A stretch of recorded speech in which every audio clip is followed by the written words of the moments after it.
Hey guys, welcome to my channel, and today we're going to take a look at another horrible case with you. There was a foreboding hush after Lisa Holstead, 22, vanished without a trace on August 12, 1986.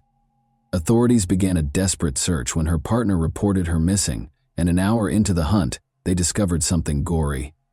Lisa had been viciously strangled, and her lifeless body was discovered in a marsh in the Kenyers Nature Park. There were no leads or suspects to speak of who may have perpetrated such a horrible act, thus the case remained a mystery for years.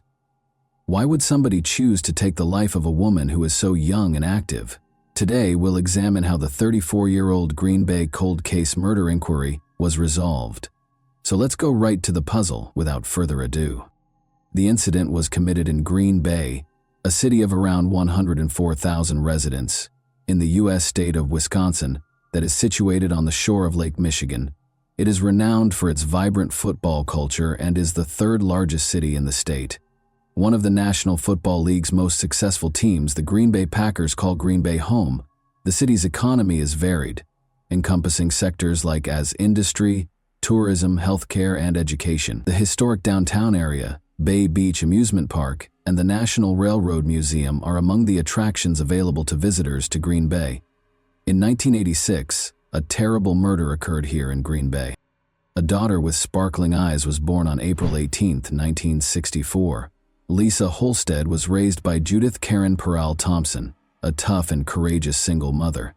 Lisa's early years weren't without difficulties. Despite the absence of her father, Frank Holstead, Lisa continued to shine brightly. She had a creative spirit and an inquisitive mind from a young age, which shaped her life. She was raised by two devoted elder sisters, Susan, who is 2 years Lisa's senior, and Deborah, who is 3 years Lisa's senior. They were always available to listen to her or to provide a shoulder to weep on. With them, Lisa experienced a warmth and security that was difficult to duplicate. She was protected by her elder brother, Stephen Holstead, who was 5 years older than her. He always made sure his younger sister felt loved and safe. Being raised by a single mother presented financial challenges, yet their love for one another remained constant. Judith loved her kids unconditionally and put in a lot of effort to support them. In addition to her love of horses, Lisa Holstead was artistic and enjoyed drawing in her own time. But when she became pregnant at the age of 17, her life took a surprising turn, and in 1981 she gave birth to her cherished son, Jeremy. Notwithstanding her difficulties, Lisa was a dedicated and affectionate mother who lavished her son with attention.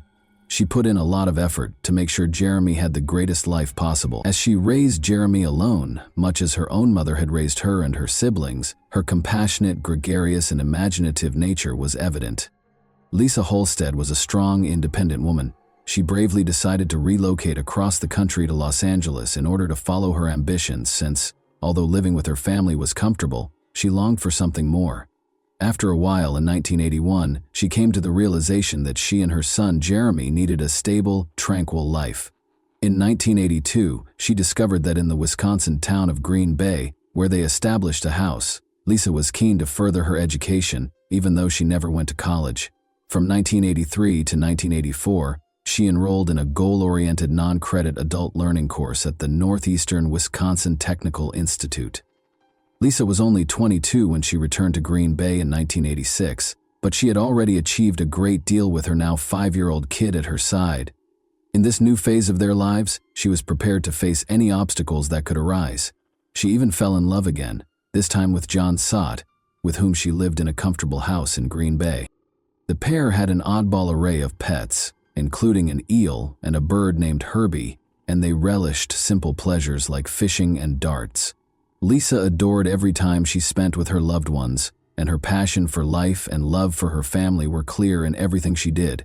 But on August 12, 1986, her promising future was sadly cut short by a cruel twist of fate. When Lisa and John set off on a late-night trip in Wisconsin, the moon was high in the sky. As they played darts game after game, Lisa and John appeared to be enjoying themselves immensely, and their competitive nature was evident. However, tension increased as the evening wore on, and it appeared that the booze had taken its toll. At 2:30 a.m., the automobile stopped at the corner of Mason and Taylor Street as they were returning home. She unlocked the door and stepped out into the chilly night air, where she and John had been fighting. She needed to get her thoughts straightened out because the conversation with John had left her feeling angry and irritated. She informed John that he could go ahead and rest while she walked home. He wished that she would return quickly so that they could reconcile and move past this disagreement.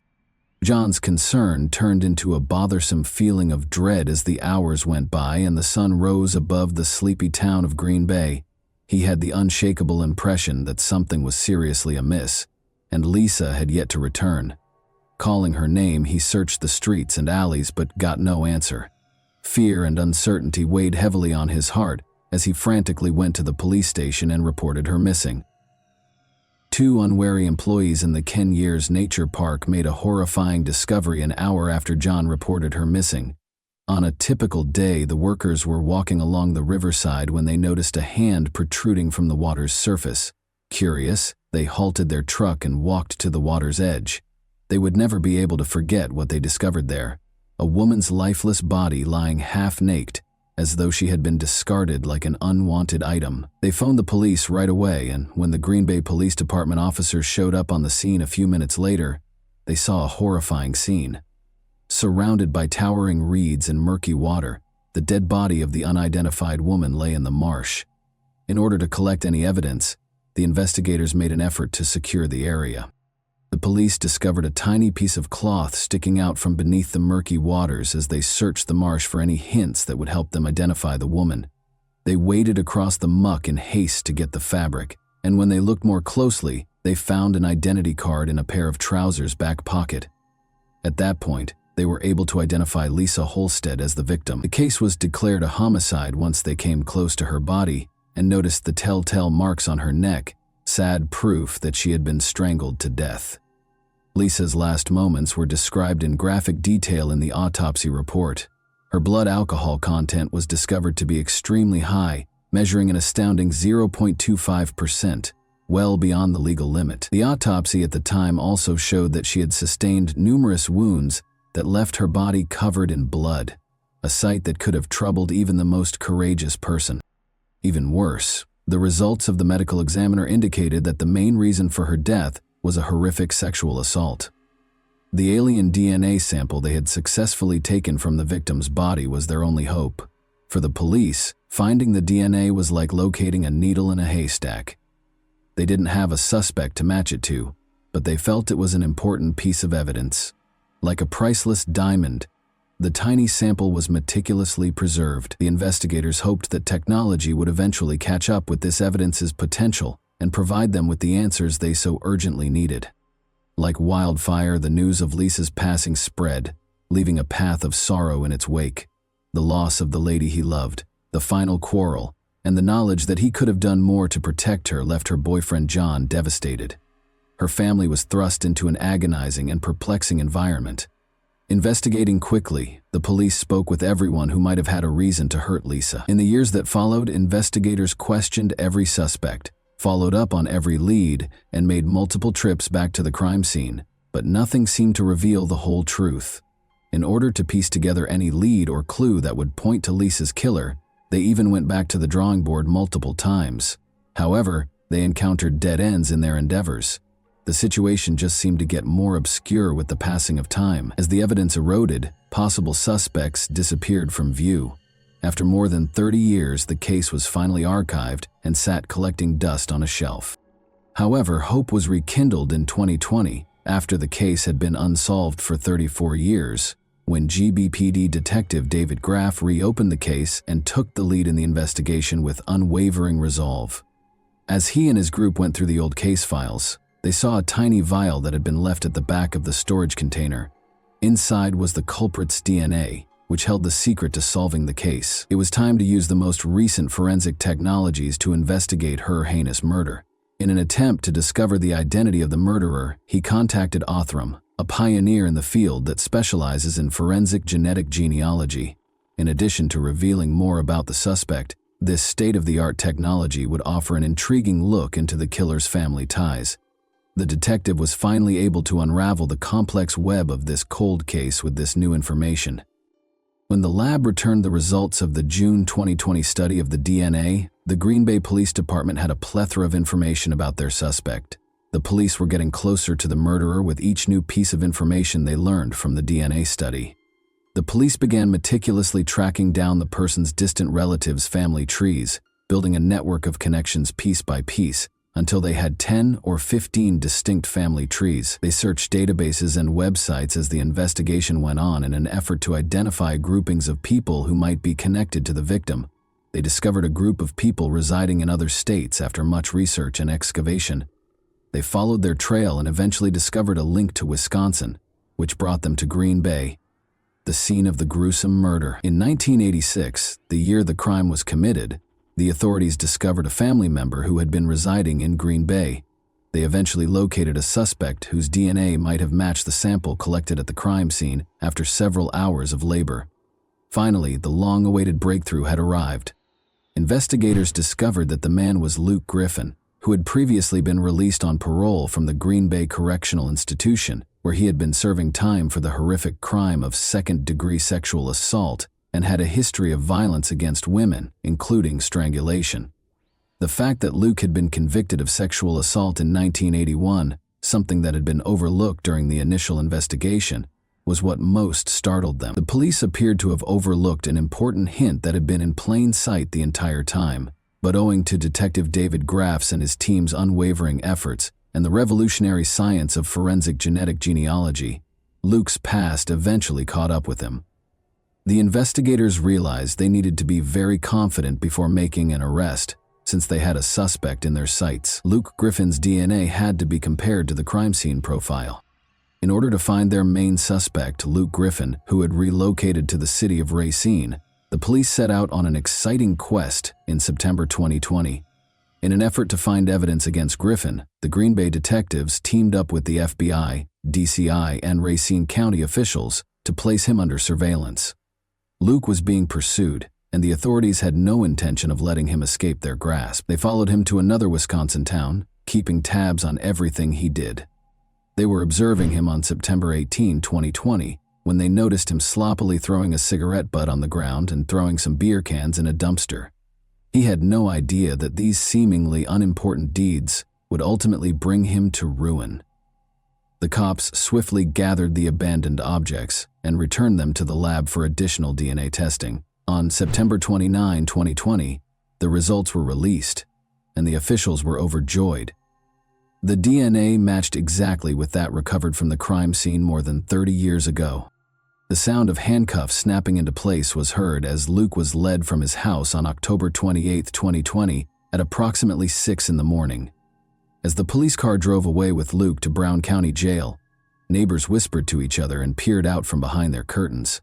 Luke sat stonily in the interrogation room, denying any role in the killing. Luke eventually admitted to having a sexual contact with the victim as the intensity of the questioning increased, but he said that his recall of the night was vague at best, blaming his confusion on his drug and alcohol use. As the crime's specifics emerged, it became evident that Luke's drunkenness had impairing his memory, making it impossible for him to remember what had happened before Lisa died. The once elusive culprit has been apprehended. His trial was scheduled for 2021. As Luke Griffin entered the courtroom with guards at his sides, it was crowded with reporters, the victim's family, and interested bystanders. When he sat down at the defendant's table, all eyes were on him. As the trial got underway and the prosecution presented their case, Luke's future was in jeopardy. The jurors paid close attention, taking in every nuance of the evidence. Speaking to the jury about what transpired that fateful night in 1986, Luke explained that he had just stopped at McDonald's and then traveled a route that just so happened to pass by the location where Lisa's body was subsequently found. However, the weight of the crime he had committed seemed to press more heavily on his shoulders with each syllable. The evidence against him grew stronger during the trial, until at last the jury was forced to render a verdict. After a protracted and taxing legal struggle, Luke was detained on a first-degree homicide charge, and his bail was set at $1 million, 0 cents. Luke took the shocking choice to enter a no-contest plea to the allegation of homicide by reckless conduct on January 27, 2023. As the judge read the decision, the courtroom was once again heated. Luke's lawyer, Peter Hain, pushed for a lighter term, pointing to Luke's bad health and the 2 years he had previously served in prison. Hane's plea, however, was rejected by Judge Timothy Hinkfuss, who claimed that Luke's negligence and refusal to accept responsibility had only served to further harm Holstead's family. Hinkfuss continued by explaining that the maximum term he could impose was constrained by the statutes in effect at the time of the crime, and that homicide by reckless conduct, a Class C felony, is currently punishable by up to 40 years in Wisconsin. When Luke was convicted of the murder and charged with first-degree intentional homicide, the crowd gasped collectively. For the prosecutors, who had devoted their lives to bringing justice to the victim's family, it was a bittersweet victory. Luke Griffin, 67, received a sentence of 10 years in jail on March 27, 2023, which was the maximum punishment permitted by the 1986 sentencing statute. After completing 2/3 of his term, Luke is eligible for release. Additionally, 2.5 years of time served were granted to him, meaning that he is eligible for parole in less than 6 months, and might be released in 4.5 years. Judge Timothy Hinkfuss of the Brown County Circuit Court stated that the case's legal battle had been fiercely contested since 2020. Although Judge Hinkfuss accepted that the maximum penalty was grossly insufficient, she also acknowledged that Lisa Holstead's murder was a horrible and vile conduct that was limited by the laws in force at the time of the incident. David Lassie, the district attorney for Brown County, urged its imposition, pointing to the seriousness of the offense and its effect on the victim's family. For 34 years, he evaded justice and refused to accept responsibility. According to Lassie, that has had a major effect on the family. The hearing demonstrated the family members' emotional effect, and they made it plain that no penalty could bring back their beloved Lisa. When 5 members of Holstead's family stood before the bench to give their witness testimonies, the courtroom was a hive of emotion. As they described the suffering and trauma they had experienced for more than 30 years, their voices faltered with sorrow and rage. Speaking with passion, a sister, brother, niece, son, and granddaughter described the effects the long cold case had on their family. They expressed their dissatisfaction with the maximum penalty possible and talked about the vacuum left by their mother, grandma, and beloved sibling.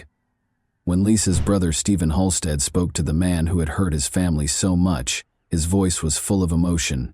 He looked directly at Luke as he said, "The pain it caused our family cannot even be described to you." They depicted Lisa as a kind and caring mother to her small kid, saying, "Many tears. I've thought about Lisa all these years. Every day spend 13,377 days since you murdered her."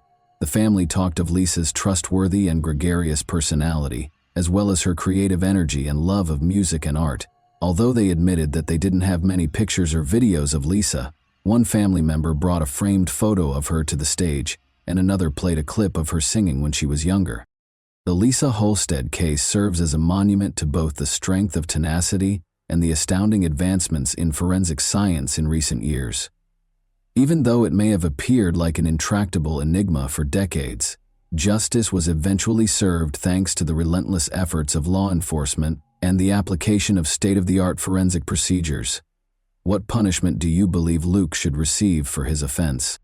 And that wraps up today's chilling story. If you enjoyed this video, don't forget to like and subscribe so you never miss a new upload. Also, let me know in the comments, what part of this story shocked you the most? Thank you for watching, and I'll see you in the next video.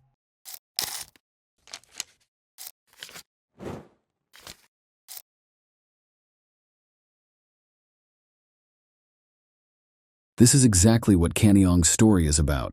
You might ask, is this really possible? How could a simple family dinner lead to a brutal murder that will shock everyone in Malaysia? The law will even be looked at by the local government. Let us look at this case. Princess Kaniong Lake Yang is her full name. She was born in 1974 in Ipoh, Malaysia, into a big family. People from all over the world visit the city, but Kani had her sights set on something else: a better job and traveling. What else could a girl want? That being said, she knew that she had to work for her dream and that nothing good could just happen. First, Kani got a gold medal in high school. Then she went to the University of Hawaii and got a degree in economics here. After the start, more work had to be done to make things better. She went to Los Angeles and got a job at an advertising agency. She was already living on her own. The City of Dreams helped the girl see herself as an expert in her field. In 2001, Canny met Brandon Ong there. He was born in Singapore, like her father, but moved to the United States with his family when he was a child, and was now legally an American. Young Canny and Brandon quickly got married and moved to San Diego, which is right next door. But after only 2 years together, something bad happened. Canny's dad got liver cancer. The surgery her father was going to have in Malaysia was very serious, and it wasn't clear if he would live or die after it. She quickly packed her things and flew to her father on June 1st, leaving her husband in the United States. The surgery went well, the disease got better, and the doctor said that Canny's dad, who they called Bijan, would live a long time and definitely have grandchildren. Canny let out a sigh of relief. At last, she could go back to her husband and her favorite job. In the morning, she took a plane to Los Angeles. That night, Canny invited her whole family to a farewell dinner at Montes, their favorite restaurant that they used to go on vacation when Canny still lived with her parents. During dinner, Canny's mom got sick out of the blue and her sweet daughter offered to drive her home. She spent a long time looking for a parking ticket in her purse in the parking lot. When she couldn't find it, she realized she had left it in her car and forgotten about it. Canny then ran to the car and told her sisters to watch her mother. She wasn't seen for a long time. Her mother went to the car to check on her, but neither Canny's nor her daughters were there. When one of the sisters tried to call Canny's phone, it was even scarier to see that it was turned off. Her family knew her very well. She couldn't just disappear, and she would always call to let them know what had happened. But what could have happened in a parking lot that was locked up, only 300 feet from her family? The father of Canny asked the security guards to show him the video footage. His daughter was walking toward the car and checking her pockets and purse for her keys. At first, there was nothing strange about it. When they looked back, they saw a stranger moving behind Canny. He was speeding up and slowing down, just like Canny. The guards and Canny's worried father watched her car leave the parking lot from a different camera. There was a man behind the wheel, most likely the one who had followed her in the parking lot. It was strange that Canny was sitting in the passenger seat. The family called the police right away because it looked like someone was taking their child. People should praise the Malaysian police for starting to look for the missing woman as soon as they learned that the car had been stolen. After a few hours, a highway patrol officer saw a car on the road that fit the description. The police stopped the car to look at the papers so as not to scare the possible kidnapper. At the time, they weren't sure if it was a kidnapping or not for sure. The driver of the car stopped and gave the police officer his license, even though he looked tense. He tried to show the policeman some signs while sitting next to him, but the officer was busy checking the driver's license. He didn't understand, which is a shame. Kidnapper, on the other hand, paid attention, stepped on the gas, and drove away from the police car. The police shot at the car, but it got away. They still had the kidnapper's papers, though. His name was Ahmad Najib bin Aris, and he was 27 years old. Let me give you a short history of this person. They were born in 1976 and raised in Muar, Malaysia. He was the second child in a family of 4. Ahmad Najib went to secondary school until the 3rd year, but then he quit. He didn't go to the last 2 years of secondary school. In Malaysia, secondary school lasts for 5 years. He had to work to feed his family, and he worked hard. He went from Muar to Kuala Lumpur in 1998. In the end, Ahmad Najib got married and had 2 kids. Ahmad Najib was a good man who did his job well, according to people who knew him. Now let's get back to our case.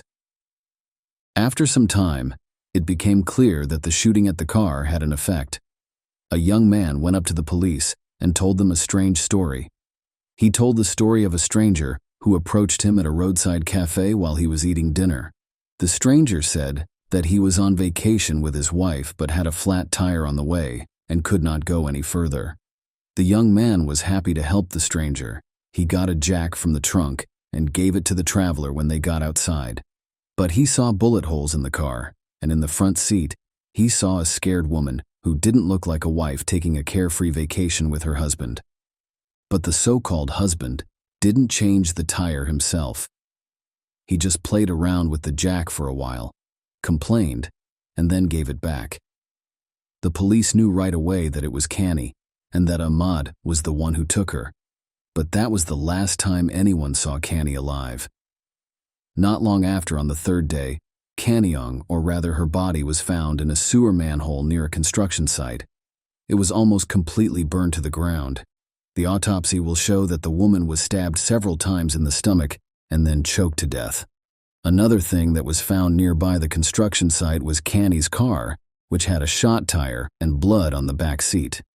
Even though the police had the killer's paperwork, they didn't go to Ahmad's house until after the body was found. For some reason, really interesting thing about this story is that the killer was at home, acting like nothing had happened. Like he had. It was like he hadn't stolen someone else's car, kidnapped a woman who had come to see her sick father, and then driven away from police officers who were shooting at him. After Ahmad was caught, forensic tests showed that the car also had Ahmad's DNA in it, along with Canny's blood. To be clear, we want to say that murders in Malaysia are very uncommon, especially ones that are so violent. According to the criminal code, someone who kills someone deserves the death penalty, not even life in prison in this case. Ahmad knew that the police had all the information on him, so it's not clear what he was hoping for. He admitted everything, and even agreed to help with the investigation because he thought that would keep him from being put to death. Of course, the cruel criminal hid his identity at the trial by pretending to be a sheep. In the parking lot that night, he said, he was looking for a different woman, but thought he saw the wrong woman. He didn't realize it until he was in the car with Canny. He even said that they laughed about it together, and he later tried to get her to have sex with him. Again, he said that Canny wasn't even against it, and the marks on her neck from being strangled were just part of the woman's sexual fantasy, which is why she died. Ahmad, who was scared, decided to get rid of the body by setting Canny on fire. From beginning to end, Ahmad's lawyers made up this story because if they had been proven true, they would have only been found guilty of abusing the dead or, in the worst case, negligently killing Canny during the sexual encounter. If this isn't true and the defendant's crazy thoughts are all this, the lawyer said, then why didn't the captive run away while her captor changed the tire? If the person hadn't been stabbed in the stomach, this story might even sound plausible. The defense fell apart like a house of cards at this point. It was clear because the investigation had a different, more reliable account of what had happened, which was backed up by the autopsy. Ahmad saw a woman by herself in the parking lot outside of Monty's and followed her. When Canny opened her car door, he pointed a knife at her and told her to sit in the passenger seat. He then got behind the wheel himself. After the incident with the police and the failed attempt to fix a flat tire, he took the car to a place with no one else around, put Canny in the back seat, and used her more than once. When Canny tried to fight back, she was stabbed several times in the stomach and then strangled with a coat belt. Ahmad took her already dead body outside, threw it into the first manhole, and then put tires over it so no one would find it. His plan was to finally hide the evidence of the crime when he came back to this manhole the next day with several gas cans. He put gasoline in Canny's body and set it on fire. It turned out that Ahmad had also raped 4 women, luckily none of whom died. They did not report it to the police because they were afraid of being caught, though. After what seemed like years, the court finally found the murderer guilty on February 23, 2005. Among other things, they gave Ahmad 10 lashes. Was this any better for the parents who had lost their daughter for good? Ahmad tried to appeal his sentence while he was in jail. He even wrote a letter to Selangor, the head of state, asking him to release him, but he was turned down. Ahmad got what was coming to him just 13 years after killing Canny. He was hanged in his cell on September 23, 2016. As I already said, this case got a lot of attention in Malaysia. People in the area were scared, not so much by the brutality of the murder and Ahmad's seemingly false belief that he would not be caught, but by the fact that it is not hard to kidnap someone in a busy shopping center, even if it's in a parking lot. To make sure this didn't happen again, the Malaysian government started to put up as many CCTV cameras as they could all over the country. They also hired more security guards for shopping malls and even made parking spots just for women. For these reasons, it is very sad that the life of an innocent woman who flew from tens of thousands of miles away to be with her father for 2 weeks had to be sacrificed. Share your opinion with us in the comments and subscribe to the channel for more.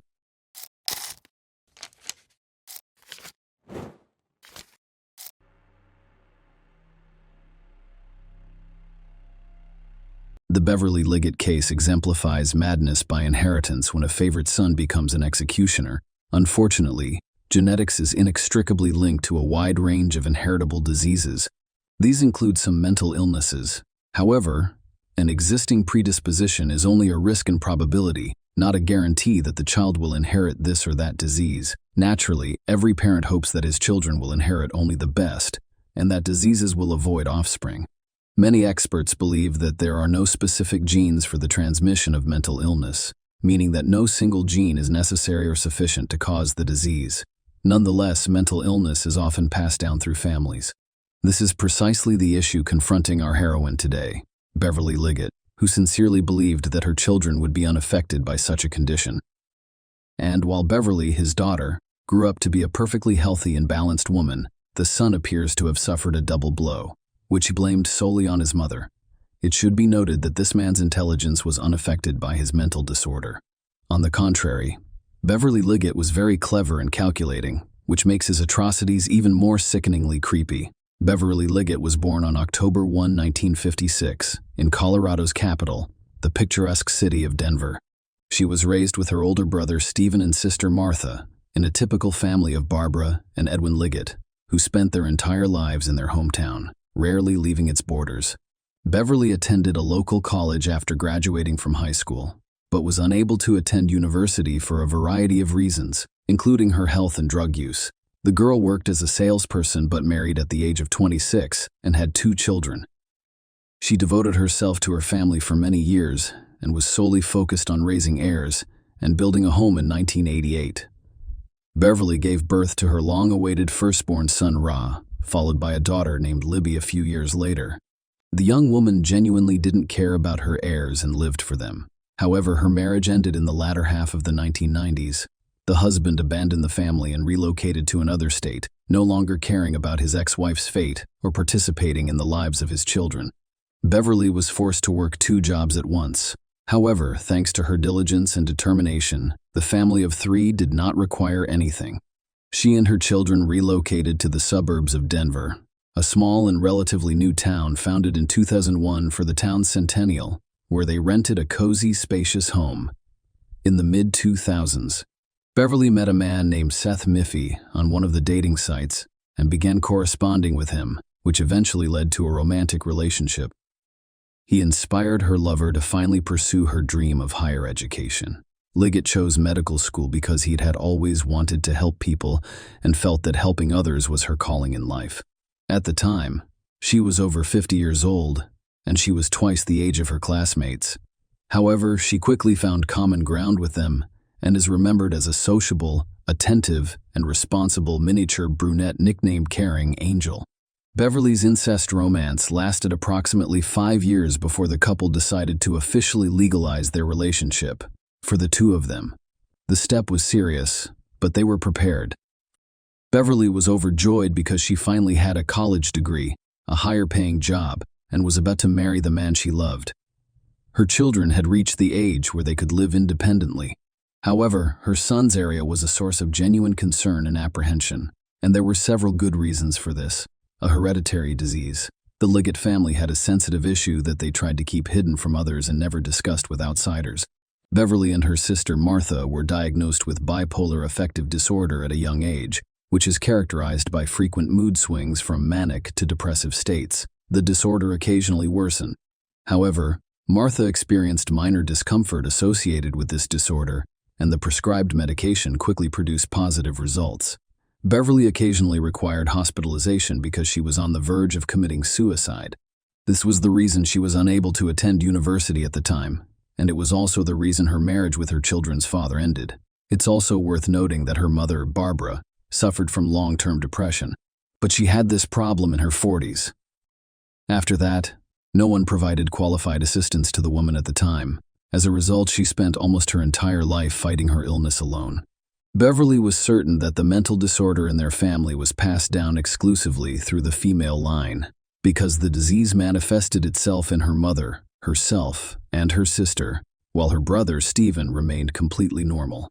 In this regard, Beverly feared for the health of her daughter, Libby, but just the daughter of the disease bypassed, hitting with redoubled force on Ra, the special child from early childhood Ari with a rather strange withdrawn boy prone to tantrums at the age of 5.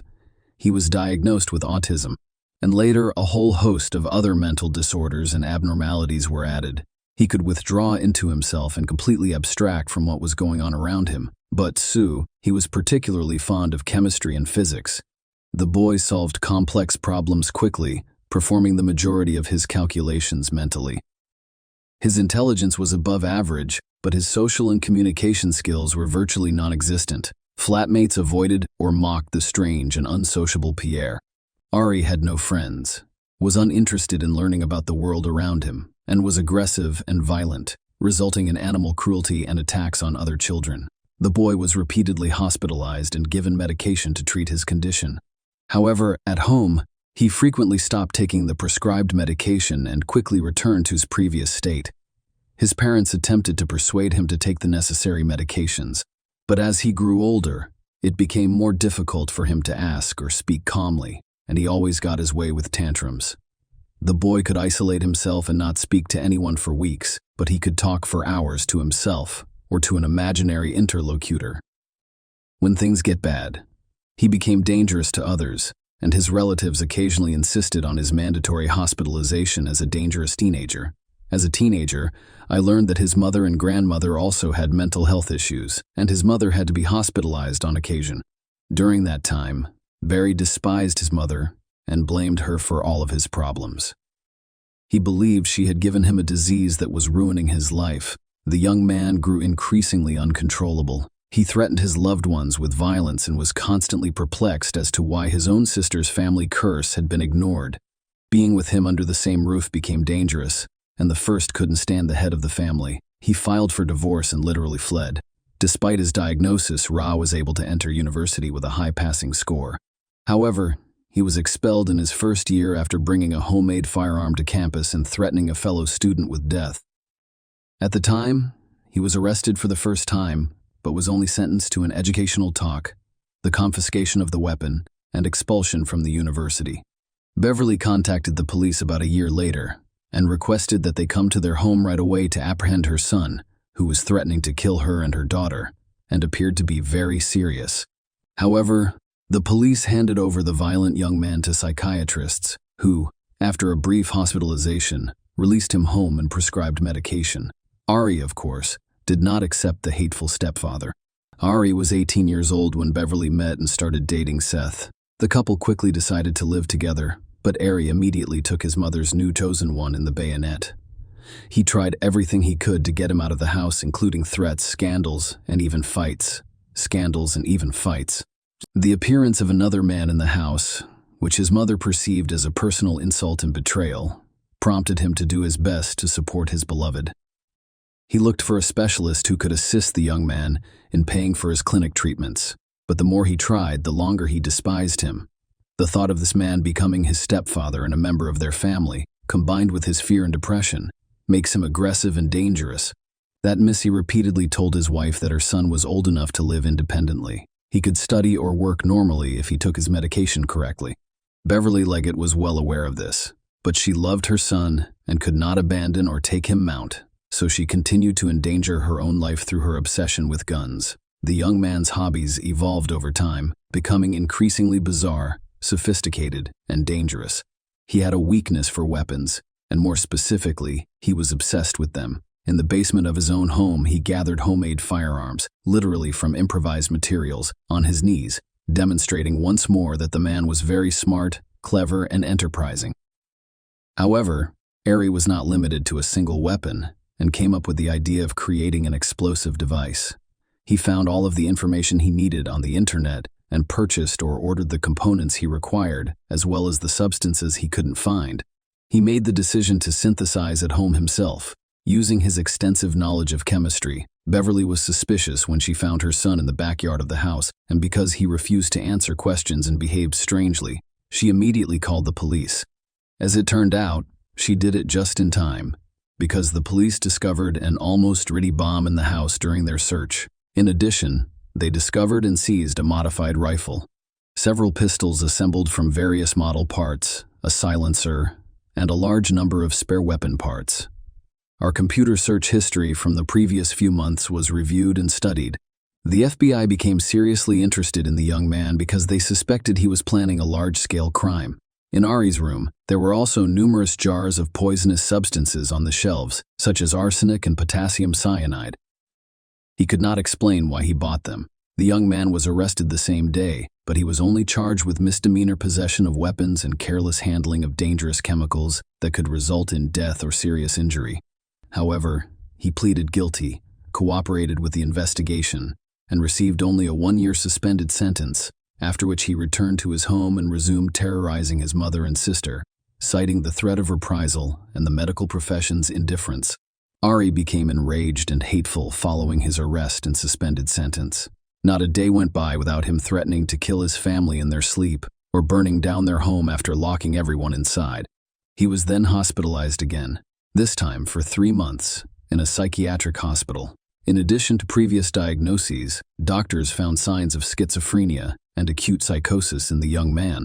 Following another course of treatment, the young man became quiet for a while before returning to himself. He didn't talk to anyone, spent most of his time in his room on his computer, and appeared to take his prescribed medication faithfully. However, only a month later, he had another breakdown, triggered by the news of his mother and Seth's impending wedding. Ari also overheard his mother and stepfather discussing their plans to buy a house in another state, relocate, and restart their lives. Libby's sister had already moved out with her boyfriend, leaving Ari on his own. The 25-year-old man was upset about it. The young man went completely crazy. He threw a tantrum at his mother, screened her, waved a knife in front of her, threatened to kill her, and ensured that the body was never discovered. Beverly immediately called the psychiatric hospital, told them everything, and asked for her son to be forcibly hospitalized again. But the attending physician dismissed her request, believing that there was no reason to do so and that the previous course of treatment had yielded positive results. So he did not believe that Ari posed a threat to others. Beverly had one last conversation with Seth that evening, who was working in another city and couldn't get to her right away. Beverly Hill's mystery disappearance occurred on October 14, 2012, less than 2 weeks after the woman celebrated her 56th birthday. She failed to report for hospital duty that day, which had never happened before. Colleagues were the first to sound the alarm after failing to call his lover and receiving no response to his numerous messages. Sat dialed Libby's number to find out when she last spoke with her mother. As it turned out, Libby had been attempting to call her unsuccessfully since the morning. He called the house phone and was horrified by what he heard. Ari picked up the phone and unsuccessfully attempted to imitate his mother's voice, pretending to be her and claiming that she was fine. Seth immediately called the cops and asked them to send a unit to their house as soon as possible. When the police arrived, they discovered that no one was home and that there was no reason to break in at that time. Therefore, the only attempts made that day were to trace Beverly's phone signal and check her bank card activity. Beverly's car had also gone missing, prompting a statewide manhunt, and it was the vehicle that led to a lead just 2 days later when a patrol officer saw it in a Denver suburb and decided to check the paperwork to see if it was the right car. A creepy discovery in the boot. Even before checking the license plate number to ensure it belonged to the missing woman, the police officer noticed something strange about the car. When the last outs were gone, the police officer approached the driver and requested identification. The driver was a young man whose long hair partially obscured his face. He was visibly nervous, and when asked to show his documents again, he simply pushed the gas pedal to the floor, accelerated, and sped down the road at full speed. The police officer began pursuing the fugitive and radioed for assistance. But only a few minutes later, while attempting to make a sharp turn at high speed, the car skidded, veered off the road, and struck a tree. The driver was wearing a seatbelt, and the airbags deployed, leaving him unharmed as he attempted to flee, but was thrown to the ground by police officers as soon as he exited the car. Upon inspecting the vehicle, the police discovered several large sealed plastic containers in the vehicle's boot, which they opened with shock and horror. Inside were fragments of a dismembered female body covered in a strange-smelling murky liquid. the interrogation, and the carrogation, and the killer's attempts to avoid responsibility. When Ari was brought to the station for questioning, he revealed that he had schizophrenia, autism, psychosis, and bipolar affective disorder, which his psychiatrist confirmed. He also stated that due to his diagnosis, he was unable to distinguish between right and wrong, and thus had no idea what he was doing. He then inquired about whether he would be tried if his diagnoses were confirmed, and what punishment he would face if he refused to plead guilty. During interrogations, he would refer to himself as a god, or claim to be possessed by demons and needed an extra fist. At times, his speech became incoherent, as if he was talking to an invisible interlocutor while completely ignoring the police. The psychiatric examination confirmed that the accused suffers from a variety of mental disorders. However, it has been demonstrated that he is capable of providing an account of his actions. During the interrogations, the psychiatrist who observed the man's behavior concluded that even when he was talking to himself, he listened carefully to what was said to him and what questions were asked. This was evident in his reactions, clarifications, and abrupt mood swings. Ari's main motivation for displaying his insanity in such a vivid and demonstrative manner was to avoid severe punishment and minimize his responsibility before the law. He was clever and intelligent enough to attempt to confuse the investigation and persuade others of his insanity, the investigation, and the unexpected results of the search. Despite the fact that everyone knew he had committed a terrible crime from the start, his guilt had to be proven. This required hard evidence. It was decided to begin with a search of their family home, where, as expected, the murder occurred. The police discovered washed-up traces of blood on the kitchen floor, corridor, and bathroom. A bloody hacksaw was found in the dishwasher, which the young man had apparently used to cut up his mother's body. The bathtub, with its jagged edges, served as the setting for this heinous act. Beverly was poisoned with potassium cyanide, according to the expert examination, and her body was dismembered with a hacksaw before being packed into a container.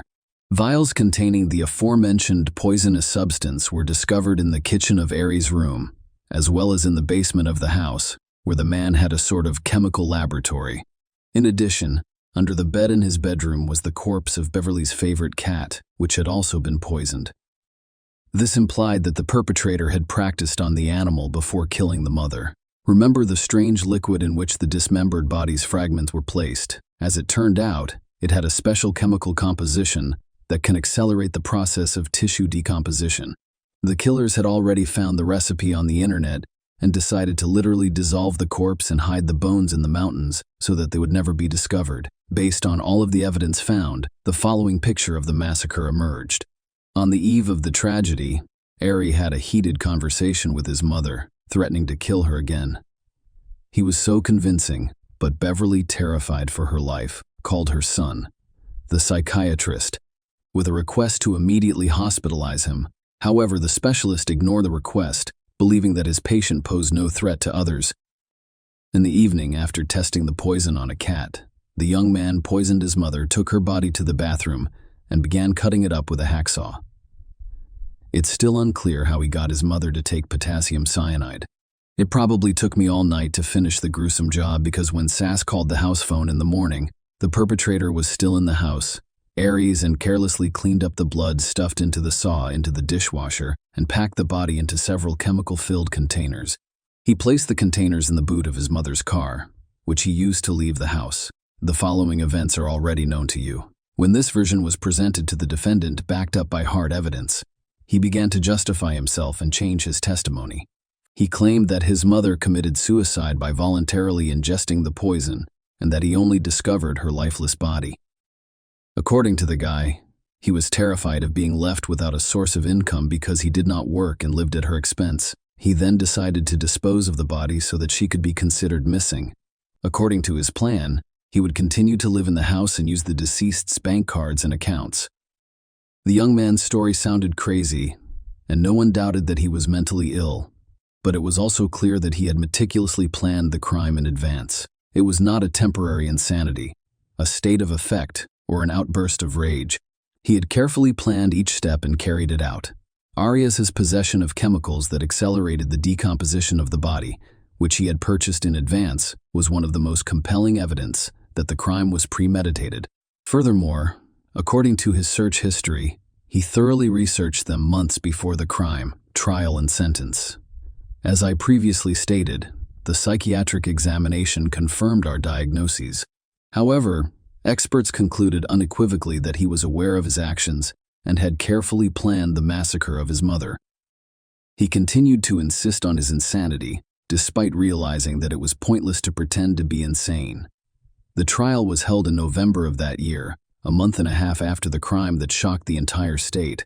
Lawyers worked tirelessly to demonstrate that the defendant cannot be held criminally responsible due to his illness and requires treatment. Ari claimed that his mother hated him and therefore passed on the hereditary disease to him, whereas his sister was completely normal. He also described himself as a victim of crazy Beverly and blamed all of his problems on his parents. Seth testified in court, saying that his late lover and he were both afraid of Ari because they didn't know what to expect from him. He was extremely cruel to others, exhibited sadistic tendencies, and refused to take prescribed medication to control outbursts of aggression. He also stated that Beverly's fear for her son had evolved into her fear of her own son. The court convicted every Liggett of first-degree premeditated murder and sentenced him to life in prison without the possibility of parole. The jury unanimously concluded that his actions were cold-blooded and calculated. The 26-year-old defendant listened to his verdict in silence, his head down and seemingly unconcerned. Following the trial, Libby Liggett admitted that she believed her brother was completely guilty of what he had done. However, she noted that the tragedy could have been avoided if the specialists to whom the family repeatedly turned for assistance had performed their duties and responded to the alarming messages in a timely manner. Beverly, as of today, Ari Liggett is serving his life sentence in a Colorado state prison. All of his attempts to appeal and challenge the court's decision have been unsuccessful. Share your opinion with us in the comments and subscribe to the channel for more.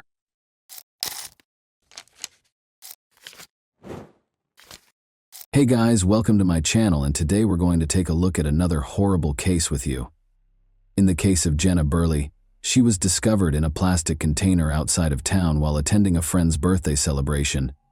It's challenging to infer a stranger's motivations from their appearance or speech alone. At first glance, a stranger may appear well-groomed, act courteously, and offer assistance with the best of intentions. In actuality, though, these people are frequently the ones who lure their selected victim into a false sense of security so they can be robbed, abducted, exploited, or killed. Unfortunately, the victim frequently discovers they have slipped into a lethal trap too late. In 2017, the nation was stunned by the tale of Jenna Burley, a regular American student and well-known blogger. Thousands of people first joined the hunt for the missing girl in the hopes that she was still alive, but nobody could believe what had occurred when the horrifying truth was made public. This party ended up being the last night of the girl's life, even though she had only gone to celebrate her friend's birthday. The disaster resulted from a sad combination of drunkenness and the innocent desire to put his trust in a charming stranger who just so happened to offer his assistance. Jenna Burley was who? Born on November 4, 1994 in Harrisburg, Pennsylvania's capital, Jenna Nicole Burley is the second of Edward and Jacqueline Burley's 4 children. Her parents never left each other after they fell in love in the late 1980s while attending a Philadelphia university. The couple then got married in the fall of 1991, and their first child, a daughter called Janelle, was born in 1992. Our story's heroine was born 2 years later, and shortly after, their sons, Jeffrey and Jacob, came into the world. The Burley family was committed to serving others. Edward was working at a hospital that specialized in patient rehabilitation following illnesses and injuries, while Jacqueline worked in a nursing home. In an effort to provide the best for their kids, the parents brought them up in a loving and caring environment. Along with her siblings, Jenna always had a close relationship with her parents. She was raised as a vibrant, upbeat, and active young woman with a creative side, a lot of charisma and leadership abilities. She loved animals, did well in school, acted in the school theater from an early age, and always had many of friends. The family Burley was neither poor nor rich. They made their home in Philadelphia, in a large home in the peaceful, comfortable Harleysville area. Jenna became the life of the party, gained friends fast, and fit right in with any group. The girl, who was always trying out different appearances and styles and occasionally came across as very lavish, dreamed of becoming a fashion designer in high school. Jenna, who occasionally resembled a hippie and other times an emo subculture member, wore vibrant makeup, dyed her hair multiple colors, and wore her clothes in a variety of fashions. She pushed her pals to question the ordinary routine since she loved making a statement. The adolescent girl regularly went to concerts, fairs, and other large gatherings that provided her with inspiration. Burleigh's opinions and interests started to change as she approached her high school graduation. Instead of pursuing a career in fashion design, she suddenly envisioned herself in the film industry. She took workshops at a nearby film studio to learn how to make short films, and her talent was immediately apparent as she handled each plot and production step with originality. Jenna also created accounts on a number of social media platforms at that time, where she kept up with her pages and shared her interests in life, as well as her thoughts on a range of important societal topics. The senior in high school immediately had a sizable fan base, and her viewership expanded swiftly as well. Following this lively, artistic girl who was always experimenting with her appearance and inspiring others to embrace self-expression seemed to be enjoyable. Before she knew it, Jenna had gained a following of several thousand people and was a fairly well-known blogger. The 18-year-old recent high school graduate studied media arts at a prominent college in sunny Florida in 2013. The student continued to actively maintain and grow her blog while studying, sharing anecdotes about her experiences with significant injuries, protracted despair, parties, and other forms of entertainment with friends, her involvement in the community and school life. After just one semester of college, Jenna returned home on December 20, 2013 to spend Christmas with her family. The weather was severe, and snow had already fallen on Philadelphia at that point.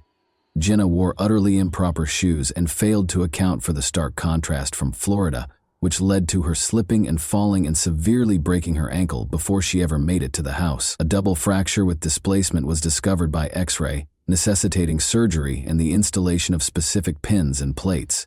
Burleigh was literally confined to a wheelchair for several months, since she was unable to bear any weight on her foot.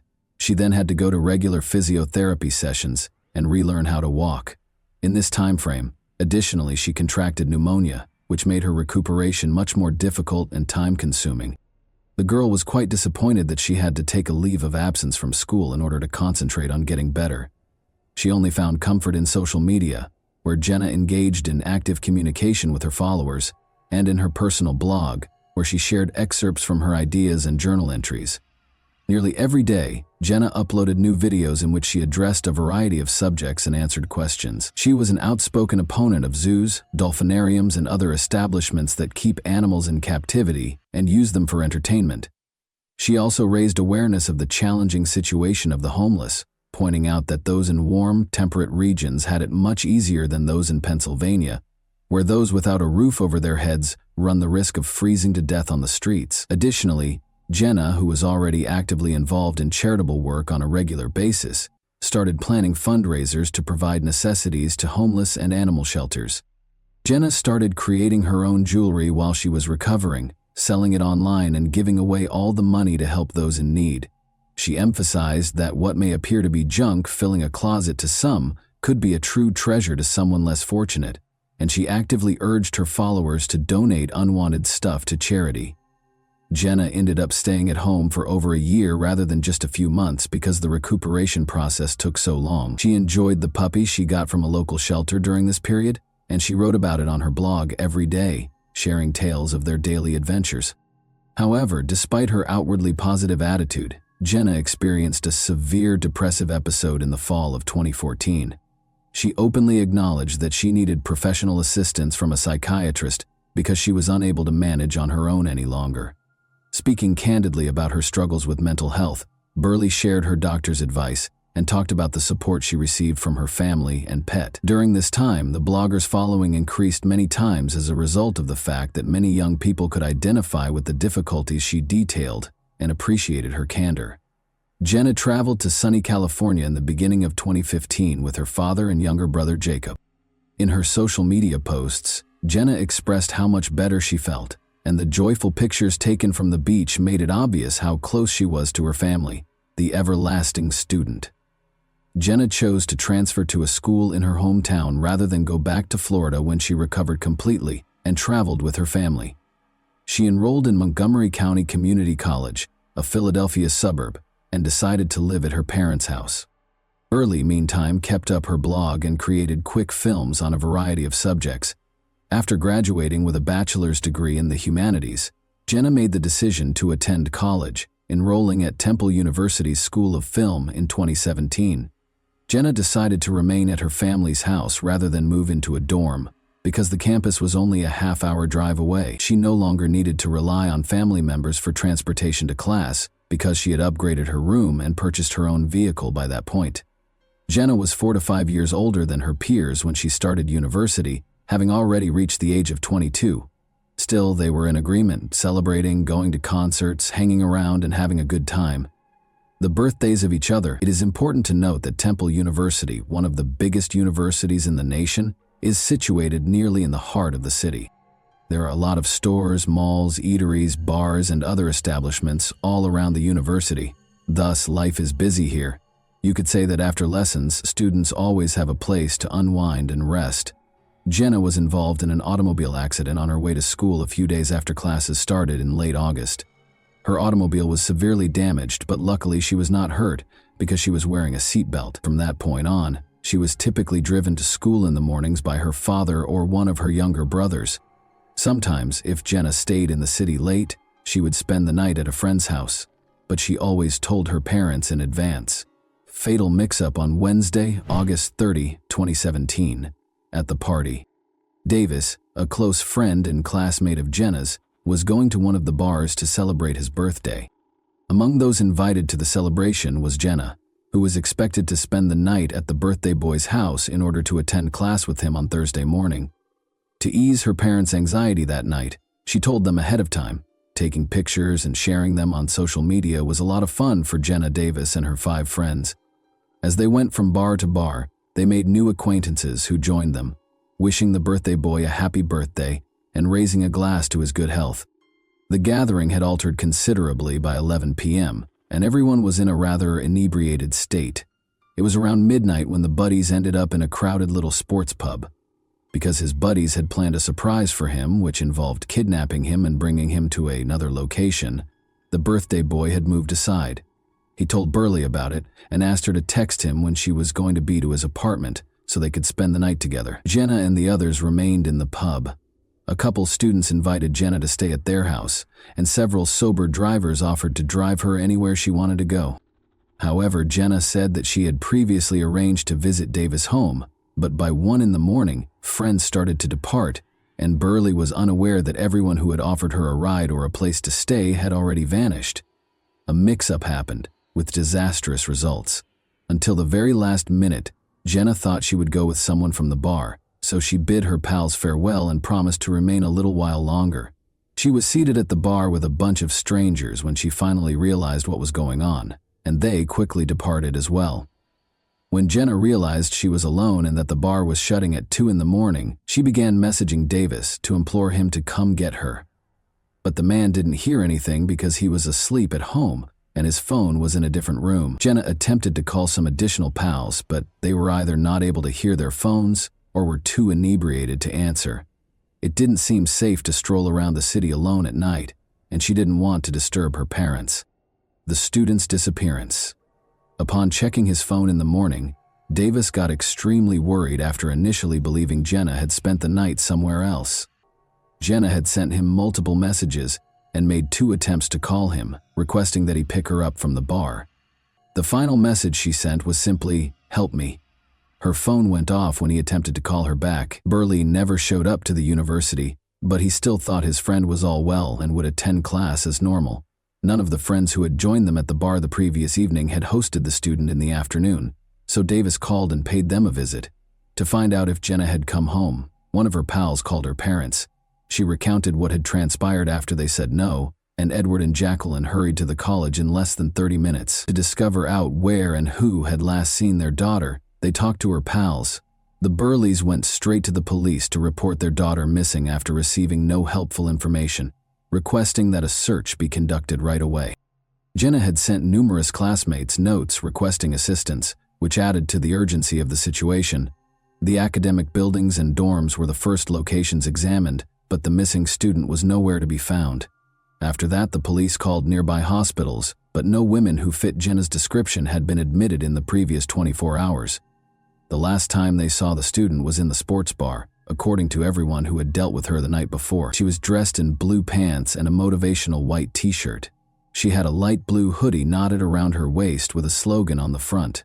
Her long black hair, which was braided into 2 pigtails, was another distinctive characteristic. News of Burley's disappearance soon went viral on social media because she was a very well-known blogger. Thousands of her admirers sent messages requesting assistance in finding her and urging anyone with knowledge to come forward to the kind and tenacious stranger. The bartender instantly recalled the girl with the braids who stayed late after everyone else had departed when the cops came at the bar where the missing student was last seen. She appeared disoriented, was heavily intoxicated, and was phoning and texting all the time. Around 2 in the morning, her phone signal was last picked up in the same neighborhood. We looked over the surveillance footage from the cameras inside the pub and at the entrance. Jenna was spotted by the cops sitting by herself at the bar, sipping a cocktail and messaging. A man came up to her at 1:30 a.m. Eastern, struck up a discussion, and then bought her a drink. Before they left the bar, they sat together for roughly 20 minutes. They were both strolling unsteadily as if they were really drunk, just before it closed. The bartender identified a frequent client right away and even named him Joshua Hupperters when he was shown the video and asked if he knew the man. The bartender claimed that Joshua was practically a daily visitor and that on the previous evening, he showed a special interest in the lonely beauty by purchasing her cocktails and continuously inviting her to his home. Joshua had just reached 29 when the authorities learned that he had previously attended Temple University but had taken a lengthy academic leave and never graduated. He lived only 5 minutes from the bar where he was spotted with Jenna, and he was always hanging out with students. He and his friend Jack Miley had a large apartment that he rented in a building across the street. When they finally got in touch with Joshua later that night, he said he had been so inebriated the previous evening that he had no recollection of a girl from the pub. He consented to be questioned, but shortly after, his phone was switched off, so the police went to Hupperter's flat to speak with him. Jack, the primary suspect, was at home and allowed the cops to enter without any problems. There was chaos in almost every room of the man's flat, which resembled a normal bachelor pad. Jack said that the previous evening, he and his companion had really gone to the sports bar and consumed a lot of alcohol. After Joshua picked up a girl, Jack made the decision to go home so they could have some solitude. According to Jack, he went straight to bed and didn't hear if he was alone or when his roommate returned home. Joshua was concerned when he abruptly began cleaning the kitchen the following day. He had a serious cut on his hand and new scratches on his face. Joshua described this as a regrettable mishap, stating that he had slipped into some bushes while intoxicated. After lunch, he vanished, leaving his phone off and taking some of his possessions with him without informing his friend of his whereabouts or the duration of his absence.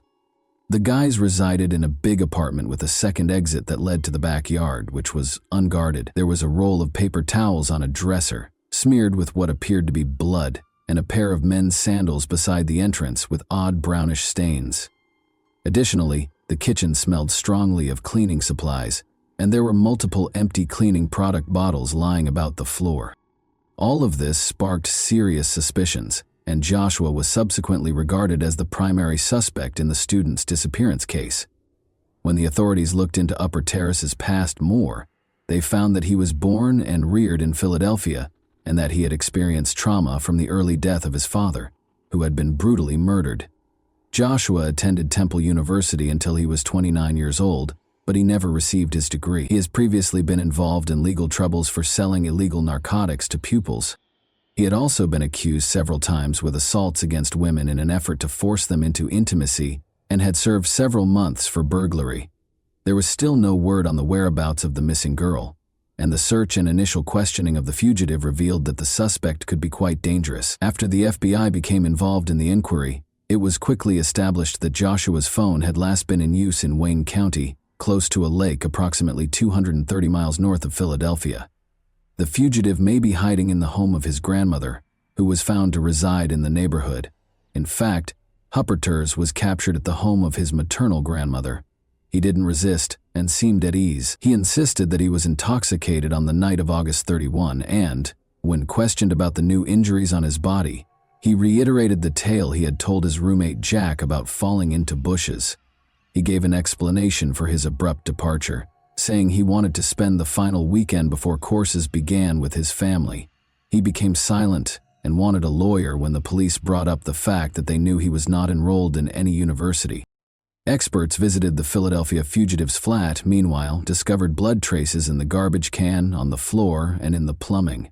The prospect of finding the young girl alive was dwindling by the minute as they awaited the test results to identify whose blood it was.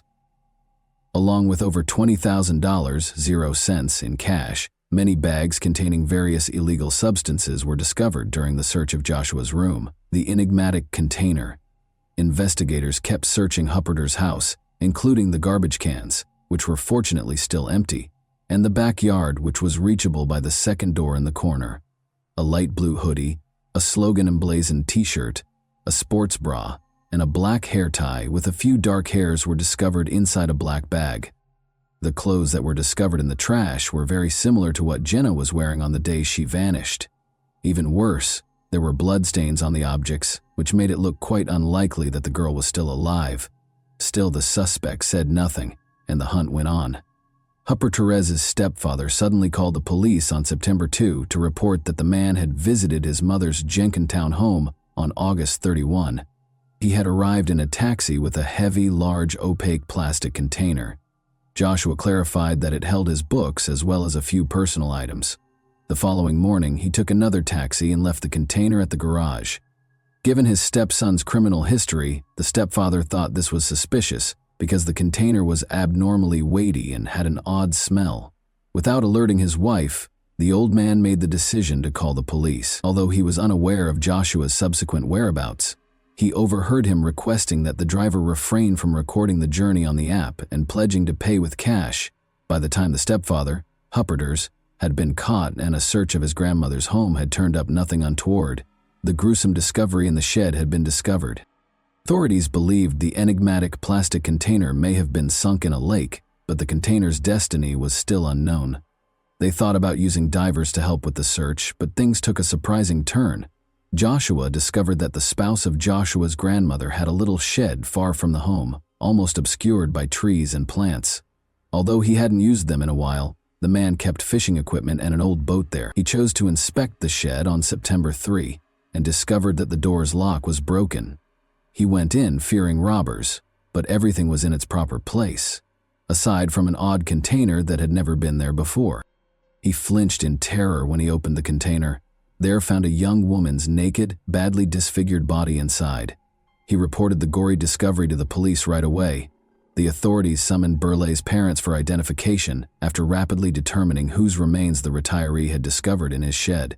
When their greatest fears came true, Jenna's father almost suffered a heart attack, and her mother passed out. By using surveillance footage and witness accounts at the crime scene, authorities were able to prove that Hupperters had enticed the already inebriated girl to his house after giving her more booze. As Jenna became aware of her situation, she was able to message a number of pals to ask for assistance, but none of them replied. Joshua tried to coerce the girl into intimacy in the flat, but she retaliated violently, scratching the criminal and severing his hand with a kitchen knife. But he beat her head repeatedly against the floor and was able to knock the knife out of her hand. After taking advantage of Jenna and rendering her incapable, he used his bare hands to strangle the poor girl. After that, he cleaned up the crime scene as best he could and put her body in a container he had discovered in the storage area. According to the autopsy, Jenna's death was caused by mechanics, asphyxiation. She had several bruises, abrasions, and even bite marks on her body. She also showed symptoms of personal assault and a traumatic brain damage. Her blood was discovered on the apartment's paper towels and shoes. The defendant's blood and semen were detected on her clothing, and her hair was on the hair tie in the garbage bin.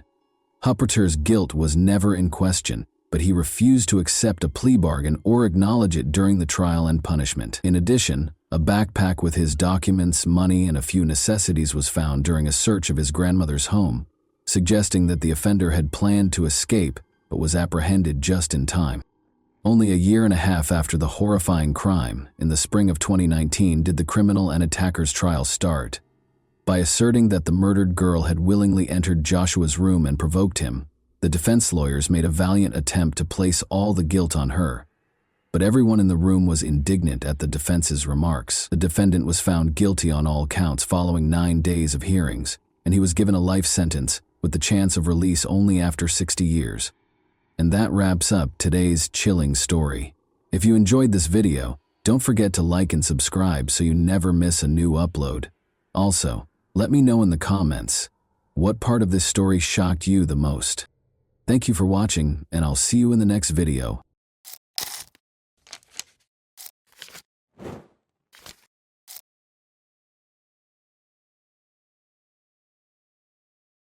Suzanne Pilley's mysterious disappearance sent shockwaves through her community, causing serious concerns among her loved ones.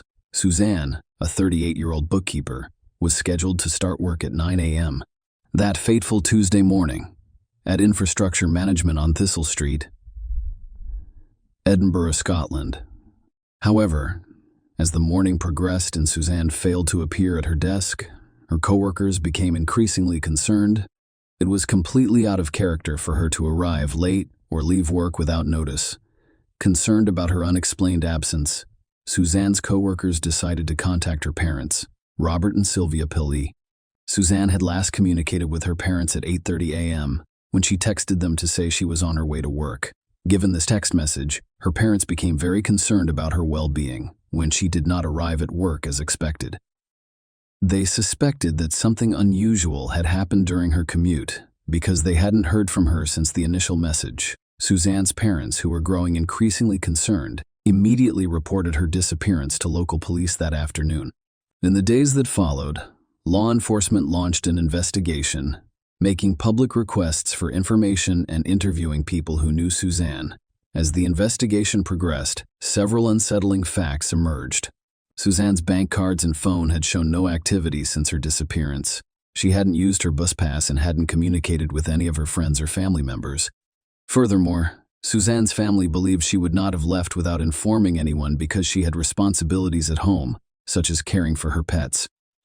Suzanne's father, Robert, expressed the profound confusion and distress that surrounded their family during this difficult time. He compared her disappearance to a perplexing enigma, claiming that it felt as if she had vanished into thin air, leaving behind a void beyond explanation. Suzanne's sudden disappearance remained a perplexing and deeply troubling mystery, with her loved ones, law enforcement, and the community as a whole searching for answers. The investigation into Suzanne Pilley's mysterious disappearance began to reveal new details as police meticulously reviewed CCTV footage from the area. The footage revealed a timeline of Suzanne's movements on the day she vanished, shed light on the events that led up to her disappearance. Suzanne followed her routine on the morning of her disappearance, leaving her apartment on Whitton Road at 8 a.m. to begin her day as usual. About 20 minutes later, she boarded a number 2 bus at Stevenson Drive and continued on her regular route. She then transferred to the number 4 bus on Dalry Road, opposite the Caledonian Terrace. Suzanne disembarked from the number 4 bus on Princess Street directly outside the Generous Department Store at 8:48 a.m. She began her workday with a routine stop at a Sainsbury's convenience store, as she did most mornings. Surveillance cameras captured Suzanne's presence at the Sainsbury's store at 8:51 a.m. After finishing her errands, she headed to her workplace, which is Infrastructure Management on Thistle Street. Suzanne's last known footage was captured by a CCTV camera near the building at the corner, only 50 meters from her office front door. At this point, she appeared to vanish from sight, leaving authorities with a perplexing mystery to solve. The investigation revealed one potentially significant detail. At 8:55 a.m., a black cab stopped in the area where Suzanne was last seen. Although law enforcement did not believe the cab driver was directly involved in Suzanne's disappearance, they did issue an appeal to the driver to come forward and help with their ongoing investigation. This development raised questions about whether the cab driver witnessed anything unusual or had information that could help solve the mystery of Suzanne Pilley's disappearance. As the investigation into Suzanne Pilley's disappearance progressed, law enforcement began to look into her personal life in an attempt to better understand the circumstances surrounding her disappearance. Their investigations led them to what appeared to be a complex love triangle, which shed light on a possible motive for the crime. Suzanne, a single woman, had recently been in a romantic relationship with a coworker, David Gilroy. However, the relationship ended in December 2009. David, who was married and had his own family, had decided to return to his wife and children in an attempt to reconcile with them. He told the police that Suzanne had been dating other men since their breakup, implying that their romantic relationship had ended amicably. Several weeks after Suzanne's mysterious disappearance, David Gilroy reported a break-in to police. He claimed that someone broke into his home while he was sleeping, stealing both his mobile phone and laptop. According to David, his wife discovered the broken back door when she woke up, despite the fact that they had heard very little noise during the intrusion. When asked if he thought the break-in was connected to Suzanne's disappearance, David responded with uncertainty, saying, "I don't know." The investigation took a darker and more ominous turn when authorities began looking for the driver of a silver car that had apparently stopped in a remote forest area. They expressed their interest in the vehicle movements on the afternoon and evening of May 5, the day after Suzanne's last sighting. The police were especially interested in anyone who saw the car between 1 p.m. and 3:30 p.m., as well as around 7 p.m. and 9 p.m. In a significant development, authorities publicly announced the shift from a missing person case to a murder investigation.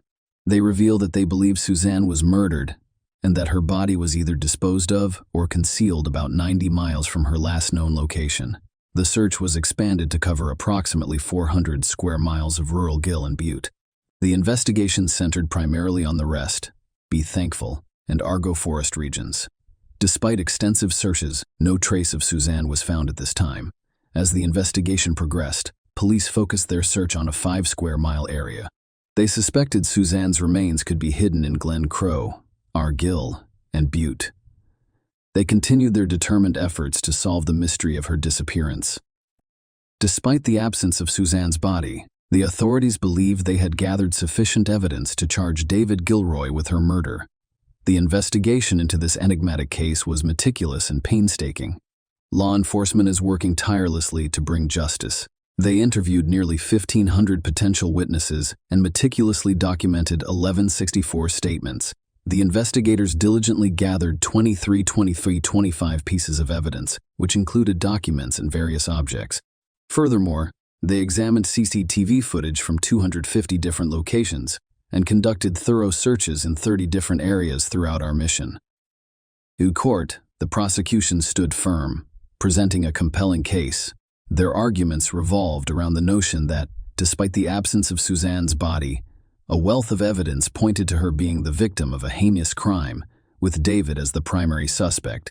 The prosecution revealed the intricate tapestry of Suzanne and David's relationship, which began at work.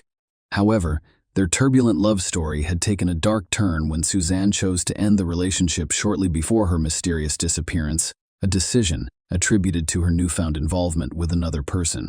During the trial, Suzanne's mother, Sylvia, testified, providing a moving glimpse into her daughter's life. Sylvia recounted Suzanne's marriage in 2004, followed by a divorce. Suzanne had taken a significant step toward independence by purchasing her own Edinburgh apartment, which became David's residence in 2009. Sylvia made it clear that he had left his wife and was seeking a divorce. Suzanne did not cause the breakup. The courtroom remained wrapped as the prosecution continued to unravel the complex narrative. David's obsession with Suzanne became a central theme in their case. The prosecution revealed that David sent an astounding 400 text messages in the month leading up to Suzanne's disappearance, indicating that he was unwilling to accept the end of their relationship.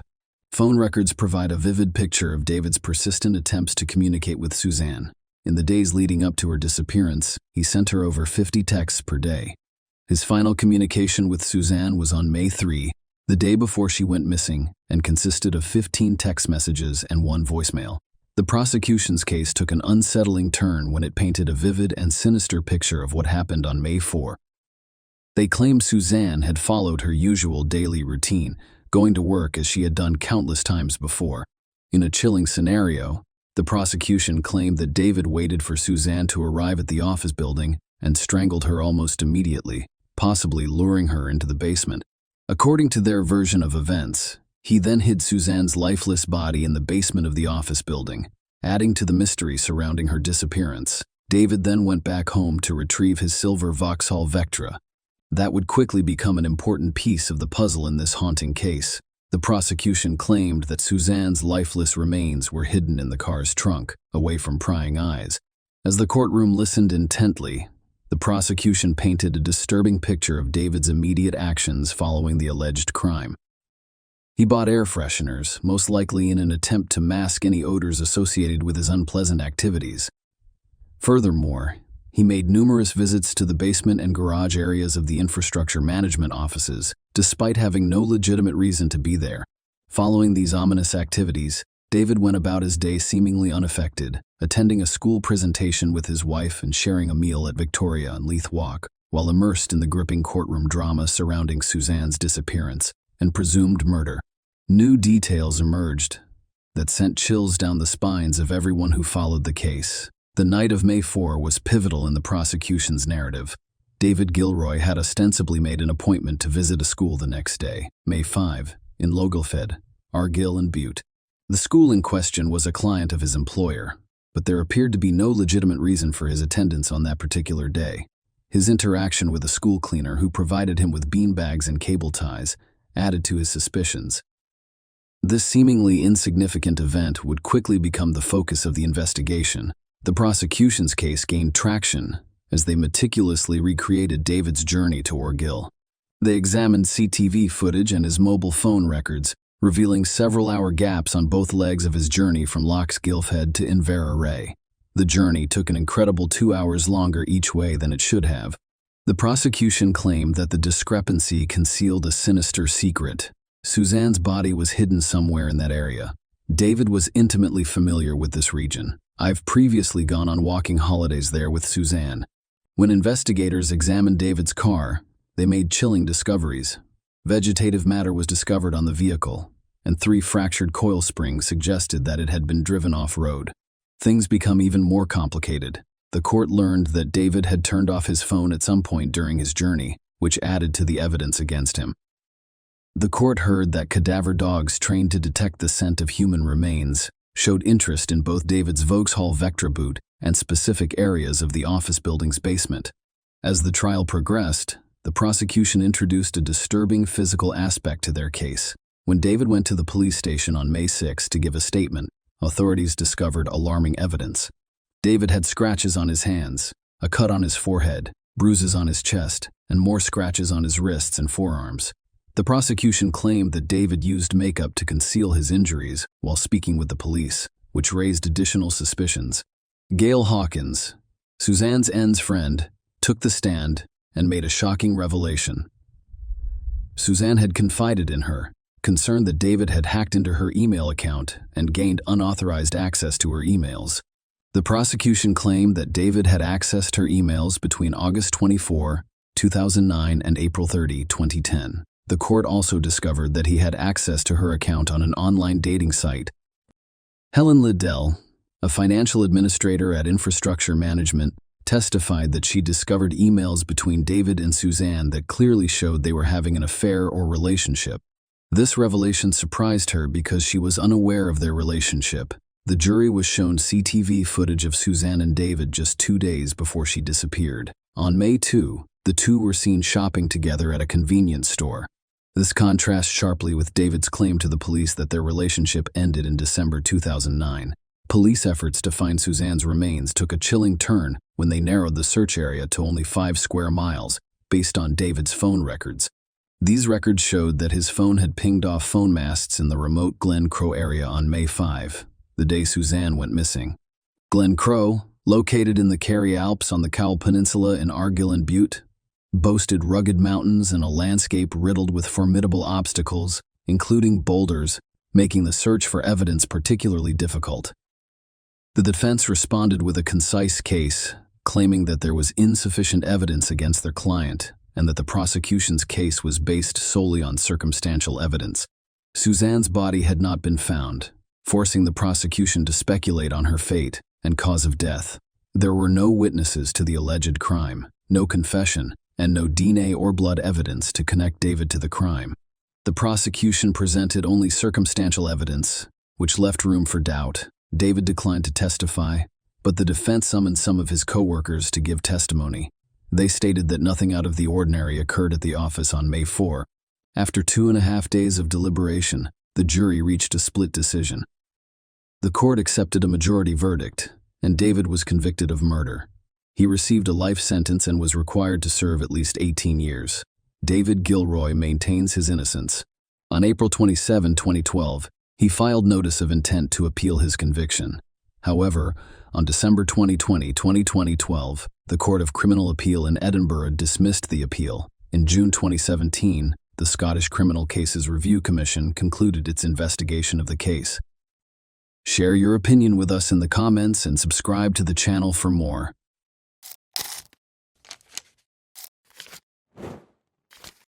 Hey guys, welcome to my channel, and today we're going to take a look at another horrible case with you. On February 27, 2017, the 1-year-old Valerie Arrow was found dead in her home. The scene that unfolded before the eyes of the police was shocking in its cruelty. Valerie lay on the bed wearing a bathrobe, her wrists bound with a shoelace, and a scarf in her mouth as a gag.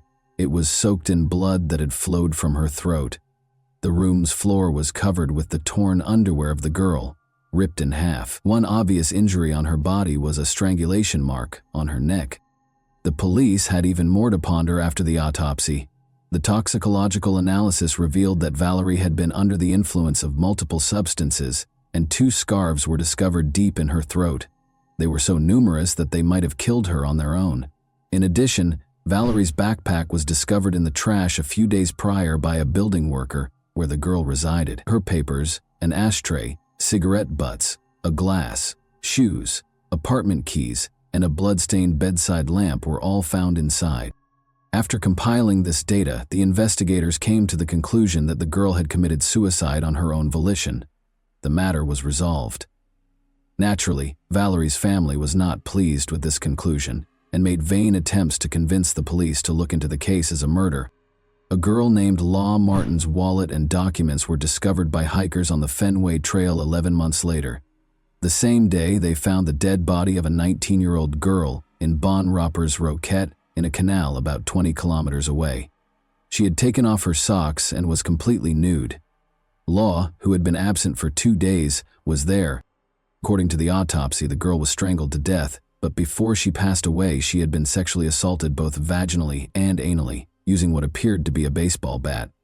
The forensic specialist also discovered a torn spleen, which suggests a very powerful abdominal blow, like a kick. Despite starting an investigation, the police were unable to find any solid leads. Furthermore, nobody ever thought to link the 2 cases together, of course. After 7 years, the morning of February 11, 1997, arrived. In Toulouse, firefighters broke into a 4th-floor apartment in a multi-story building at 9 in the morning. They found a 29-year-old woman named Martin Matten's charred and lifeless body inside. Martin was on the bed, face down. There was a magazine from an automatic pistol on the floor and a ripped and blood-stained bra in the bathroom. Blood was all over the carpet and the bathtub, and a light bulb that had been unscrewed was lying on the floor. The firefighters came to the conclusion that there were 2 fires. 2 obvious attempts at intentional arson in the living room by the armchair and in the bedroom. After weighing all of the available evidence, the investigating police inspector came to the conclusion that Martin's death was caused by a choice she made. Emily Espies, then 21 years old, went into a Toulouse bar 10 days later, on February 26, 1997. She wanted to grab a drink with her friends in the afternoon. She met Patrice, a nice and attractive man, in the bar. Because he gave Emily and her friends illegal drugs, he had his own method of luring girls. The rest of the day and the next morning were spent with Patrice and Emily. The young man asked Emily to accompany him to a concert that he was planning to attend that evening. He invited her and she accepted. They did, however, meet up with Patrice's friend Eve, whom he had been living with for a while prior to the concert. The young people in the group shared a meal and some beverages. After that, Patrice and Emily headed to the concert in Patrice's car, arriving at around 1:30 a.m. While Patrice spent more time drinking beer at the bar, Emily danced a lot. Emily asked her new acquaintance to drive her home at around 2 in the morning because she was exhausted from not sleeping for 2 days. The tired girl fell asleep right away, before she had even had a chance to sit in the car. She was lying on the back seat of the car when she woke up, even though it felt like only a moment had gone by. Emily opened her eyes and was shocked to see that she was being choked by Patrice, a buffer with protruding eyes. He was no longer the nice guy she'd spent the entire day with.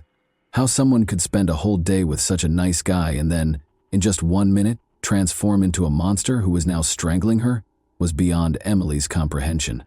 Emily made an effort to resist. She tried to rip Patrice's hair, screamed and scratched him. Emily passed out after he repeatedly hit her face and told her to stop talking. She woke up without her underwear a few minutes later. She must have been violated by his attempt. Given the likelihood of her death, Emily made the decision to either pretend to be dead or speak to him. In an attempt to defuse the situation and maintain her composure, she decided to speak with Patrice. She reiterated that she understood everything, that excessive drinking causes such things, that everything was okay, and that she would keep it a secret. Patrice asked her to please him after stopping the car. Emily declined. He then accompanied her to the back seat, proceeded to undress her, and again violated her. Emily tried to maintain her composure. She kept conversing with him, downplaying the damage he had done to her. Patrice suddenly started crying and expressed regret for his actions. "You have 10 years of my life in your hands," he told Emily. He must have been sincere, because Emily didn't think he was such a great actor. She felt hope once more. Emily soothed her tormentor and attacker. Her only concern was to survive this nightmare, so she spoke softly to him. She asked him to drive her home after she was able to calm Patrice down. When he refused, they went to Patrice's friend Eve's place. Patrice stopped touching Emily as they lay down to sleep in the same bed. A sense of expectation developed. Despite going through hell, Emily is still alive. Even though the assailant was only a few centimeters away from her, she felt a little safer because she knew Eve was in the adjacent room. For several hours, the girl was able to sleep until she heard his girlfriend Eve awaken. They were in the kitchen when Emily got up. When Eve and his girlfriend Nora noticed Emily's facial bruises, they were appalled. She told them that a guy at the concert had attacked her. His face was hidden by a hood so she couldn't see it. Emily lied, primarily to protect herself but also to protect Patrice. She had been severely shaken and was still in shock after all. She might not have been completely conscious of what was going on, as though her soul had separated from her body. This is a typical defense mechanism used by traumatized individuals. Since Eve knew that his ex-girlfriend had thrown him out following a heated argument and didn't fully trust him, she discreetly pulled her aside and inquired as to whether Patrice had anything to do with it, even though she was staying with him. Nora is adamant that it was a guy from the concert and that Patrice had nothing to do with it. Patrice went to the kitchen as well after waking up. Emily was right when he said, "Yes, it was a guy in a hood. Unfortunately, there was no chance of catching him." Anyway, Emily was taken to the hospital by Nora. The girl's neck had evidence of strangulation, according to the doctors. She also had a number of facial injuries. She would need to stay in the hospital for a few days while being monitored by doctors. Emily felt at last more secure in the hospital. She made the decision to come clean and admit that Patrice had actually attacked her, but he had already vanished because he thought Emily might confess everything. Now that one of Patrice's victims was alive, the police began looking for him. He would spend 3 months evading capture. Patrice, now known as Frank, met Marie Norman at a country festival on June 14, $1,997. Murray lived in a chalet in a small town below Foix and was 35 years old. When the young man complained about having nowhere to stay, Murray felt sorry for him and offered to let him live with her in return for some housework. In addition, Murray decided that Frank would take care of the house while she visited her parents on the 20th. For a few days, Murray and Frank lived together in this manner. He fixed things and worked in the garden during the day, and they ate dinner, chatted, and smoked together in the evening. Murray and Frank had a terrific time on June 19th. She organized a dinner to celebrate Murray's new position at a wolf sanctuary in Orlu. They smoked cannabis and drank a lot, clearly in a positive mood. Frank, that is Patrice, tried to plant a kiss on Murray. To avoid an unpleasant situation, she went into the bedroom, but it was obvious that she wasn't prepared for it. But then the man hit her against the wall, grabbed her by the head, and followed her into the room. Despite feeling lightheaded, Murray was able to escape his hold. Patrice then grabbed a chair and struck his victim, who had collapsed on the bed and was no longer conscious. He repeatedly attacked her viciously. He began choking her with his bare hands. After this brought her back to consciousness. However, Murray was still breathing when he let go of her throat. Patrice then gagged her and tied her wrists and ankles. He then carried Murray's body to the first floor and started cleaning up to get rid of any remaining blood. To hide the bloodstains, he applied blue paint to the blue carpet. The top layer of blood-stained wooden furniture was removed with an angled grinder. The murderer washed his own clothes in the washing machine and set fire to sheets and clothing in the garden. He then buried Murray in her own garden after digging a hole in the garden and covering the victim's body with a blanket. He stole some valuable items that could be sold, such as the angle grinder, and 5,000 francs in cash. The next evening before departing the chalet, he left the following note on the table to try to dispel suspicion. Murray, I don't know where you are. I finished my work and am leaving.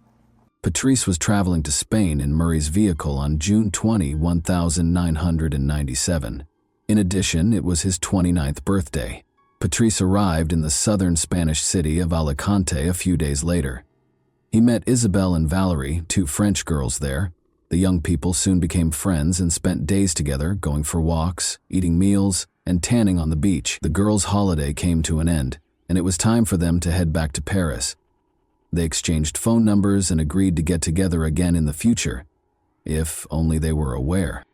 Patrice proceeded with his travels, stopping in Belgium and Germany before reaching Paris on September 1, 1997.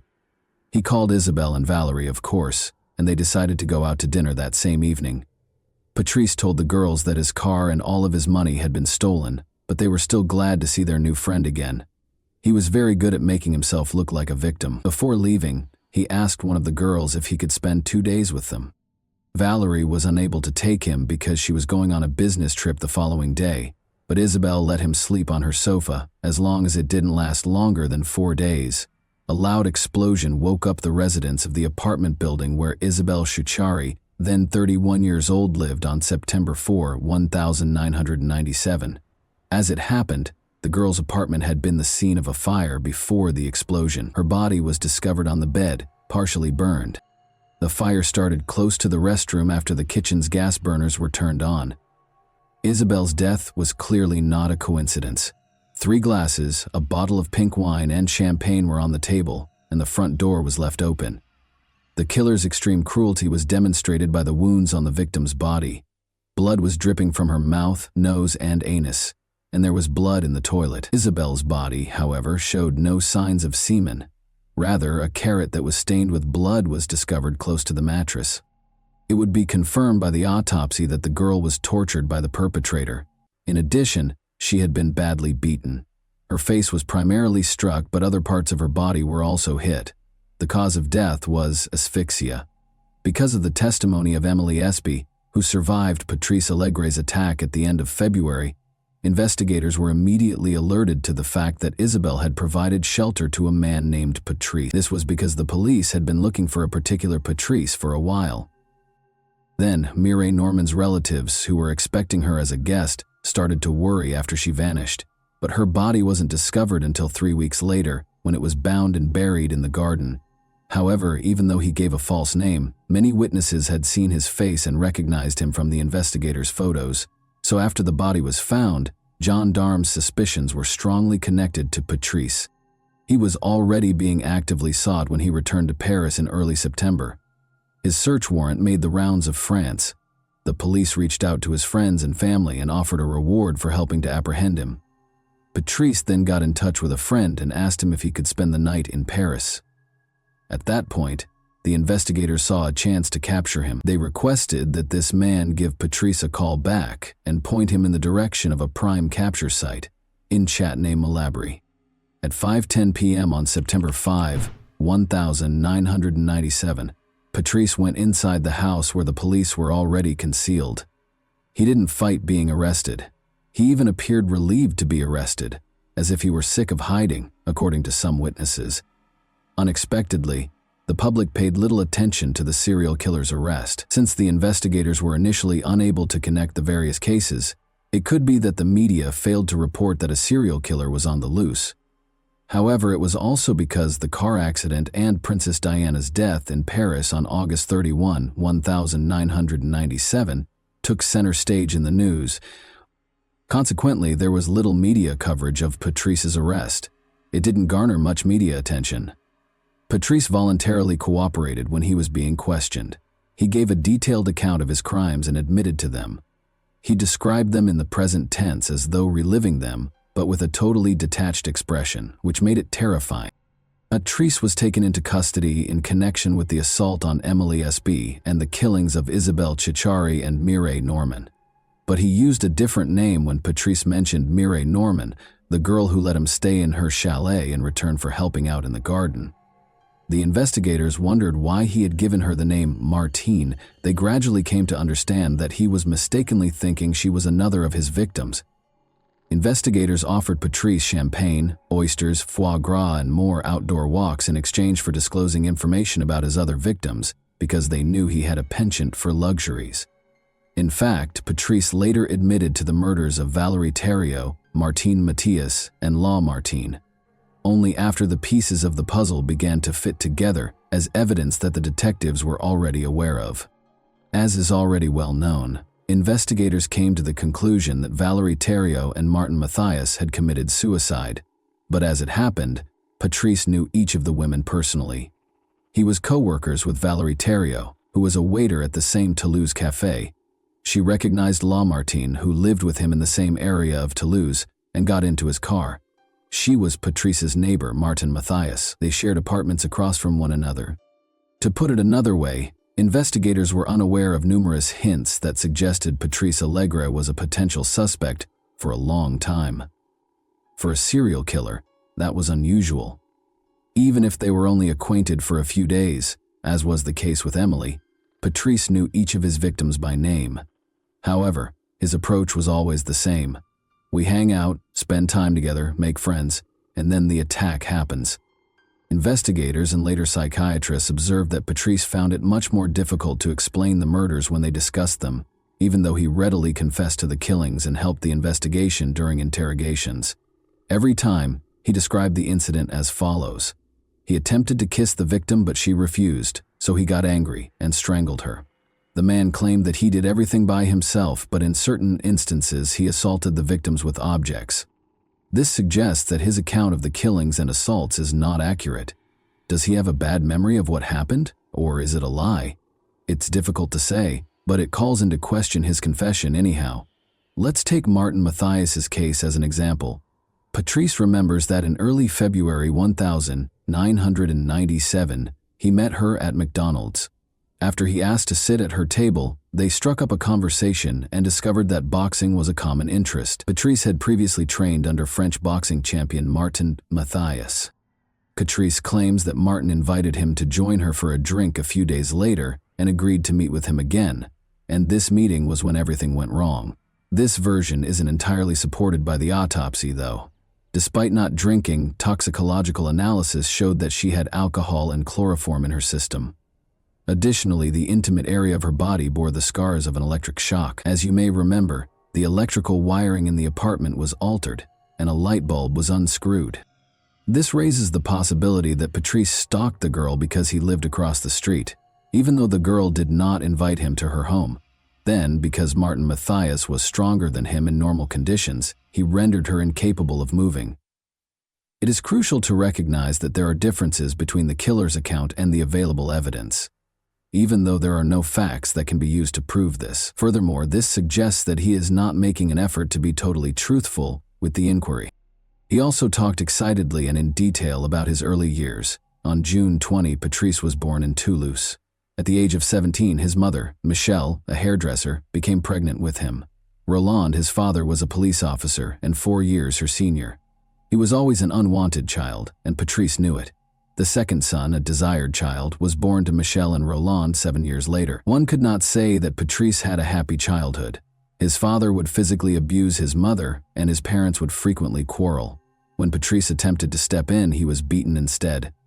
Being a police officer, Roland neglected his son and was frequently away from home. In contrast, Patrice's mother didn't seem to care much for him.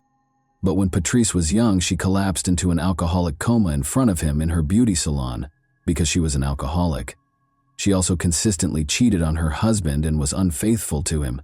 Patrice was able to observe some of her private interactions and the post-fight reconciliations between Michelle and Roland. He would frequently try to sleep in his room by covering his head with a pillow to block out the sounds of his mother's groans coming from the room next door. Another time, when Patrice, then 6, was sitting in the back seat and watching everything, she got pleasure from one of her friends in the car. Patrice idolized his mother and hated his father in spite of everything. He would stand up for her and was offended when others made disparaging remarks about her.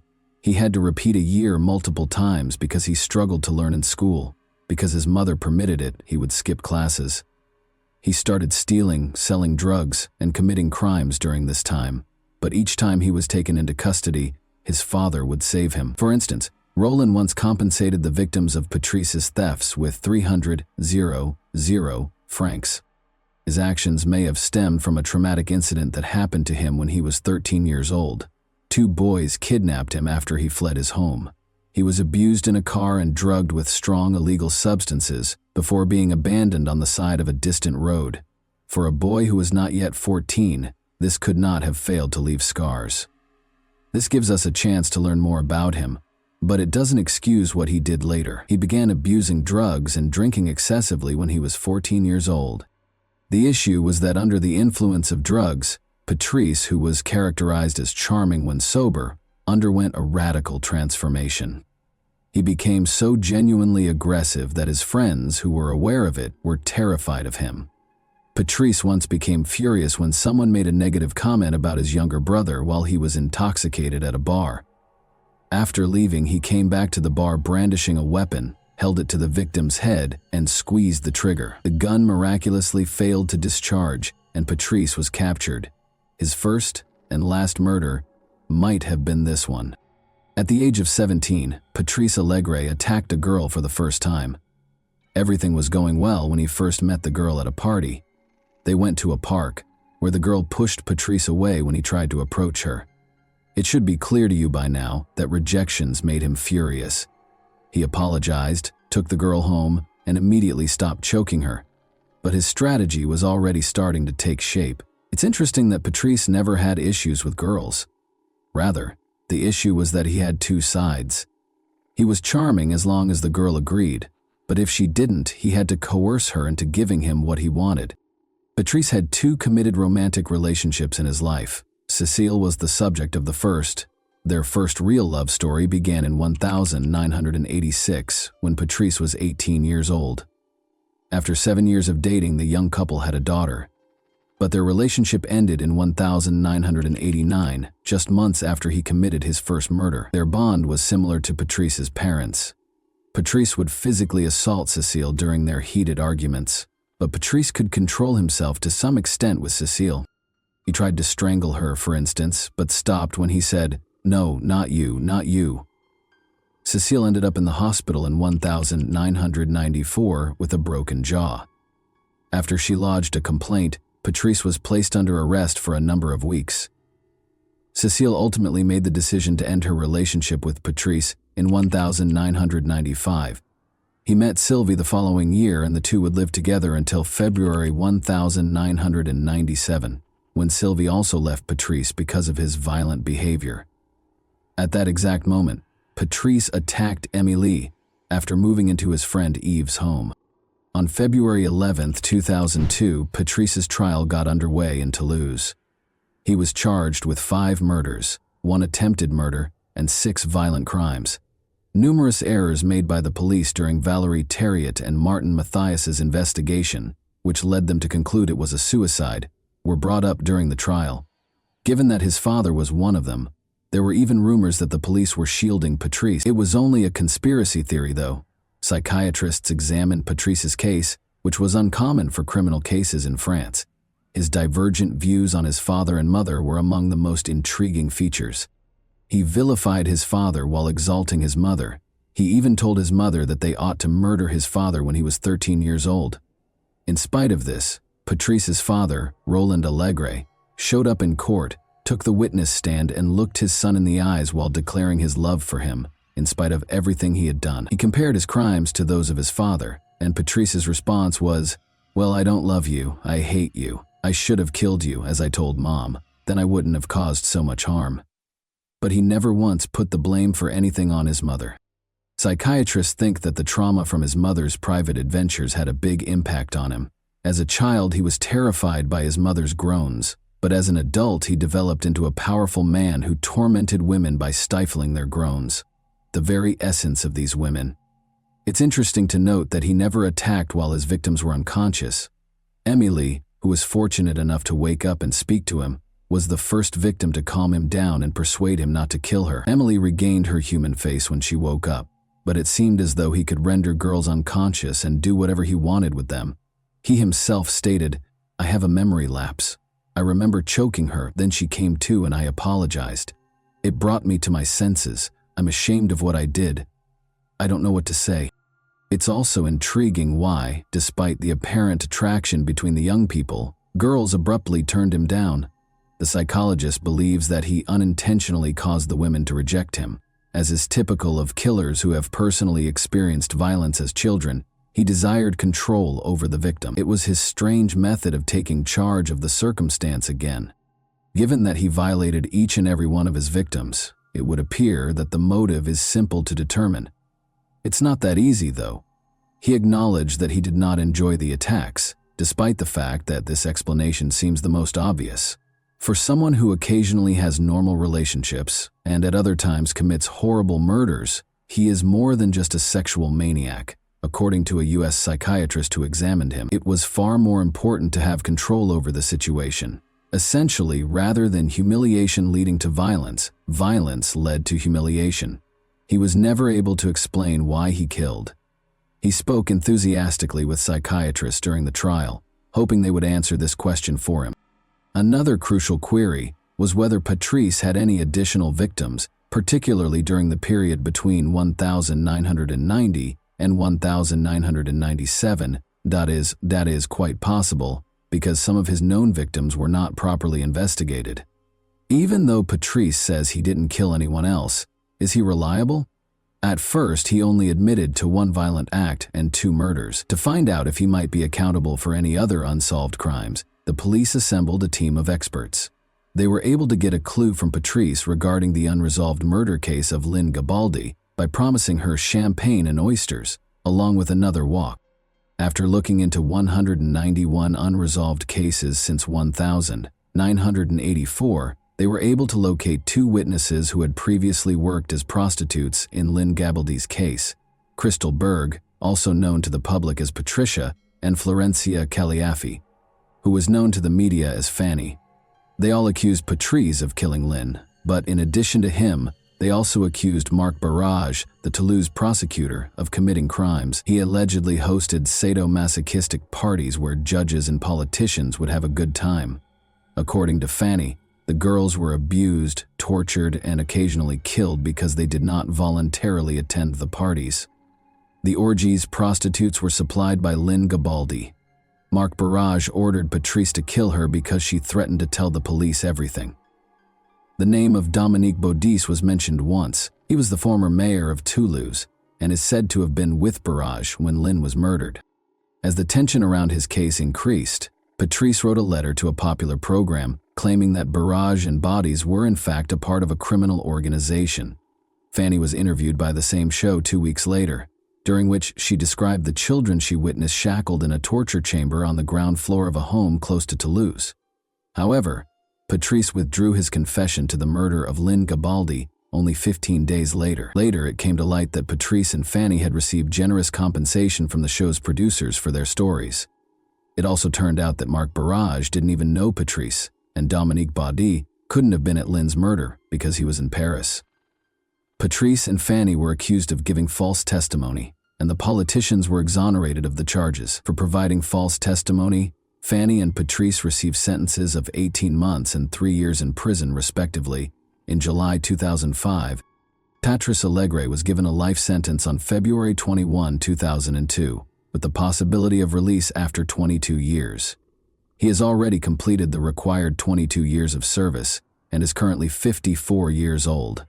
He started dating a Canadian psychologist during this period who relocated to France and lived near her prison-dwelling beloved. Patrice must want to see the woman and his daughter when they are not incarcerated. He applied for early release, but he dropped the plan after psychiatrists concluded that he has not been rehabilitated and that he has a very high risk of relapsing despite his best efforts. 9 years after the attack in 2006, Emily, the only survivor of Patrice's assault who testified against her attacker in court, died. Regretfully, she decided to do this herself. That concludes the terrifying tale for today. Please remember to like and subscribe if you liked this video, so you don't miss any future uploads. Tell me in the comments what surprised you the most about this story as well. And that wraps up today's chilling story. If you enjoyed this video, don't forget to like and subscribe so you never miss a new upload. Also, let me know in the comments what part of this story shocked you the most. Thank you for watching, and I'll see you in the next video. Bye.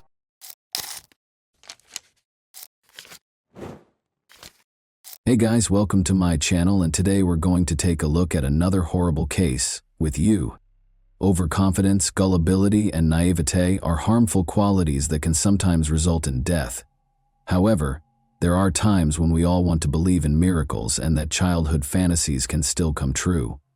When something you've wanted is so close that you can practically touch it, self-preservation, caution, and common sense can all take a backseat.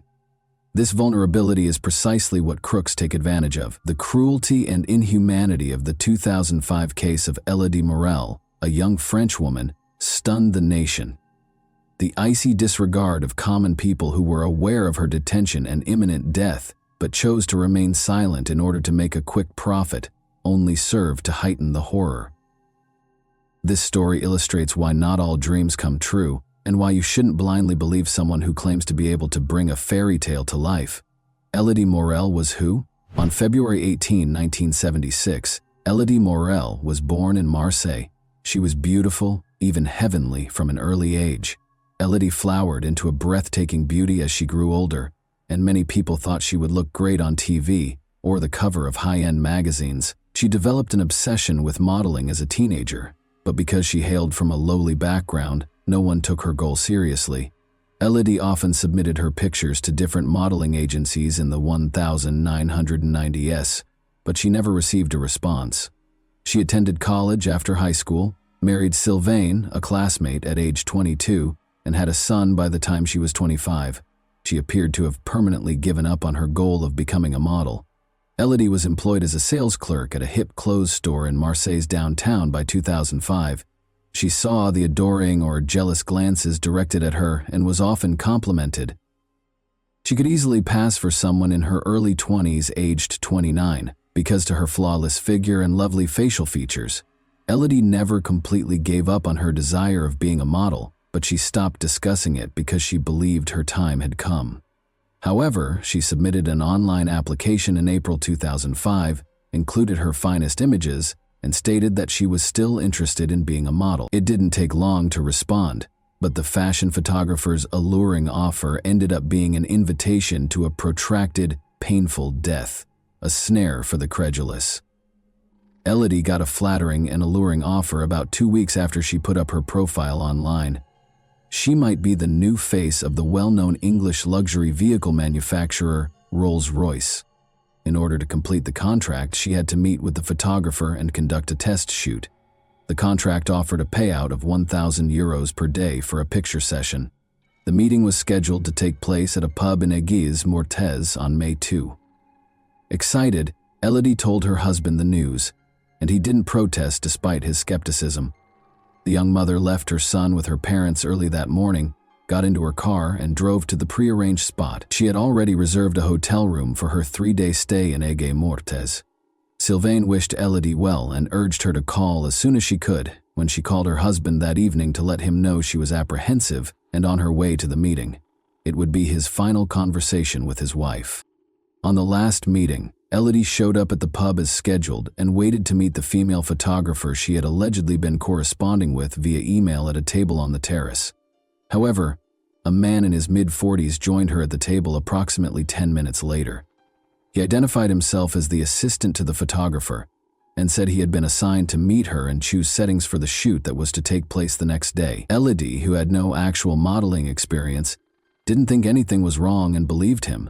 The man spoke eloquently, had a polished appearance, and appeared to be fully aware of everything she had discussed with the photographer in the past. They had an easy conversation about Elodie's possible career. She was already picturing herself on the covers of famous publications and planning her spending of the money she would receive. The man proposed that they go search for the ideal spot for the shoot the following day at around 9 p.m., when darkness had completely descended. There are several locations for a breathtaking photo shoot in the lovely medieval town of Aigues-Mortes, which is full with towers, fortresses, and chapels. Emotional and still naive, Elodie and her new friend exited the bar and climbed into his vehicle. She was never again seen alive. What's chilly was the entire encounter seen by another individual who knew the offender intimately and had heard of his heinous intentions. Unfortunately, his attempts to step in were unsuccessful. That same evening, May 2, a terrified informant received a call at the Aigues-Mortes police station. According to a man in a panic, a young woman was in serious danger and something urgently needed to be done. He was certain there wasn't much time to act, but he didn't know the name of the possible victim or where she might have been taken. Dominique Tarasco, a 63-year-old nightclub owner who frequently served as an informant for the police, giving them sensitive information, was the caller. He claimed to have seen Guillaume Mingot, a friend of his, at the bar earlier that evening. Mingot was notoriously vicious and ruthless, and he had connections to the criminal underground. Mingot boasted the day before that he had met a gullible, attractive girl online and intended to kidnap her in order to sell her to a Spanish brothel for a high price. But it was hard to get the search going. The police knew time was of the importance, but they had no identity, no location, and no strong clues. They were named Elodie Morel by the following morning. She had been gone since the night before, and her phone was off, according to her anxious family, who called the police. They clarified that she had just disappeared after leaving for a photo shoot in another town. The police first failed to link the informant's call to this disappearance. Despite their suspicions that Elodie might have fled with a boyfriend, her family adamantly maintained that she would never leave her little son or vanish silently. Only 3 days after Elodie's disappearance did the search for her start. A waste of valuable time. For 2 of those days, Elodie was sadly still alive and imprisoned at a home in Aigues-Mortes, where she endured torture and abuse while her captors made decisions about how to end her questioning of the witness and arrest of the suspects. When Elodie Morel vanished on May 5, 2005, the lead investigators started to assume that she was the same enigmatic woman in peril that the source had warned about. When Dominique was called to the police to make an official statement, he instantly verified that Elodie was the same person he had seen at the pub with Guillaume Mingot 3 days prior, after seeing a picture of her. In response to a question about where he believed Mingot might be keeping the victim, Dominique said he had heard rumors of a recently closed deserted nightclub on the north side of town. That evening, a police unit established a stakeout at the scene and captured 48-year-old Guillaume Mingot and 53-year-old Richard Line as they entered the building. More research was necessary to determine the second man's involvement in this crime, as it was still uncertain. When authorities searched Mingot, they discovered Elodie Morel's credit card in one of his pockets, concluding that he was responsible for her disappearance. However, after a few hours, Line was freed because there was no proof against him, and both men were taken to the station to be questioned. Line, who had never run afoul of the police himself, lived with his family on the outskirts of town and was friendly with Guillaume. Mingot first stated in the first tale that he had taken Elodie's credit card and didn't know her. His initial account of events states that on May 2, he was at the pub when he spotted a pretty well-dressed woman. He chose to rob her because he thought she must be wealthy. Guillaume offered to buy Elodie a coffee after he sat down at her table and gave her a compliment. She didn't ask him to go, but she did say she was waiting for someone. After a little conversation, he was able to take her credit card from the purse that was hanging on her chair and slip away before she realized it was gone. Although Mingot acknowledged that he knew the victim, he maintained that the whole event happened on its own and that he had nothing to do with her abduction other than to steal her card. Investigators verified that he had taken out cash from an ATM outside the city, using the pilfered card that same day, but he was unable to describe how he recognized the image. He would have had a weak story if Elodie hadn't told him. Furthermore, a background investigation showed that Mingad had a number of previous convictions, including drug trafficking, armed robbery, and a 9-year jail term for a vicious rape. Though he had been more cautious in an effort to avoid going to jail again, Mingad had not altered his behavior despite his criminal past after being released. When authorities discovered Elodie's phone number on Mingad's phone, along with their email correspondence regarding the photo shoot, the second story took a different path. He was forced to alter his story after this revelation, which totally contradicted his first statement. He admitted that he had messaged Elodie under the guise of a photographer after discovering her online modeling profile. The innocent beauty was a simple target and consented to meet without a lot of questioning. Mingad had been communicating with her under a female alias, so he was afraid she would grow suspicious when a man appeared in place of the photographer she had been anticipating. However, Elodie, who was eager and trusting, saw nothing odd and consented to accompany him to look for a spot for a late-night picture session. She even got into his car without question. Witnesses later attested to the fact that Guillaume swerved off the main road and halted the vehicle once they had reached a remote location. He insisted that Elodie give him her credit card while brandishing a gun. He took her handbag and located the card himself after she refused. Then he started asking for the PIN, but she refused to give it to him. In a fit of rage, he banged her head on the dashboard and began strangling her until she gave him the code. In order to make sure Elodie had told him the truth, Mingad then locked her in the trunk and drove to the closest ATM. He drained her account and the PIN worked, but now that he had the money, he began to think about what to do with the woman who was now imprisoned in his trunk, how to conceal the victim, and how to have the accomplices arrested. Guillaume Mingot drove to his buddy Richard Lyon's place to temporarily hide Elodie since he needed time to think things through. He told Richard about the woman who was trapped in his trunk and that he was eager to share his idea to sell her and make a significant profit. It's worth noting that Richard and his spouse had previously worked at the same shuttered nightclub, he as a security guard and she as a cleaner. However, after the club closed, they both lost their jobs and were barely making ends meet, with Richard turning to heavy drinking. Richard offered to help by giving Guillaume the keys to his empty garage, which he offered as a place to hide the woman. He preferred to wait for Guillaume to figure things out and to get his share of the money as soon as possible. Investigations later showed that Elodie was held captive for more than 2 days, during which she endured a nightmare of torture, assault, beatings, and the agony of hunger and thirst. Guillaume claims that during those 2 days he and Elodie spoke extensively, especially about their children, who were quite similar in age. Elodie pleaded that her son needed her and urged him to release her. According to Guillaume, there was a time when he genuinely felt terrible for her and was thinking about letting her leave. Since she had been in the garage for 2 days and it was quite hot, he even brought her a bottle of water. But when Richard, who was intoxicated, decided it was time to deal with the captive on the evening of May 4, things took a sharp turn. According to Guillaume, Richard went into the garage and used a rope to strangle Elodie while he was away. Guillaume maintained that he just assisted in disposing of the body and had nothing to do with the real crime, but he wouldn't say where they had concealed her body. The Lyon home was searched. The couple seemed anxious but unsurprised by what happened when police used a search warrant to raid the Lyon house. They showed little interest in the ongoing search, allowing the officers to enter without any opposition and continuing to dine at the kitchen table. Police discovered a number of Elodie's belongings in their teenage daughter's room during the inquiry, including a wristwatch, jewelry, a hair clip, and her cell phone. Richard's wife was also found to be in possession of Elodie's pocketbook and purse. The trash can outside the house contained ripped bits of the victim's clothing, along with other possessions. When Richard's garage, which is close to their house, was searched, even more unsettling evidence was found. Investigators discovered brown traces inside the unoccupied room that seemed to be dried blood. They discovered crumpled tissue as well. While their 14-year-old daughter was temporarily placed with family, Richard and his wife were arrested along with shoes, cigarette butts, an empty plastic bottle, and a piece of laundry rope.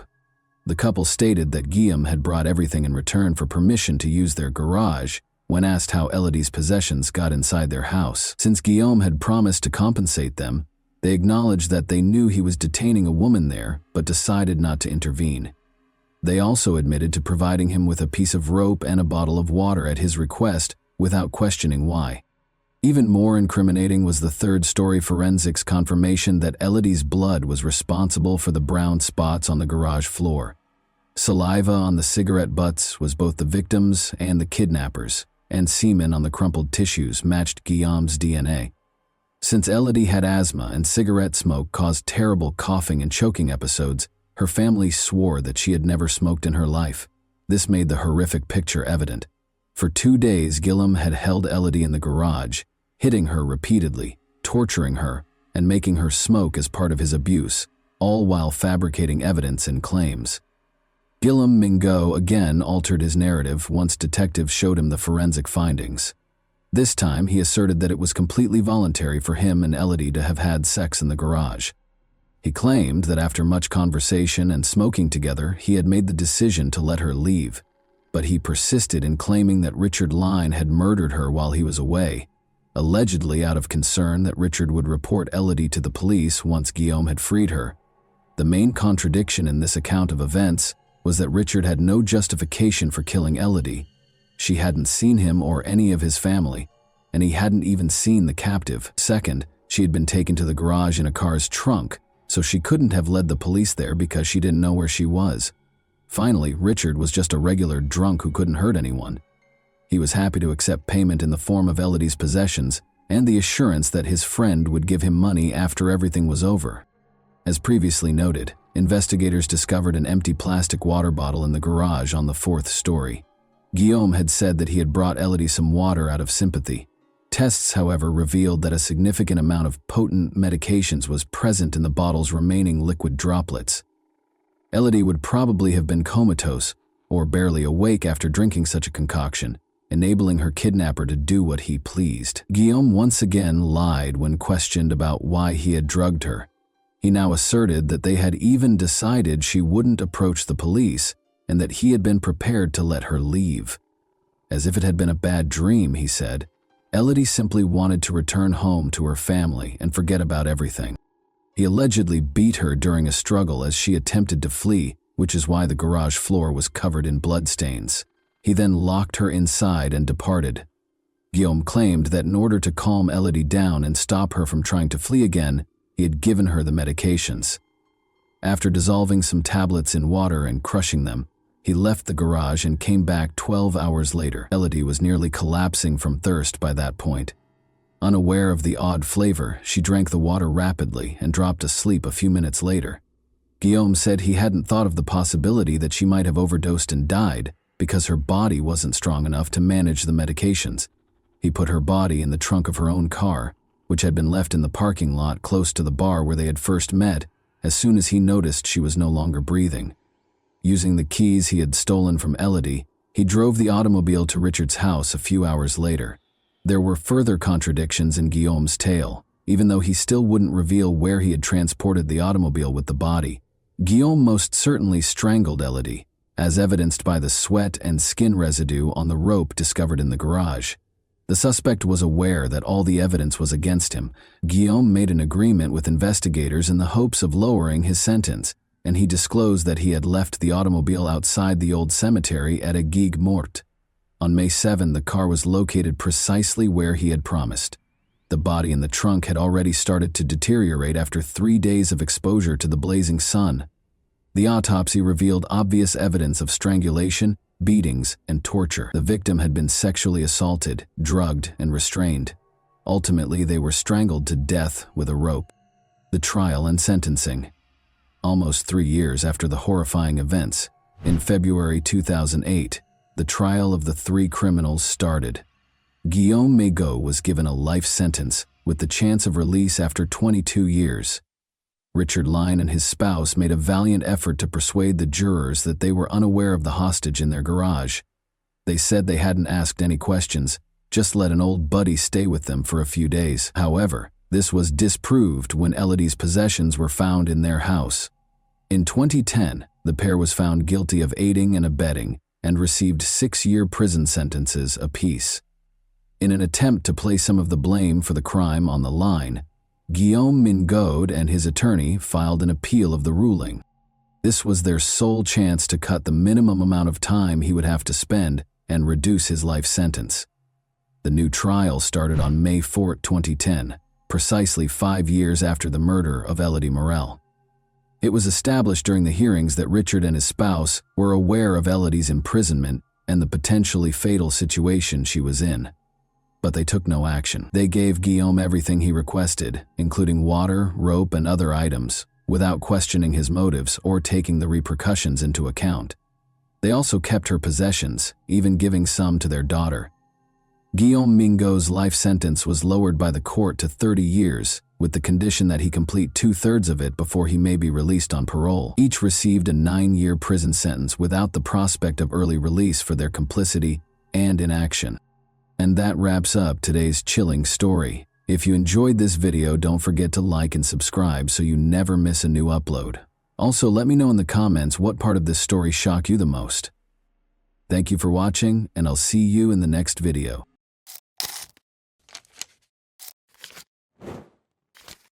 Hey guys, welcome to my channel, and today we're going to take a look at another horrible case with you. Born on May 23, 1973, in a small Tennessee town, Matthew Winkler came from a family where religion was very important. His life was centered around church activities from a young age, and his parents, who were devout Christians, gave him a solid moral foundation grounded in Christian principles.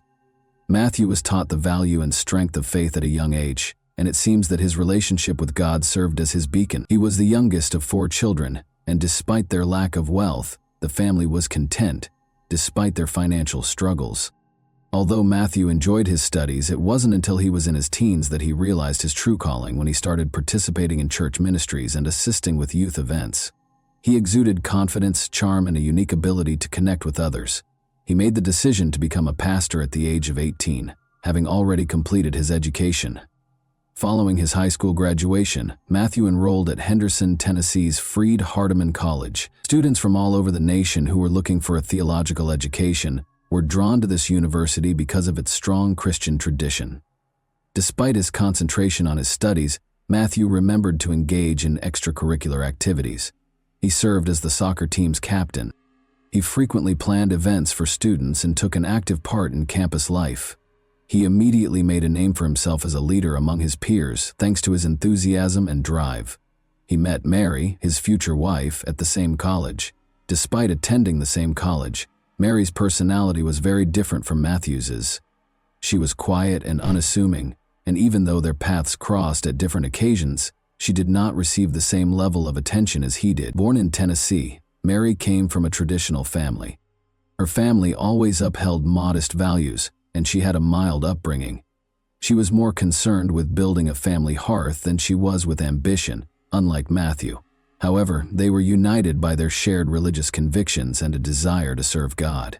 Matthew first became acquainted with Mary while she was volunteering for student council-organized projects on campus. Her kindness and gentleness of heart impressed him. Mary wasn't looking for attention. She was not overlooked. He started their friendship, which swiftly developed into a more committed partnership for someone with Matthew's charm. Surprisingly, Matthew's vivacious personality was ideally matched by Mary's serene and prudent disposition. They were soon inseparable. The couple started assisting the underprivileged, volunteering at community events, and working together on church projects.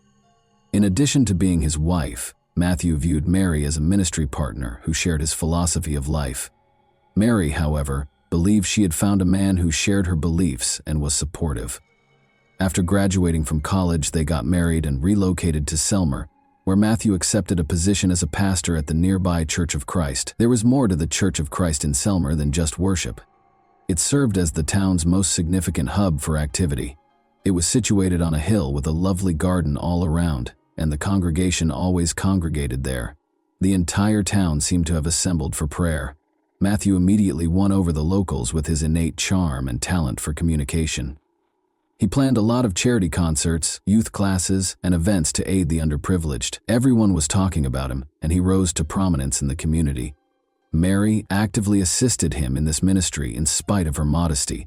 She was present when Matthew took care of the house, assisted with event planning, and delivered significant announcements to the congregation.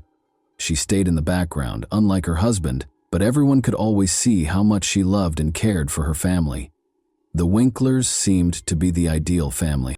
Patricia, Mary, Alice, and Brianna are the three daughters that Matthew and Mary raised. You could frequently hear the children's laughter reverberating throughout the house because they were energetic and full of fun. The sisters were close, and even though they were young, already exhibited the same Christian values as their parents, but there was a very bad life going on behind the closed doors of their home. The tension between Matthew and Mary was occasionally apparent to those who knew the family a little better. Although some claimed that Matthew was an overly strict man, the rumors never spread beyond a small circle. Matthew was a man of strong character. In a small town, people hardly ever talked about such things openly, but their children, who were always happy and gregarious, showed no signs of trouble for most of them. The Winklers were still a role model. It started out as a typical spring morning on March 22, as the Christ Church congregation started to assemble for services. The town was just starting to awaken. The air was filled with the aroma of freshly cut grass and coffee poured into thermoses that residents frequently brought to meetings. But soon after, the unsettling news that Pastor Matthew had failed to arrive at church broke the stillness of that morning. He never skipped Sunday services, so this was out of the ordinary. After unsuccessful attempts to contact him, a number of parishioners visited his home to check on him. They saw that the door was unlocked and the windows were draped as they got closer to the house. Given how strict the Winkler family had always been about security, this seemed strange. They knew something had gone wrong as soon as they were inside. It was too quiet in the house. A distressing call was placed to emergency number 91 at 9 a.m. Matthew Winkler was the pastor of the Church of Christ, where James Barker, the caller, was a parishioner. Barker stated that because Matthew had not shown up for the morning service, he and a few other churchgoers who were worried about the pastor had made the decision to pay him a visit at his house. A few minutes after the call, Barker found Matthew's body in his bedroom, and police officers quickly arrived on the scene. In order to avoid interfering with the investigation, Barker and other parishioners had already left the house. The house appeared to be in good condition upon first inspection, but the atmosphere was strange. The only evidence of violence or damage in the house was the fight in the bedroom. There was no sign of the family's presence, as if they had just left the house. The police officers were astounded by the house's unremarkable appearance as soon as they entered it. There was an incomplete breakfast in the kitchen, toys on the floor, and cups of leftover coffee on the table in the living room. However, the initially seemingly normal atmosphere did not match what the police officers soon learned when they entered the bedroom. They saw Matthew Winkler's body right away. He was on the bed, face down, in pajamas that showed obvious signs of abuse. Death had finally caught up with him, as was later revealed. The pastor had a noticeable large wound on his back a few hours prior, which was clearly caused by a gunshot, but the gun itself was not present in the room. The police observed that the gunshot shell casing was on the ground as they placed Matthew's body down. This immediately suggested the presence of a firearm, but none was found. There was evidence of a struggle in the bedroom. The nightstand had been knocked over, and books and personal items were all over the floor. As though someone had attempted to hide or flee, the sheet was partially hanging off the bed, and the bedding was wrinkled. This implied that at the time of the crime, the victim and the offender were engaged in combat. A few crucial details were also noted by forensic investigators who arrived soon after the police. The family had gotten up early that day and was getting ready for their morning duties, as evidenced by the empty bottles of shampoo and shower gel in the bathroom. But there were concerns about Matthew's own death in the bedroom and his absence from the church service. The shoe tracks that did not match Matthew's shoes, however, were the most interesting discovery. Someone was in the room when the crime was committed, as evidenced by prints found on the carpet near the bed. The pastor's shoes were not the same size as these footprints. This suggested a potential offender who might have been both directly involved in the incident and a witness to the murder. On one of the night tables, police also discovered a partial palm print that they later determined belonged to Mary Winkler. Her whereabouts were unknown at the time of the murder, but the print provided unmistakable proof that she was present at the scene, making this fact contentious. A child's note was left on the kitchen refrigerator by the family's eldest daughter. The paper said, "Daddy, you are loved." In the midst of the tragedy, the message was especially poignant, and made investigators wonder about the motivations behind the crime. After examining the house and documenting important evidence, police started questioning. James Barker, who saw the first events, was the first person interviewed. Barker attested that he and a number of parishioners visited the residence early on March 22 in order to locate the pastor, who had not arrived for service. The next question posed by a neighbor is whether the perpetrator knew the family, because he also stated that there were no indications of violence or forced entry in the house, who also claimed that he saw Mary Winkler on March 21st in the evening. According to him, there were no indications of tension or conflict, and the Winkler family seemed friendly and at ease. The Winkler family was described by numerous witnesses as calm and amiable, so this turned out to be a crucial point. Soon after, the police started interrogating the church employees, who also attested to the absence of any indications of disputes or questionable activities, but it soon became apparent that nobody had any clue as to where Mary and the kids might have gone. The main thing that caught people's attention right away was that Mary and the Winkler kids were nowhere to be found. The family may have been kidnapped or on the run because their car was out of place. This turned into the primary query that investigators were attempting to address. Following the discovery of Matthew's body, a massive search was launched for the Winkler's vehicle, and hotels and gas stations were inspected for possible routes Mary might have taken.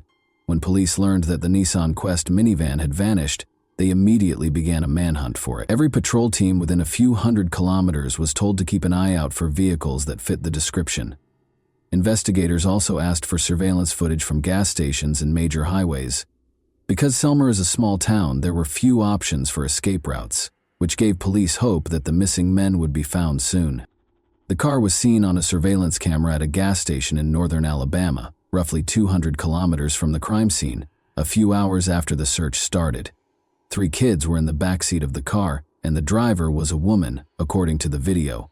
Although her motivations were still unknown, this discovery was the first concrete indication that Mary had left the state with the kids. Police started looking through Mary's cell phone's messages and calls while they searched for the car. Cellular carrier's information indicated that her phone was in operation in the Jackson, Alabama area. During the time that the car was spotted, Mary made a number of brief phone calls, none of which were to friends or family. This demonstrated her prudence and desire to avoid leaving an overt trace. Calls made the day before the murder were also examined by investigators. One significant discovery was that Mary had spoken with the bank where the family had a loan about their financial troubles. Based on this information, police theorized that strange financial relationships might have been the driving force behind the crime. Examining Mary's financial activity was another crucial area of attention. The family booked accommodations at a small Jackson motel using their credit card. Police were able to further focus their search as a result, and on March 23, 2006, just over 24 hours after Matthew Winkler's body was found, they went straight to the address that was provided. Mary Winkler and her 3 kids were discovered by police in a motel in Jackson. A tiny room with 2 beds was occupied by the family. Mary opened the door almost instantly when the officers knocked. She didn't appear panicked, but she did look exhausted. She later discovered that she had purchased the toys her 3 daughters were playing with on the way in. There was no opposition to Mary's arrest. After giving him a hug, the woman calmly climbed into the police car. The investigators were taken aback by her actions. She didn't try to escape or defend herself. She merely said, "I knew you would find us." This was a crucial detail because it showed that she was aware that she was going to be arrested. The kids were treated by psychologists at a nearby social assistance center. They looked healthy at first glance, but they were confused and didn't know what was going on. Patricia, the oldest daughter, informed center employees that her mother had asked them to be obedient while they were on a brief vacation. Investigators also spoke with people who knew the Winklers, including Mary. While neighbors characterized the family as amiable and successful, others noted that Mary had recently appeared to be depressed. According to one of her friends, she hardly ever interacted with people outside of her family and church. According to Matthew's church colleagues, he was a strict man, particularly when it came to family matters. This was inconsistent with the public portrayal of their happy marriage. The Winklers had substantial debts, according to officials at the bank where the family's loan was arranged, and a member of the congregation remembered that Mary had appeared distracted and depressed the day before. The bank sent a letter requesting repayment shortly before the tragedy. The family may have become tense as a result of this. The testimony of witnesses and the evidence collected suggested that the couple's relationship was not as perfect as it seemed. According to Mary, Matthew was emotionally harsh and frequently chastised her, but at the time following Mary's wink, there was no proof of physical abuse. Was taken into custody by police at a motel in Jackson Township. Investigators sought to ascertain her involvement in her husband's murder, and she consented to an interview. Despite appearing exhausted and depressed, the woman maintained her composure. She maintained that what happened was an accident, but her confession became the main focus of the case. Mary made it clear right away during her initial interrogation that she had no intention of concealing her role in the incidents. It was an accident, but I did it. Her voice trembled as she told investigators about Matthew's death, but she responded to inquiries promptly and clearly. Although she acknowledged that she had picked up a shotgun the night of the murder, she maintained that she had no plans to kill her husband. Mary said it was a tense night. She claimed that she and Matthew had argued about money issues that had been accumulating for months. She claimed that Matthew had accused her of mishandling their finances and of keeping bank correspondence about their debt hidden from him. Mary remembered him telling her that I had ruined everything. Following her husband's remarks that evening, Mary disclosed that she felt depressed and humiliated. According to her, Matthew was frequently severe and insisted on complete order in the home. However, his criticism had gotten especially harsh in the last few months. He allegedly discussed that evening how her behavior had put the family in danger of going bankrupt. Following that altercation, Mary acknowledged that she felt confined. She said that in order to get her husband to listen, she took a shotgun. She claims that she only wanted him to stop yelling and had no intention of hurting him. He was standing by the bed when she came up to him, explaining that she had taken the weapon from a closet in the bedroom. I wanted him to see me in a new light. I wished he would stop yelling. I said, she said. Mary said she had no idea how the weapon operated. She claimed she didn't have time to realize anything because it happened so fast. All I can recall is the sound. It was really noisy. She recalled realizing what had happened when she watched Matthew fall onto the bed following the shooting. Mary recalled that she first froze in place after the shooting because she was in shock and unsure of what to do next. She couldn't get close to her husband to check on him. Instead, she hurried to the children's rooms, where they were already asleep, woke them up, hurriedly packed her things, and walked out of the house. Mary claimed she was in total shock and was worried that no one would comprehend her when investigators questioned her about why she didn't call the police or an ambulance. With no specific objective in mind, she simply wanted to get as far away as she could, so she climbed into the family minivan and drove off, taking her kids with her. According to her, Mary denied that she was attempting to conceal or get away with it. She claims that she chose to simply leave because she was unsure of what to do. She added that protecting her kids was her first priority. Mary's confession raised a lot of questions, but also provided investigators with a foundation for prosecution. The shotgun needed a lot of force to pull the trigger and remove the safety, according to forensic specialists who examined the weapon. The fact that Mary brought the gun with her raised suspicions among the police, who began to wonder if the shooting was really an accident. Investigators suspected this was a deliberate choice or an attempt to conceal evidence after the murder. Despite being emotional, Mary's own confession did not rule out a premeditated crime. In an interview with psychologists, Patricia, the family's eldest daughter, claimed to have heard her parents talking loudly the night before the trip. The girl remembered that her mother had later entered the room, woken her up, and informed her that they were leaving, but she did not understand what was being said.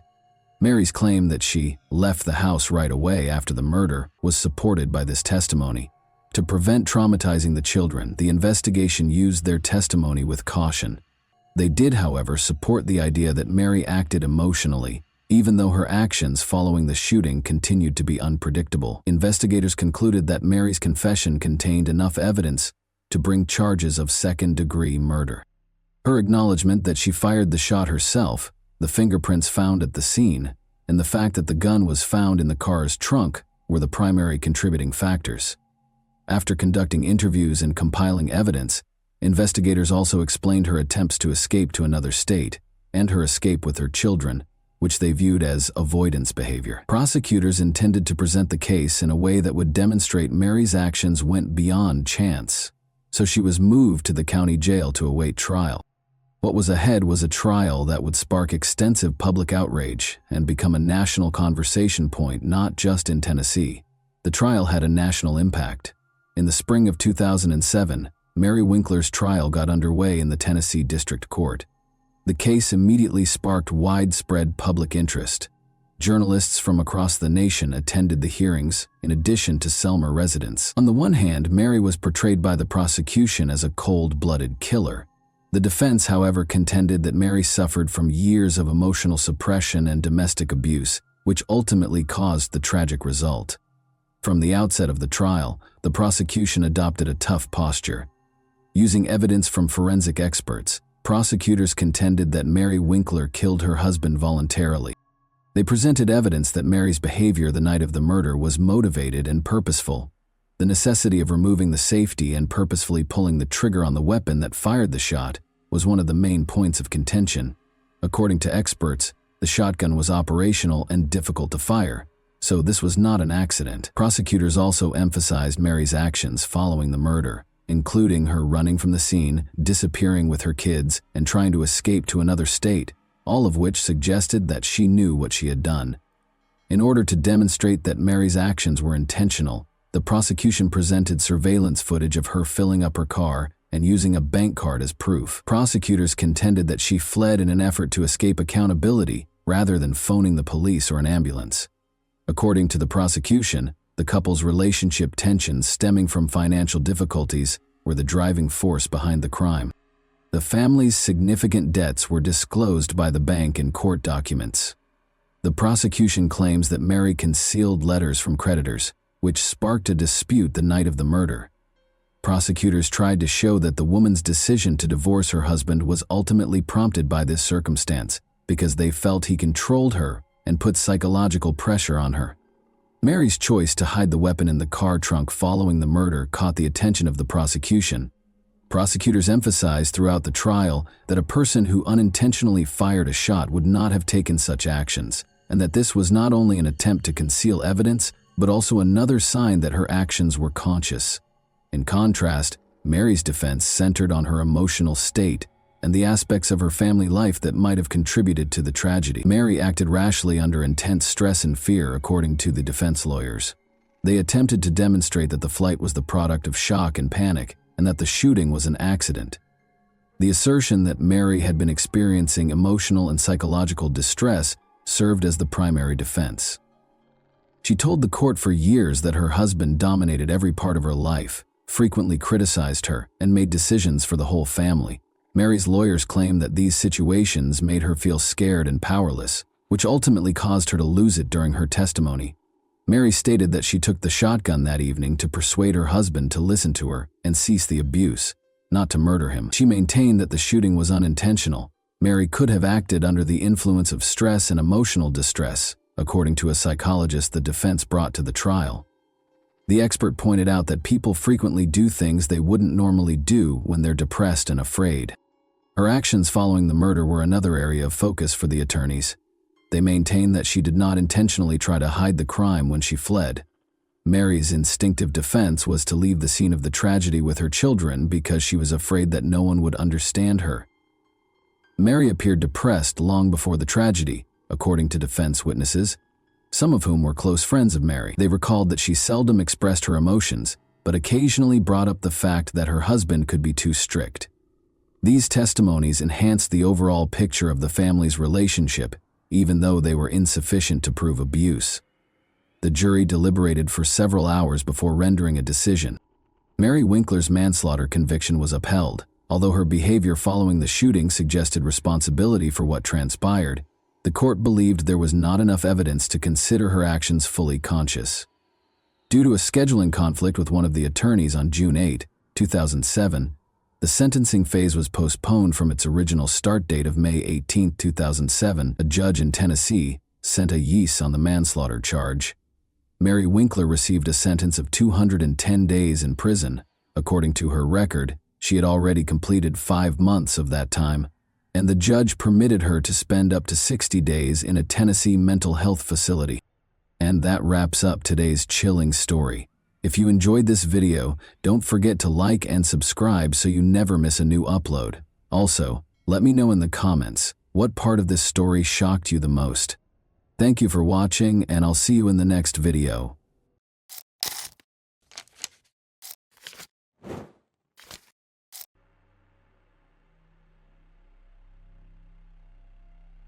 Michelle Young was born in 1977 in the thriving and harmonious city of New York. She had an outgoing personality from a young age and aspired to work in finance. After graduating from high school, Michelle took a significant step toward realizing her dream by enrolling in a university in Raleigh.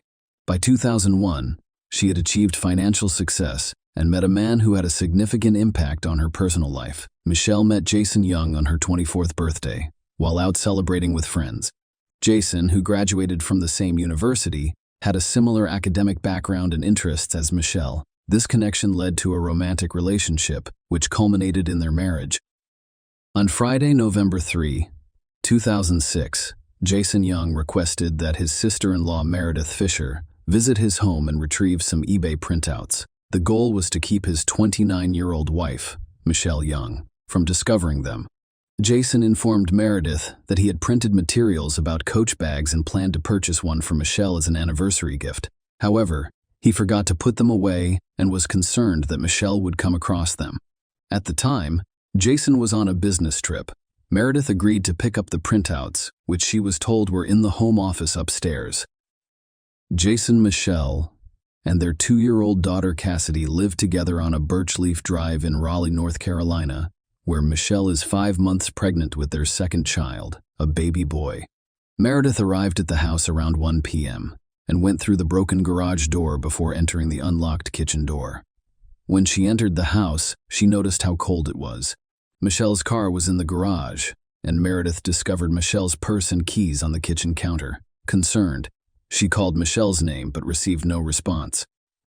Despite hearing Michelle's dog, Mr. G, whimpering, Meredith couldn't find him and was unsure of his location. As she walked upstairs, Meredith noticed what she thought was red hair dye near the top of the stairs.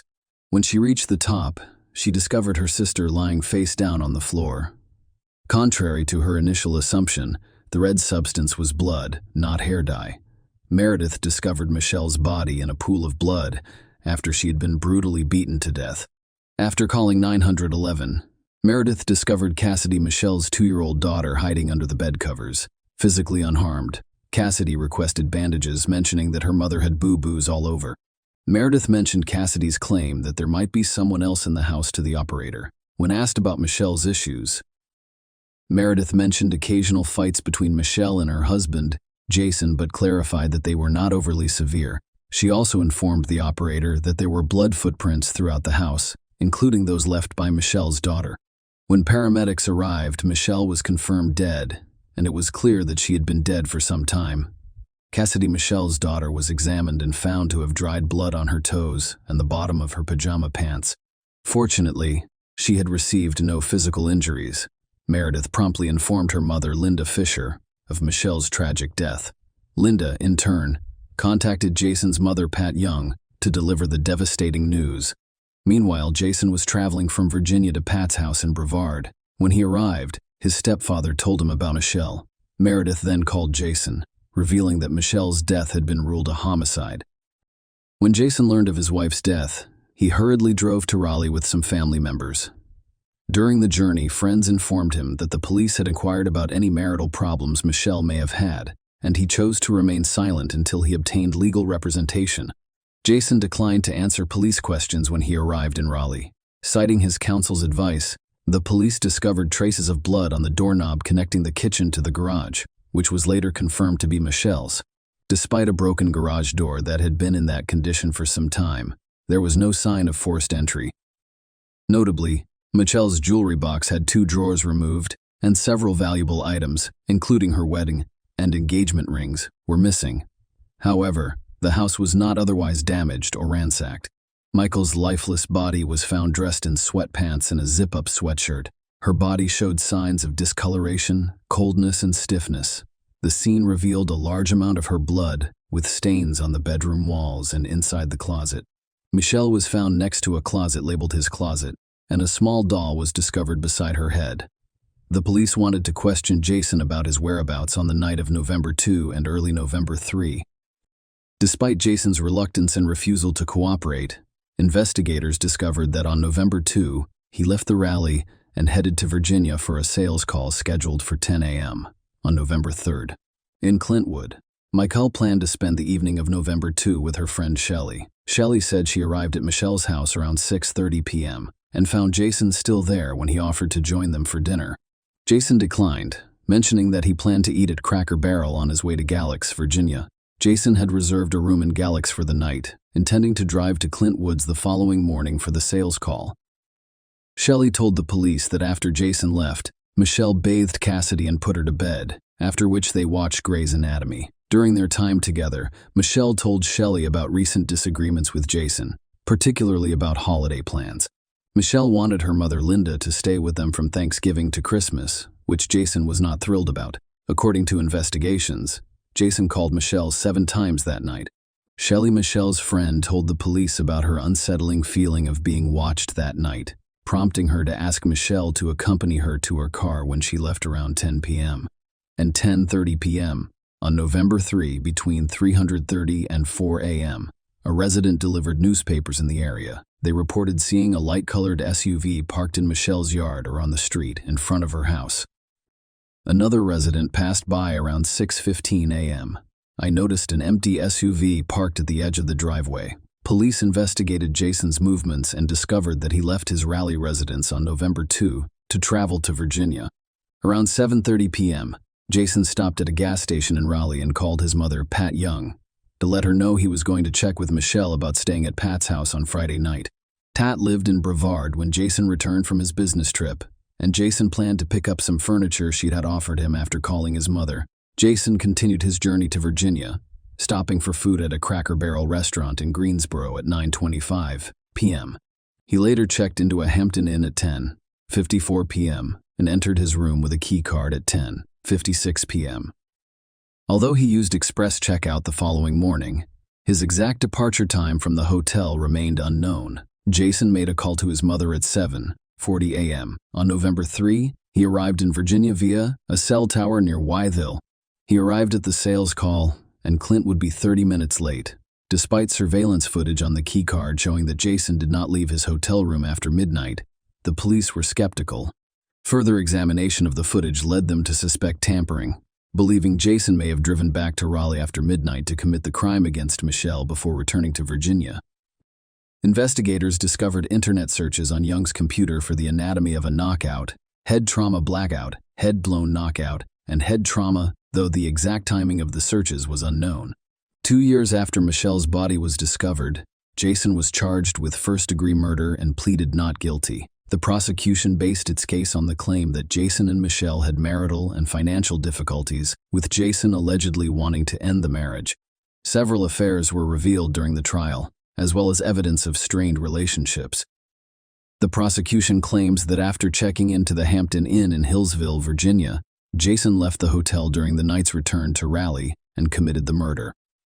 They claimed he hacked the hotel surveillance camera and stopped for gas at a station between Hillsville and Raleigh. The prosecution presented to the jury the theory that Michelle was strangled and beaten to death, leaving her 2-year-old daughter Cassidy alone in the house with her mother's lifeless body for an extended period of time. Cassidy's small, bloody footprints were found scattered throughout the home. During the trial, the jury was shown surveillance footage from the Hampton Inn beginning at 10:49 p.m. On November 2nd, however, the footage went black at 11:20 p.m., leading the prosecution to believe Jason tampered with the camera. They claimed that he did so to prop open the security door, allowing him to leave without using his keycard. A hotel employee discovered that the first-floor emergency door leading from the western stairwell to the hotel's exterior had been propped open with a small red rock. Normally, this door was locked until 11 p.m. Keith discovered that the camera in the stairwell closest to the propped-open door was not working, despite the fact that the other cameras were operational. The camera's last image was captured at 11:20 p.m. on November 2nd. Although staff members later plugged the camera back in at 5:50 a.m., on November 3rd someone redirected it to the ceiling between 6:34 a.m. and 6:35 a.m. The prosecution claimed that this sequence of events indicated that Jason unplugged the camera and left the door ajar, giving himself an alibi while returning home to commit the crime against his wife. The prosecution claimed that Jason stopped at a gas station in North Carolina around 5 a.m. on his way back to Virginia. The gas attendant testified in court, stating that she believed the person who visited the station that morning was Jason. She vividly remembered the encounter, explaining, "I don't forget anything like that when someone is cussing and fussing at me." According to Gracie's testimony, a man in a white SUV parked at the farthest pump repeatedly attempted to pump gas. Frustrated, he entered the store and verbally abused Gracie because the pump was not working. She informed him that at that early hour, customers were required to provide money or identification before using the gas pumps. To resolve the situation, the man handed her $20, pumped $15 worth of gas into his car, and then drove away without returning to the store for change. Grace's account was used as evidence to support the prosecution's claim. During the trial, details about Jason and Michelle's marriage were revealed. Some acquaintances believe that Michelle's pregnancy with their first child was the primary reason for their union. Meredith Fisher, Michelle's sister-in-law, testified that she advised her to leave Jason, but Michelle did not pursue a divorce. 3 weeks before Michelle's death, Jason allegedly told a friend he was done. The court also learned that the couple had frequent disagreements about Michelle's mother, Linda. Linda frequently paid extended visits to her daughter and expressed a desire to relocate to North Carolina in order to spend more time with Michelle and her granddaughter. Linda even offered to remodel their home to accommodate her presence. While Michelle was satisfied with the arrangement, Jason was not. Linda, Michelle's mother, testified in court about the moment she learned her daughter had died. Linda claims that her other daughter, Meredith, called and stated unequivocally that Mom Michelle had died. Linda initially asked if Michelle had simply passed out, but Meredith confirmed that she had died. Linda described trying to contact Jason, but her calls went unanswered, and he never returned them.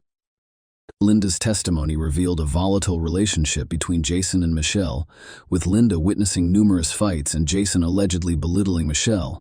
Linda told the court that she advised Michelle to leave Jason, but Michelle was determined to save their marriage.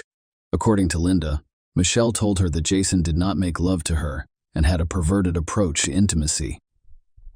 Linda also testified that Jason would have female friends stay at his house. When Michelle was away on business, she expressed her sorrow. Linda told the jury she had a lot to offer.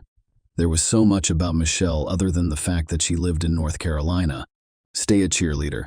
I mean, she had that pep, that energy, that vivaciousness. You know, she loved life, and he stole it from her. He simply took it away from her. After Michelle's funeral, Jason moved in with his parents and their daughter, Cassidy. Linda hired a lawyer to help her arrange visits with Cassidy. Following legal proceedings, Meredith was granted full custody. Linda believed Jason did not want any further questions asked.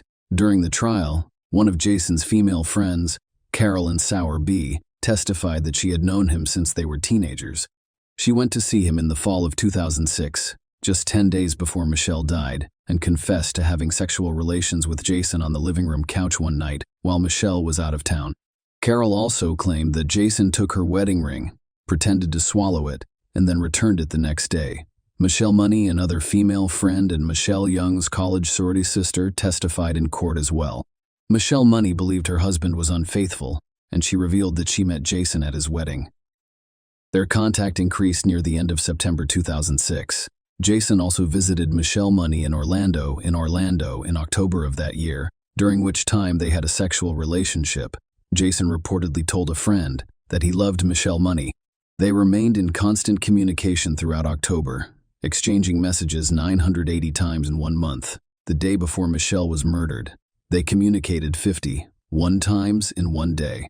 Jason's last contact on November 2nd was Michelle Money, who was also the first person he called on November 3rd. Michelle Money testified that we would have regular conversations about work, life, and children. The court also heard about Michelle's severe injuries.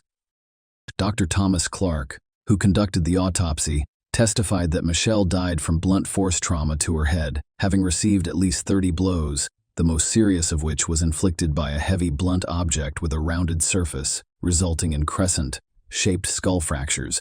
Dr. Clark also discovered signs of strangulation in Michelle, who had a broken jaw, skull fractures, brain hemorrhaging, lacerations, abrasions, and dislodged teeth. The court was told that there was no evidence that Jason had previously physically assaulted Michelle. However, the prosecution told the jury that even if this were true, it did not rule out the possibility that he assaulted her on the particular night in question. Their argument was based on the belief that Jason was capable of physical violence, and they called his former fiancée, Genevieve Carr, as a witness. Genevieve testified that she had been a victim of domestic violence at Jason's hands. One notable incident she described occurred at a Texas wedding, when Jason, who was intoxicated, forcibly removed her engagement ring during an argument over his level of intoxication. Genevieve said the ring was too small and tight on her finger. When she couldn't remove it, Jason, agitated, yanked it off forcefully. She recounted to the court, "I'd never seen him like this before. His eyes were completely deserted and glazed over, as if he didn't notice me." Genevieve claimed that the incident mentioned earlier was not an isolated occurrence. She described another incident in which Jason, enraged, punched the windshield of her car with his bare hand, causing damage. Furthermore, he punched a wall in their apartment, causing additional property damage. After several years of no contact, Genevieve received an email from Jason on September 12, 2006 expressing his feelings for her. The defense argued that the prosecution lacked credible evidence against their client. They stated that Jason's DNA and fingerprints were naturally found in the bedroom, but none of them were blood-stained. Furthermore, no blood was found in his car, clothes, or the Virginia hotel room where he stayed. During the police investigation, Jason was discovered to have no cuts, bruises, or other injuries on his hands or body, with the exception of a bruised and broken tooth. When given the opportunity to testify, Jason admitted that he was not a perfect husband, but said he was actively working to improve his marriage. He vehemently denied being involved in Michelle's murder. The court learned of the existing issues in Jason and Michelle's marriage. But we also learned that Jason genuinely loved his wife and was determined to make the relay chips outnumber the excitement surrounding their baby boy's impending birth. Emails exchanged on October 24, 2006, demonstrated Jason's willingness to attend counseling sessions. Jason did not believe their arguments were more frequent than those in other couples. The defense argued that Jason would not have had enough time to travel back to Raleigh, commit the murder, and return to Virginia. Given that the hotel was about 160 miles from their home, Jason had recently started a new job selling electronic health records software, and he was in Virginia because his employer had scheduled an early morning sales call for Clint on November 3. To avoid driving from Raleigh on the day of the call, Jason decided to stay overnight, nervous about the upcoming meeting. He spent the evening reviewing the demonstration software he planned to use during the presentation. In court, Jason claimed that he left his hotel room to get his laptop charger from his car, but realized he had left the keycard inside. He propped the exit door open, returned to his room, and then left to smoke a cigar. He also stopped by the front desk to get a copy of USA Today. He propped the exit door open once more for a cigar break. When asked about being 30 minutes late for a sales call, Clint and Jason claimed he got lost. Regarding the internet searches discovered on his computer, Jason explained that they were done at a different time and were related to an accident he witnessed. Despite the jury's deliberation, they were unable to reach a unanimous decision, resulting in a hung jury with an 8-4 vote for acquittal. Jason faced a second trial in which he did not testify, but a video of his testimony from the previous trial was shown. The second jury deliberated for 6 hours before convicting him of first-degree murder. Jason was sentenced to life in prison with no possibility of parole. Jason appealed his conviction.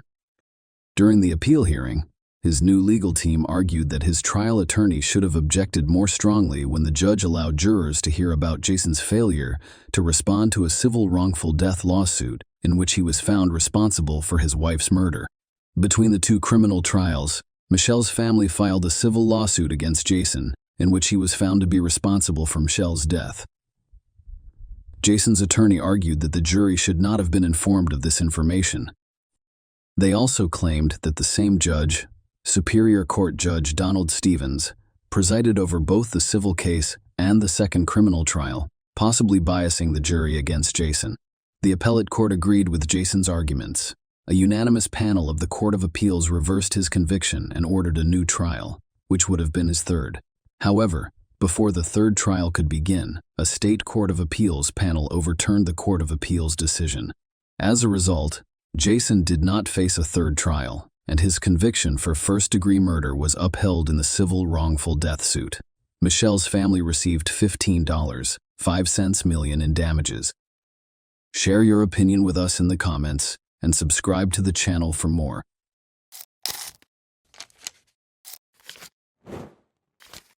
Hey guys, welcome to my channel, and today we're going to take a look at another horrible case with you. Have you ever pondered how one choice, one accident, and all you knew and loved can suddenly turn life into a nightmare? I'll tell you about a day that began normally but ended in a way that nobody could have foreseen. Consider this. At 3 in the morning, the doorbell rings. You expect to see a neighbor or perhaps a courier who has the wrong address, but instead you see the man you believed was forever gone from your life. The air in the room is suddenly heavy, his hands are clenched into fists, and his eyes are filled with anger. What are you doing? Will you freeze, knowing that this is your final error? Or will you scream and flee? Alina Shiket's journey started when she came to the conclusion that love shouldn't be painful. She moved on from everything, but when he returned, everyone who knew her was shocked by what transpired. In 1997, Alina Shiket was born in Russia. When she was 7 years old, she and her family relocated to Pennsylvania in the United States. She was a lively and curious youngster from birth. She picked up English fast and developed an interest in science and the arts in school. She was regarded as a gifted and driven young woman who consistently pursued her objectives. Her responsiveness and friendliness were her defining traits. She frequently assisted her peers and took part in charitable activities. Alina enrolled in the University of Pittsburgh to study biology after graduating from high school. She was motivated to work hard and study because she wanted to become a doctor. Alina was well liked by her classmates and numerous friends, who characterized her as a cheerful individual who was always willing to offer guidance and support. She stood out from her friends because of her kindness and quest for fairness. Alina's pride and support came from her family, particularly from her parents, Ian and Ellie. She was the focal point of their lives as an only child. They had a close relationship and frequently spent time together, traveling and helping her with everything. The Shikets had never experienced such worry as they did in October 2017. 20-year-old Alina's parents, Ian and Ellie, had become used to her incessant texts and phone calls. Their kid was always in contact, particularly when they shared plans. However, the quiet that's surrounding their house on this particular day took on a new, ominous color. Even the morning before they were to be brought together for a significant occasion, the annual charity marathon in which they took part, Alina had just vanished from view. They were passionate about the breast cancer campaign, and Alina was constantly at the center of these gatherings. She had a genuine and profound compassion for people. She seemed to find power in helping others, as though she were attempting to shield her family from the dangers of the outside world. But she didn't arrive that morning. There were no missed calls or messages. Every minute seemed like an unending torment. Unable to control the mounting worry that was coursing through her body, Ellie was always scrolling through her phone. The automobile seemed to be moving at a snail's pace, and Jan, who was seated behind the wheel, tried to maintain composure, but his quivering hands and fixated gaze revealed his growing concern. They were on their way to Alina's apartment rental on the University of Pittsburgh campus. Long hours of waiting for something unthinkably awful grew out of what should have been a 30-minute drive. Without even looking back at her husband and their dog, who were silently staying in the car, Ellie hurried to the home. As though it were trying to escape, her heart thumped in her chest. She pressed the doorbell quickly, her hands shaking. The few seconds of waiting seemed to drag on forever. The house was so quiet that it seemed as though the walls were closing in on you. When Ellie and Jan arrived at their daughter's house, the usual warmth and noises of life were vanished, leaving behind the icy silence of unsolved problems. Even the air seemed to have become heavier, as if the whole world had frozen in expectation of something terrible. To make one final call to Alina, Ellie took out her phone once more. The lengthy rings rang in her heart, each one piercing it more deeply like shattered strands of hope. Nobody could have predicted that a seemingly normal morning would become the Chiquette family's greatest nightmare. Ellie had been frantically attempting to contact her daughter just 30 minutes prior. She was now standing in front of Alina's locked door. The dull sound of her fists hitting the wood echoed throughout the house, but there was only quiet in answer. Her voice wavered and erupted into a cry as she called her daughter's name once more, but she received no answer at that very moment. Something inside her broke. Realizing that things had gotten out of hand, they panicked. Ellie called out for Jan. Fear gave him the strength to act, and he rushed into the house. He was aware that time was running out, an excruciating length of empty minutes every second. The sensation of approaching doom intensified with each blow to the door. The door finally gave way, opening with a jarring noise that allowed them to enter a scene they were neither ready for. Alina's neighbor, Zach, had been observing from the stairwell. All of a sudden, he felt alienated from this tragedy that was developing. The only reason he took the automatic step back was to protect himself from the horror that was suddenly leaking out of the still room. Ellie and Jan were met with a quiet that was no longer able to conceal what had transpired as soon as the door opened. Like a scene from a nightmare, the room was covered in dark stains. The walls and floor were marked by something unimaginable, as though the blackness had engulfed the light itself. At first glance, parents were unable to recognize their own daughter because of the horrifying sight of Alina's face. Ellie's voice broke the stillness and echoed through the home, causing the walls to vibrate as she yelled. Unable to comprehend the horror before him, Jan stood next to her, motionless. Nothing seemed to be able to return the world to normal at that point. It looked to have stopped. The dog added to the pandemonium that had taken over the house by barking hysterically when it sensed its owner's worry. It was as if an unbreakable darkness had engulfed the entire area. Jan eventually moved forward, but his legs were trembling as Ellie continued to scream. He was at a loss for what to do. The terror that had infiltrated their home left no one knowing how to handle it. When Zach heard the cries, he summoned up the bravery to go into the room. He hesitated to go through the doorway, knowing that what had transpired would permanently alter the course of this family's life. Alina lay on the floor in front of him. Her body was stretched out as though she had struggled for her life and defended herself until the end. As like something or someone had stolen not just her life but also her identity, half of her face was utterly deformed. With a start, Zach reached for his phone and dialed 911. His fingers were shaking as though the air had grown heavy and thick. The silence of the Saturday morning was soon broken by the sound of sirens. The fictitious quiet of the neighborhood was broken by the sound of sirens that were getting louder in the distance and filling the now empty streets. The paramedics, solemn and determined, hurried to the door as the ambulance screamed to a stop in front of the house.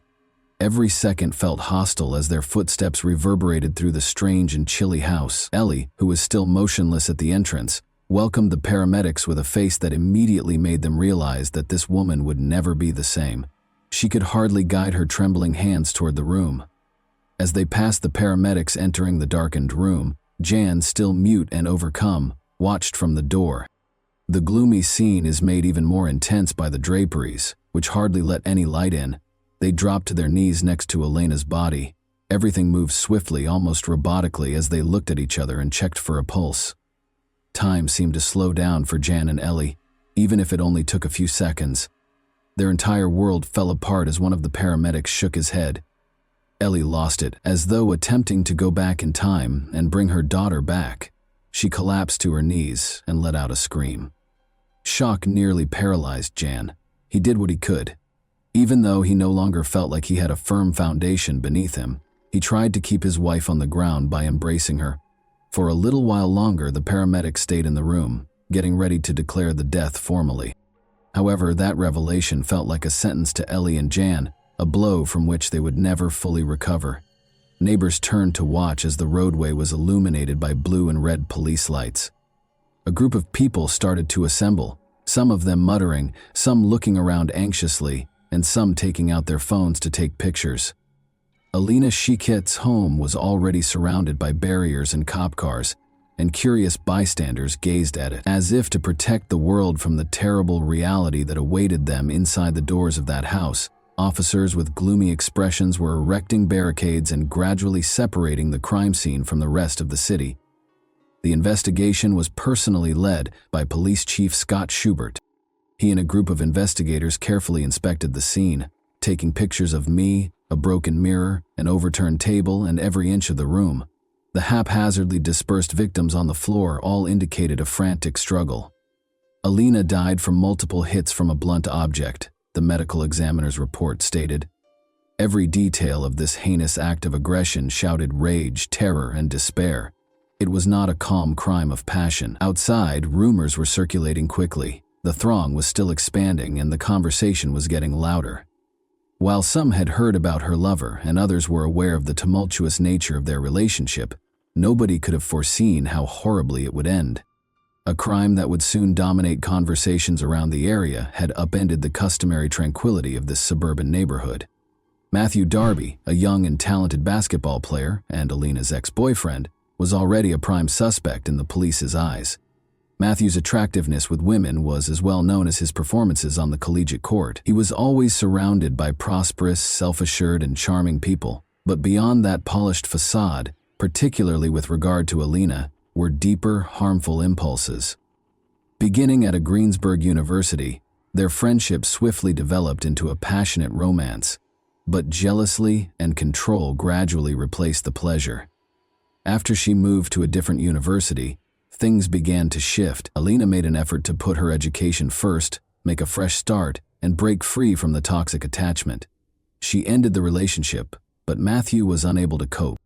When Alina was gone from his life, his confidence collapsed, and his fury became overwhelming. On September 20, 2017, he began calling her non-stop and finally went too far. Hands shaking, Alina reported it to the police. Like a scene from a horror film, Matthew had climbed through a second-story window to break into her house. Even in her worst dreams, she couldn't have guessed that it was him.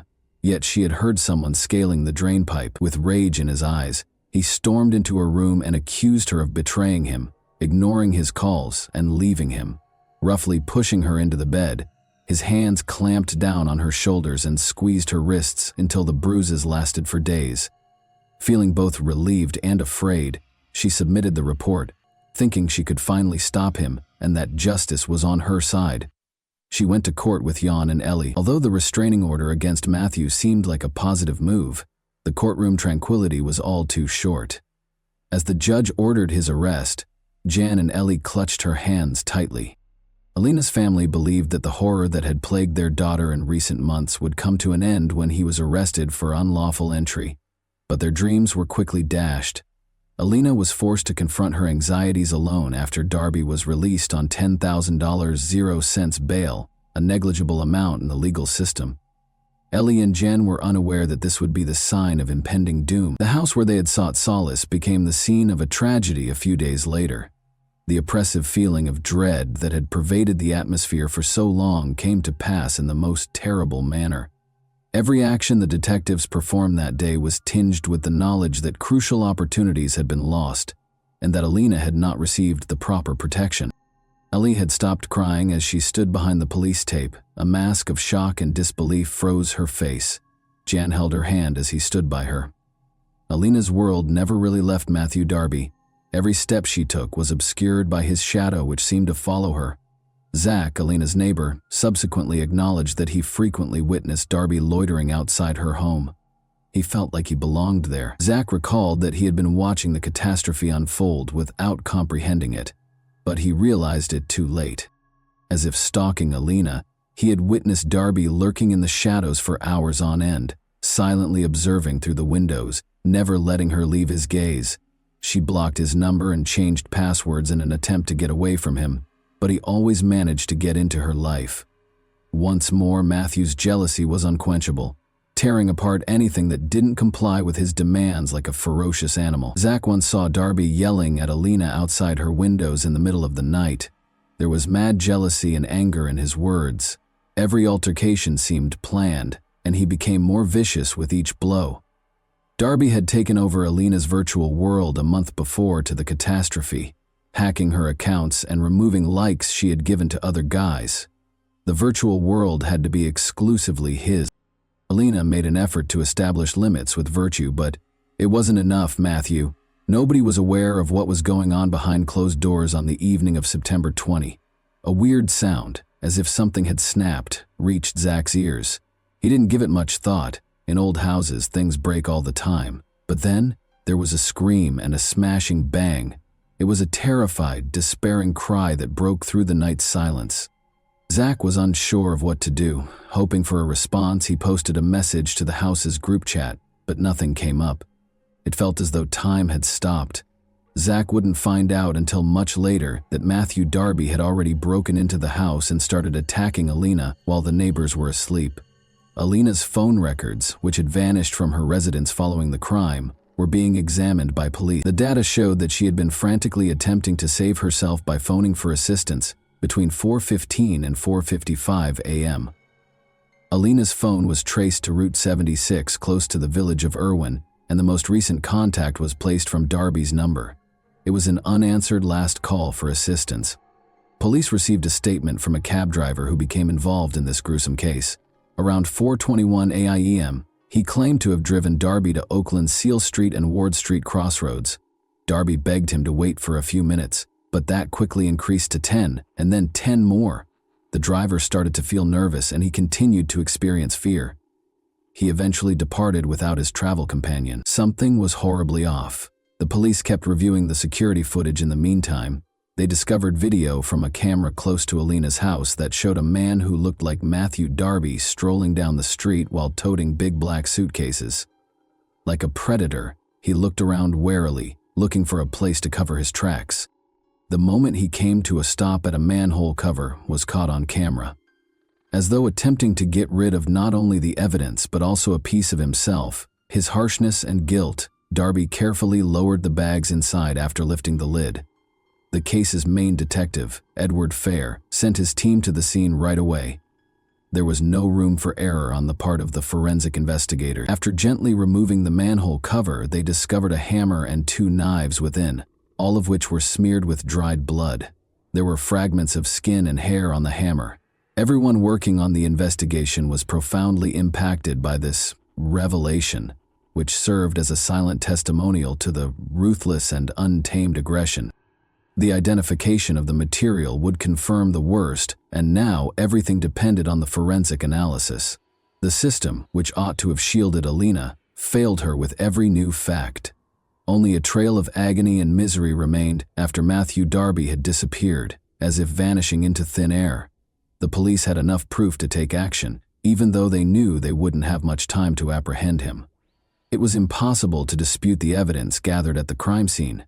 Everything suggested Darby was the culprit, including surveillance footage, traces found at the scene, and the objects dumped in the manhole. An arrest warrant was issued right away, but Darby had already left Pennsylvania and vanished into the wide United States by the time the police began their thorough hunt.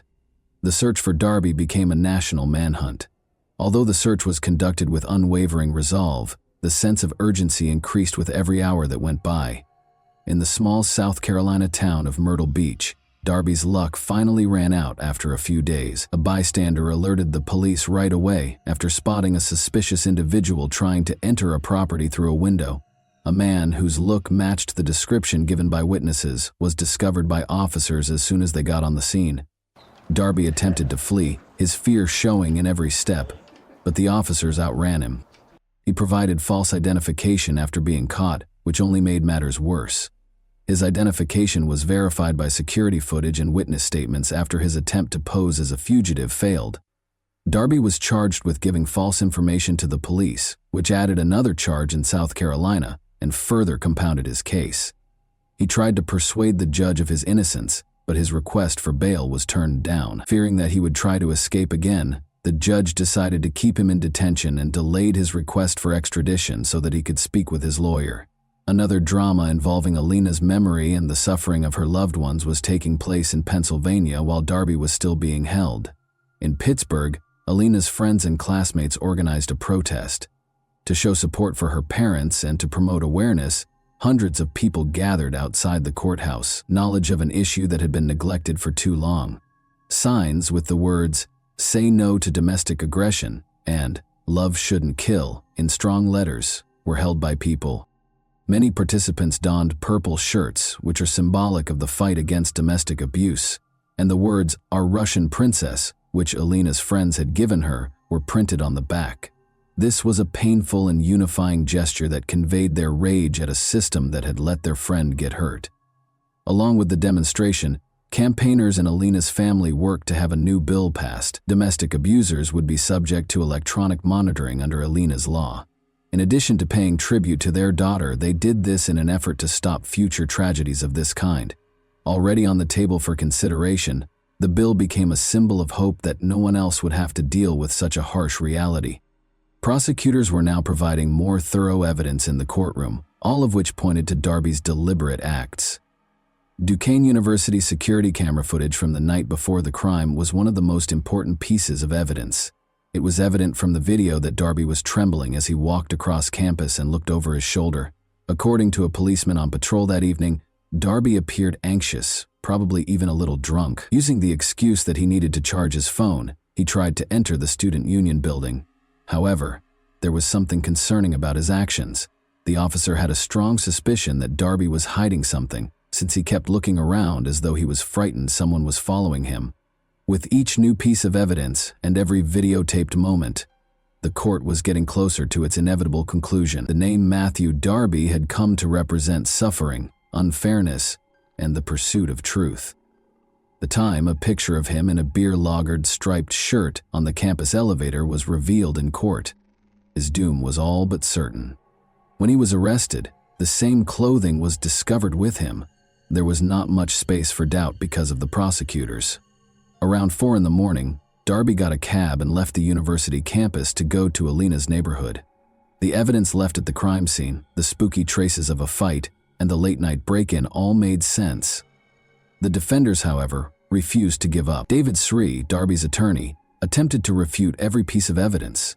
He maintained that someone else might have called the cab using Darby's account, and that the security camera footage was insufficient to prove his identity. Is there any chance that this will result in an acquittal? Not likely. Soon after, Darby was apprehended while trying to break into a house near Myrtle Beach, South Carolina. His use of phony identification simply served to bolster the evidence against him and further expose his flight. Darby decided to continue fighting in spite of everything. He went back to court with a new attorney, Joseph Haddock, a year after the conviction. Darby claimed that at his prior trial he had not been given adequate legal representation. According to Haddock, Darby was not completely aware of the trial's possible hazards and consequences.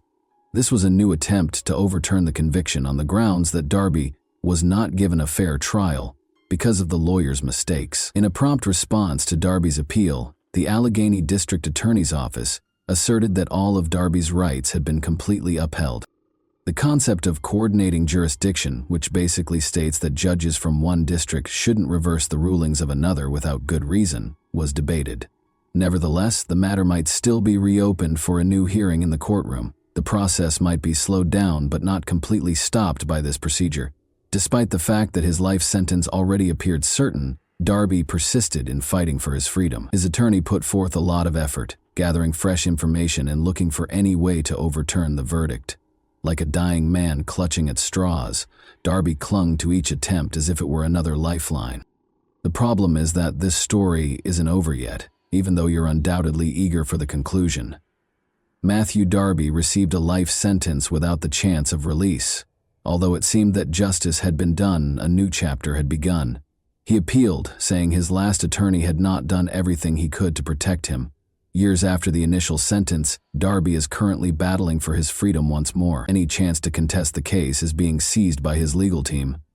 Despite her untimely death, Alina left behind more than just memories. She became a source of motivation for reforming a system that had for too long kept women at risk. Her friends and family have taken every possible action. Make sure it wasn't a pointless death. I would like to take a moment to speak to each and every one of you who is listening to this tale.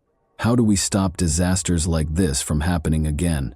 How can we ensure that Alina's parents' experience doesn't happen to any other family? We can't keep quiet. Thousands of women worldwide must deal with the realities of domestic violence. Every aspect of the issue needs to be addressed, From raising family awareness to taking legislative action, we must all realize that love should never be hurtful and that caring should never become dominating. Together, let's help those who are in need. If we work together, we can make this world a safer place. And even though Alina is no longer with us, her influence endures because of the people she touched. And that wraps up today's chilling story. If you enjoyed this video, don't forget to like and subscribe so you never miss a new upload. Also, let me know in the comments, what part of this story shocked you the most? Thank you for watching, and I'll see you in the next video.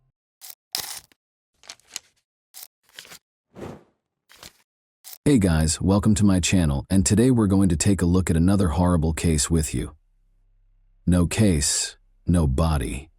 There is no body in our story, but there is a case on a November morning in 2011, which was mentioned in English law following the captain's miracle. 3 years after returning home to her leased apartment on Ubarovicha Street in Vladivostok, Galina Kolyadzinskaya vanished. Her parents still think Galina is alive and are waiting for her return in April 2024. Her boyfriend Victor Cohen was found guilty of her murder, although no tangible proof of her purported death was shown at the trial. Following Victor Cohen's release from jail, the matter gathered traction and split the public in two directions. Some people think Victor's sentence for murder was too light, while others think he was sentenced for a crime that never happened. Together, let's learn how a well-known criminal case involving the death and disappearance of an unproven man spread across the nation, sparking debate among onlookers and leading to the formation of organizations to look for Galina.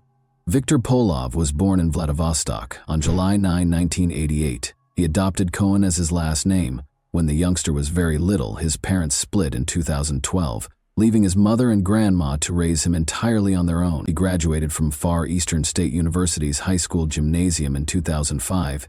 He enrolled in the PR department at the same university's Institute of Mass Communications, but left after 6 months in 2007.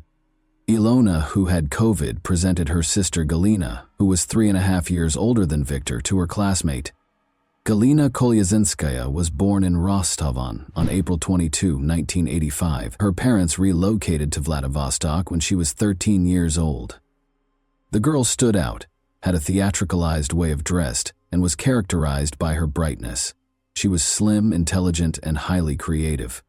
After completing her education, she attended an art school before enrolling in the Far Eastern Federal University's Faculty of Design. She captured Victor's heart, and he fell deeply in love for the first time. They left their hometown of Vladivostok for Moscow, and Victor abandoned school because they both wanted to enroll at the Theater Institute. Vitya did not fail the entrance examinations, but Galina did. However, he made the decision to go back home in support of his beloved girl, and the two of them moved back to Vladivostok and began living together. Victor found out of his grandfather's passing and the inheritance he had inherited upon his return. The couple decided to use the remaining funds to invest in a successful business after renting an apartment in the heart of the city and purchasing a car each. The young couple was depressed as a result of their unsuccessful attempts to set up a shop for the fabrication of automobile tires, start a chain of donut shops, and even resell church kila. As time went on, the young people's relationship started to fall apart due to conflicts. The furious argument between the couple did not end there. Galina's pals once saw Victor grab his fiancée by the neck during a fight between them, but sometimes Galina did the same. She might break the furniture in their leased apartment or strike her partner. Galina eventually began attending nightclubs more frequently, and Victor developed an interest in other women as a way to escape the issues in his present life. After another trip to the club, Galina was on her way home early on the morning of November 14, 2011. Galina was incensed that Victor was not home, so at 6:43 a.m., she called him and insisted that he come right away. Victor arrived at their leased apartment 15 minutes later. The young folks decided to eventually part ways after a fight broke out between them. Galina sought 300,000 rubles from Victor in exchange for the previously gifted car, after which she would go and stop bothering him. She left the flat, as it turned out, forever after Victor gave her the money. Galina's parents became concerned and began phoning her the following day, but she had turned off her phone.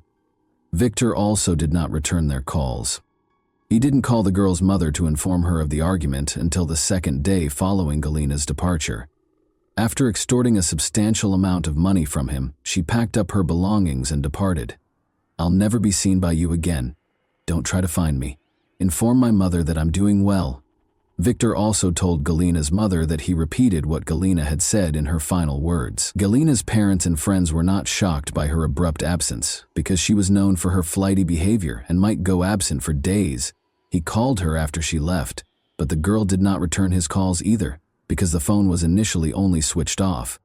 However, 3 days later, the police started looking for Galina Kolyadzinskaya when her father informed them of his daughter's abduction. The matter was enthusiastically taken up by specialists, and Victor was initially called to the station for a discussion. Since he saw Galina last, he was able to address a number of questions throughout the interrogation. Victor said that he had another woman and frequently argued with his girlfriend, whom he had become distant from. Victor claimed that he was tired of his scandalous lover, who could throw her hand at him or slather his car with yogurt when she was envious. Galina once declared while intoxicated that if her opponent kept dating her, she would rip his hair out. "Galina wasn't killed by me. We did argue with her. After packing her belongings and taking all of our money, 300,000 rubles, she departed. Her whereabouts are unknown to me," Victor demanded. The investigating team also looked at both of the young people's automobiles and the apartment where they shared housing, but they were unable to find any evidence of Galina's murder or blood traces. During the questioning, Victor was even put through a lie detector test. Although the young man's evidence was muddled, it was not shown that he was responsible for Galina's disappearance. After questioning Galina's neighbors and acquaintances, the police declined to file a criminal complaint because they could not find any evidence of corpus delicti. But Galina had never been anywhere but Vladivostok. Her passport was not from another country. Victor moved in with his new girlfriend, Tatiana, and began a new life after gathering Galina's possessions and giving them to her parents. Young people's affections were so intense that they made the decision to get married in 2012. Victor finally shed his father's last name, which had burdened him since he was a young boy. His future wife, who heard the lovely last name in one of the films, suggested the Cohen option, which he found appealing. The vanished Galina Kolyadzinskaya was forgotten. For a number of years, a young married couple has been married for 3 years. Cohen flew with great joy. They had a calm and collected life, visited the mountains, and traveled frequently. However, once Galina vanished for 3 years and the case was reclassified as a murder investigation, everything changed. At first, Elena Kolyadzinskaya, Galina's mother, was not overly concerned. She was aware that her creative and erratic daughter could go far based solely on her mood. The fact that no one demanded in June 2014, based on the materials of the inspection of the fact of Galina Kolyadzinskaya's unknown disappearance, that a criminal case under the article of murder be started, may help to explain why the case did not become a criminal case for nearly 3 years. Employees of the Crime Investigation Department started to piece together different explanations for Galina's disappearance after she was placed on the wanted list as missing. These included murder and traveling overseas to work as a model. The police became aware of Kolyadzinskaya's ex-boyfriend as they were figuring out the latter version. As it happened, Cohen and Galina were frequently at odds. His relationship with another lady caused him to feel jealous of the girl. Additionally, it was said that when Galina was younger, she was organizing a trip to Korea. She had previously worked as a model in China and planned to stay in this line of employment. Since he was the last person to see Galina alive, ex-boyfriend Victor Cohen was named as the primary suspect. There was further reason to suspect Victor of being engaged in the crime because of the testimony he and the witnesses had previously provided at different points during the case regarding the circumstances surrounding Galina's disappearance. After being called in for interrogation on July 23, 2014, Victor was arrested and brought to the investigation unit. He admitted there that he had strangled Galina following another argument on the morning of November 14, 2011, then dismembered the body in the restroom, placed the remains in 3 plastic buckets, and transported them to a wooded area close to the Variag factory. There, he built a fire with tires, burned the body, and scattered the ashes in various locations. Throughout the interrogation, Victor Cohen acted with assurance. He cursed a lot. and didn't use appropriate language when he spoke to the investigator about you. He related the story of his life, from infancy to the present, in an open and friendly manner. When he sat in front of the police officers with his feet on the ground and grinned, he remembered how he had burned and dismembered his ex-lover Galina. Experienced cops were astounded by his cynicism and calm. He felt untouchable. Victor complained to the investigator that his initial plan was to ground the body in a meat grinder, cook it in a steamer, and then flush it down the toilet. However, he soon gave up on this strategy out of concern that he may be identified and the sewer system would get blocked. He said during the same interrogation that Galina was interfering with his new relationship, so he strangled her. Victor remembered his ex-girlfriend as a unique individual who was an attention seeker. Her fierce temper might produce a huge scandal at home, and she frequently vanished in nightclubs. Galina frequently stated in chats that she would want a lovely life as an escort model, but she also refused to accept the claims that such job is impossible without the supply of intimate services. Up to a certain point, Victor tolerated all of his friend's strange behavior and kept thinking of her as a nice and fascinating individual. I was annoyed during Victor Cohen's grilling. I stood close to the coffee maker. As I stood there, I drank some coffee. I felt something change. There was only this one individual. I went home, went to where she was sleeping, apologized and began strangling her. She opened her eyes and began to struggle. After choking her for a while, I sobbed and left the house. Fear wasn't the reason, it was loss and frustration. Even though I was aware of what I had done, I remained composed since I am a reasonable person. In November 2011, following the interrogation, the agents brought Victor to his residence with Galina Kolyatsinskaya. That night, Victor showed how he strangled Galina on a folding sofa for an investigation experiment in the flat. He claims that because she was intoxicated and slept off when he was certain she was dead, she did not protest. He hurried out of the apartment and headed to his car, where he devised a heartless scheme to dispose of the body. In India, the bodies of the deceased are burned, and vehicle tires are frequently used in this process to achieve the proper burning temperature. Victor learned about this elaborate method of disposing of the body from a documentary on the country. Victor informed the agents that killing and disposing of the body was considerably simpler than he had anticipated. Victor was brought to the empty lot where he reportedly dumped Galina's body late at night. Cohen had to identify the precise spot on the girl's body where he had set fire to it, in complete darkness. Human rights advocates claim that he was brought to an area devoid of CCTV cameras and traffic, making it impossible to establish his innocence. Important information were also missing from the case. As Victor himself frequently noted, it was unclear how and what he used to carve up the body, because a regular kitchen knife could not be utilized any further. It was unclear how he was able to place Galina's remains in 3 buckets, how he transported them out of the door where everyone could see them, and why no one noticed. The Bygalovs, who rented the apartment to Galina and Victor, were then questioned by the inquiry. When they found out that the cops were in the apartment, they acknowledged that they couldn't get in touch with Victor. They discovered the apartment was empty when they got there to inspect their accommodations. The ceiling was free of occupants and their possessions. They discovered black streaks on the wallpaper, which were probably caused by storing automobile tires, and brown splatters that the couple believed were from coffee or tea. However, Victor Cohen, the captive, was unaware that a video camera was recording his interrogations. He later withdrew his testimony after realizing he had said too much on camera. He claimed that during his interrogation at the Karbasheva Street Operative Investigation Unit, they used illegal interrogation techniques to coerce confessions from him, and that Victor was threatened with harm if his wife Tatiana visited the same station. He went on to say that the operative cops had made up the tale he told during the hour-long interrogation, and that his phone billing from that evening was used to pinpoint the location where the bodies were burned. However, does the CCTV footage from the investigation unit actually show torture? At 6 o'clock in the evening, Tatiana Cohen drove up to the building. She was not permitted inside, so she remained outside. Around 6:30 p.m., Tatiana also entered the facility, and 20 minutes later, Victor was taken in for interrogation. At 6:38 p.m., the questioning began to be recorded. After 8 minutes of torture, he quickly produced a confession and conjured up a vivid, gory tale in great detail.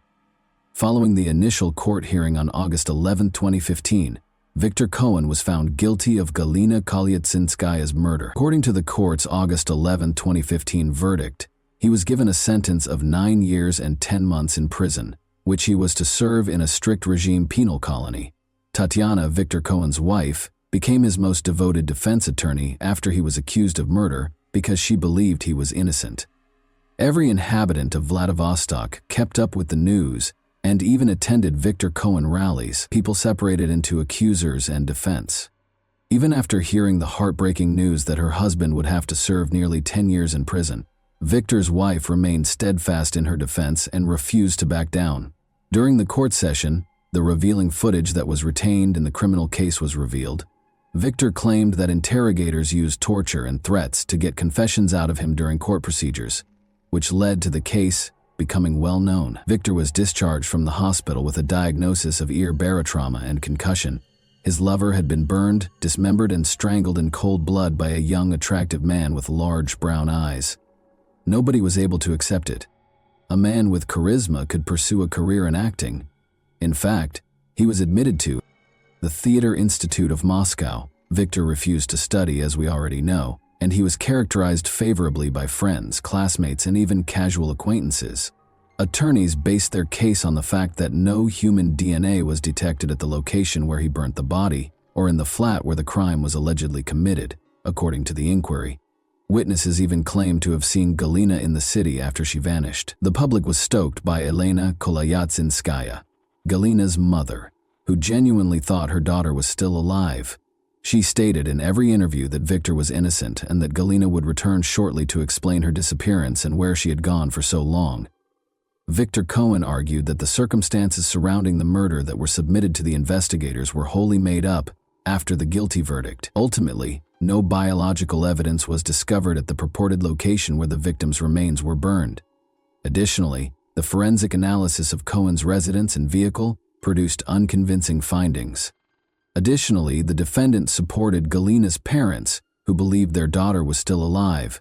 Ivan Mikolev, the defendant's attorney at the time, claimed that there was no objective evidence in the investigation. Nothing was found when the earth at the clearing where his client is said to have burned the body was examined. There were no biological traces found during the examination. Some of the case materials were later discovered to be missing as well. The lie detector data, camera footage, and inspection reports of the apartment and automobile that were acquired back in 2011 led Cohen's defense team and family to assume that the case had been reclassified to absolve him of guilt for the unsolved homicide. It was never discovered that Galina disagreed with the court's decision. Victor filed an appeal and started arguing that he was not a party to the incriminating crime and that the police had coerced him into making the confession. Tatiana Cohen started a massive campaign to defend her husband. She actively maintained social networks, participated in protests, and made appearances on a variety of talk shows and programs. In exchange for posting false information, she actively raised money for a lawyer. The case was sent to the Court of First Instance for a second trial in a separate court after the Court of Appeals rejected the verdict on December 7, 2015, citing violations of the Code of Criminal Procedure. Victor Cohen was also found guilty of Helena Kolyatsinskaya's murder following the Court of First Instance's retrial. As a result of the June 21, 2016 judgment, he was given a sentence of 9 years and 9 months in jail, with the option to do his time in a severe regime colony. Victor Cohen served his term after the Court of Appellate Instance upheld it on November 28, 2016, despite the fact that the conviction had been challenged once more. Following the appeal, Tatiana remarried, divorced Victor, and stopped having any affairs. It came out that her position as a wife was a well-planned game, since Tatiana started seeing someone else right after Victor was arrested. This was not what everyone had anticipated. Tatiana declined to respond. The court decided even though Helena Kolyatsinskaya's body was not located. Victor Cohen was duped based on circumstantial evidence, and there was a lot of it. First, Victor's confession, in which he states that he chose to grind the body in a meat grinder in order to dispose of it after the murder. In 2015, he went to the Maxim shopping complex and actually purchased a meat grinder and a pressure cooker at the Technica Dome store. Records from the store's database pertaining to meat grinder purchases made on November 14, 2011, were seized as part of the investigation, and among them was the last name Polavavi. The time on the invoice and the receipt from the store's database match. Additionally, the store administrator attested in court that the database was not altered with the intent to fabricate information. Furthermore, the verdict was significantly influenced by Victor Cohen's cell phone bills. Victor remained in the apartment from 11 a.m. to 6 p.m. on November 14, 2011, probably dismembering the body and transporting it in buckets to the woods close to the Variag facility at night. Victor kept saying that after Galina departed, he contacted her, but her phone was unreachable. Victor last spoke with Tatiana on the phone at 11:51 p.m., right outside the Variag facility. Victor's phone bill, however, indicated that he did not call Galina between 10 a.m. and night. Furthermore, it's clear from listening to the court proceedings when Galina Kolyadzinskaya and Victor's billing is disclosed that, following Galina's disappearance, she received calls from friends, family, and even Victor's mother, but not from Victor. If it were Victor, someone would at least convey a message to his missing friend, especially because everyone is searching for Galina and Victor is suspected. Victor, however, didn't. He knew, of course, that there would be no response.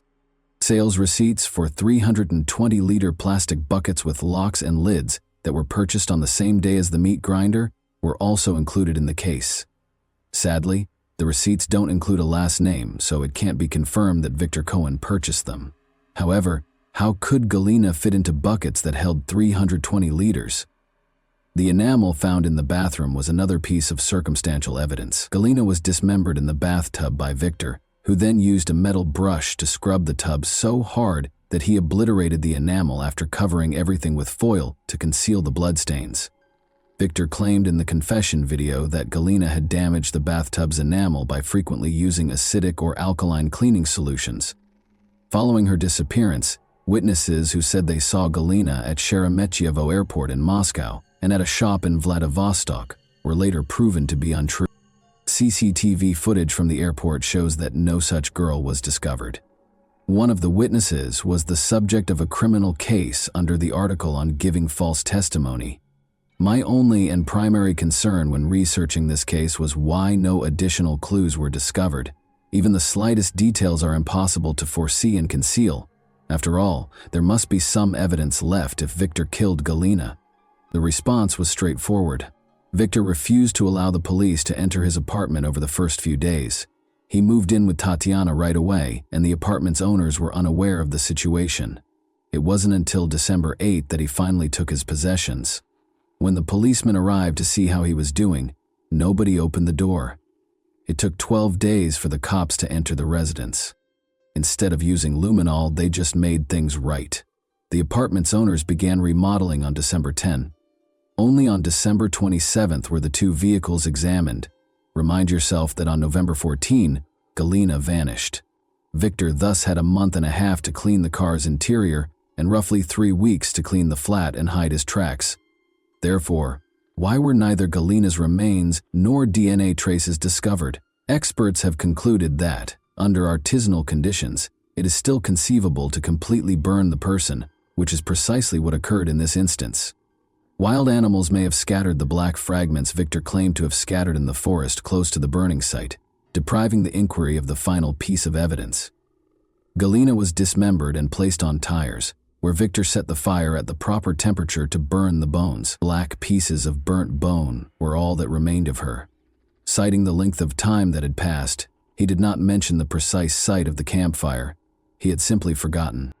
We would need to use a sieve to sort through a sizable portion of the forest in order to locate the body's remains. However, why?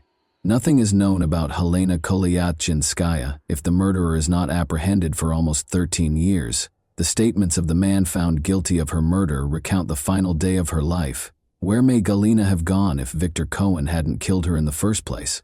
It is nearly impossible to become lost in today's environment unless you are a professional in the intelligence service, according to seasoned, retired investigators who spoke casually with journalists.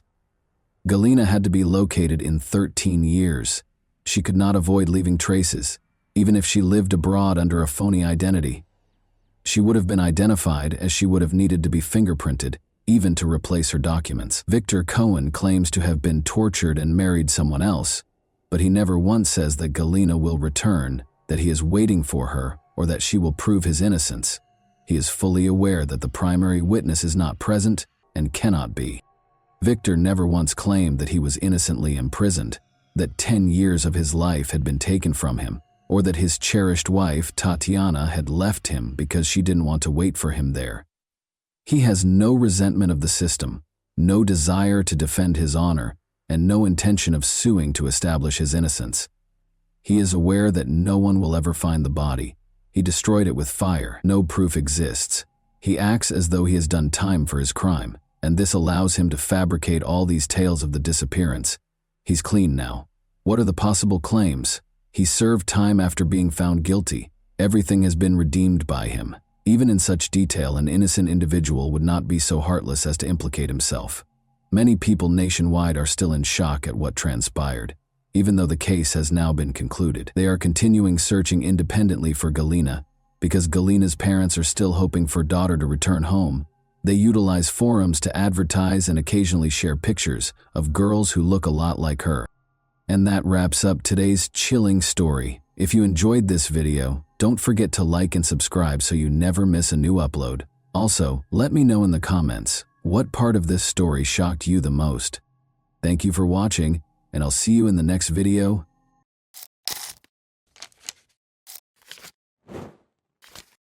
Hey guys, welcome to my channel, and today we're going to take a look at another horrible case with you. 58-year-old Christy Marks, a successful, professional, and loving mother, walked out of her house on the evening of October 24, 2009, feeling hopeful. She was traveling to re-establish contact with her 20-year-old daughter Taylor, whom Christy had adopted years prior. Taylor had called earlier that day to beg Christy to come get her from the home of her boyfriend Brian. This request was an unanticipated favor, following a protracted period of hostility between them. Around 7:00 p.m., Christy arrived to Brian's residence. The Akron, Ohio area was notorious for its high crime rate and overall gloom. Christy parked her car, went to the door, and knocked in spite of her fears. When Taylor responded, Christy, unable to control her happiness, gave her a hug. There didn't appear to be any conflict between them. Brian soon followed, escorting the two women back to Christy's vehicle. Although the location itself made Christy uncomfortable, everything appeared regular to her. Things took a horrifying turn as they approached the automobile. Suddenly, a man with a knife came behind them. The assault was vicious and quick. Before Christy could protect herself, she was hit several times in the face and chest. Then she fell to the floor. After screaming, Taylor snatched up her phone and dialed 911. She can be heard begging for assistance on the recording of the call, stating that her mother had been attacked while Taylor was speaking with the dispatcher. She handed the phone to Brian, who gave their location and recounted the events, saying the assailant had run away. He spoke in an eerily serene tone, devoid of the intensity one might anticipate from someone who had just witnessed such a horrific incident. Paramedics showed up in a matter of minutes. Christy was critically ill, yet still alive. After being taken to the hospital, medical professionals put forth endless effort to save her life. Shortly after their arrival, Christy Marks was declared dead, despite their best attempts. Multiple stab wounds administered with frightening intensity at the scene were the main cause of death. Law enforcement immediately identified a number of irregularities. Near the scene of the attack, Christy's purse, which held her paperwork, cash, keys, and other belongings, was discovered undamaged. This particular feature ran counter to the usual heist pattern. A bloodied knife, which was thought to be the weapon used, was also found in bushes close by. These results cast doubt on the witnesses' testimonies and highlighted the prospect of more complex motivations for the crime. Taylor, the police started questioning everyone. Accounts from Brian and his friend Troy, who was inside the house when it was attacked, were conflicting and erratic. Taylor stated that she had only seen the attacker's outline, identifying a person dressed in a flannel shirt and red sneakers. Brian claimed that while battling the attacker, he attempted to step in and even got hurt. But Troy denied ever leaving the house and said he didn't see anything. Investigators soon had suspicions that none of them were telling the truth despite their assertions. Blood trails and the location of the weapon were among the evidence discovered at the scene that pointed to a staged crime. Authorities thought the incident was well planned rather than a chance occurrence. Detectives were under constant observation during the first night of the investigation, and they were left with one unanswered question. Who among those present knew the truth, and why would someone target Christy? On March 29, 1989, Taylor Marks was born. Immediately after her birth, her biological mother made the decision to place her in foster care, placing the child in the custody of the adoption system. Although Taylor was the only member of her original family placed in foster care, little is known about them other than the fact that she had at least one elder sibling. This was the start of a new chapter in her life, one that ultimately gave love and compassion despite its difficult beginning. A few months later, Bruce and Christy Marks welcomed Taylor into their family. Due to their inability to conceive, the couple had long wished to become parents. They knew Taylor was destined to be a member of their family the moment they laid eyes on her. The Marks family was financially secure at the time. Bruce was a senior employee of a large telecom business, and Christy, who was well known for her ability to stay organized, ran the home and supported their family. Taylor was surrounded by love from their huge and close-knit extended family. She was surrounded by supportive and caring relatives, including grandparents, aunts, uncles, and numerous cousins. Raising Taylor was very important to Bruce and Christy. She enrolled in dance courses, went to exclusive private schools, and engaged in other extracurricular activities. Opportunities that many of her peers did not have were abundant in her life. But Taylor had a special relationship with Bruce. Family friends said that Bruce was her hero. Dad always gave her what she wanted and supported her without conditions. However, she had a different relationship with Christy. Christy was more realistic, demanding, and severe. Although Taylor's early years were not significantly impacted by these disparities in parenting, tensions started to surface as she grew older. Taylor had growing parental supervision and expectations during her adolescence, which frequently led to arguments. Growing arguments were the backdrop against which the family dynamic started to erode. Christy and Bruce had marital problems that ultimately resulted in their divorce when Taylor was about 10 years old. Taylor claims that she was emotionally impacted by her parents' divorce. She believed that Christy started to vent her annoyances on her, which made their relationship even more strained. At the age of 13, Taylor's life took a significant turn in 2002. Bruce went into a diabetic coma and died unexpectedly. Taylor suffered a terrible loss at his passing, losing not just her father but also her most dependable emotional support system. Her grandfather, with whom she was also quite close, also died soon after. Taylor suffered severe emotional injuries as a result of these back-to-back defeats. Christy acquired a sizable estate, including a sizable chunk of money, after Bruce passed away. In the hopes that a change of scenery would give her and Taylor a new beginning, she utilized a portion of the money to buy a new house in Akron, Ohio. But Taylor's emotional condition was getting worse. She became more reclusive. Her disagreements with Christy grew more heated, and her academic performance declined. Although Christy made an effort to help her daughter, her strategies frequently came across as unduly restrictive. She made an effort to make up for Bruce's passing by giving Taylor material luxuries, frequently going above and above to meet all of her needs and more. The emotional bond between them, though, kept deteriorating. One day, Christy hoped, her daughter will assume responsibilities, complete her studies, and continue the family tradition. However, Taylor was uninterested in these ideas and preferred to fantasize rather than defying what she perceived to be imposed expectations. Taylor's desire for independence ran counter to her mother's expectations as she approached adolescence. Conflicts started to escalate after this, and they only became worse over time. For Taylor, her mother was a continual source of stress. Tensions increased with every year that went by. Christy made an effort to guide Taylor in the way she thought was best by enforcing stringent regulations. Her daughter's falling grades, lack of concentration in class, and seeming disregard for her future caused her to worry more and more. However, Taylor's urge to rebel was fueled by her perception that her mother was trying to control her life. The emotional distance between Taylor and Christy only grew as a result of her incessant criticism of Taylor's looks, wardrobe, and friend choices. The years in high school were especially difficult. Taylor started abusing her mother's rights after gaining access to them. She disregarded Christy's attempts to maintain discipline, preferring to hang out with friends over studying. Christy attempted a number of strategies to help her daughter, but they simply made the gap wider. Taylor's high school graduation in 2008 was a significant turning point. Taylor had little interest in going to college, even if Christy was eager to give her the money and the chance to go any college. Taylor finally enrolled at an Akron university after Christy encouraged him to at least try, but Taylor left for Christy after only 1 month of her first semester. This choice was a significant setback, signifying the widening gap between their aspirations for Taylor's future. Christy made the decision to adopt a more assertive stance after realizing that persuasion was failing. She threatened to leave the house unless Taylor found a job and began to support herself. In America, where young adults are urged to assume responsibility for their life once they reach maturity, this was a typical expectation. But Taylor interpreted her mother's remarks as cruelty and a threat rather than as inspiration, which exacerbated their disagreement. When Taylor met 21-year-old Brian Smith, who had a reputation as a bad kid, in May 2009, things became even more heated. Along with his mother and sister, Brian resided in a low-income area of the city.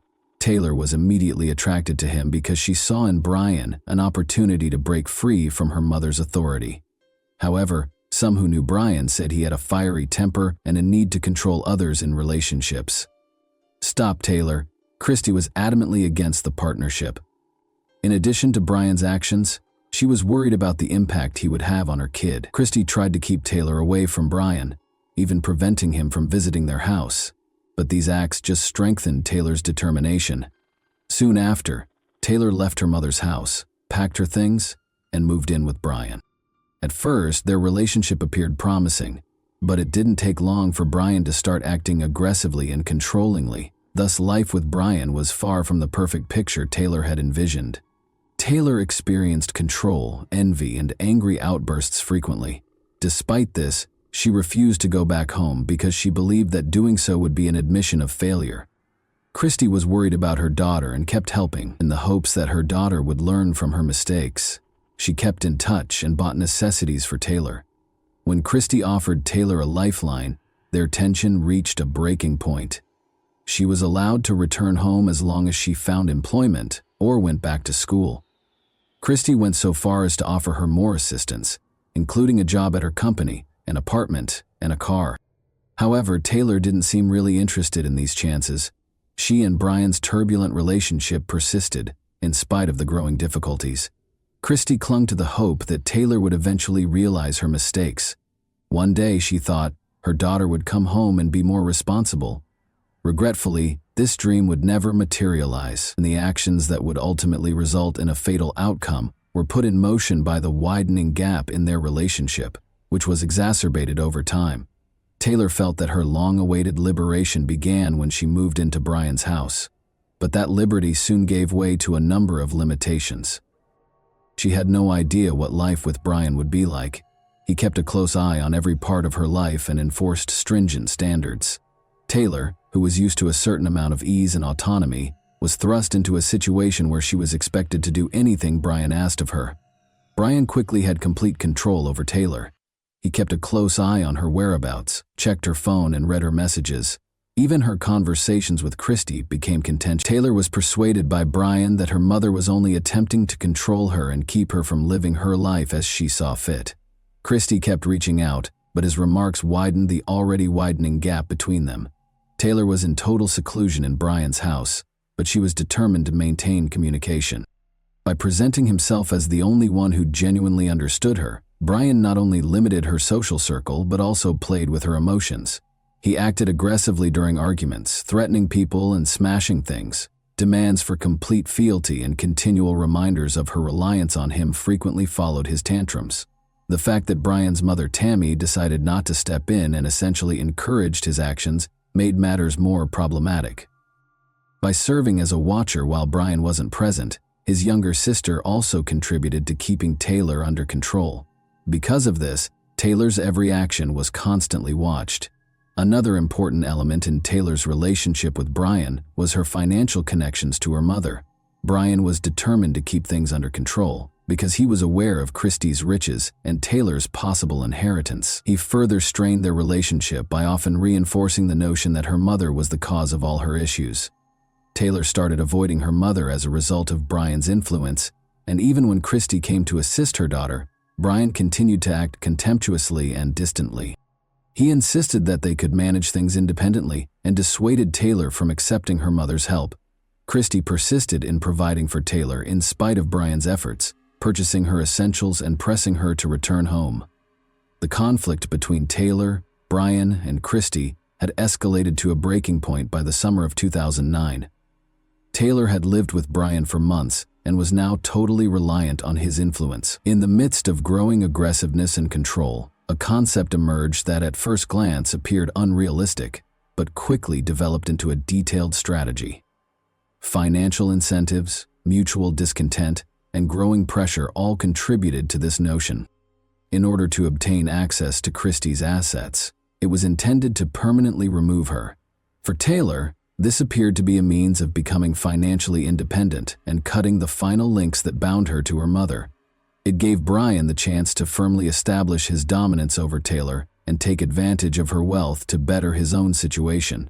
Within their close circle, the notion of committing a crime started to circulate. Troy Purdy, a 19-year-old buddy of Brian's who often came to their house, joined in on these conversations. Younger and more susceptible, Troy was viewed as a perfect fit for the scheme. At first, the discussions were presented as jokes or made-up situations, but they grew more somber over time. With meticulous attention to every detail, the planning process moved slowly forward. Brian and Taylor discussed ways to make the crime appear to be a random attack or robbery. They concluded that rather than indicating a planned crime, the evidence found at the scene should suggest an act of spontaneous hostility. Taylor and Brian were not directly involved in the incident because Troy was selected to perform the act. Troy's commitment to Brian served as the foundation for his involvement. He didn't dispute the strategy, and he respected Brian. Troy was promised $5,000 in exchange for his role. Taylor anticipated receiving this sum from her inheritance after the court proceedings were concluded. The weapon was chosen with particular care. Taylor claims that Tammy, Brian's mother, even bought a knife for the scheme, but it was later determined that its size and weight made it inappropriate. Finally, Troy took it upon himself to locate a suitable weapon. He picked a small, lightweight knife that was convenient to carry and hide. Studying Christy's routines was an essential component of the preparation process. They knew that Christy frequently came to see Taylor at Brian's residence, which left her susceptible because she typically arrived alone herself, thinking she was just picking up her daughter. This information was included in the plan. The attack was supposed to happen while Christy was leaving the house or close to her car when she arrived at the residence. Taylor took the last step to make sure everything went according to plan just before everything was put into action. She wanted to return home, so she called her mother and asked her to come get her. The purpose of this phone contact was to emotionally disarm Christy, allowing her to feel relieved and letting her guard down during the conversations. Taylor didn't hesitate. Troy claims that in addition to actively participating in the planning, she had a strong will to see it through to completion. Even though she and her mother had a tense relationship, this was an extreme move. Taylor used her desire to get away from her mother's control and years of bitterness as justifications for her engagement. While this was going on, Brian led the process and persuaded Taylor that this was the only way to solve her issues. Everything was prepared by the evening of October 24, 2009. Taylor stayed composed and concentrated, thinking that this was the best way to go, even though she knew the plan was progressing from theory to action. This day appeared to be the beginning of Christy and her daughter's reconciliation. It signaled what Taylor and Brian perceived as the start of a new phase in their lives. For Christy Marks, October 24, 2009 started off as an ordinary day but ended tragically. Taylor wanted to come home for Christy, she told her mother over the phone that night. This surprise call was a happy moment. She saw it as a chance to reestablish a relationship with her daughter after months of conflict. Unaware that she was entering a carefully orchestrated crime, she hastily packed her belongings, got into her car, and drove to Brian's residence.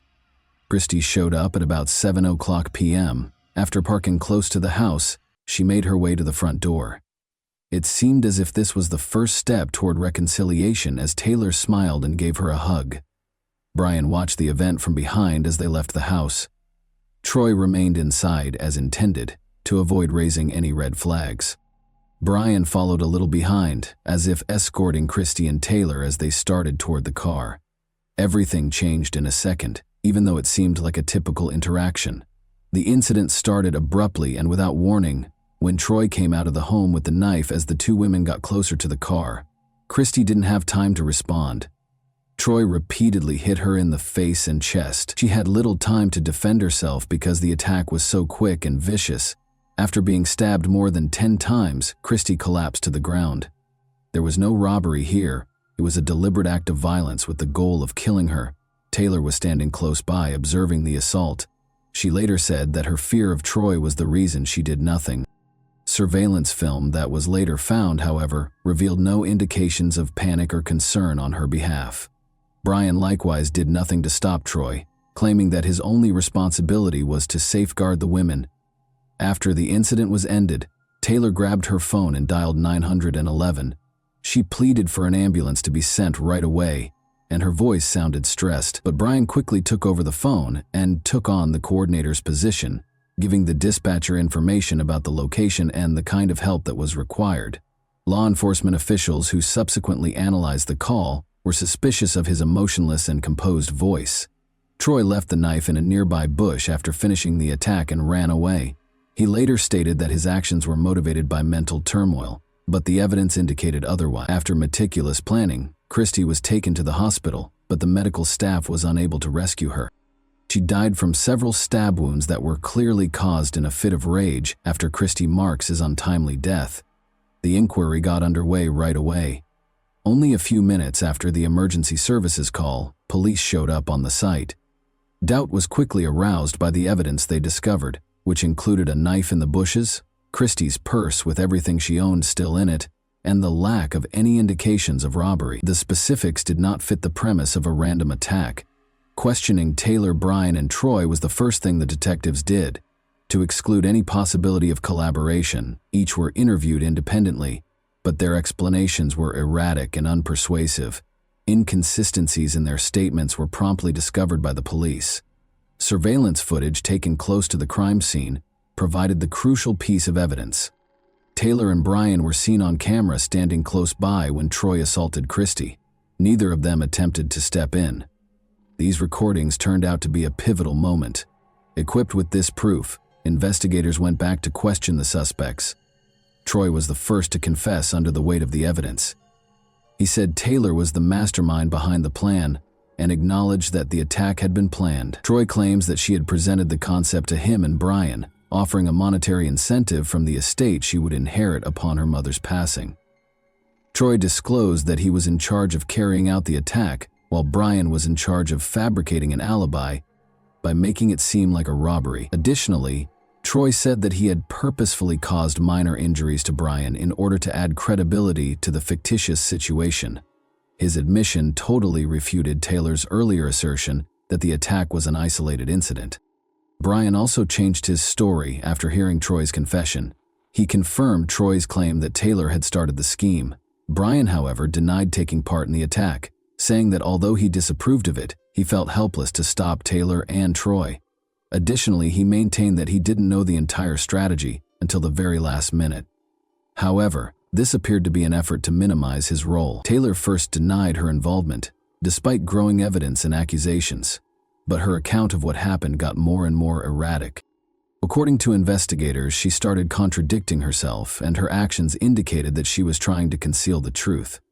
Ultimately, as the evidence mounted, Taylor acknowledged talking to Brian and Troy about the plot. Numerous information that were discovered during the inquiry demonstrated how intentional the crime was.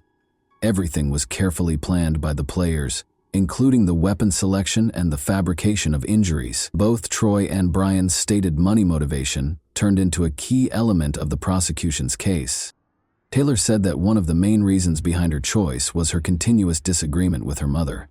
She did, however, assert that she had not expected the situation to worsen to such a horrible conclusion. Police had a complete picture of what had happened within 5 hours after the crime. In relation to Christy Marks' death, Troy Purdy, Brian Smith, and Taylor Marks were taken into custody and charged. However, this marked the end of the investigation's first phase. The court would decide their degrees of guilt and impose sentences, and the legal process was only getting started. In late 2009, the trial for Christy Marks' crime got underway. Because of the savagery of the crime and the involvement of those close to the victim, The defendants were under intense public scrutiny. A plethora of evidence, including camera recordings and witness statements, served as the foundation for the prosecution's case. The security film, which showed Taylor and Brian watching and doing nothing to stop the attack on Christie, was the strongest piece of evidence. Furthermore, a key component of the case was Troy's confession, which described the conspiracy and his involvement in the crime. Additionally, Taylor's phone was used by investigators to exhibit text messages in which she talked about her tense relationship with her mother and stated that she wanted to be free of her. Evidence of the sizable inheritance Taylor anticipated receiving following Christie's passing provided more credence for the financial motivation. It was disclosed during the trial that Christie has substantial assets, including as a business, real properties, and sizable savings. Taylor, Brian, and Troy's defense lawyers aimed to lessen their client's guilt. According to Taylor's defense, she was heavily influenced by Brian and lacked the independence to act on her own. According to her attorney, she was susceptible to manipulation because of the emotional instability brought on by the death of her father and the pressure from her mother. Brian, however, denied being directly involved in the crime. He didn't know about the plan until the attack happened, according to his lawyer, and Buka paralyzed him so he couldn't stop it. Troy tried to somewhat alter his story during the trial, stating that he was under pressure from Brian to do so, even though he had already confessed. Troy admitted his guilt and testified against the other defendants in exchange for a plea agreement with the prosecution. Instead of facing the death penalty, he was given a life sentence without the prospect of release. Taylor also entered a guilty plea after realizing how bleak her circumstances were. She made a heartfelt statement throughout the hearings, expressing regret for what she had done. She described how she became involved in the crime as a result of her disputes with her mother and Brian's influence. Prosecutors countered that she was intentionally and strategically involved. When faced with indisputable proof, Brian, on the other hand, finally acknowledged his role after first denying it. The court saw this as an attempt to minimize his responsibility, notwithstanding his insistence that his involvement was small and that he had not intended for the crime to occur. Taylor Marks and Brian Smith were convicted of first-degree murder and conspiracy by the court in 2010. They were both given life sentences, without the chance of release. Although Taylor apologized for what she had done, her assertion that she had lost control was interpreted as an effort to lessen the severity of her punishment. Troy Purdy was also sentenced to life in prison as part of his plea agreement, but his actions while inside ultimately came to light. He was accused of having a weapon within the prison in 2015, which cast doubt on his capacity for change. The announcement of the penalties permanently altered the lives of all those engaged in the catastrophe. In addition to losing a mother, Christie Marks' family also lost a daughter who participated in her demise. The narrative turned into a sad lesson of how even the closest relationships may be destroyed by rash actions and personal disagreements. Taylor was committed to a women's penitentiary prison in Ohio and given a life sentence without the possibility of release. She avoided interacting with the media and other prisoners throughout her first few years behind bars. But in 2021, Taylor spoke about her case in an interview with a television show. Taylor acknowledged the seriousness of her acts during the interview, but she persisted in using her mental instability and her disagreement with her mother as excuses for her choices. Even though Taylor had previously apologized in court, she continued to criticize her mother, calling her harsh and unsupportive following the loss of her father. She added that she hoped to have her case evaluated and be given the opportunity to live freely in the future. Her remarks caused controversy since many people believed they showed a lack of sincere regret. Taylor currently works at the prison and takes part in rehabilitation programs during the day. Her professed repentance is still divisive. While some perceive her statements as an attempt to find purpose in life while incarcerated, others regard them as deceptive and manipulative. Brian received a life sentence in a high-secret jail as well. He has kept a low profile ever since being found guilty. He has not discussed his involvement in the crime in public or avoided interviews.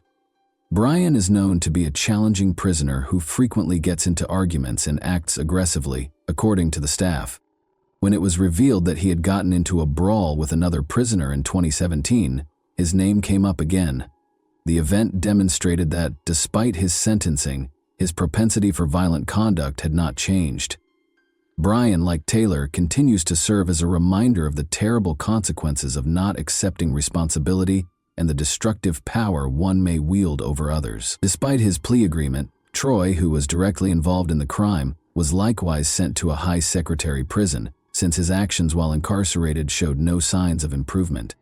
Although Troy's involvement in the crime was seen as the product of Brian and Taylor's manipulation, his readiness to deliver the lethal blows raised questions about his potential for rehabilitation, and he has hardly been discussed in the media since the occurrence. Christy Marks's friends and surviving family members continue to remember her. Following her passing, her senior care company was sold, and a portion of the money raised was given to organizations that assist victims of domestic abuse. Christy has frequently been characterized by her family and friends as a strong, kind woman who devoted her life to serving others. Even now, years after her passing, Christy's story serves as a reminder of the value of candid communication in families and the necessity of getting professional assistance when disputes get out of hand. And that wraps up today's chilling story. If you enjoyed this video, don't forget to like and subscribe so you never miss a new upload. Also, let me know in the comments what part of this story shocked you the most. Thank you for watching, and I'll see you in the next video.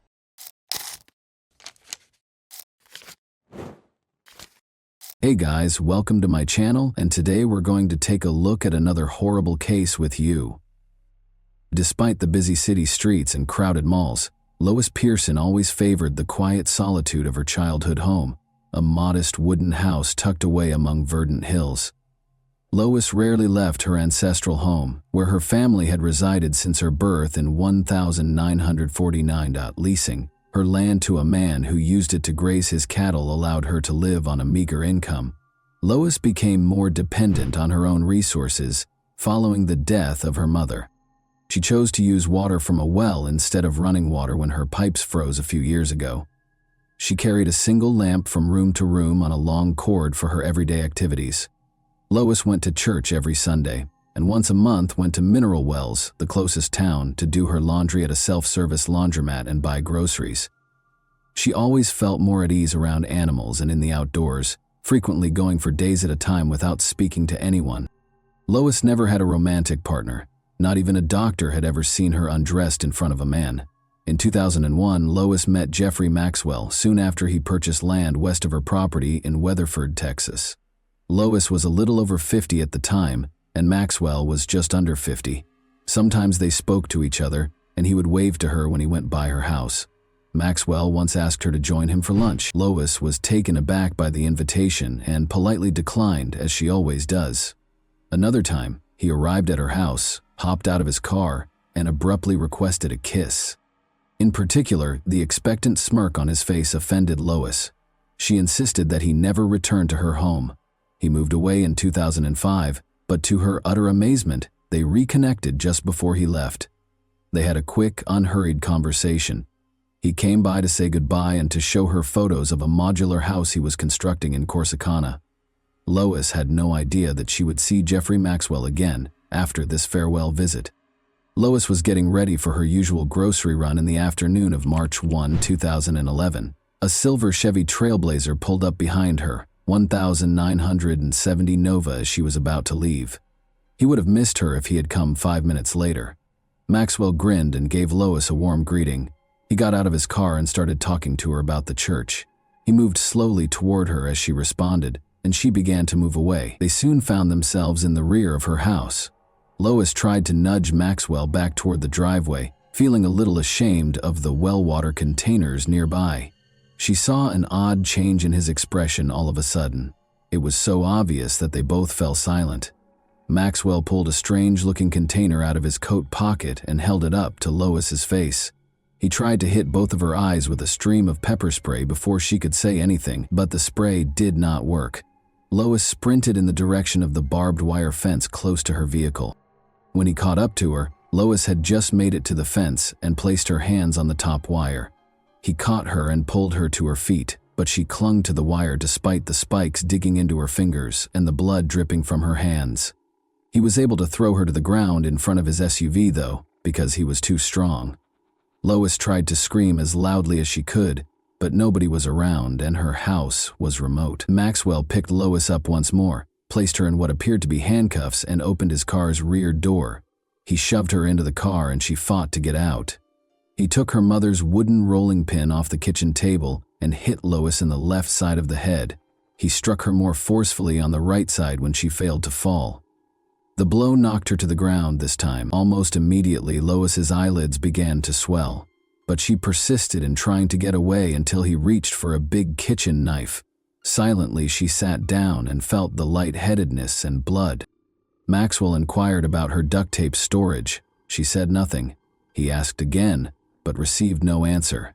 Then he tied Lois to the door handle of the living room and sliced the cord of her lamp into pieces. He went to his car outside. For a few seconds he was gone, but she was able to free her wrists, which had always been rather thin. She leaped to her feet and sprinted out the door. Even with ankle cuffs on, Lois had already run a few hundred yards down the road when he got back to the house, realized she was gone, and got into his car. Maxwell followed, stopping directly in front of her and obstructing her way. With a gun in his hand, he exited the vehicle.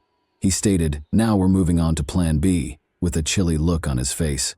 He pushed her inside his car after opening the rear door and refastened her handcuffs. He then covered her mouth with a tiny piece of duct tape. He smiled and said, "Are you a virgin?" She began to cry at that point. He slammed the door and got behind the wheel after laughing at her tears. He told her he would have to return and set her house on fire as he drove off. Lois heard the vehicle enter the freeway. She considered trying to raise her feet in the hopes that oncoming cars would see her handcuffs and assist her, but she felt completely powerless when she realized the car had tinted windows and that other drivers wouldn't be able to see her. She thought about using a tire iron to strike Maxwell, but she knew it would only make him more angry. She also considered rolling out onto the road and opening the back door, but she was unable to locate the handle. Maxwell listened to her prayer and assured her that she would no longer believe in God once he was done with her. The vehicle went off course. Lois was not familiar with the terrain. The kidnapper took her into a house's garage and shut the door after her. Cluttered with various objects, including patio furniture, a lawnmower, a lot of tools, a washing machine, and a dryer in the corner, she looked around the room. Maxwell took her handcuffs off. He started taking off all of Lois's clothing, cutting off her bra with a knife. Then he fastened her hands to the ends of a steel pole that was chained from the ceiling. She watched without understanding what was going on as he flipped a switch on the yellow control panel that was connected to the ceiling by a cable at the same location as the chains. She felt her shoulders suddenly rise, followed by her arms. As she climbed higher and higher, the ceiling motor hummed. Lois felt her bare legs hanging futilely in midair as Maxwell flipped the switch once more, causing the motor to go silent. Jeffrey Maxwell was renowned for his ability to get out of any predicament, be it shooting cattle to prevent them from being fed, burning down his own home to get insurance money, or something much darker. In the early 1980s, Maxwell corresponded with Martha Martinez, who was from Mexico. After many years of correspondence, Jeffrey finally went to Mexico and asked her to marry him. Because he deftly exploited her fears and lack of confidence, her family didn't like him at first. The 29-year-old woman felt that this was her opportunity to marry and have a child, despite her family's entreaties not to do so. She married Maxwell, had a son, and moved to Watauga, a Fort Worth, Texas suburb, with him. Maxwell had 3 children. When Rita, his girlfriend, became pregnant at the age of 18, he married her. However, they separated in 1,979 days following the birth of their second child. Martha managed to conceal her husband's actions from her family, but she was unable to conceal from her friends the bruises that appeared to be from shackles on her arms and legs. However, this paled in comparison to the horror Martha would later encounter. A deputy sheriff from Ardmore, Oklahoma, called the Watauga, Texas police station on Sunday, April 19, 1987. They had discovered a woman on the road early that morning, he reported. A deep wound on her neck had caused her to lose a lot of blood after being severely beaten. Martha Maxwell was the woman. When the police arrived at the family's house, they asked Maxwell when he had last seen his wife. He said he hadn't seen her since the previous evening and was shocked to learn that Martha was hurt but still alive. Thankfully, medical professionals were able to save her life. When she regained consciousness, she described the argument she had with her husband. She dozed off on the couch after he beat her, only to awaken bound with duct tape. Following more mistreatment, Maxwell made her drink a substance that instantly put her to sleep. In the hospital, she awoke. Martha initially assisted the police, but she abruptly stopped speaking with investigators after her husband was arrested and charged with kidnapping. Since a search of the house and car turned up no evidence, the police were unable to charge Maxwell with anything without her testimony. Once more, Jeffrey Maxwell slipped through the gaps. Martha traveled to Mexico with her son. Her husband, however, was not going to let her go so readily. Playing on her Catholic background, he pounded her with letters, even accusing her of the incident. Martha was living with Jeffrey again a month after the charges against him were dropped, despite her family's entreaties for her to stay away. The family's life appeared to be returning to normal. They purchased a new home, and Martha started college. However, it was only the quiet before the storm. She, or allegedly from her, sent letters to two family members on May 10, 1992. In her letter, Martha stated that she would not be communicating with her son or husband for some time. Her relatives didn't think Martha was the sender of the letters. First of all, she typically just gave them a call. Second, she would have written a letter in Spanish rather than English if she had. Maxwell hung up the phone after Martha's brother informed him that Martha had left. In order to report his sister missing, he had to travel to Texas. Since she would never have left without money, documents, a car, and most importantly her cherished son, he was certain that she was dead and that her husband was to blame. But the hunt for Martha was unsuccessful. When police questioned him years later about whether he had done anything that could have caused his wife Martha's death, Maxwell said, "Not intentionally."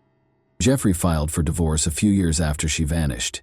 He remarried Rita, his first wife, as soon as the divorce was finalized, and she moved in with him along with her 3 daughters from her second marriage.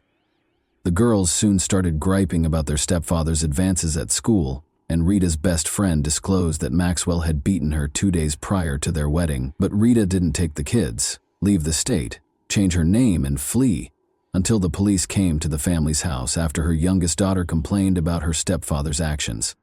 Maxwell started shouting at Lois as he lifted her into the air. The fact that she had ignored him in the car still infuriated him. After sensing his hands on her, the woman felt something sharp and hard, like a plastic bullet. It was really painful, and it felt like he was attempting to hurt her with this vibrating object. Maxwell began striking Lois with rods of various sizes, after declaring that they would be together for 2 weeks. He hit her all over, including the painful spot on her chest. All Lois could do was scream in pain. She was barely able to stand when he finally lowered her to the ground. After guiding her to the restroom, Maxwell gave her instructions to wash up. She first noticed that she was covered in bruises. Because she was afraid of losing her eye, her right eyelid was so swollen that she could hardly see. After a hasty shower, the kidnapper himself handed her his jeans. They smelled like Maxwell and were too big for Lois. It was awful, but she knew that if she didn't agitate him over insignificant things, she would live longer. He shut off the lights, laid down next to her, and chained her ankles to the bed that night. Maxwell barely slept, and Lois had trouble shutting her eyes. Even in the dark, she could see his round, owl-like eyes every time she turned to face him. It was the first night she had spent away from home in more than 40 years. On the morning of the second day, Maxwell informed Lois that he had to purchase additional padlocks from the store. He took her to the garage and showed her a wooden box that he had made himself. The wood smelled and looked brand new. He gave her a choice between the box and a torture device. She made up her mind right away that she would stop at nothing to avoid getting on that machine. As a gag, Maxwell put a metal ring in her mouth and fastened it with a strap. Then he put Lois in shackles and handcuffs and told her to lie in the box. She inquired as to whether she would have enough air through the gag. With the lid slightly open, Maxwell positioned a wrench on the box's edge and walked away. After hearing the sound of his car's engine, Lois waited for a few seconds before attempting to exit the box. However, despite her best efforts, she was only able to push the key away and lock herself in total darkness. She didn't realize Maxwell had moved the box beneath a heavy workbench until he came back. When they got home, the kidnapper took Lois to the bedroom and took off her clothes. Lois didn't know what he was doing, and she felt uneasy because her parents had never talked to her about private matters. He asked her if she wanted to go to the garage and hang upside down after she let out a painful scream. Then she made an effort to be silent. After he was done, he once more chained her legs to the bed. She was so tired that night that she was able to sleep. Maxwell had to pay a bill for his son's repair in Dallas early in the morning. As usual, he chained her and placed a gag in her mouth. In the distance, Lois could hear motorboats, motorcycles, and cars. The gag prevented anyone from hearing her screams or calls for assistance. Lois didn't realize Maxwell had broken her front teeth until he came back and took the metal ring out of her mouth.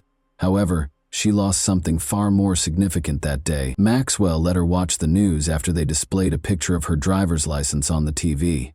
Lois Pearson was listed as missing after learning that the home where she had grown up and shared many memories was gone. They were trying to find her. The days that followed were all the same. He met his needs with her in the mornings and then left her alone. He made sure she was chained to the bed for a few days, even when he hurried to the mailbox or take a shower. But the kidnapper grew less cautious over time. She discovered one day that he had left his cell phone in the restroom. She considered taking it and calling the police, but she was hesitant because she had never used a cell phone before and was worried about making a mistake. She was afraid that he would use that torture device once more, in addition to losing faith in her. Lois dropped that notion, but she continued to think about a way out, or at least a way to change the balance of power. And after being held captive for a week, she figured out how to resist his persistent advances. She remembered what her parents had said when he lay next to her on the 7th day and pressed his mouth to hers. They had informed her that her oral cavity allegedly contained an agent that caused bronchitis. She never kissed boys when she was younger for this reason, among others. It's difficult to tell what actually happened at the time, but Maxwell woke up the following day with a fever and chills after she let him touch her lips, calling the move a battle of microbes. He could hardly move from his bed and was pale. He never tried to take advantage of her again. He insisted that she write him a check for $500 on the morning of the 8th day. He told her to date it February 2nd, which was more than a month earlier, and explained that groceries cost money. She had already prepared to go shopping in town with the $60 he had taken from her wallet, but she didn't protest, figuring the money would buy her a few more days. The date was March 12, 2011, and when Sergeant Ricky Montgomery and 4 other police officers pulled up to a small home on the shores of a lake in Corsicana, 80 kilometers south of Dallas, it was getting close to 6 o'clock in the evening. They were there to ask the homeowner some questions regarding the missing 62-year-old woman. Search teams started searching the area after her house burned down and her remains were not discovered. After several days, the police concluded that Lois Pearson would not be found alive, despite the use of helicopters equipped with thermal imaging for the search. They brought in pumps to empty 2 ponds and used search dogs trained to locate bodies, but the woman was nowhere to be seen. Then, $500 was taken out of her account 8 days after the fire. The check was dated a few weeks earlier and was made out to Jeffrey Maxwell. Officers traveled more than 160 kilometers to question Maxwell after learning that he also owned a blue SUV that matched the description of the car a neighbor had seen the day of the fire. A judge then issued a search warrant for the vehicle. On Sunday, March 12th, the 12th day of Lois's captivity under Maxwell, everything went according to plan. Maxwell watched television while Lois prayed on the floor. The abductor jumped up and hurriedly led Lois to a far-off room, telling her to keep quiet when they both heard a knock at the door. They heard another more insistent knock before he could put a gag on her or handcuff her. The man rushed toward the exit. Although Lois could hear voices outside, she was unable to understand what they were saying. After escaping the room, she noticed the word sheriff on a car parked by the road through the window. She was shocked when fear first paralyzed her whole body, but she quickly realized it was her opportunity and took off running. Jeffrey Maxwell stepped out of the house and shut the door firmly behind him. His house was in a terrible mess, he said with an apologetic tone while grinning at the policeman. According to Sergeant Ricky Montgomery, they were interrogating anyone who knew Ms. Lois Pearson or had recently visited the area around her home. In response, Maxwell said that although Lois was his neighbor, he hadn't seen her in a while. He also mentioned that Lois owed him money, which is why she sent him a check. When the door swung wide open, Montgomery was still asking Maxwell if he would be willing to come to the sheriff's office. An older woman's feeble voice reached them. With her face bruised and her hair disheveled and tangled, the woman looked weak and stooped. She moved quickly past Maxwell and went up to the cops. Montgomery didn't recognize the missing woman, but he did have a picture of her. He said, "Who are you?" "It's her, Lois Pearson," cried one of the officers behind Montgomery before she could respond, and everyone in the room was momentarily stunned. The police officers collected themselves and put Maxwell in handcuffs. The woman initially claimed to the officers that Maxwell had been her friend and had not harmed her. Her only memory of her rescue is the fear for her life, even though she later learned about the concept of Stockholm Syndrome.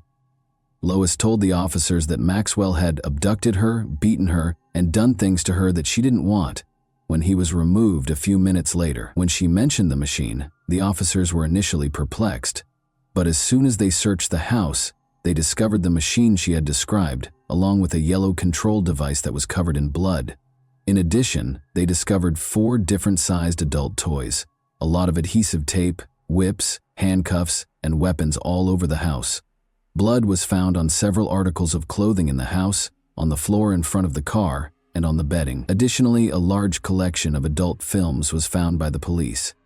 After being questioned for 3 days, Maxwell admitted to almost everything. February 14, 2012 marked the start of the trial. Maxwell shaved his beard and shed more than 60 pounds in the months between his arrest and the trial.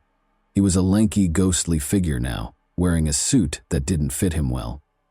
Maxwell was found guilty on all 3 counts by the jury in less than an hour. The jurors heard from Rita's friend, whom Maxwell had beaten 2 days prior to their wedding, despite the judge's ban on discussing his wife Martha's disappearance during the trial. Additionally, Rita's daughters testified about how their stepfather's advances affected them. Lois gave a court testimony as well. Although she had always been reticent to speak in front of others, she now spoke forcefully about the ordeal she had gone through during those 12 days of imprisonment. She recalled the 3 cats that had died in the fire, Bluey, Blackie, and an unnamed kitten, and detailed the wounds that still plagued her a year later. Above all, she believed that she would be rewarded in heaven if she remained innocent all her life. Once more, the defendant was given 3 consecutive life sentences by the jury in less than an hour. Maxwell would be eligible for parole no earlier than 119 years following the verdict, as the judge decided that he would not serve the sentences concurrently. A deputy sheriff led Maxwell out of the courtroom while shackling his ankles and handcuffing his wrists in front of the audience. After the trial, Lois told reporters that she wanted her story to be known so that everyone could hear how her faith had carried her through difficult times. Even though victims of such crimes typically don't want their names mentioned in the media, she occasionally questions why he picked her. Maybe Maxwell knew she would be the ideal victim if she vanished from home for a few days and no one would notice. Someone might have gone looking for her if he hadn't messed up and put her to sleep. She might have been noticed missing by someone. Lois had memories of her previous life after spending 12 days with Jeffrey Maxwell. Her home and the car she cherished were not the only things he took away. He took her mother's sheet music and her piano. She doesn't have a picture of her father anymore, and she doesn't even know if there is one. To purchase a small trailer for her, her church raised more than $17,000. Although it's not the house she grew up in, the trailer is warm and comfortable, and the old house was always cold in the winter and full of pests. She now has a phone, and the church even gave her a new piano. Lois Pearson loves spending time with her new friends, but she still prefers the peace and quiet of nature. She admits, "Before this, I never knew how much I loved people." And that wraps up today's chilling story. If you enjoyed this video, don't forget to like and subscribe so you never miss a new upload. Also, let me know in the comments, what part of this story shocked you the most? Thank you for watching, and I'll see you in the next video.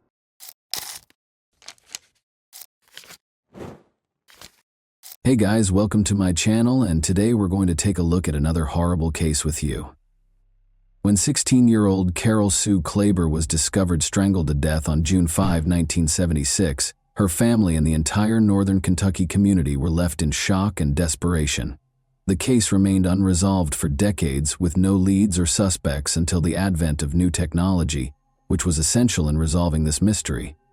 How did the murderer escape punishment for so long, And who might have done this to Carol? We'll explore the enigmatic case of Carol Sue Klaber today. This 46-year-old cold case was ultimately resolved in 2022. Let's get straight to the heart of this conundrum then. The U.S. state of Kentucky contains the county of Boone. Daniel Boone, a pioneer, was honored with the county's name when it was established in 1798. The Cincinnati/Northern Kentucky International Airport, a significant hub for the area, is located in this county, which is the fourth most populated in Kentucky. Burlington, the county seat, is renowned for its outdoor leisure spaces, historic sites, and robust agricultural sector. A terrible murder occurred here in Boone in 1976. On November 28, 1959, a new life was born in the beautiful state of Kentucky, tucked away among majestic hills and rushing brooks. Carol Sue Klaber was named by her parents, Daniel Henry Klaber and Betty Jane Meek Reniker, who were beaming with happiness as they held their darling daughter in their arms. Thomas Klaber, her older brother, watched in awe and was excited to have his new sister join the family. Carol was a very funny person. She had a great deal of empathy for those in need and was incredibly modest for a teenager. When she was 16, she volunteered at St. Charles Nursing Home. In her younger years, Carol had also been a Girl Scout and a Brownie. She was always interested in music and loved to cook, sew, and play records. She also began taking piano lessons when she was 5 years old. Carol's piano teacher, Hattie Schatzman, had selected her to represent her students at the Ohio Music Teacher Association, and she was also learning violin. Carol performed at the Taft Museum twice. Her classmates were drawn to her gregarious and compassionate nature, and her love of music and innate talent made her a favorite member of the Dixie Heights High School string group. The sun was shining brightly over the small town of Union, Kentucky on June 5, 1976, as the locals went about their daily lives as usual. Reputable Walton dentist, Dr. Gaines Huey, got out of bed early to go to work, eager to take care of his customers' dental needs. He saw something unusual along the edge of the road while he was traveling down Chambers Road. Curiosity prompted him to stop and approach the item. Only as he approached did he comprehend what he had discovered: a body resting strangely motionless along a culvert that acted as a rainwater drain pipe. He dialed the Kentucky State Police while in astonishment and with shaking hands. That day, Trooper Jan Wushner just so happened to be on duty. To solve the riddle of the dead person by the side of the road, Wushner, an experienced investigator who had previously worked for the Boone County Sheriff's Department, hurried to the scene. At approximately 7:15 a.m. Walton State Police Department detectives arrived at the crime scene. With keen attention to detail, they scanned the area. The detectives saw the unmistakable traces of a struggle as they started their investigation: trampled grass, broken twigs, and indications of a violent altercation. The victim's body lay a few feet away, her wounds indicating that she had been attacked and strangled. The detectives realized with increasing horror that this was a planned and premeditated murder rather than an incident of violence. In their pursuit of justice, the investigators were committed to doing everything they could. However, they searched the crime scene but were unable to locate any tangible evidence. They chose to go to the victim's body for answers because they were frustrated by the loss. For a comprehensive examination, her body was taken to the county medical examiner's laboratory. In a meticulous autopsy, the medical examiner looked for hints in every part of the victim's body. Every cut, bruise, and wound was meticulously recorded, and every hint was meticulously examined. The autopsy's findings exposed the harsh reality of her demise. It appeared from the evidence that she had been severely beaten. The marks of a tire iron used relentlessly were visible on her torso. The examiner saw the severe cuts on her scalp, which were probably from a harsh object, and the once beautiful face was now warped by swelling and bruises. Her unfortunate and premature death resulted from irreversible damage caused by the crushing blow to her head. There were also clear indications of severe bodily trauma and abuse. Asphyxia brought on by hand strangulation and blunt force trauma to the head was finally identified as the cause of death, which was a devastating moment for everyone concerned. The investigation became even more urgent after such savagery was discovered. They identified some traces of alien DNA on the victim's clothing while examining the evidence that was recovered from the scene. They tried their hardest, but they couldn't find anyone who had it at the moment. They meticulously preserved the evidence in the hopes that future technological developments would result in a breakthrough in the case. Detectives found one of the family members, the victim's brother. After putting in countless hours of work, he mustered the bravery to come and identify the body using the DNA that had been taken from it. Upon seeing the lifeless and motionless body of his beloved sister, Carol Sue Klaber, on the chilly metal table, 23-year-old Thomas Klaber entered the morgue with heavy footsteps. His face was wet with tears. He knew that he would never again see her brilliant smile or hear her contagious laugh, and the pain in his heart was unbearable. As the investigation went on, the detectives made sure to look everything. They searched the neighborhood, knocking on doors, talking to locals, and obtaining any information that would shed light on the terrible event. In order to learn more about Carol Sue Klaber's life and potential adversaries, they also conducted extensive research into her past, speaking with her friends and family. Investigators discovered that for the Klaber family, June 4, 1976 was just another day. With a smile on her face and the wind in her hair, 16-year-old Carol Sue Klaber got on her bike and cycled about town. She spoke with friends, greeted the locals, and enjoyed the pleasant summer day. She intended to meet a friend at Zeno's Hyde Park restaurant later that night. She left her house at 5:30 p.m., but as the sun started to drop, Klaber was driven home by a young man in a sleek Chevrolet Monte Carlo. One of the neighbors claims to have seen the young man, who was slender and towering at an amazing 6 feet tall with sandy blonde hair. After a brief conversation, Carol left the man waiting impatiently outside the house and walked inside. Carol came out of the home a few minutes later, climbed into the car, and drove off with the man. It was Carol's final appearance on Earth. The murder case of Carol Sue Klaber remains unresolved, despite police best efforts to locate the owners of the suspected cars in the town. The leads had dried up, and the case had reached a brick wall, leaving investigators scratching their heads. The case eventually became cold, and remained that way for more than 40 years. A ray of hope appeared in the Carol Sue Klaber murder inquiry after years of gloom. Coy Cox and Tim Adams, two cold case detectives from the Boone County Sheriff's Office, revitalized the case in 2017. They teamed up with Jerry Keith, the original detective on the case, who had continued to hold the case near and dear to his heart after retiring, in their unwavering quest for justice and the truth for Carol Sue Klaber. The three of them put in endless hours using contemporary technology in order to cobble together a fresh interpretation of the catastrophe that had baffled them for years. They painstakingly went over the old evidence, speaking with witnesses and sorting through leads. They started their inquiry by looking into the two main suspects Keith had previously named. The initial suspect was a man with a history of auto theft whose car looked eerily similar to the one in which Carol was last seen. This individual was the target of the detectives, who scrutinized him closely in an attempt to get any useful information. The man denied any involvement in Carol's murder, even though he was a suspect in the case. He confided in the detectives about his previous transgressions, but he maintained his innocence in Carol's death. Thus, the police took his DNA and compared it to the DNA recovered from the victim's clothing in 1976. Following the anxious wait for the findings of the DNA tests, Cox and Adams finally called the man in December 2018. Since his DNA test was negative, he was no longer considered a suspect in Carol's murder. The realization that he could finally breathe easily and start over made the world feel lighter. Cox and Adams then returned their focus to their unrelenting hunt for the murderer. They had to start over, because the leads on their first suspect had dried up.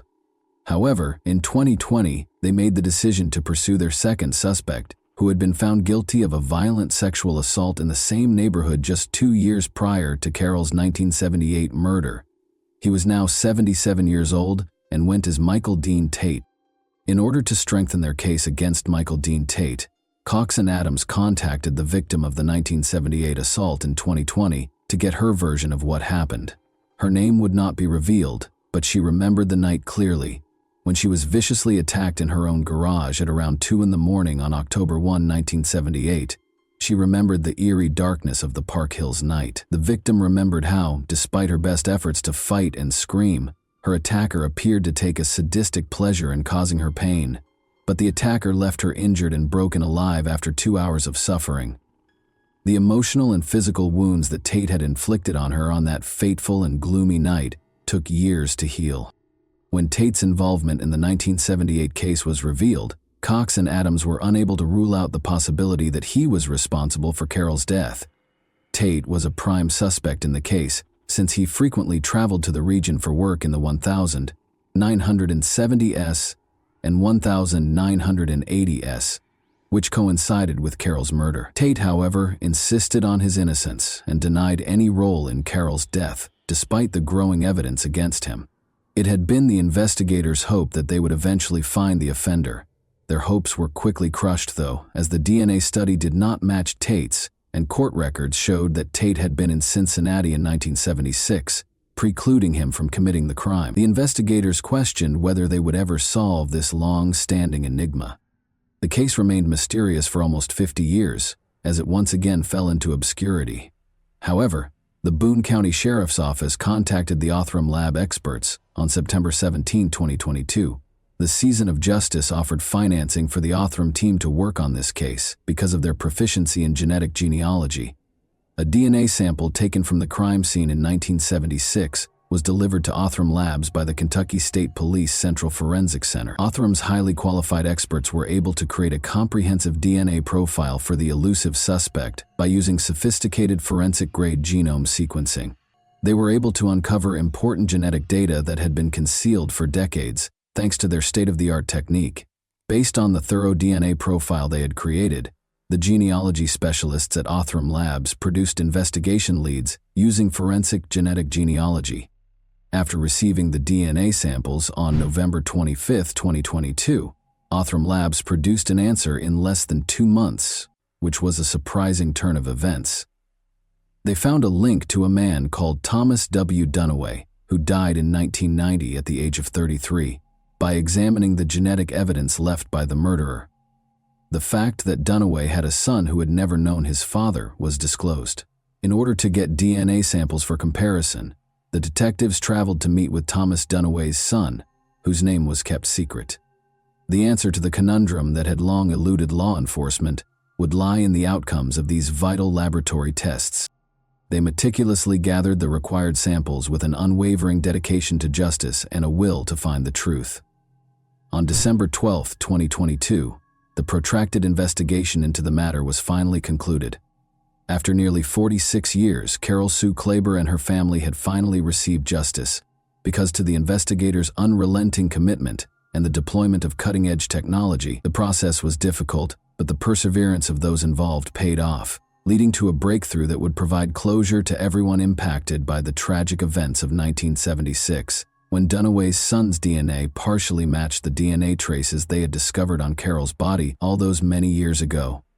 The Carol Sue Klaber murder case was never abandoned by the police. Born on May 20, 1957, and only 19 years old at the time, Thomas W. Dunaway remained undiscovered for many years. They discovered important details about Dunaway's past and the horrible things he had done as a result of their persistence. He resided close to Deval Park, where Carol was last spotted with a man who resembled him, the police found out. More incriminating information against Dunaway surfaced as they dug deeper. Dunaway was more than a single offender. He had been committing crimes for 6 months, and the cars he used to flee each crime scene left a trail of evidence. Carol Sue Klaber died, but the nightmare didn't end there. 6 months later, in December 1976, he was convicted of another murder.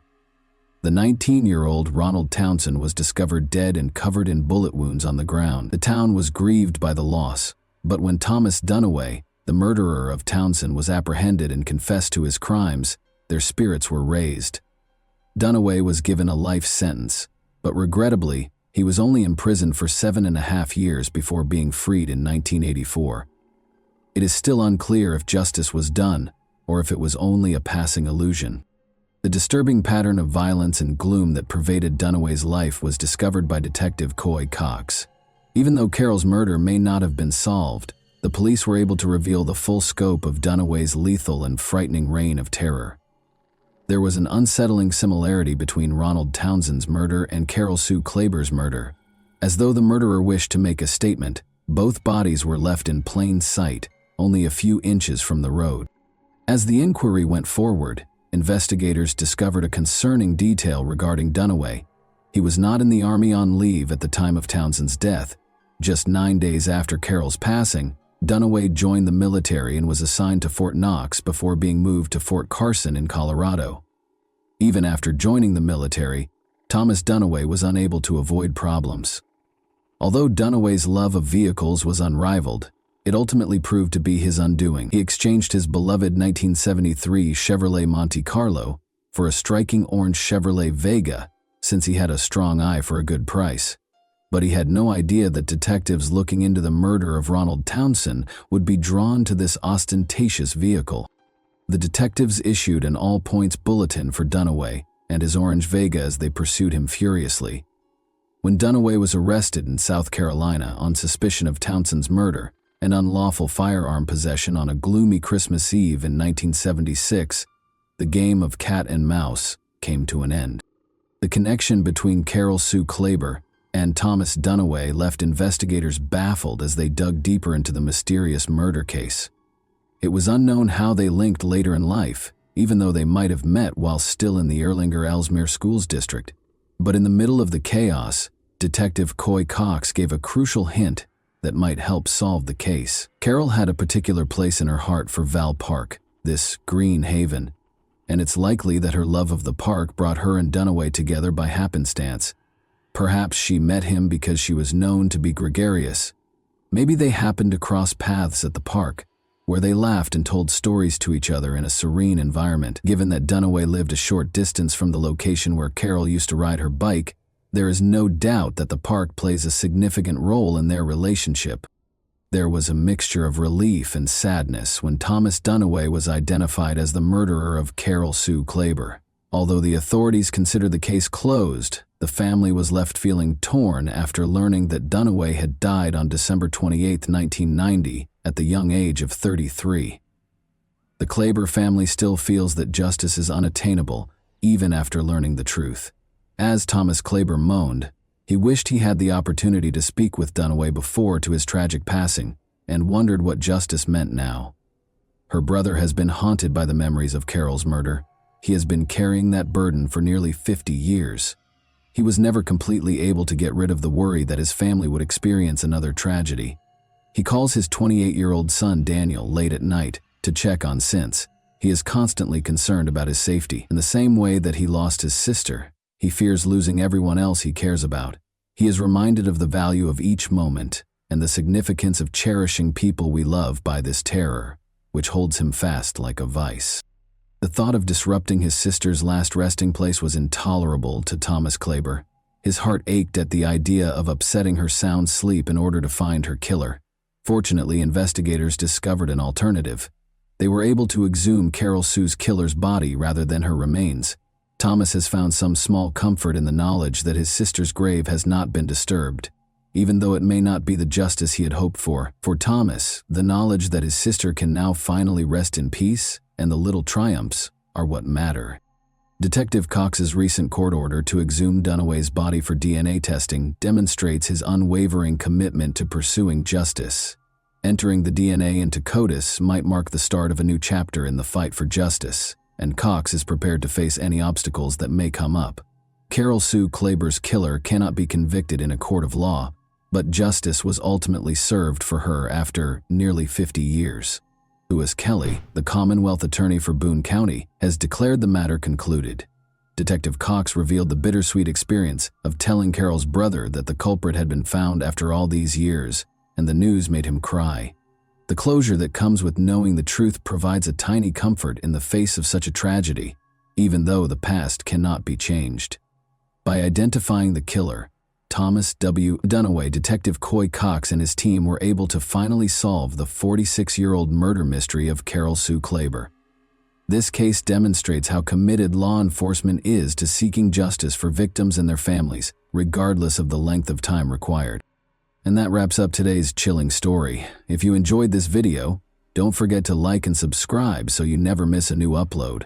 Also, let me know in the comments what part of this story shocked you the most. Thank you for watching, and I'll see you in the next video.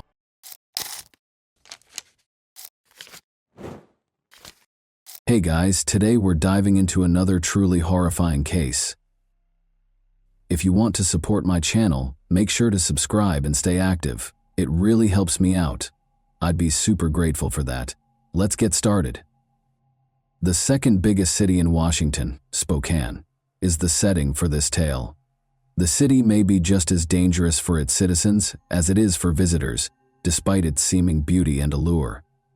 Spokane County has the highest crime rate in Washington, at double the state average, according to the state. Thus, today's Cinderella story has a bitter taste within and a lovely appearance. The Holdens were a normal American family who had long resided in Spokane. The house was constantly crowded with youngsters because they loved them. Joshua, an adoptive son, and two girls were the children of Judy and John Holden. The grown daughters had long since moved out and lived independently, but Joshua, their only son, stayed with his parents, big, sad, and always frowning. The young man regretfully stayed at his parents' house because he was unable to start his own family. The Holden family was forced to take more than one, if not two, children from the orphanage because they wanted a steady income in the form of substantial benefits. So one day, Courtney, a charming young child, entered the Holden household. Born on February 28, 1992, Courtney Corrine Holden ended up in an orphanage 2 years later. Youngsters of all ages fervently pleaded to God for a mother and father, and one happy day, the girl's wish was granted. Courtney, who was young, traveled to Spokane. When the doors shut behind her, Courtney moved in with Joshua and a number of other foster kids. The girl's hopes of having a loving and supportive family were merely hopes. Courtney's existence at the Holdens was even more depressing than it had been in the orphanage. It became a true nightmare. She was made to perform a variety of household tasks from an early age. After every dinner, she had to wash the dishes for the entire family and clean the entire house. The Holdens' much better treatment of the other foster children was particularly startling, and nobody could comprehend why they detested this lovely girl. Courtney was the final child they had acquired from the orphanage, and Judy Holden was by that time of a respectable age. Maybe it was why they were so inexplicably angry. Even going outside without permission was prohibited for Courtney.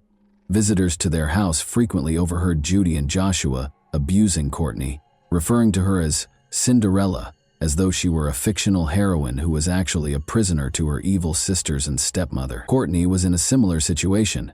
The girl, however, proved to be quite receptive and grew accustomed to the terrible circumstances after years of living with the Holdens. She lacked a cell phone and other contemporary amenities, was terrified of her foster mother, and was terrified of her brother Joshua just by being around him. He also prohibited her from interacting with her peers. She never left home without permission or necessity. The only way she could get any fresh air was to go outside into the backyard and socialize with the neighbors while the home was deserted. This is exactly the kind of setting in which Courtney was raised. She simply adapted to her life as she grew older. Because she had no idea of a normal home and no other life, she never became resentful and always treated her foster parents with respect. When Joshua moved home with his sister for a considerable period of time because of his parents' irreparable differences, Courtney felt a certain measure of independence. It was the happiest time of Courtney's life. Her long-awaited taste of independence arrived when she was allowed to leave the house, go for walks, and interact with her peers. After a while, Courtney graduated from high school and had her first love. Michael proved to be a worthy companion, and she felt cared for and attended to by a man she had never experienced before. Courtney was constantly ecstatic after every meeting. When they had a son in 2011, their relationship came to an end.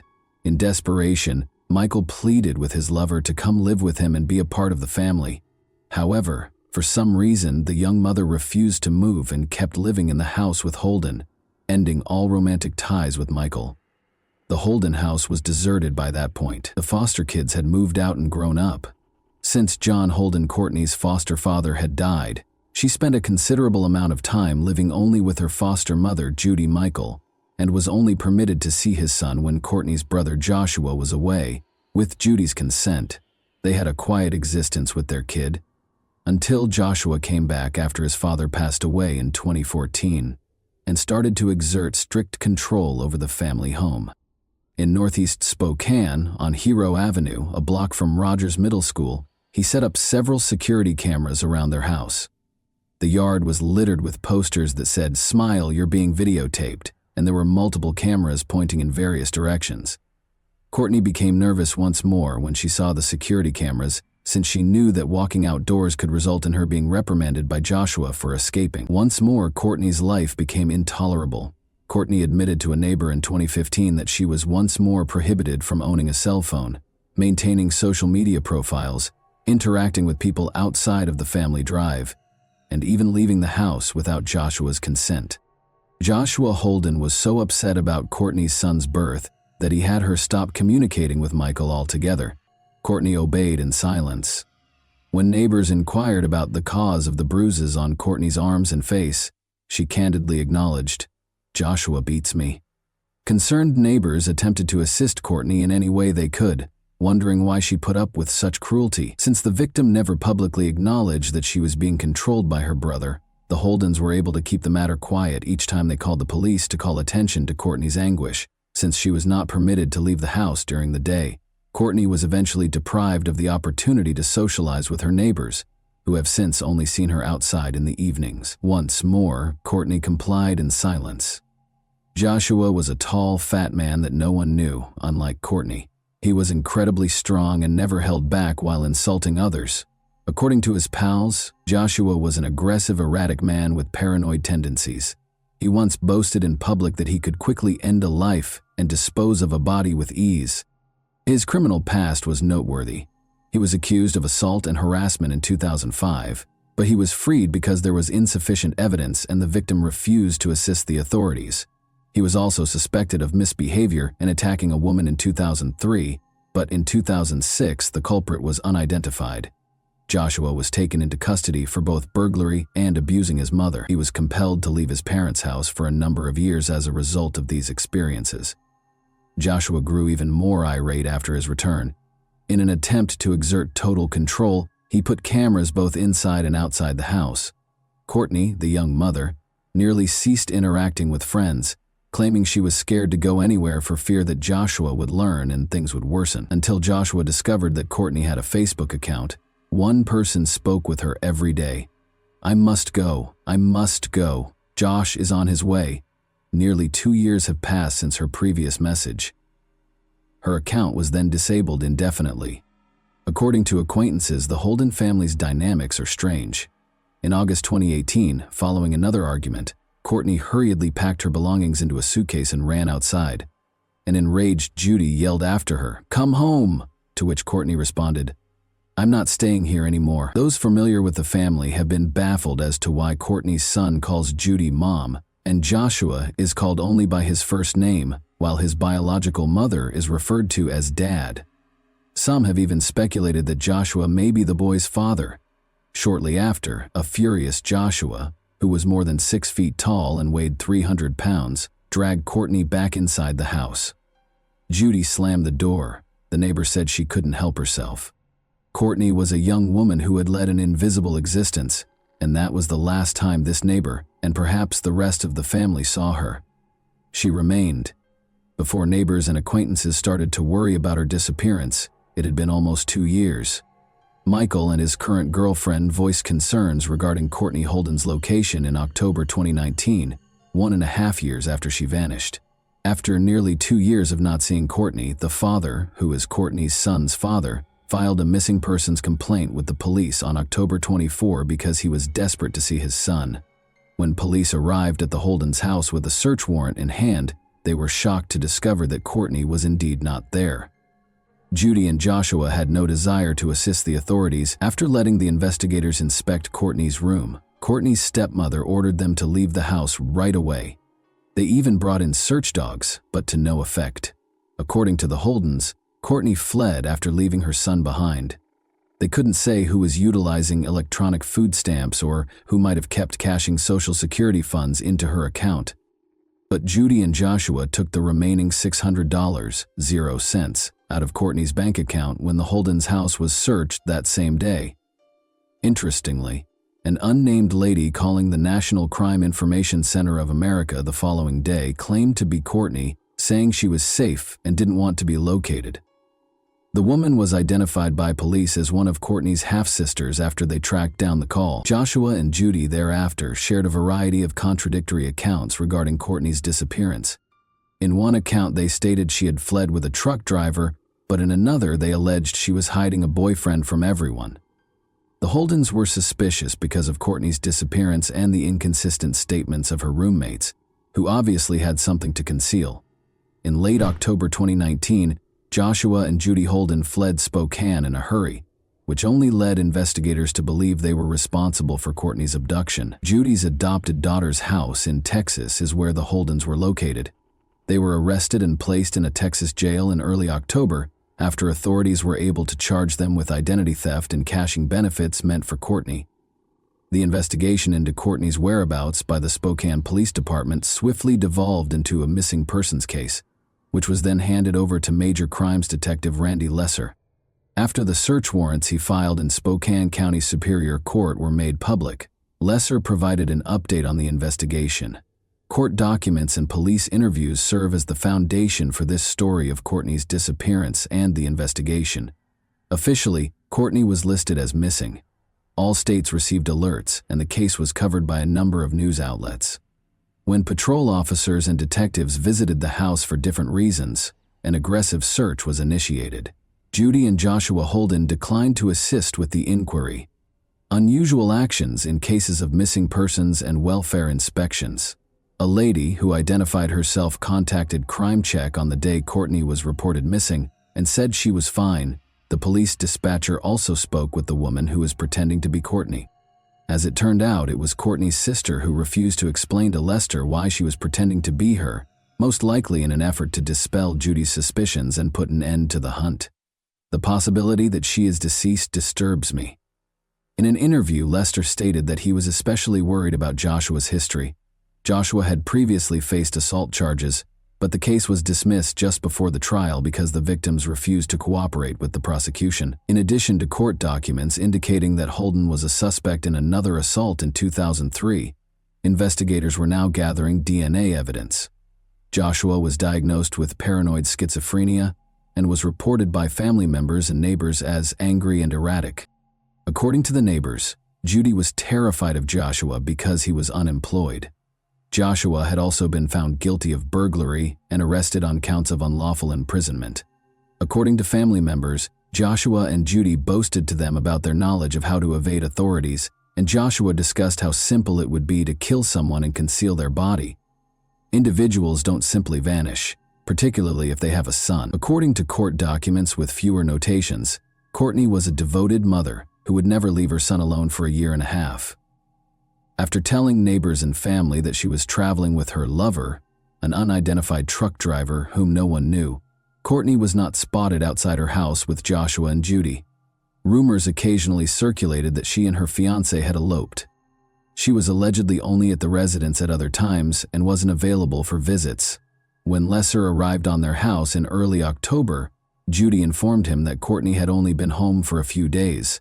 She claims that Courtney and her son walked away. Judy shut the door in Lesser's face when he requested for her phone number, according to court filings. Then, grudgingly, she allowed policemen to enter Courtney's room to inspect it. She was somewhat anxious. According to Lesser, the property was incredibly disorganized, with heaps of possessions occupying every accessible area. In court filings, Lesser noted that the mattress was exposed and that Courtney's room was similarly disorganized. There seemed to be no one living there.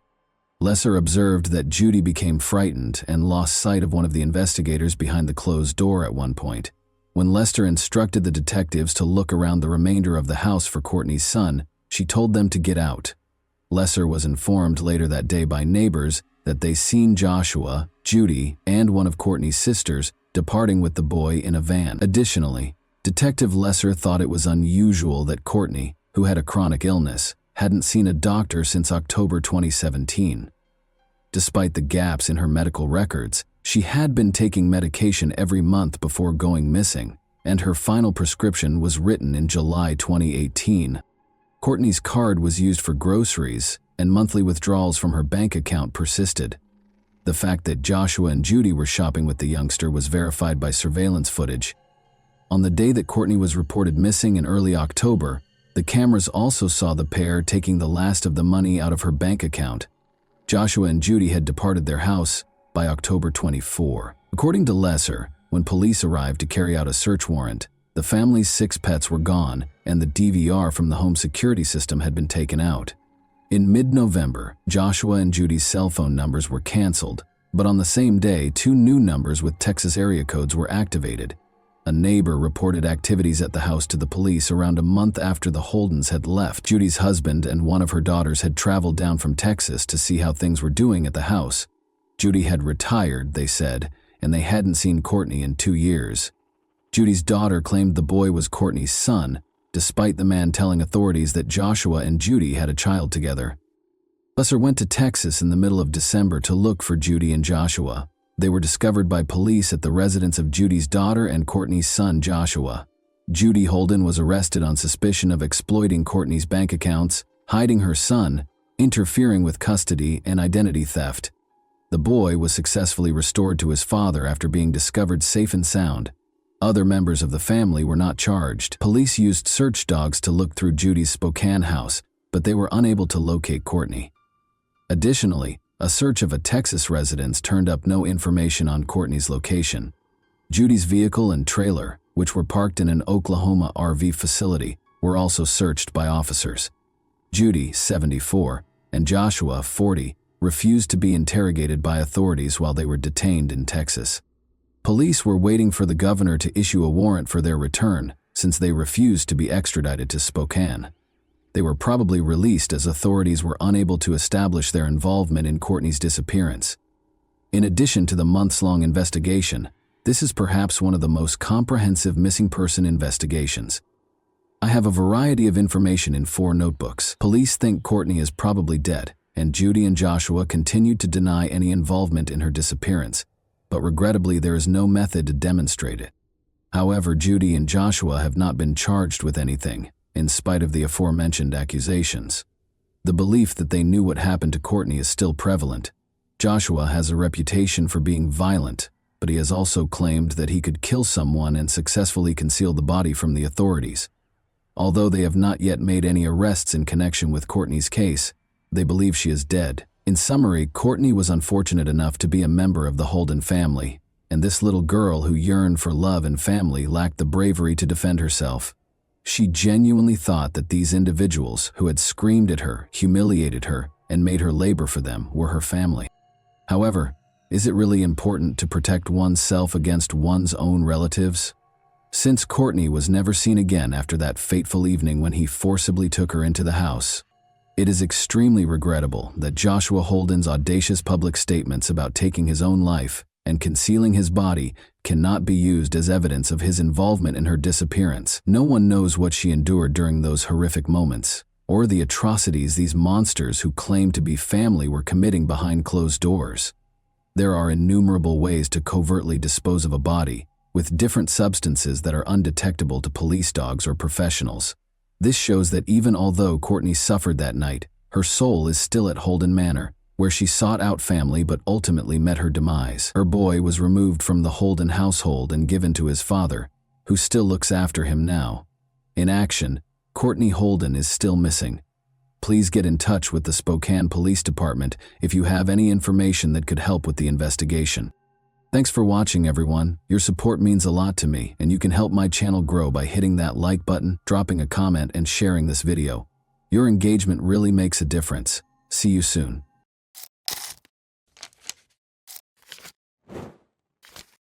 Hey guys, welcome to my channel, and today we're going to take a look at another horrible case with you.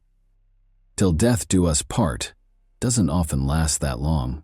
Feelings of sweetness and tenderness can rapidly give way to disappointment, annoyance, and even hatred.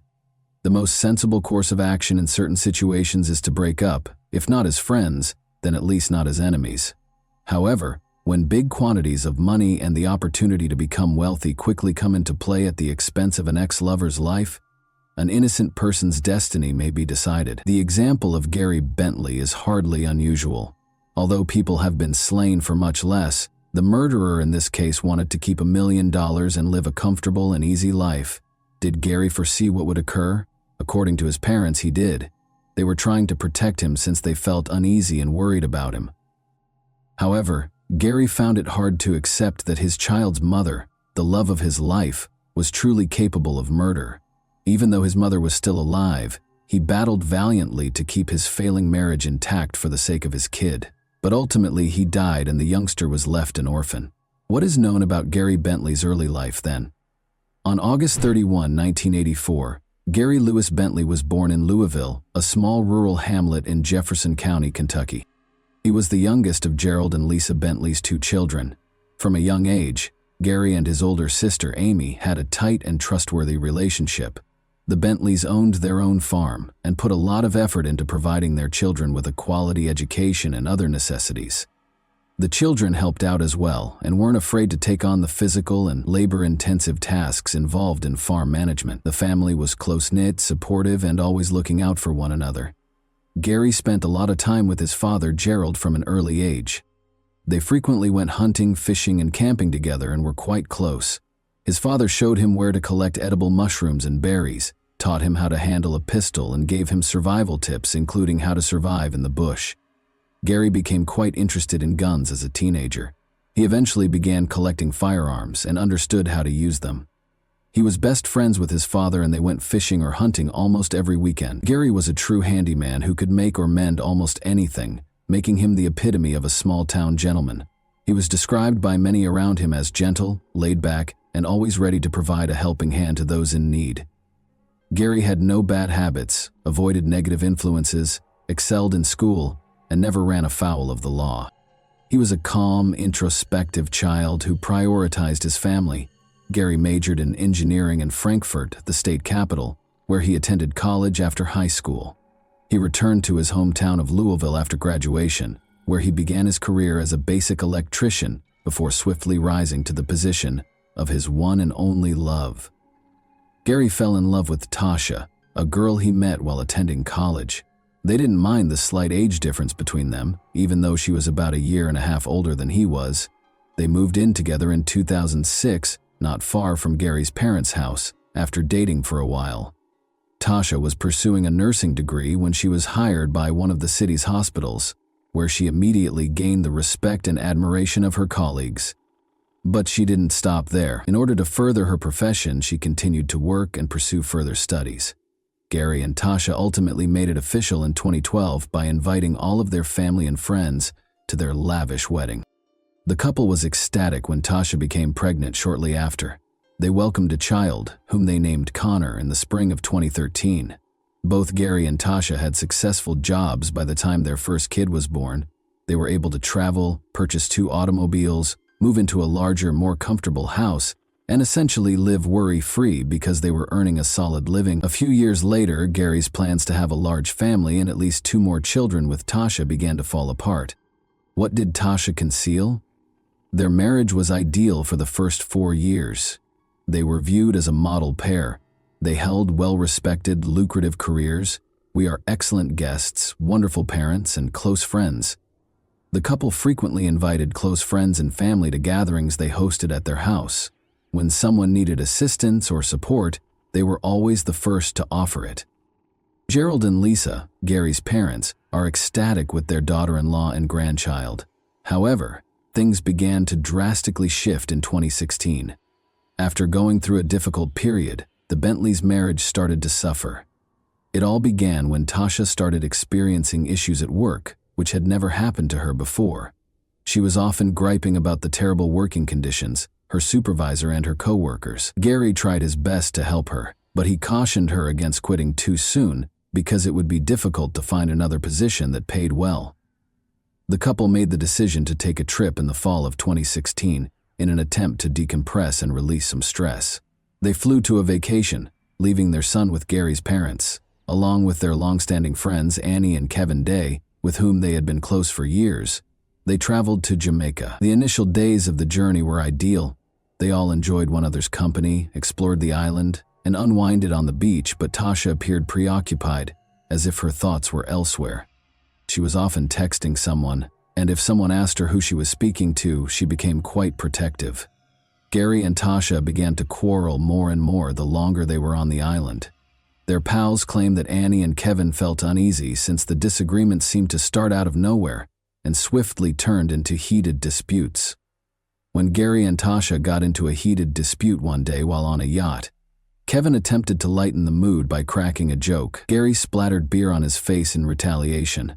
Kevin didn't take it personally, since he knew that Gary's response was more about the stress that Tasha was causing than it was about the joke.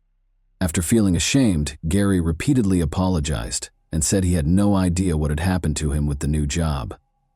Tasha informed Gary that she had resigned from her position shortly after they got back from their trip. Gary wasn't pleased with her choice because his family's financial status may suffer if she lost such a high income. He did, however, have some funds that would enable them to survive and continue their way of life till she got another work, because he was a prudent and thrifty guy. However, Tasha was employed as a consultant at a large pharmaceutical company the day after she quit. She hadn't mentioned getting a job before quitting, so this was strange. Although it appeared that someone might have assisted her in getting the job, Tasha dismissed it as pure serendipity, claiming that she happened to stumble into the interview. Even though Tasha appeared content with her new career, circumstances at home didn't improve.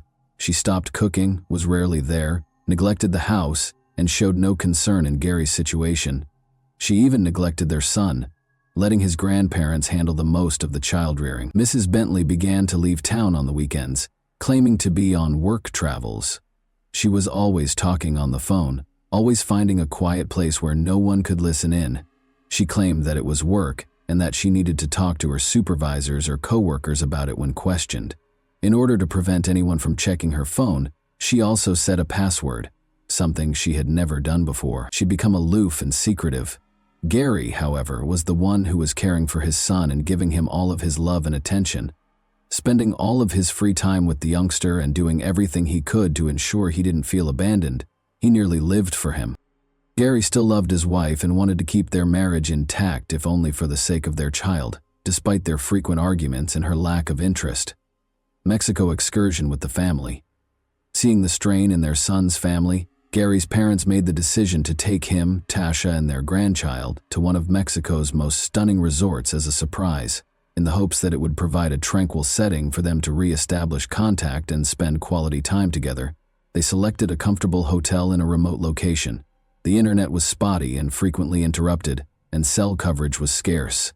This made it possible for the family to spend time together and enjoy one another's company. At the beach and go for lengthy strolls. Tasha, though, was clearly annoyed by the lack of connectivity. She was always looking for a signal to send texts or make phone calls. She became enraged and screamed at Gary's parents and their young boy. Gerald, Gary's father, thought her actions were odd and made the decision to speak openly with his son. He expressed his concern that Tasha might be cheating. Gary attempted to laugh it off, but Gerald could tell by the expression in his eyes that his son was thinking the same thing but was feigning indifference. Because of their daily arguments, Tasha insisted that they end their vacation early and go back home. Citing pressing work issues, she finally prepared her belongings and declared that she would return by plane by herself. Even though they were paid for an additional week at the hotel and received no reimbursements, this compelled the other members of the family to depart early with her. An odd series of fires in the spring of 2017, Tasha called Gerald, her father-in-law, and sounded upset, asking him to come and get her. She clarified that her automobile was totally wrecked after catching fire at a fueling station. She had to visit her insurance provider before returning home. Gerald naturally hurried to her aid, but he couldn't get rid of the uneasy feeling. In the years she had known Gary, one of her automobiles had inexplicably burned up 3 times. The car was reduced to scrap metal each time it occurred at a gas station, making it hard to identify the true origin of the fire. Tasha consistently earned substantial insurance settlements, and the events were consistently attributed to malfunctioning gas station equipment. Tasha would insure the cars for the maximum amount shortly prior to the fires, always using different insurance firms, and these fires occurred around every 3 years. She said she didn't know how it happened, and some family members and acquaintances even speculated that she might have enemies who were deliberately damaging her vehicles. Nevertheless, Tasha purchased a newer, more costly vehicle following each collision. Even if the fires had a suspicious pattern that made intentional property destruction all but impossible, the insurance companies had no reason to reject her claims. By summer 2017, the not-so-secret affair had. Almost every weekend, Tasha would vanish, claiming to be on work excursions. She seemed to live a life apart from Gary and their son, growing increasingly aloof. The Bentleys' neighbors, friends, and relatives started to think that Tasha was having an affair. Gary took these rumors quite personally. He gave up making jokes about it, and would either be silent or abruptly shift the topic. Gary's parents made multiple attempts to speak with him, telling him that things couldn't continue this way because, in essence, the marriage had already ended, but Gary consistently gave the same response. For Connor's sake, he was committed to keeping the family together and still loved his wife. He hoped that things would return to normal, that Tasha would wake up, and that she would reevaluate her priorities. Gary, Tasha, and their kids celebrated Thanksgiving at his parents' place in November 2017. Amy, Gary's sister, arrived with her family as well. When gift-giving became commonplace, Tasha claimed to be too preoccupied with her job to purchase any, but it turned out that she had not. She promised to fix it and come back shortly after apologizing and leaving. After spending hours away, she returned with nothing, not even a gift for her son, when everyone stared at her with confusion. It would have taken her the entire night to go through the lineups everywhere, she said. Amy was unable to contain herself this time. She drew Gary forward and asked him directly whether he understood that Tasha was most likely seeing someone else and wasn't even attempting to conceal it any longer. With a gun safe in the bedroom, Gary merely replied that they would take care of it themselves. Gary called his father the next weekend to invite him over and bring some equipment. Gerald was glad to assist and arrived at his son's house with all the necessary supplies in less than 30 minutes. As previously stated, Gary had been a gun collector since he was a young man, and his home was stocked with shotguns, hunting rifles, handguns, and other firearms. He even had some rare objects strewn about in various areas. Gary, however, made the snap decision to create a safe in his home, collect all of his guns, and secure them. Gerald was a little alarmed by this abrupt decision, and inquired as to why Gary felt the need to conceal his gun collection. Gerald could tell his kid was scared of something, even if Gary didn't provide a clear response. It didn't appear like he was concerned about intruders. Tasha claimed that she came up with the idea because she was afraid and thought they would be in danger when she got home. Gerald didn't give it much thought at the time, but her words felt odd. The catastrophe, the unexplained home murder, was just a few days away. On Sunday, December 10, 2017, Tasha called her father-in-law to inform him that the garage door was open when she arrived home, and that she had been unable to get in touch with Gary all day. Concerned that burglars might have broken in, she begged Gerald to come over because she was too afraid to go inside. Fortunately, Gary was at home alone himself and Connor was safe, staying with his grandparents. Gerald ran as quickly as he could. Everything appeared to be in order at first sight. Although the garage door was open, there were no indications that the residence had been broken into. Everything appeared to be typical. There were no signs of an intruder and nothing seemed missing. Gerald repeatedly yelled at his son, but he never answered. He discovered Gary's lifeless body on the bed in shock when he entered the bedroom. Gary's body was already chilly and exhibiting symptoms of rigor mortis when Gerald attempted CPR. Still in shock that his kid had left, he dialed 911 right away. He didn't realize until later that the bedroom gun safe had been broken into and that several of the weapons were gone. The forensic results showed that Gary had been murdered by a single, close-range gunshot to the head when the forensic team arrived.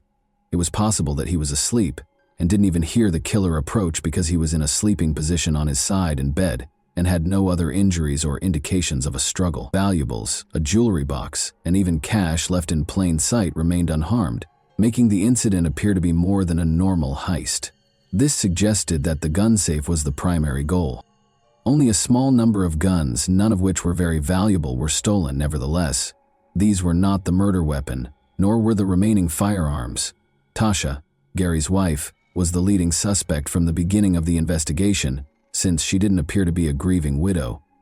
She carefully explained to the police what had happened during the day before she and her father-in-law discovered the dead. Second, every member of the couple's family and circle of friends attested to the fact that Gary and Tasha's marriage had been in trouble for some time and that a divorce was imminent. Third, two big dogs owned by the Bentleys growled at everyone but their owners. However, the neighbors had not heard any barking, and if they had, Gary probably would have awakened up. Tasha stated that she had left the house to run some errands because Gary had intended to go hunting that day. She claimed that after lunch she had attempted to phone him but had been unsuccessful. She attributed the situation to poor reception and was not really concerned. When asked, her pals confirmed that she had visited a friend's house on her way home. The crime was committed without any witnesses. That day, nobody saw strangers or heard anything untoward. Not even surveillance footage from cameras in the area provided any helpful hints. The crime seems to have been a well-thought-out plot to fabricate a robbery in order to get $1 million insurance coverage. Tasha received a call from a friend named Annie Day, who wanted to offer her sympathies and ask if she could assist with funeral planning. Annie was shocked at Tasha's reaction. She explained that she had more important things to do and that Gary's parents were taking care of the burial. A trip to the insurance company for a sizable payoff was one of the more crucial tasks. It seems that Tasha had persuaded Gary to get $1 million life insurance policy not long before the murder. Gary accepted, though he wasn't really happy about it, to appease his wife. Tasha attempted, but was unsuccessful, to raise the compensation to $2 million, 0 cents, a few days prior to the crime. The motive was now obvious, but there was still no concrete proof that Tasha was responsible for the killing. Meanwhile, information about her 3 prior burned-out vehicles, all of which had caused significant damage, came to light. Insurance payouts. It was discovered that Tasha had previously engaged in similar insurance fraud, an accomplice or a lover. Tasha had been seeing a coworker named Anthony for more than a year, according to one of her acquaintances, and he was the one who helped her land a new position. Suspecting that Anthony might have assisted his lover, investigators made the decision to ask him about his role in the crime. Anthony said that he and Tasha had been romantically involved for a long time and that they frequently met at his house. Tasha was going to leave Gary, he said, and they were even going to celebrate New Year's Eve 2018. Anthony hurried to offer an alibi as soon as he became aware that he was being investigated as a suspect in the murder case. He claimed to have been at his parents' house, assisting them with repairs on the day of the murder. That day, they visited a number of second-hand stores, all of which were caught on camera. The murder weapon and the missing guns from the safe were still unknown, but detectives came to the conclusion that Tasha had probably acted alone, which explained why there were no traces of a break-in and why the dogs hadn't barked. Tasha's account of events. Tasha frequently added additional information, changed her tale, and attempted to place the blame elsewhere.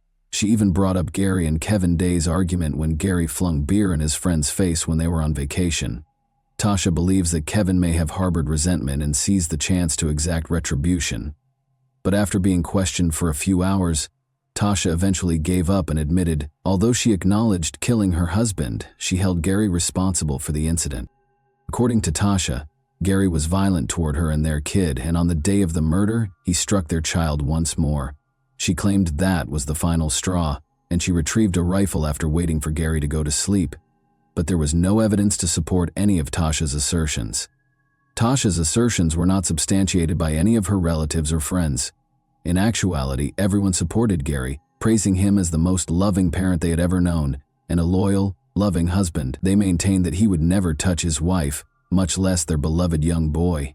Tasha eventually disclosed the hiding place where she had hidden the firearms taken from the safe, including the murder weapon, a pistol, after even the child attested that his father had never harmed him or his mother. It was interesting to see that Anthony's fingerprints were on the gun. It found out that Tasha had left her lover's prints on the gun after giving it to him to hold. If things didn't work out, she intended to frame him, but she confessed before she could carry out that portion of the plan, which included trial and sentencing. Gary's murder trial started in June 2021, and the prosecution claims that money was the main driving force behind the crime. After receiving the $1 million insurance payment, Tasha sought to use some of the funds to refurbish Anthony's home, where she would soon move. Tasha Bentley was convicted of premeditated murder and trying to obstruct the inquiry on July 20, 2021. She received a sentence of 55 years in jail, with the chance of release in 2037 at the latest. Little Connor is currently being raised by his paternal grandparents after losing both his parents in a single, sad event. This crime was discussed in the American Monster episode of Investigation Discovery. And that wraps up today's chilling story. If you enjoyed this video, don't forget to like and subscribe so you never miss a new upload. Also, let me know in the comments, what part of this story shocked you the most? Thank you for watching, and I'll see you in the next video.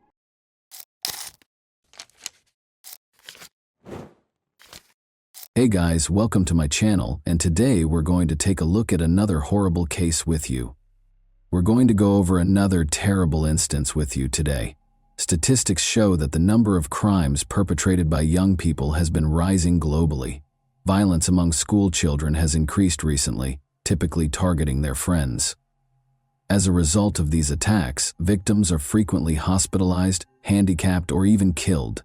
The main objective of such violent activities is typically to demonstrate their own dominance, authority, and tolerance. Furthermore, adolescent offenders have confidence in their impunity because many countries' laws are liberal. The nation was rocked by the tale of Agnès Marin, a French girl who was killed by a high school student. They attended a famous university with a stellar reputation, where it seemed impossible for anything like this to occur. The culprit had previously attacked the girls, as it turned out, but his affluent parents were able to conceal the truth about his exploits by securing their son's admission to a prestigious school in a different city. Adolescent anger is said to be a kind of protest during the time of self-discovery and personality development. However, in today's narrative, the boy's brutality sprang from a total lack of empathy, or the capacity to understand and feel the same emotions as others. He became the second teenager in French history to receive a life sentence because he was deemed to be incorrigible and a serious threat to society. Agnès Marin was who? The only child of Paula and Frédéric Marin. Agnès Marin was born in Paris on November 26, 1999. The girl was raised in a rather prosperous household. Her parents wanted to give their child the finest because they loved her. I didn't know how to say no to Agnès from a young age. She was taken to the sea, dressed in name-brand boutiques, and purchased pricey toys and technology. Marin was a lively, outgoing, and restless youngster. She always had a large social circle and many interests. She had a creative streak, enjoyed movies and music, and hoped to work as a filmmaker. She did well in school and her teachers recognized her high potential, but she was frequently hindered from achieving the best outcomes by her general inattention and laziness. Agnès joined a bad firm when she was 13, which had a detrimental effect on her conduct and academic performance. She began skipping school, consuming beer and smoking cigarettes, not just conventional cigarettes. Her parents opposed harsh parenting methods and made multiple attempts to have a dialogue with their daughter, but were unsuccessful. When the girl was once again discovered smoking and drinking beer on school property, she lied about her vows to change her ways and stop interacting with unsavory people. The issue of her expulsion came up. Her parents understood that nothing would change if their daughter remained in Paris and continued to interact with negative influences. In order to escape the hustle and temptations of the capital, Frédéric and Paula made the decision to move Agnès not merely to a different school, but also to a different city or even a province, a brand new school. The closed private college Sévenol, which is situated in the commune of Le Chambon-sur-Lignon, in the department of the Upper Loire area of Auvergne, was the choice made by Marin's parents after weighing their possibilities. With nearly a century of history, it is a distinguished educational institution. Established in the 1930 CCs, the institution operated on the boarding school model, where students resided in addition to studying. However, in a small town with a population of barely 2,500, the college was in severe financial trouble by the end of the 2000s and was in fact on the verge of going bankrupt. The local educational institution faced a dearth of students and consequently a shortage of funding as young people increasingly preferred to study in the capital or a major metropolis. In the past, admission to this college required both good character and a high grade point average. However, as there were multiple competitors for a single spot, even this did not ensure entrance. However, a significant student shortage in 2011 caused a significant shift in the scenario. The school, specifically not, declared total bankruptcy, drastically lowering the entrance requirements, particularly if they were the offspring of affluent parents who were prepared to serve as sponsors. Agnès had a strong academic record and grade point average, which helped her gain admission to Sévenol College despite her behavioral issues. The authorities chose to ignore her traits. The parents of Agnès were pleased. They thought their daughter would benefit from the change. she would grow more mature and be able to go through this challenging time of transition more readily. Marin was an outgoing, happy, and amiable girl. She managed to blend in with the new group. She made friends right away and felt at ease from the first few days. She also made good academic progress, particularly in new subjects that were unavailable at her former Parisian school. Every 2 or 3 weeks, her parents paid their daughter a visit at the boarding school. They were quite happy with her accomplishments and positive behavioral changes. During her studies, Agnes only made one visit home. Notably, the new school was situated on a sizable plot of land that was encircled by woodland. Since the crime rate in these areas was regarded as one of the lowest in the nation, there were no rigorous security measures or obvious border barriers. Students sometimes went there in groups after school because it only took a quarter of an hour to walk from the college to the town center of Le Chambon-sur-Lignon. However, everyone had to return by 5 o'clock in the evening. Discipline was applied for both rule violations and student disappearances. After class on November 16, 2011, Agnes and a few of her classmates made the decision to go for a walk in the town. She made a buddy there who attended a different school, but they kept in touch and contacted each other frequently. The two females trailed behind the general company when they made the decision to go shopping. Marin was not present when the youths returned to campus a few hours later. This situation did not initially raise any concern, and everyone was confident that she would return shortly.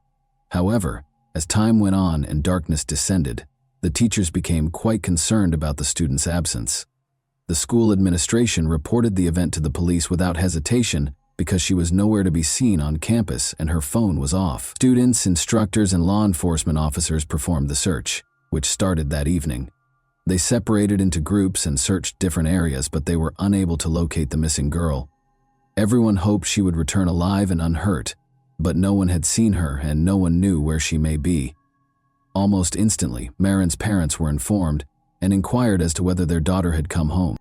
After hearing the shocking news, Frederick and Paula hurried as quickly as they could to Le Chambon-sur-Lignon.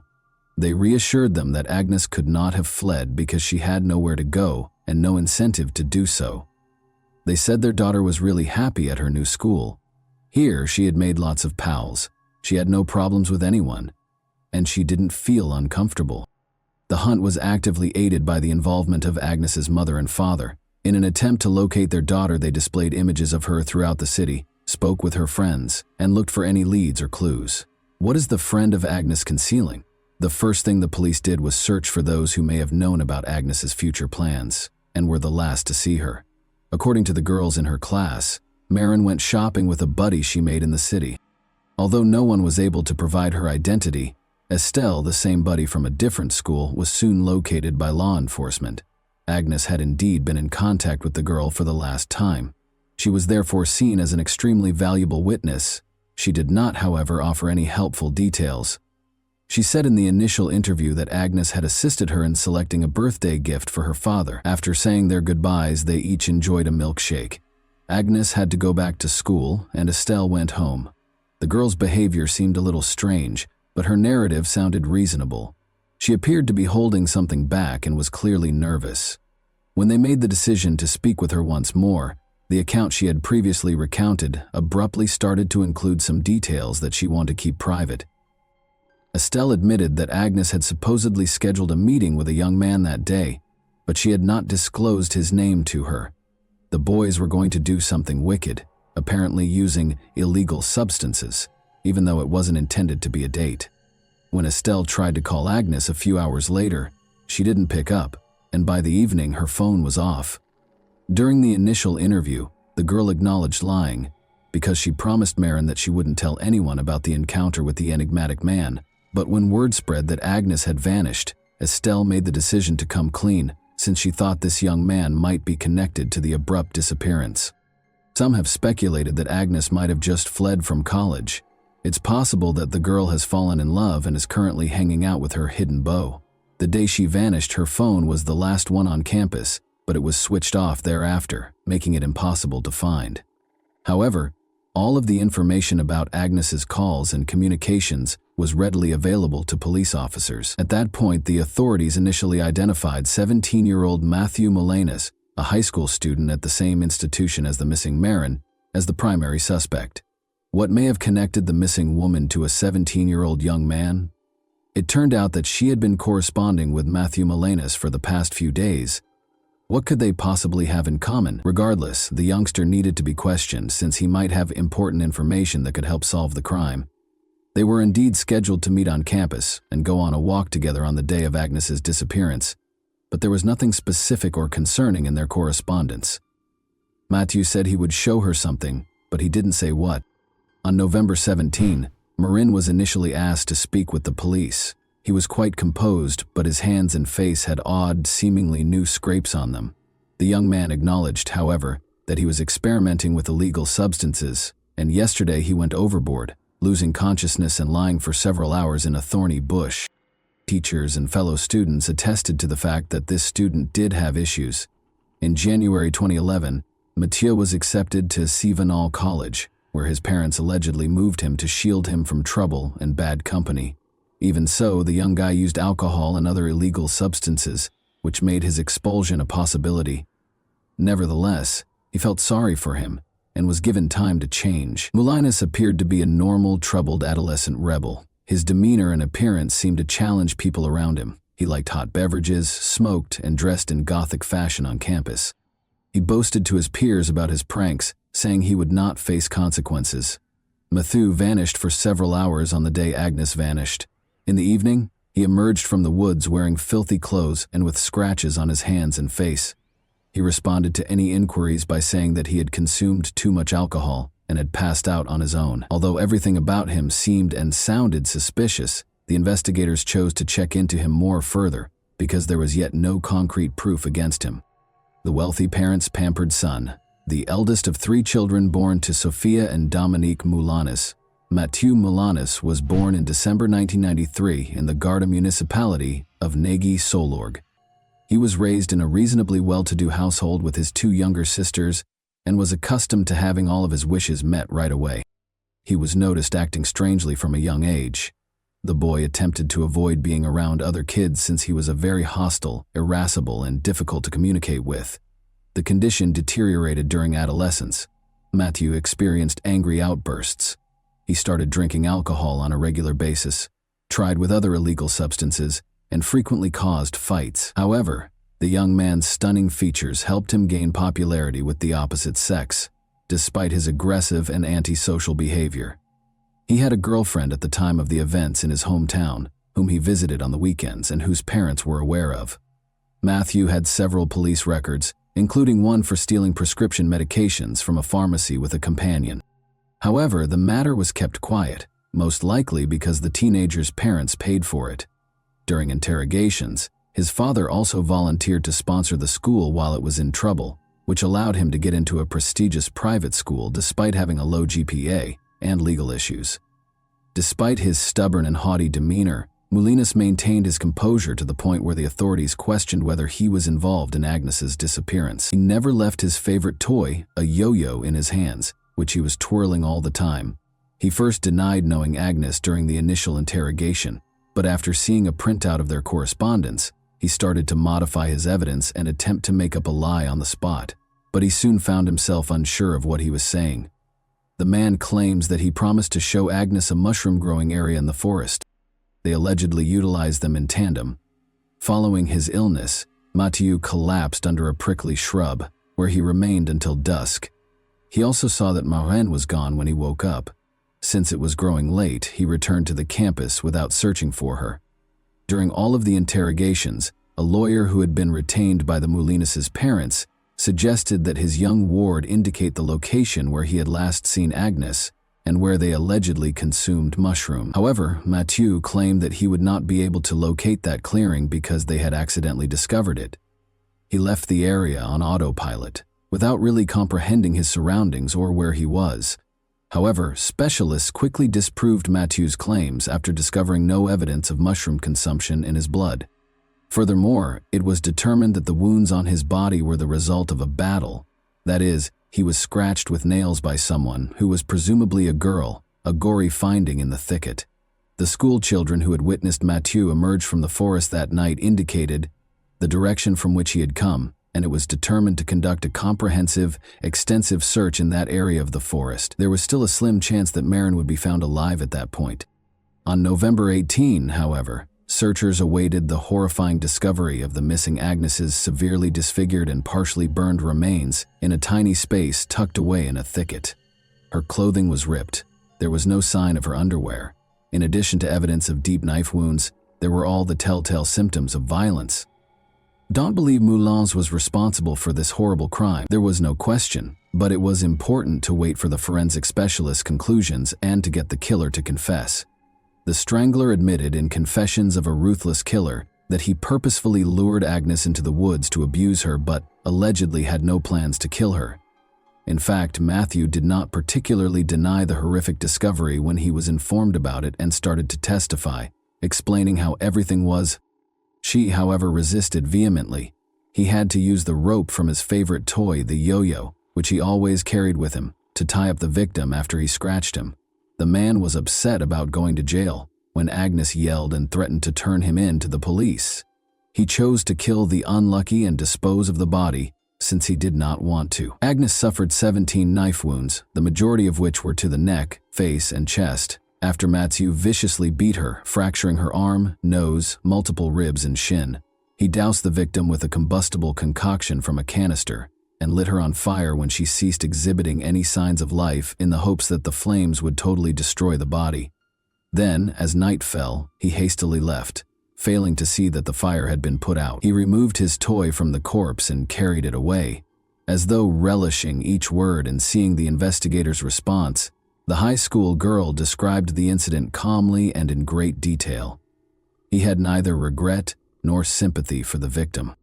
The investigation revealed that Agnes had evidence of the rapist's biological fluid in her body and pieces of mature skin and epithelium beneath her fingernails. Additionally, traces of the victim's and the offender's perspiration were discovered on the rope of the actual toy yo-yo. Agnes's parents received her body following all required tests and medical evaluations, and they buried their only daughter in Paris. Notably, the burial for the first victim of a young psychopath was held on her birthday, November 26, 2011. The fact that Maren was not the only victim of Moulins stunned law enforcement when they closely examined his biography, but this information was purposefully concealed. It turns out that since he was a young boy, he had been mean to other people, including his own sisters, other kids, and animals. He always enjoyed causing pain and suffering to people in an unmatched way. Mathieu attacked Julia, his young neighbor whom he had known since childhood, in August 2010. The attractive neighbor chose to capitalize on the girl's interest in him. After luring her into the woods, the man struck her on the head, tied her up with household-bought Scotch tape, and proceeded to mistreat the unlucky. After that, Moulins started strangling her and most likely would have murdered her, but as her mobile phone rang, the criminal flinched away, glanced around, and just walked away. After a scared Julia freed herself, she called her parents, who promptly called the police to report the occurrence. The following day, Matthew was taken into custody. He sobbed during questioning in an effort to please the police and tried to place all the blame on the victim, saying that she was the one who provoked him by making fun of him and suggesting closeness. However, authorities recognized that he had planned the crime ahead of time and even brought duct tape to render the victim immobile. However, Mathieu escaped punishment in spite of the seriousness of the offense. Because the offender was so young, the court committed him to a psychiatric center for 4 months of mandatory treatment instead of sending him to prison. Psychiatrists and psychologists assessed his condition and worked with him during this period. The chief specialist overseeing Moulins concluded in December 2010 that he was completely recovered and that following the course of treatment, he was no longer a threat to others. After reviewing this report, the court granted the offender freedom with the condition that he only attend a number of anger management classes and receive parental support. Notably, the Moulins couple worked very hard to secure their son's release as well. In addition to promising the judge that Mathieu would leave the area and not cause any more disturbance, they also agreed to see to it that the heir received therapy. The best attorneys were employed by them, and they made every effort to keep their client out of jail. Following that, the parents began searching for a new school for their kid, but they were unwilling to accept him anyplace because of his criminal record for such a significant issue. The father then went to the provincially closed College 7 himself and scheduled a meeting with the director. He promised to support him right away when it came to the college's admittance of mature students after learning about its financial difficulties. In every manner possible, Dominic Melanis defended his son by lying that there was only violence against his ex-girlfriend, despite the director's observation that the man's academic performance was too poor and that the criminal case of a prospective student could negatively impact the school's reputation. After the breakup, she allegedly sought to get back at him. Surprisingly, the leadership of the educational institution accepted Dominic's account of events and did not go into the specifics of the trial, which is why he was freed a few months later after everything had been resolved. It seems that they chose to ignore the crime and keep this information from other kids and their parents because of the sponsorship amount he had declared.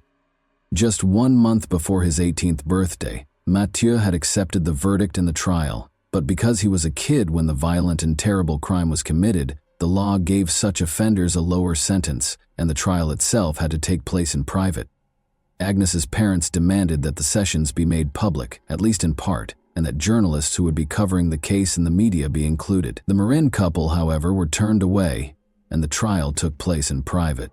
The case didn't start until June 18, 2013. The many errors in the Mathieu case were sharply condemned by the public prosecutor, especially the fact that the psychiatrist who concluded that the man posed no threat to others was a young lady without the necessary training. She made a deadly error and had no prior experience dealing with crooks. After the defendant had a second mental evaluation, specialists came to the conclusion that, in addition to being unrepentant, he may very easily conduct the same crime again if given the chance. This was corroborated by Mathieu himself, who claimed to have delighted in seeing the victims suffer. Marin's schizoid and paranoid disorder symptoms, along with his uncontrollably violent outbursts, made him a serious threat to others. He could, however, face legal repercussions for his activities, because he was well aware of them. Furthermore, because of the severity of the young man's offense, the prosecutor demanded that he be tried as an adult, and his request was ultimately approved. Mathieu was convicted of torture and murder with specific cruelty on June 28, 1313. He was given a life sentence and ordered to undergo forced psychotherapy. He was the second young criminal in French history to be given such a severe penalty. Despite Molinet's attorney's choice to appeal the conviction, a jury of appeals affirmed the life sentence on October 10, 2014, ruling out a 2016 review of the ruling. In a book they created and published, Mathieu's parents detailed their painful experience and acknowledged that their son is still unrepentant. And that wraps up today's chilling story. If you enjoyed this video, don't forget to like and subscribe so you never miss a new upload. Also, let me know in the comments what part of this story shocked you the most. Thank you for watching, and I'll see you in the next video.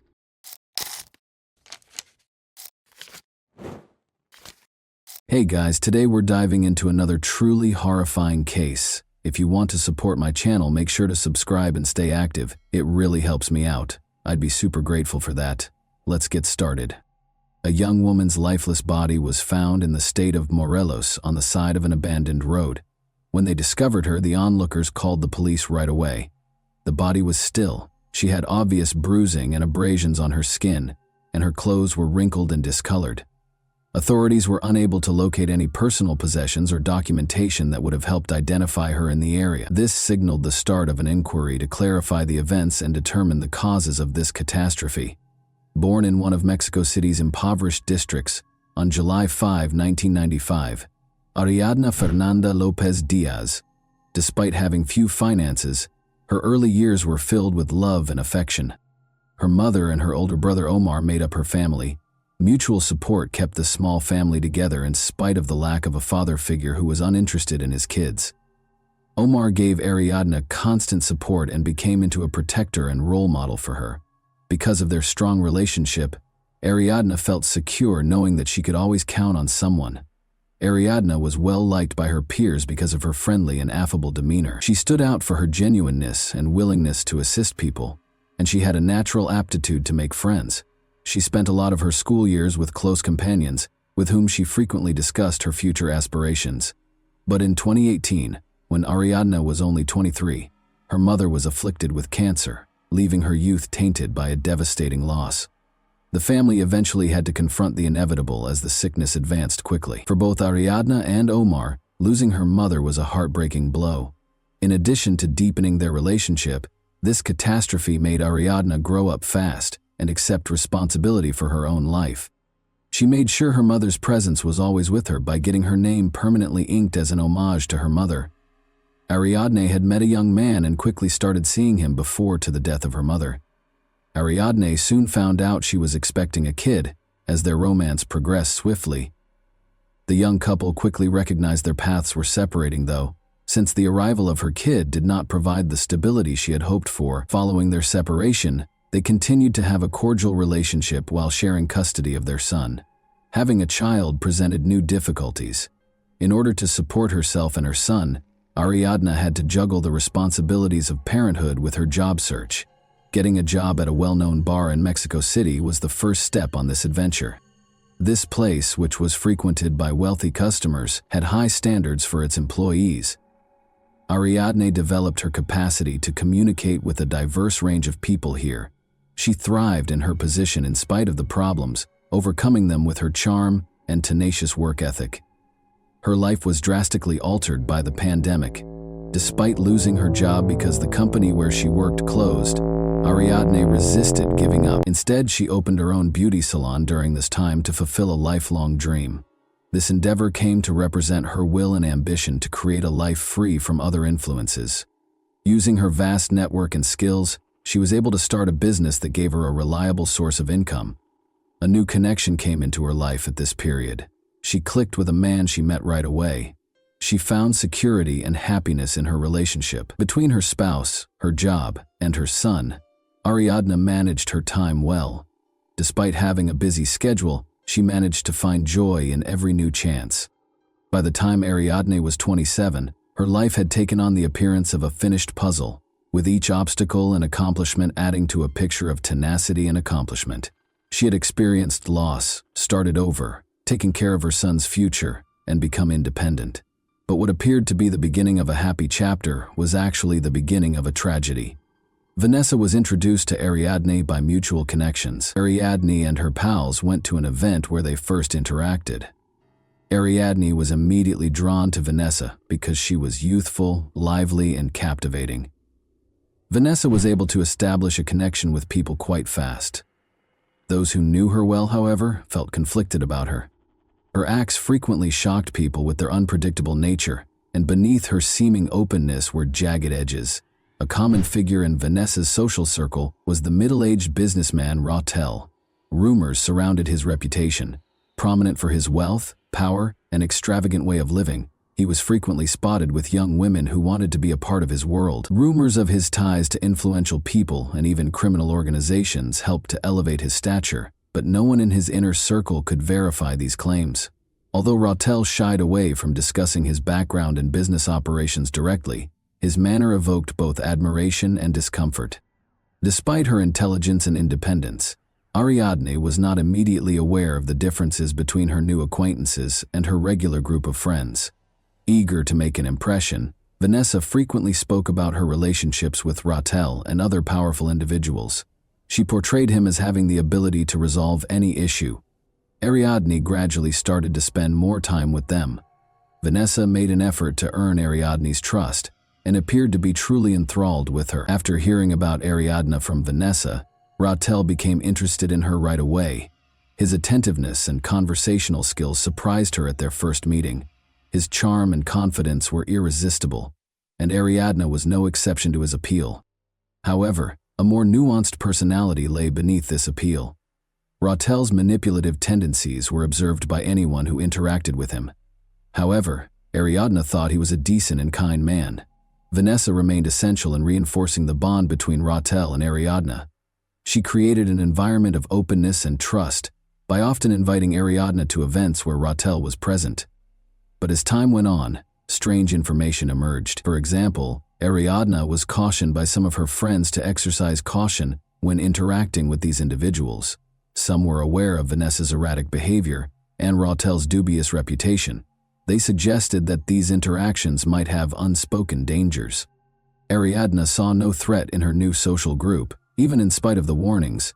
She viewed her friendship with Vanessa as a chance to escape from her everyday obligations and discover a world that had previously been unattainable.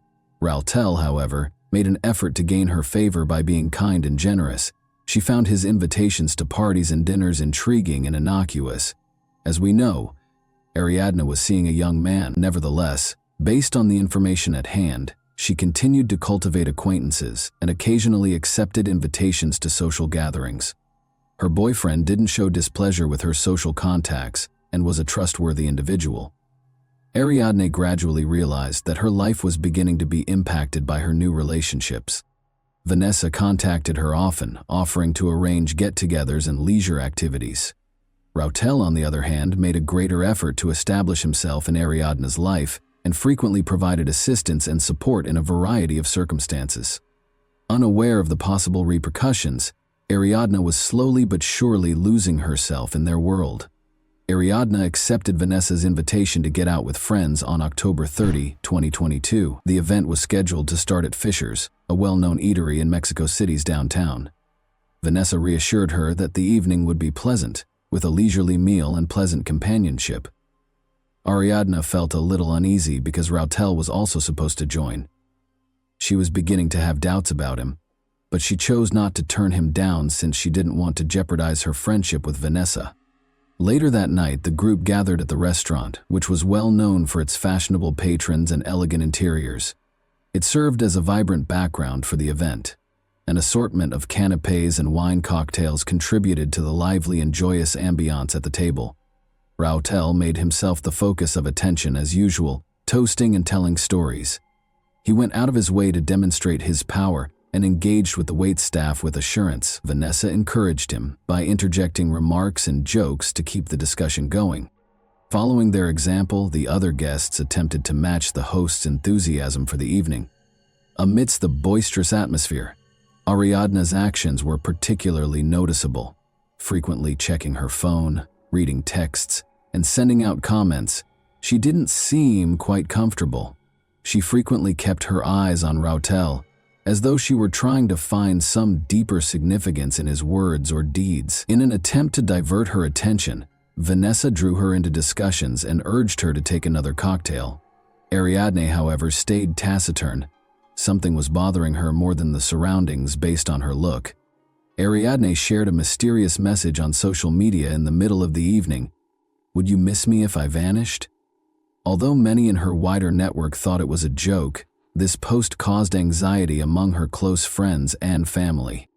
But Ariadne had never written anything like this before, according to those who knew her well. Although no one could have foreseen that it would be her final post, it made an uncomfortable impact. The party made the decision to relocate to Rautel's residence as the evening wore on. Rautel himself made the suggestion, and Vanessa wholeheartedly agreed, stating that it would enable them to spend the rest of the evening in a more private situation. After some hesitation, Ariadne consented, and after Vanessa encouraged her to join the others, they all piled into Rautel's car and drove the short distance to his house. Rautel's home, which was situated in a posh area, demonstrated his prestige. The interior was decorated in a contemporary style with opulent elements. When they arrived, the party took up residence in a large living room. Ariadne became more uneasy as the evening went on, despite the music and cocktails. As she checked her phone and pretended to make calls, she moved away multiple times. Her focused and aloof manner was not unnoticed. When Vanessa noticed this, she started whispering to her Rautel, which made the situation even more tense. Ariadne declared she was tired and wanted to go home closer to midnight, but Vanessa persuaded her to wait a bit longer, saying they could depart in around 30 minutes. As the evening wore on and the other guests began to go, Rautel, who was unusually silent at that time, would periodically look at Ariadne in a way that made her feel even more uneasy. Ariadne was among the last to go. Sadly, none of the gang would ever see her alive. An incident rocked Morelos the next morning, October 31, 2022, when two bikers discovered a woman's death on the side of a distant road while out on an early morning ride.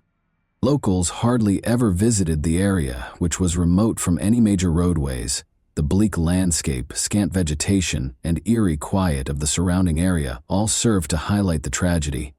Although the woman was dressed, her clothes were filthy and seemed to be broken. Numerous bruises and what seemed to be contusions were seen on her body. Law enforcement was notified of the occurrence by witnesses right away, and they arrived a few hours later to record the incident and possibly help identify the body.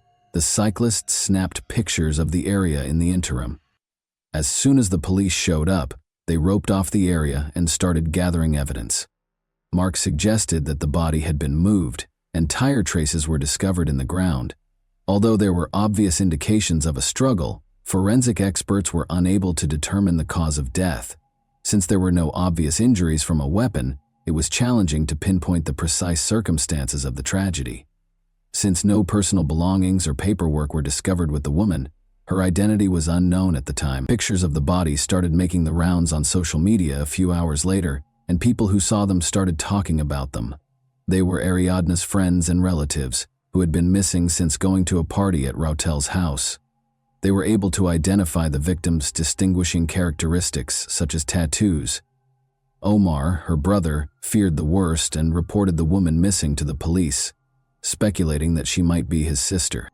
Meanwhile, the investigation was started by the Morelos state authorities. However, there was a lot of criticism directed at the police's early response. Critical traces at the site were not adequately documented, and there were reports of violations of evidence-gathering rules.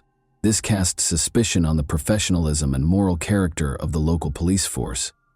Their suspicions were validated when Ariadne's family members showed up to formally identify the body. His sister had a tattoo honoring their late mother on her shoulder, which Omar recognized. Her body's condition, bruises and injuries on her arms and face obviously indicated a violent incident, made the family's heartbreaking shock even worse. But at the time, the police's official comments sounded dubious and offered no clarification. The family's first reaction was to demand justice. They started calling for responsibility for those involved and an open probe. To raise awareness of the situation, they contacted acquaintances who were active on social media that same day. A little initiative soon gained momentum and attracted thousands of participants. The Morelos police insisted that the killing might have been an accident despite the growing public criticism. Further investigation would be contingent upon the completion of a forensic examination, they said. This position simply increased suspicions that powerful people might be engaged in hiding the truth and stoked further concerns. Since Rautel and Vanessa were the last to see Ariadna alive, they were the first people investigators got in touch with. The first speculations regarding what might have happened were based on their statements. According to Rautel's original story, Ariadna called a cab to leave his residence after the party. She didn't exhibit any signs of serious distress, but she did seem a little upset, he said. He claims that once he led her to the door, she departed. Vanessa backed up his account by saying that Ariadna had actually gone in a taxi and hadn't stated where she was going. But their versions' contradictions soon sparked doubts. The absence of any proof proving a cab ride was the first warning sign. Raufel and Vanessa were unable to produce the driver's contact details or any evidence to support their claims. Investigators eventually found that none of the drivers recalled picking up Ariadna, despite the fact that multiple taxi calls had been recorded in the vicinity of Rautel's home that evening. The behavior of Vanessa was the second problem. Depending on what was questioned, her story changed. At first, she maintained that Ariadna had gone out on her own. She went on to say that they had argued at the party, which might have angered Ariadna. Additionally, in reference to the mysterious social media post Ariadna had written earlier that evening, Ariadna's friends informed police that Vanessa had messaged them in an attempt to imply that Ariadna might have hurt herself. Even though Ariadna's family and close friends initially thought the post, which was published just hours before she vanished, was a joke, investigators started to worry it might be a reflection of her actual emotional condition that evening. Vanessa's increasingly unpredictable behavior was another concerning element. She was attempting to minimize the problem and omit specifics in her texts to Ariadne's pals. She acknowledged in one text that she was scared of being implicated, but she didn't say why. Investigators' suspicions that Vanessa might be hiding important information were further heightened by these indicators. The investigation's preliminary conclusions were equivocal about the precise circumstances surrounding Ariadna's demise, but later investigations by law enforcement and outside specialists turned up important evidence. These conclusions were supported by security footage, text messages found on the suspect's phones, and 2 autopsies. According to the first forensic report in the state of Morelos, Ariadne's death was due to asphyxiation from bronchial aspiration. According to the examiner, she may have died as a result of food and drink getting into her airways. However, Ariadne's family quickly questioned this judgment. Despite the official conclusions, they drew attention to the many bruises and injuries on her body that were not sufficiently addressed in the report. Under pressure from the family and the public, her family insisted on a second exam. For additional examination, Ariadne's body was moved to a separate forensic facility in Mexico City. The first conclusions were entirely at odds with the findings of the second autopsy. Numerous injuries, including head trauma, bruises, and signs of physical force on her arms and legs, were discovered by experts, indicating that she may have tried to defend herself. These results demonstrated that alcohol was not the only factor in her death, or that it was not an accident. Authorities reclassified the case as a criminal conduct when her death was deemed to be the consequence of violent acts. Surveillance footage taken from Rudel's home's parking garage was essential to the investigation. In one video, the morning after the party, Rautel was seen taking Ariadne's motionless body to his car. He was also seen on camera packing her body into the car and driving off. These recordings turned into unquestionable proof linking him to the body's movement and eventual concealment. Investigators found communications about Rautel and Vanessa's behavior after the party after seizing their phones. Attempts to coordinate their accounts for law enforcement and defend their actions to Ariadne's pals were exposed in the texts. Rautel assured Vanessa that everything was under control, but Vanessa voiced worry about the pressure from Ariadne's family. Even specific guidelines on how to respond to inquiries without arousing suspicion were included in one reply. Vanessa frequently implied that Ariadne might have been experiencing emotional turmoil and perhaps considered self-harm in her chats with Ariadne's acquaintances. Ariadne's acquaintances claimed that she was a happy, energetic girl who showed no indications of such tendencies, which ran counter to this story. Suspicion of Vanessa's involvement was heightened by these discrepancies. Investigators came to the conclusion that the earlier allegations of an accidental death or Ariadne leaving Rautel's home freely did not match the evidence from the second autopsy, surveillance footage, and retrieved texts, which provided a better picture of what had happened. The violent nature of Ariadne's death and the subsequent concealing of her body were amply demonstrated by the evidence. These conclusions served as the basis for the accusations made against Rautel and Vanessa, who would shortly stand trial for their crimes. The first person arrested was Vanessa. Investigators found that she had been communicating with Rautel continuously. They talked about avoiding accountability in the days after the incident. The public was closely watching her arrest. Vanessa stated during her first interrogations that she was not responsible for Ariadne's killing. However, her claims were contradicted. Vanessa maintained that she was not aware of what happened following the incident because she had gone to bed early the night before. A fact check of her statements, however, uncovered up contradictions. Text exchanges revealed that she had spoken with Rautel about the specifics and was fully aware of what had transpired. In an attempt to hide her role in the crime's cover-up, investigators also found that Vanessa purposefully erased communications, pictures, and other potentially damaging material.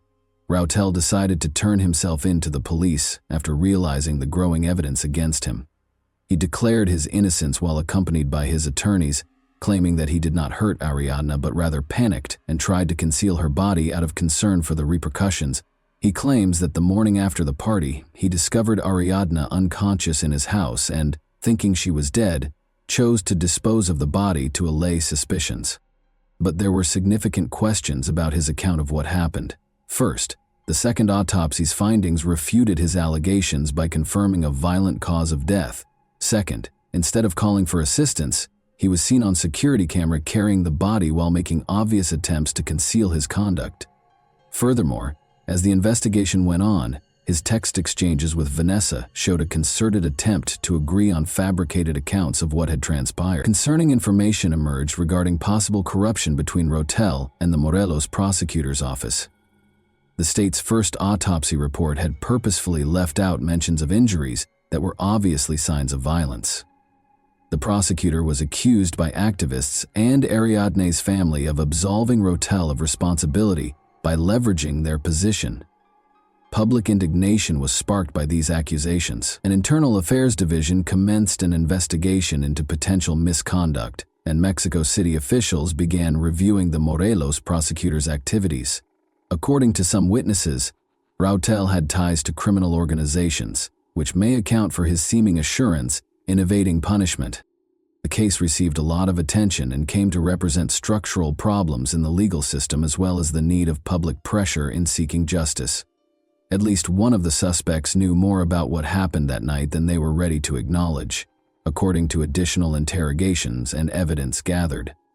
However, neither Vanessa nor Rotel took direct blame. Instead, they centered their explanations on attempts to defend one another's acts. This only served to increase suspicions and was a major contributing cause to their brief detention. A protracted and thorough inquiry was conducted into the causes and motivations behind the tragedy that transpired that evening. It took meticulous event reconstruction, evidence analysis, and a detailed look at everyone's behavior during the party to uncover the truth. With the help of contradictory testimony, technical information, and the suspect's psychological profiles, a more comprehensive picture gradually started to take shape. Together with mutual friends, Ariadna, Vanessa, and Rotel started that fateful evening over dinner and drinks at a restaurant in downtown Mexico City. Everything appeared normal on the surface: music, laughter, and conversation, but minute nuances suggested underlying stress. Witness accounts and a review of text conversations revealed that Ariadne seemed particularly silent and distracted. Her habit of checking her phone a lot, sending messages, and taking calls was unusual for her at social events. Later on in the investigation, this fact became crucial. Her communications showed that she had been messaging a close friend to express her anxiety about the party and her worries about certain guests. The group left the restaurant and went to the hotel's residence. The property, which had security cameras and high walls around it, was often used for private parties. The hosts, Vanessa and Rotel, appeared to have strained chemistry. According to witnesses, Vanessa made a number of scathing comments about Ariadna, who handled them calmly in an effort to avoid conflict. Alcohol started to affect the group's conduct as the evening went on. Already emotionally agitated, Vanessa allegedly yelled at Ariadne many times, calling her rude and unwelcoming. These charges increased the already rising tension but didn't strike a chord with the other members of the group. Rotel, on the other hand, was obviously unhappy with Vanessa's actions, but seemed to maintain his neutrality. Witnesses' reports of Ariadna trying to leave the party early the following morning marked a turning point. She reappeared shortly after being spotted outside the residence. Investigators found that Vanessa persisted in confronting Ariadna throughout this period, resulting in an open dispute between the two. The specifics of the altercation are still unknown. Investigators believe Vanessa accused Ariadne of attracting Rotel's undue attention. After the majority of the attendees had departed the party, only Vanessa, Rotel, and Ariadna were remaining in the house. Messages recovered from the phones verified that Vanessa and Rotel had talked about difficult events from that evening. Investigators said that Vanessa, who was allegedly very drunk, started acting aggressively. An incident that is thought to have occurred during this time is what caused Ariadna's fatal injuries. What was the reason behind Ariadne's peculiar social media post that evening? After being written off as a joke at first, the message gained significance as the inquiry progressed. Friends subsequently acknowledged that Vanessa's actions and the general ambiance of the event might have made Ariadne uncomfortable. The tweet could have been an attempt to draw attention to herself, communicate her uneasiness, or perhaps act as a subliminal warning. According to the reconstruction of events, a major contributing factor to the catastrophe was Vanessa's envy, which was made worse by drink and mental instability. Rotel's actions, which were probably an attempt to hide what had transpired, simply made matters worse. If the atmosphere at the party had not been so tight and unstable, this confluence of circumstances could have prevented the disastrous result. Omar, Ariadna's older brother, was left to be the only father figure in the life of her 6-year-old son. Omar stepped in to offer both emotional and financial help. As he assumed responsibility for his nephew's upbringing, he worked to preserve Ariadna's memories and show him the love she had always shown him throughout her life. Since other family members and friends helped the youngster deal with his loss and provide him with a loving atmosphere, this choice strengthened the bonds within the family. The family of Ariadne continued to be involved in the effort to learn the whole facts regarding her passing. They attracted public attention, started social media campaigns, and planned protests.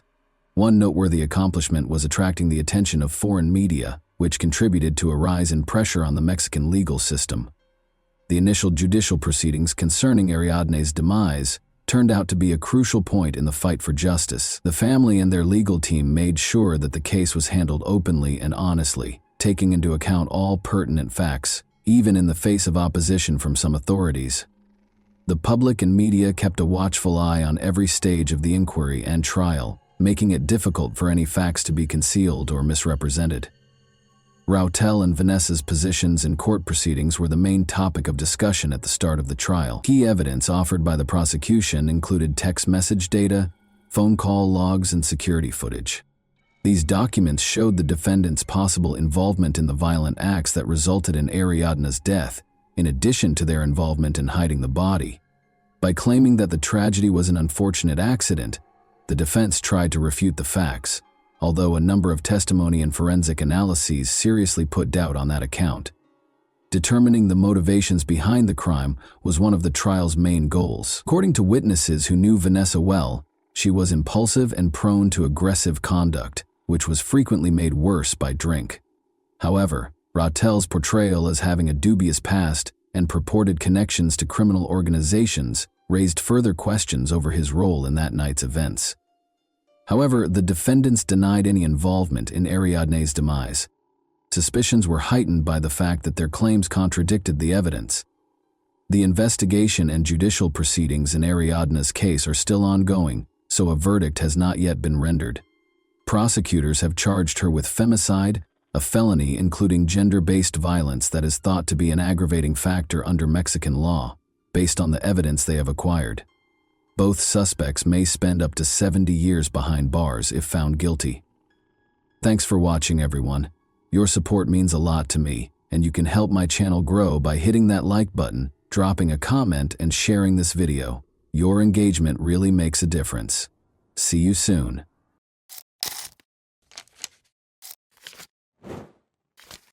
Hey guys, welcome to my channel, and today we're going to take a look at another horrible case with you. Carrie Swenson never would have thought that biathlon would become her life's work, but she most likely learned to ski before she could walk. This sport just didn't exist before for women. Women were finally permitted to compete in biathlons in 1983. The USA squad competed in the first Women's World Championship in Chamonix, France, but did not qualify for the first Women's European Cup, even though many of them had undergone years of intense training. Carrie Swenson, a 22-year-old American, began with the customary 10-kilometer race. She came in 5th place, directly behind the Soviet athletes, who were regarded as the sport's unbeatable leaders. She finished 13th in the 5-kilometer sprint, the best among her teammates. But the relay was where the team, and Carrie personally, truly triumphed. Carrie and her teammates became the first American medalists, while the Americans finished in 3rd place. Following the conclusion of the biathlon season, Carrie went back to Montana and organized the summer of her dreams. She worked at Lone Mountain Ranch, a well-known tourist ranch, and ran trails in the backcountry in her spare time. Carrie let the night air into her bedroom by opening the window. She had earned her microbiology degree from Montana State University that morning. Her parents celebrated her graduation and her brother Paul's 21st birthday with a party after the ceremony. Just the summer before, they had relocated to the Lone Mountain Ranch in the Big Sky region to practice and take in the mountains, just like they had as kids. She had dreamed since she was 5 years old that she would leave to pursue her dream of studying veterinary medicine after one more year of competitions. Unaware that her dreams would soon be dashed by the self-centered schemes of two recluses, Carrie turned off the light in her room and contentedly fell asleep. Carrie was unaware of the two men's conversation that was going on in the mountains a few kilometers away. The younger man was clearly irritated. Though he felt lonely in the mountains and yearned for female companionship, he generally enjoyed living away from people and their rules. "Do you recall the plans we talked about to find a woman for ourselves, Dad?" After giving his 18-year-old son a close examination, the father questioned, Do you believe the time has come?" The son confidently nodded in response. Carrie ran around Old Ray's Lake on Sunday, July 15th. Bob Sharp, the proprietor of the snack bar where she worked, had informed her that he had spotted a grizzly bear nearby, and she was keen to see one for herself, so she decided to take this route. Carrie ran pretty fast as usual, paying attention to her breathing. She only realized there were 2 men in front of her at the last second. The strangers appeared disheveled. The younger one had a knife and a pistol in his hands, and neither of them was grinning. The hunting season was long over, but there were still rifles lying by a tree.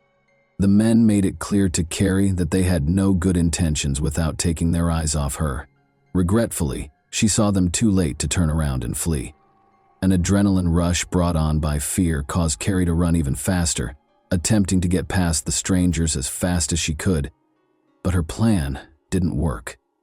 On the trail, the older man leapt directly in front of her and took hold of her wrist. He took hold of her other hand before she could respond. Unable to escape their hold, Carrie chose to keep her composure and use her cunning. She was scared by the wild expression in the older man's eyes. Remain composed. Avoid upsetting them, she thought. She pleaded, "Please, let me go." "No, we don't often see attractive girls like you. We would like to speak with you. What is your name?" He held Carrie even closer as he asked. He started questioning her about who she lived with, whether she was married, and other things. Carrie tried to scream, but the man quickly silenced her after realizing she wouldn't be easily freed. After letting go of her left hand, the stranger hit her in the face and tied her up with a rope. The men promised to hold her for 4 or 5 days before releasing her if she didn't enjoy living in the mountains. But she could tell by their smirks that they were more likely to exploit her weakness and end up killing her. She kept telling herself, "It's just a nightmare," hoping to wake up at any second. However, she knew it wasn't a dream because of the throbbing pain in her face and wrist. Carrie attempted to reason with them by stating that her friends and family would find her. The older man retaliated by threatening to shoot anyone who attempted to save her. In order to avoid being seen, the men rushed on, hoping to get deeper into the forest and away from the lake. All Carrie could do was let them pull her along on the rope. In order to make sure she wouldn't run in the wrong direction when she had the opportunity to flee, she covertly memorized the area while feigning submissiveness. As though kidnapping girls were a daily occurrence for the men, they strolled alongside each other, engaging in casual conversation. They talked about how they felt about the mountains, laws, and society. The elderly man voiced his displeasure with the way the area had developed, especially the fact that farmers were permitted to graze their animals on his property. He assured the younger man that he could acquire all life's necessities without going back to school or abiding by social norms. Carrie came to the conclusion that her captors were probably mentally ill as a result of these discussions. Carrie requested water and said she needed to rest in an effort to slow their pace. They decided to take a rest. As they got closer to a swamp, Carrie was horrified to see the older man start drinking from it. She attempted to alert him to the harmful bacteria found in the swamp, but he dismissed her worries, claiming to have never heard of it before. She also took a few sips, reluctantly. She observed that when she pretended not to be afraid of the kidnappers, they acted less violently. Carefully, Carrie began asking them how long they had been residing there without being aware of the risks associated with drinking water from the nearby swamp. They responded that although they had lived in the mountains for 12 years, they were still relatively new to the area. Carrie felt even more uneasy when the younger man smirked and added that they were in dire need of female companionship. Then they went on their journey. In an attempt to leave hints for her loved ones who would be looking for her, Carrie tried to step on soft ground and break twigs. Sadly, the older man saw her attempts and stopped them. Carrie, however, obstinately continued to make marks, and the older man continued to erase them because she had nothing to lose. They went on in this manner, and Carrie noticed that no one had yet begun searching for her when she looked at her watch. Only 4 o'clock in the afternoon had arrived. Alan Goldstein, Carrie's friend and co-worker who instructed visitors in shooting at the ranch, started to question why her run was taking so long. He was worried that she might not have been able to return home by herself because she might have run into a bear or twisted her ankle. Carrie was being led farther and farther from the ranch by the strangers in the meantime. They asked her whether she could walk 60 kilometers in a day. After talking about how far they needed to go, she declined to respond. It was impossible for her to tell her captors that she could run 50 kilometers in hilly terrain while training. They might go more slowly if they believed she was weaker than she actually was. Now she was certain they would not allow her to survive. Not today. Not in 4 or 5 days. They wouldn't give up their valuable independence for her. Carrie kept studying the men quietly. They were remarkably similar to one another in addition to having a similar philosophy. Her suspicion that they were father and son grew. Carrie was aware that people would soon begin searching for her, but nothing had scared her more than the idea of her parents or friends becoming the victims of her captors. Making an escape was one way to avoid this. She changed her strategy after pleading fail. "Change your tactics when you're losing," her tennis coach would often say. "When you have the chance to alter your approach, why keep playing a losing game?" Before deciding to take a night's rest at around 5 o'clock, the men chained her to a tree, drastically reducing her chances of escaping. Carrie was the centerpiece of the feast that the black flies and mosquitoes were enjoying. She was tired, thirsty, hungry, and afraid for her life. Now chained close to the tree, she saw a number of rocks, one of which might be used to break a chain link. It was time to try the new tactic. At night, Carrie made the decision to become intolerable. "Hey, standing by the tree is getting old to me," she insisted. "Leave the chain loose so I can sit down." Despite their confused expressions, the men let her sit. She tried to reach for the rock in private, her eyes closed as though she were sleeping. Sadly, the younger man saw her attempt and took away every rock within her reach. She kept acting rude and demanding feminine products at around 8 p.m. because she was freezing and the mosquitoes were driving her crazy.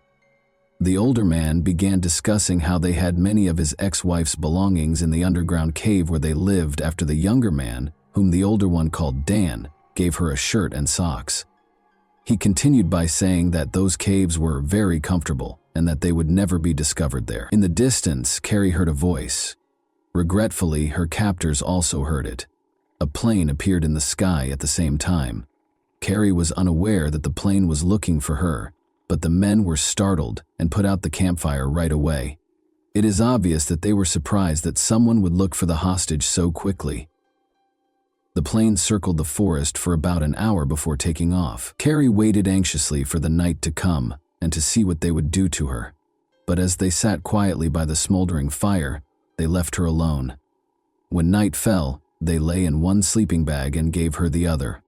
Carrie's coworkers became increasingly concerned as the sun started to set. They began looking for her 2 hours after she was expected to arrive at work. Carrie's friends and family split up into 4 groups and were each given a specific area to search. In order to get assistance flying over the forest, Carrie's father, Rob Swenson, contacted a friend who was a pilot. He was filled with fear when Bob Sharp told him that Carrie might run into a grizzly bear on that trail. For several hours, the teams combed the areas where Carrie was likely to run while calling her name. However, they had to halt the search as night fell. When their father got back from the airstrip, Carrie's brother Paul discovered him at the ranch. His father appeared pale and anxiously restless. Paul went to his room and asked his father to notify him as soon as there was any update on Carrie because he needed some alone time. After a hasty shower, he collapsed on his bed. Then he caught sight of Carrie. Like a captive animal, she was chained to a log. Nearby, the men sat around the campfire. His sister was in tears. Paul hoped it was only a bad dream when he woke up from this terrible nightmare, not knowing what it might mean. They would resume their search as dawn broke, and they would undoubtedly locate her in the morning. To Carrie's surprise, the captors only moved the camp roughly 50 meters from the original campsite when they made the decision to move it. Dan didn't think twice about using his gun to go hunting and shoot a squirrel for breakfast, in spite of the continuous search for her. The older man insisted that Carrie turn over her shorts while Dan was making breakfast, claiming that their vivid red hue drew too much attention. After taking them, he returned to the former campsite. This gave Carrie a chance to speak with Dan alone. By claiming that he was too young for such crimes, she attempted to convince him to allow her to return to her family. Dan said, "No, you're cute, and you'll stay with me," after giving her a close look without showing any signs of regret, worry, or a smile. Carrie received her shorts, which were smeared with soot from the earlier campfire, from the second kidnapper when he returned. Carrie began putting on the shorts in her sleeping bag while fighting back tears. She was nearly finished when she noticed someone flat on the ground and heard rustling in the bushes to her right. Dan sprang to his feet and pulled his gun from its holster. Carrie yelled, "Remain back! Keep your distance! They will shoot because they are armed!" "Stop talking!" The older man grabbed his rifle and gave an order. "Get out! They will murder you!" Carrie yelled once more. Abruptly, a loud noise reverberated and she was flung back. She smelled the gunpowder and felt the searing pain pierce her chest. "I didn't mean to shoot her," Dan said again, startled. "I didn't mean to." Amazingly, Carrie believed she had been shot right before rescue arrived. No attempt was made by the kidnappers to assist her, but someone else appeared from the bushes to the left. It was Jim Schwalbe, another ranch worker. Evidently, he was unaware that the kidnappers were criminals and thought they were a rescue team attempting to assist Carrie, possibly hitting her by accident while frightening off a bear. Jim dropped his backpack on the floor and hurried over to Carrie. Only then did he realize the truth when he noticed the chain around her waist beneath the sleeping bag. While he was still being threatened with the rifle, he insisted that the older man take Carrie's chain off of him. Dan dropped his gun to the floor and removed the chain's key. Jim then told Alan Goldstein, one of the kidnappers, to flee for assistance. However, it seems that Alan had already discovered their true nature. The kidnappers were surrounded by 200 people, so he yelled that he was armed and told them to surrender. Carrie let out a painful scream as Dan yanked the chain violently. The older man pointed the rifle at Alan as Jim turned to face them. "No!" Carrie let out a gasp. Everyone heard something fall in the grass and heard a shot. The kidnapper had already vanished from view when Jim hurried to the fallen friend.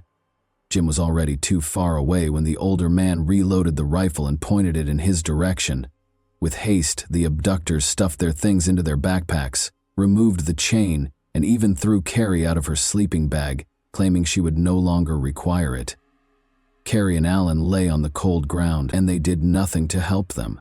Carrie could hear Alan's radio crackling, but she dared not try to get to it because he was lying too far away. Her whole body felt cold, and she tried to crawl toward the extinguished fire with what was left of her strength. Hoping there were still warm logs to help the leaves catch fire, she tossed some leaves and twigs toward the fire while lying on her stomach. Carrie lost consciousness when she attempted to blow on them because she was too weak. An army of black ants raced toward her blood-soaked shirt as she awoke. No, she chased them off.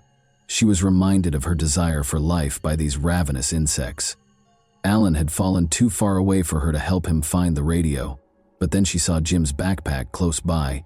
After struggling to unfasten the backpack with her icy fingers, she discovered a sleeping bag, a chocolate bar, and a water bottle inside. There was no radio. After successfully inserting her legs into the sleeping bag, Carrie opened the water bottle to find some warmth. She took a sip of what turned out to be warm lemonade and nibbled on the chocolate bar. Carrie attempted to approach Alan once more, but this time she had to pull the sleeping bag with her. She couldn't help but think of her brother Paul's reaction when he saw her crawling on the ground like a caterpillar. He would most likely chuckle and encourage her at every turn. She laughed at the absurd ideas that crossed her mind during these times. Unaware of the situation, other search teams carried on their work about 1.5 kilometers away from the shootout. Jim Schwalbe, breathing heavily, abruptly cut them off. To those around him, he yelled, "There were two guys. When Carrie yelled at us to keep away, they shot her and tied her to a log." "Is she alive?" Bob asked him. "She was when I fled, but she was shot by that scoundrel, and Alan was struck in the head by the elderly man." Carrie was losing life with each breath. The bleeding worsened as breathing became extremely challenging. She instinctively made a choice. She closed her eyes and found herself back on the biathlon track, where, like speed and accuracy, athletes systematically practice their breathing technique. Carrie was able to slow down her bleeding and heart rate by focusing and breathing very slowly, almost like in yoga. Strangely, the annoying flies that buzzed around her kept her awake. Jim was on her mind. Unless he encountered the kidnappers once more, he ought to have brought assistance by now. A few hours later, that grating buzzing noise was back. Searching for the source, Carrie noticed a helicopter hovering over the treetops. People were looking out of it as it paused right over her. "Please, locate us as soon as possible," she begged in silence. She heard the sound of a radio and the crack of branches as the helicopter took off. "Aid!" With all the strength she had left, she let out a cry. "She's right here," someone yelled. "We located her. Carrie, are you all right? Do you hear me?" "Yes," she said in response to a man's question. All she could do was smile, wishing she could yell, scream, or thank them for finding her. It was difficult to see what was coming next because her eyelids felt heavy, like they were made of lead. The police worked tirelessly to track down Carrie's kidnappers while she was being transported to the hospital. They had no idea that it would mark the start of a months-long search.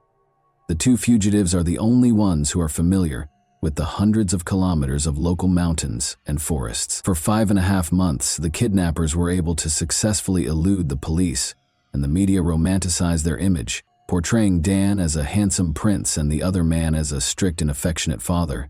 A local businessman even expressed interest in selling T-shirts featuring their pictures. The victims of their crimes were ignored by the journalists in the interim. Then, roughly 2 weeks prior to Christmas, Sheriff Johnny Franz got a surprise tip. In the woods on his ranch, one of his family members spotted smoke. Franz knew every inch of that ranch, having grown up there. The radio had sporadic signals in the mountains. It was dark, and the criminals might vanish at any time. The sheriff, however, hurried to their camp. Years later, he joked, "Why did I go there alone? Because that's what I was paid for." He came as fast as he could on a snowmobile, found the father and son, and was aiming for them. Without hesitation, the father drew his rifle and vowed to shoot. The sheriff responded by threatening to shoot his son twice. To get the father to listen, he had to use the boy's influence. The sheriff persuaded them that they could at last take a shower, eat healthily, and warm up. The sheriff had complete control of the situation in a matter of minutes. Dan and his father, Don Nichols, were taken into custody and charged with kidnapping. Don was also accused of killing Alan Goldstein. It was disclosed during the trial that the men had plotted the abduction for a number of years. About 5 or 6 years ago, Don Nichols bought a chain for his future bride because Dan wouldn't live in the mountains without a woman, and not all girls would accept their lifestyle. Carrie was meant to be the mother of his son's future children, and he had aspirations of starting his own clan and living apart from society. Don was released in 2017 after receiving an 85-year prison sentence. Dan only spent 6 of the 20 years he was sentenced to in prison. With his marriage, education, and decision to assist those with disabilities, it appeared that the young man had changed his life. He was, however, arrested once more in 2012 in relation to illicit substances. After spending 8 days in the hospital, Carrie started pushing the limits of her physical capabilities and conquering pain to hasten her recuperation as soon as she was released. Carrie recovered sufficiently by 1986 to compete in triathlons in Oslo, Norway. Despite her 4th-place finish, the 3rd-place finisher acknowledged her abilities by inviting her to join her on the podium. Although it might have appeared to others that she was completely recovered, Carrie was aware that the injury and kidnapping had left a permanent mark that would never go away. During intense physical exertion, she still felt pain from scar tissue and the bullet shrapnel that was still embedded in her body, affecting nearby nerves.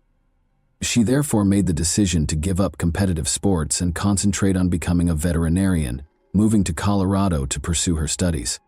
Carrie Swenson, who has loved the outdoors since she was a young child, is a veterinarian in Bozeman, Montana, and still enjoys it today. She has turned into a harsh critic of the media's coverage of the kidnapping and hardly ever discusses what happened.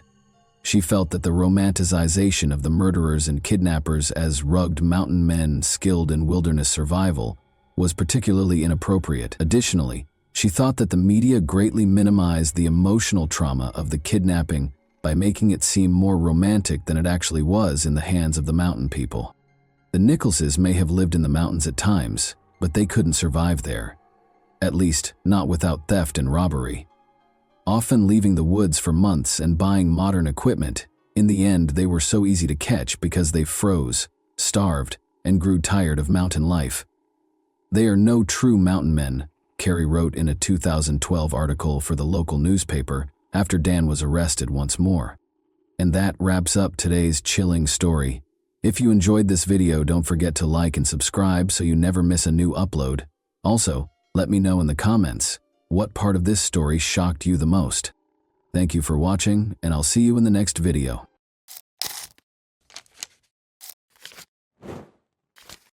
Hey guys, welcome to my channel, and today we're going to take a look at another horrible case with you. Ebolia Ryan, 47, a mother of 3, had been anticipating spending the holiday season with her kids on December 1, 2014. Her plans were tragically derailed, and she was never able to spend her favorite season with her loved ones.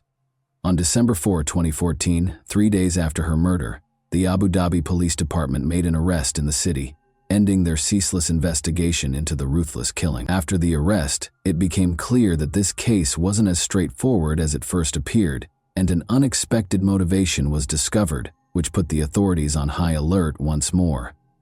Who was this woman who had been arrested by the Abu Dhabi police? What may she have done that would have put the investigators under a time crunch? The woman who was taken into custody was Alaa Badr Abdullah al-Hashemi, age 38. Her husband, Mohammed al-Habashi al-Hashemi, and their 6 children resided in the United Arab Emirates, where she was born in Yemen. When Alaa chose to carry out a terrible act, her youngest kid was just 10 months old and her oldest was 10 years old. All of her children, young and naive, were ignorant of the evil plans their mother harbored. Alaa began implementing her ideas on Monday, December 1, 2014. In accordance with one understanding of hijab, she put on her black gloves and covered her face with a veiled niqab, a typically black covering worn by Muslim women to cover their faces. Just before 1 p.m., she left her home. Alaa went to the well-known boutique mall on Al Reem Island in Abu Dhabi that same day. Alaa was very unconcerned, even though she knew that the mall had fully operational CCTV cameras and that security was keeping an eye on her. She refused to go back or leave the mall without completing her tasks. Around 1:13 p.m., Alaa went into the mall and rode the elevator. Alaa spoke briefly with a security guard after stepping out of the lift and making her way to the mall's restroom, where she ran into Ebolia Ryan, a 47-year-old lady. After some waiting, Alaa struck with full power and fatally stabbed Ebolia while she was by herself. Shortly after leaving the restroom, Alaa ran back to the lobby and climbed into the elevator. The mall patrons quickly became aware of what had transpired in the restroom. Alaa fled the building as they came out in the foyer, still reeling from the horrific murder that had just occurred. Even though boutique mall security was typically strict, Alaa was able to evade the guards. Fortunately, the security footage had caught every step she made. The terrible incident was reported to the Abu Dhabi Police Department by the mall security, and as soon as investigators got on the site, an investigation into Ebolia Ryan's murder was started. Born and raised in Romania, she was a kindergarten teacher who was Hungarian-American. Before going through a divorce, she and her husband Paul Ryan moved to Sopron, Hungary in 2006 with their twin sons Adam and Aiden and daughter Tamaya. Ebolia followed her career wherever it took her when she and her spouse parted ways. Ebolia had a varied teaching career over the following few years, working in 4 different countries including the US. She had been living in Abu Dhabi for about a year, with Abu Dhabi being her final destination. In addition to teaching there, she also played the role of a loving mother to her twin boys, ages 11 and 12, who shared their Abu Dhabi home with her. Tamaya, Ebolia's 13-year-old daughter, was then residing in Vienna, Austria, with her father, her ex-husband Paul Ryan. In the United Arab Emirates, Ebolia had dedicated her life to the field of education. Despite being in an unfamiliar place, she adapted to her new surroundings rather well. In addition to the traditional duties of teaching, she also took on the role of mentor, greatly advancing the professional development of her colleagues. She was well known for her unwavering commitment to her career, and it was clear from her actions that her primary goal was to guide her students toward a brighter future. Ebolia was a lighthouse of compassion and generosity, embodying a feeling of purity in our world. She led a life filled with a deep sense of purpose, constantly working to improve the lives of those she came into contact with. As the holidays drew near, Ebolia had made plans to visit the boutique mall for some shopping on December 1, 2014, before returning home to her twins. She had no idea, however, that fate had other ideas for her. The suspect was fully hidden from head to toe, making it extremely difficult for officials to identify him during the early phases of the investigation. This also prompted them to speculate that the offender might be a man wearing a disguise.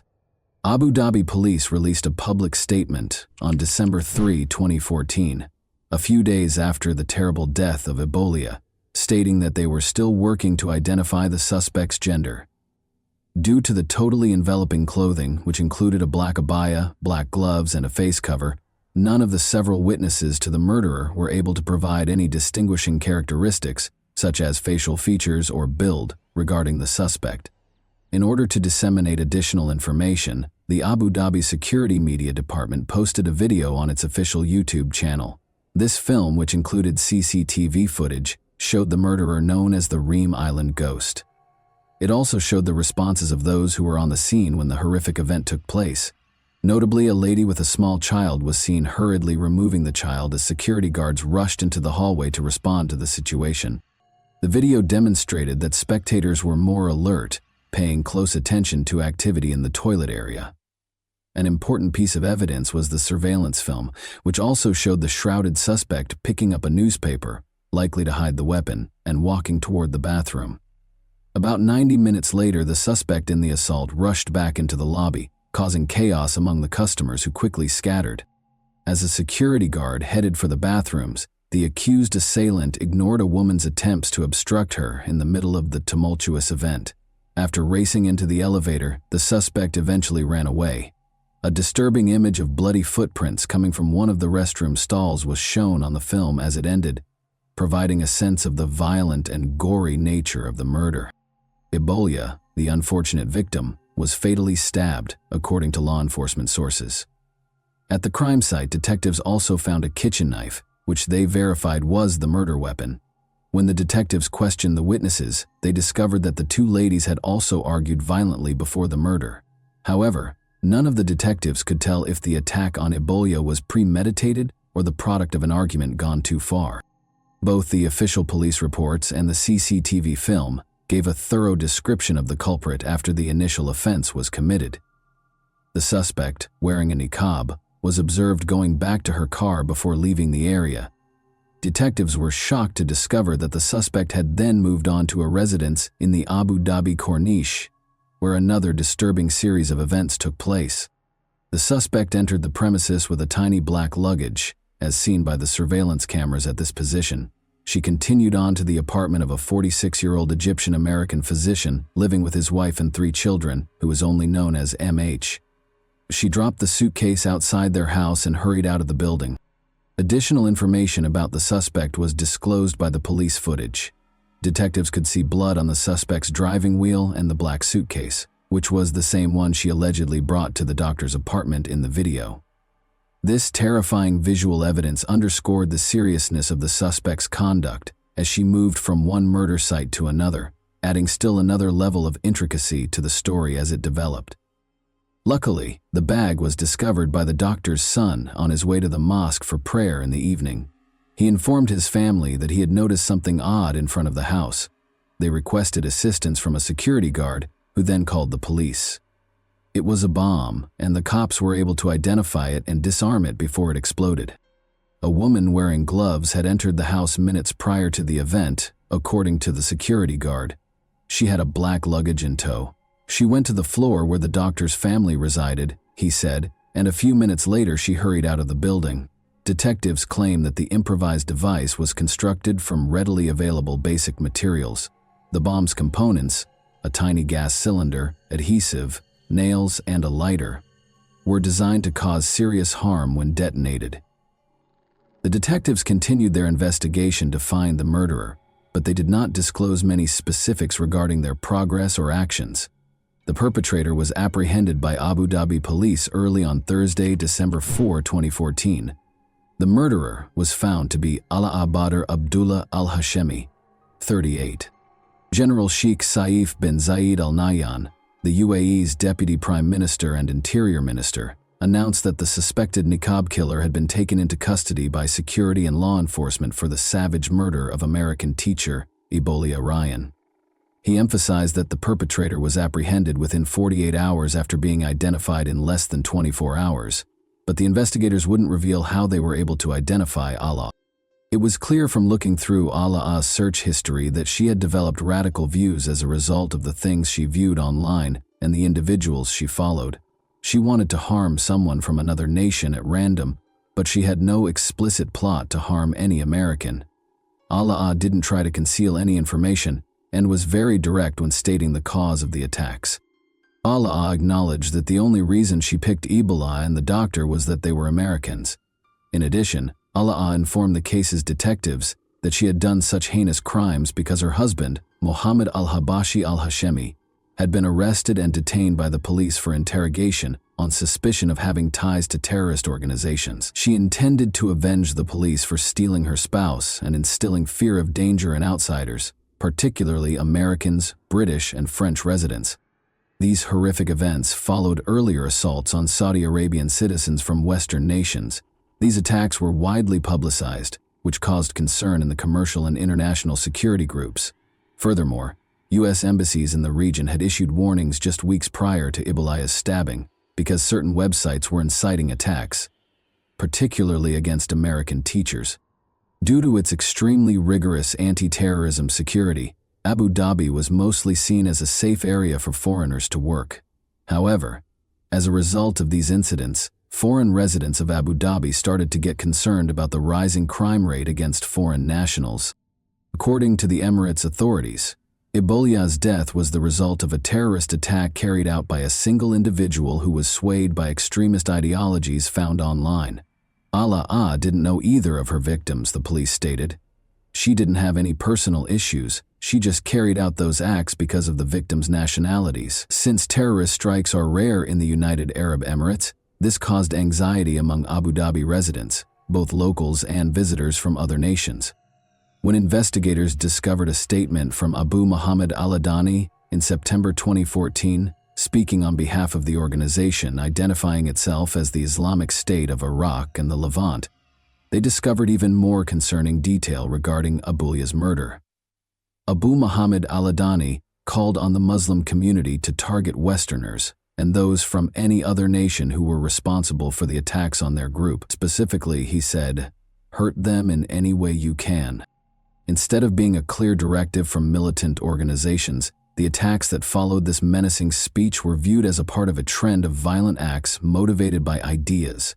The killing of a French tourist named Hervé Gordel in Algeria, the 2014 ramming attack in Saint-Jean-de-Luz, and other assaults on Americans and Danes in Saudi Arabia were more examples. Abu Dhabi officials did not take terrorist incidents lightly. A significant portion of the city's operations depended on the labor of several foreigners, and tourism sustained its economy. Security officials sent a clear warning to any other prospective terrorists in the UAE about the dire consequences of any planned strikes, in order to ensure that the violence stayed isolated. Prior to the attack, Allah had been browsing terrorist websites online, where she learned how to construct explosives and commit murder, according to an unnamed UAE security official who spoke to Emirates news agency WAM. Additionally, the investigators were eager to investigate the likelihood that Allah was not acting alone. In an interview with ABC News, the police stated that they had detained several individuals at Allah's residence, but they were unsure if they were directly responsible for the assault. Allah disclosed to the investigators that Mohammed al-Habashi al-Hashemi, her husband, had previously provided support to militant organizations. He forced her to view and listen to tapes of Osama bin Laden and other group leaders. Although her home was described as a base of operations, it was unclear if she belonged to any organizations. Allah was also found guilty of using an online account to disseminate information that disparaged and damaged the nation, according to additional research. Allah was also found guilty of providing money to Al-Qaeda, a Yemeni terrorist group, knowing that it would be used to finance terrorist activities, according to the news outlets that reported on her arrest. Judge Falah al-Hajeri stated that the United Arab Emirates, with all of its benefits, had been and would remain a safe and stable place on June 29, 2015, before issuing the ruling. It is an illustration of how people can coexist peacefully and harmoniously. Some new criminal methods that have not been seen before in the UAE have been used in recent years to scare and hurt people, he said. By doing destructive things, the intention was to upend the nation's system and endanger society. It was crucial to examine and handle these acts as strictly as possible when they posed a threat to the country's general stability. In order to combat and eradicate terrorism, a new anti-terror law was created. The judge directed law enforcement to shut down the online account Allah had been using to contact with terrorist groups and to seize all of the evidence in his case. Later, on June 29, 2015, the Federal Supreme Court in Abu Dhabi found 38-year-old Ala Badr al-Hashemi guilty of killing 47-year-old Ibalia Ryan and condemned her to death. The decision could not be appealed because it was rendered by the Supreme Court. Ala's destiny was thus predetermined. Ala asked the court to give her psychological support during her trial. She claimed to have been seeing ghostly figures and experiencing weird experiences. Taking this into account, the court ordered that Ala undergo psychiatric testing. The findings, however, demonstrated that Ala was fully conscious of her acts and that her mental state had no bearing on them. Surrounded by 4 police officers, Ala remained emotionless when the court announced the verdict and sentence. She waved to her brother and father and smiled as she left the court. Ahmed al-Dahani, the State Security Prosecution's Attorney General, declared on Monday morning, July 13, 2015, that the Federal Supreme Court's State Security Circuit's decision, number 73 of 2015, regarding Ala Badr Abdullah's execution, had been carried out with President Khalifa bin Zayed Al Nahyan's approval. The officials did not, however, reveal the manner of Ala's execution. In remembrance of Ibalia Ryan, members of the expat community in Dubai attended a candlelight memorial and talked about the impact her untimely passing had on them. For Ibalia's friends, family, and the teaching community, finding closure was a challenging process. Her ex-husband Paul Ryan, with whom she had 3 children, also expressed his opinions about the decision. In order for Paul to take Ibalia Ryan's body back home and pay for their kids' school, a recruitment agency that assisted in getting her to Abu Dhabi launched a fundraising effort. A few weeks later, the fund was taken over by the Ryan family, who used it to support Ryan's family in Romania. Ibalia's murder, according to General Sheikh Saif bin Zayed Al Nahyan, was incompatible with the UAE's core principles. The teachings of Islam and the authentic Arab heritage were the sources of these ideals. He said that the UAE firmly believed in these moral principles, both domestically and internationally.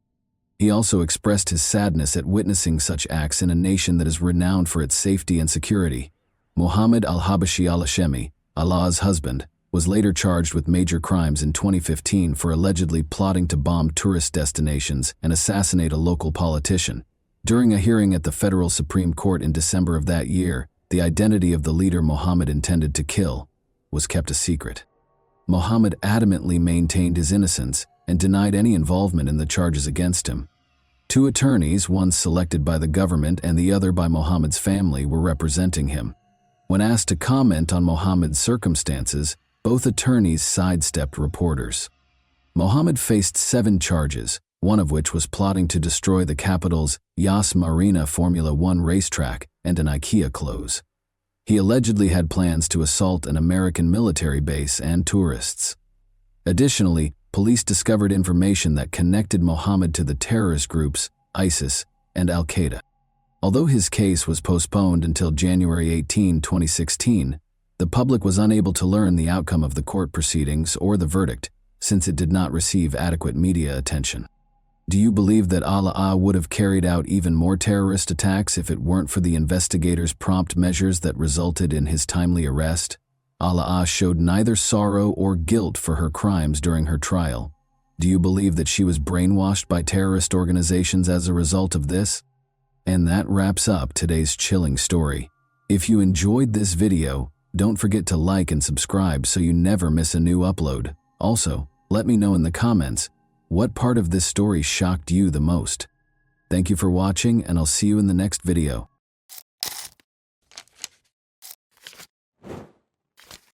Hey guys, welcome to my channel, and today we're going to take a look at another horrible case with you.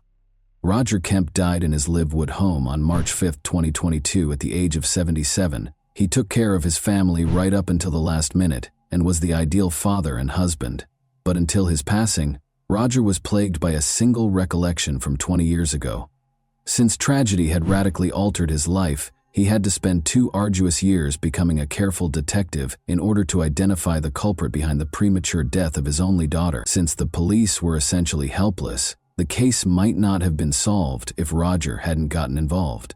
Roger, however, was above the police and could not let the criminal escape punishment. Let's go back in time and observe what transpired on that fateful day. Let's get started. The setting for our story was Livewood, Kansas, a tiny, secure suburb of the state. Every neighbor in this neighborhood knows you by name and greets you with a pleasant day. On June 18, 2002, 19-year-old Alexandra Kemp's morning began as usual. Her dad had left for work. Her mother was preparing a delectable meal, while her younger brother was still in bed. Alexandra was rushing to get to work, so she didn't drink her coffee. After completing her first year of college, Allie, as her loved ones nicknamed her, spent the summer vacations back in her hometown. She was hired as a lifeguard at a public outdoor pool where her brother and boyfriend were already employed. Allie quietly examined the surroundings and cleaned the auxiliary facilities on that day, when there were hardly any guests. Allie went into the pump room and turned around when she heard a voice she didn't recognize. He rushed her and began tearing at her clothing until she gestured for him to leave the restricted area and pointed to the door. He was much stronger than Ali, who struck him in the face. She attempted to scream, but he put his palm over her mouth and drowned out any sound from the running pumps. A second later, Ali was unconscious. After a while, her brother Tyler arrived at the pool to cover for her. He was unable to locate her, but he did spot her personal stuff on a table. He called her by name and looked everywhere, but Ali did not answer. The young man called their father, Roger, in a panic, and Roger hurried to the pool, dropping everything. Roger was relieved to see that Ali was not in the pool after he and Tyler thoroughly examined the area. Roger entered the pump room and noticed a flashlight shining on a large piece of tarpaulin in the dark. He saw a foot protruding from beneath the sheet, followed by a pool of blood on the floor. At the sight, the father yelled and threw off the tarp. He dropped to his knees in an attempt to rouse her, but she was not responding. Roger Kemp reported his daughter's fatal injuries to the emergency services at 5:29 p.m. The father attempted to resuscitate his daughter during the conversation. Blood still trickled from the wounds he had caused, but he covered her lovingly with his jacket. During their conversation, Roger begged her to stay. However, the girl was not conscious. Allie Kemp, 19, was pronounced dead at the hospital after the deceased was transferred there immediately. She never returned, but I hope she was still awake and could hear me. According to Roger, a pool of blood was found close to Alexandra Elizabeth Kemp's multiple blunt force head injuries that occurred soon after she arrived at the neighboring hospital. She had a ripped top.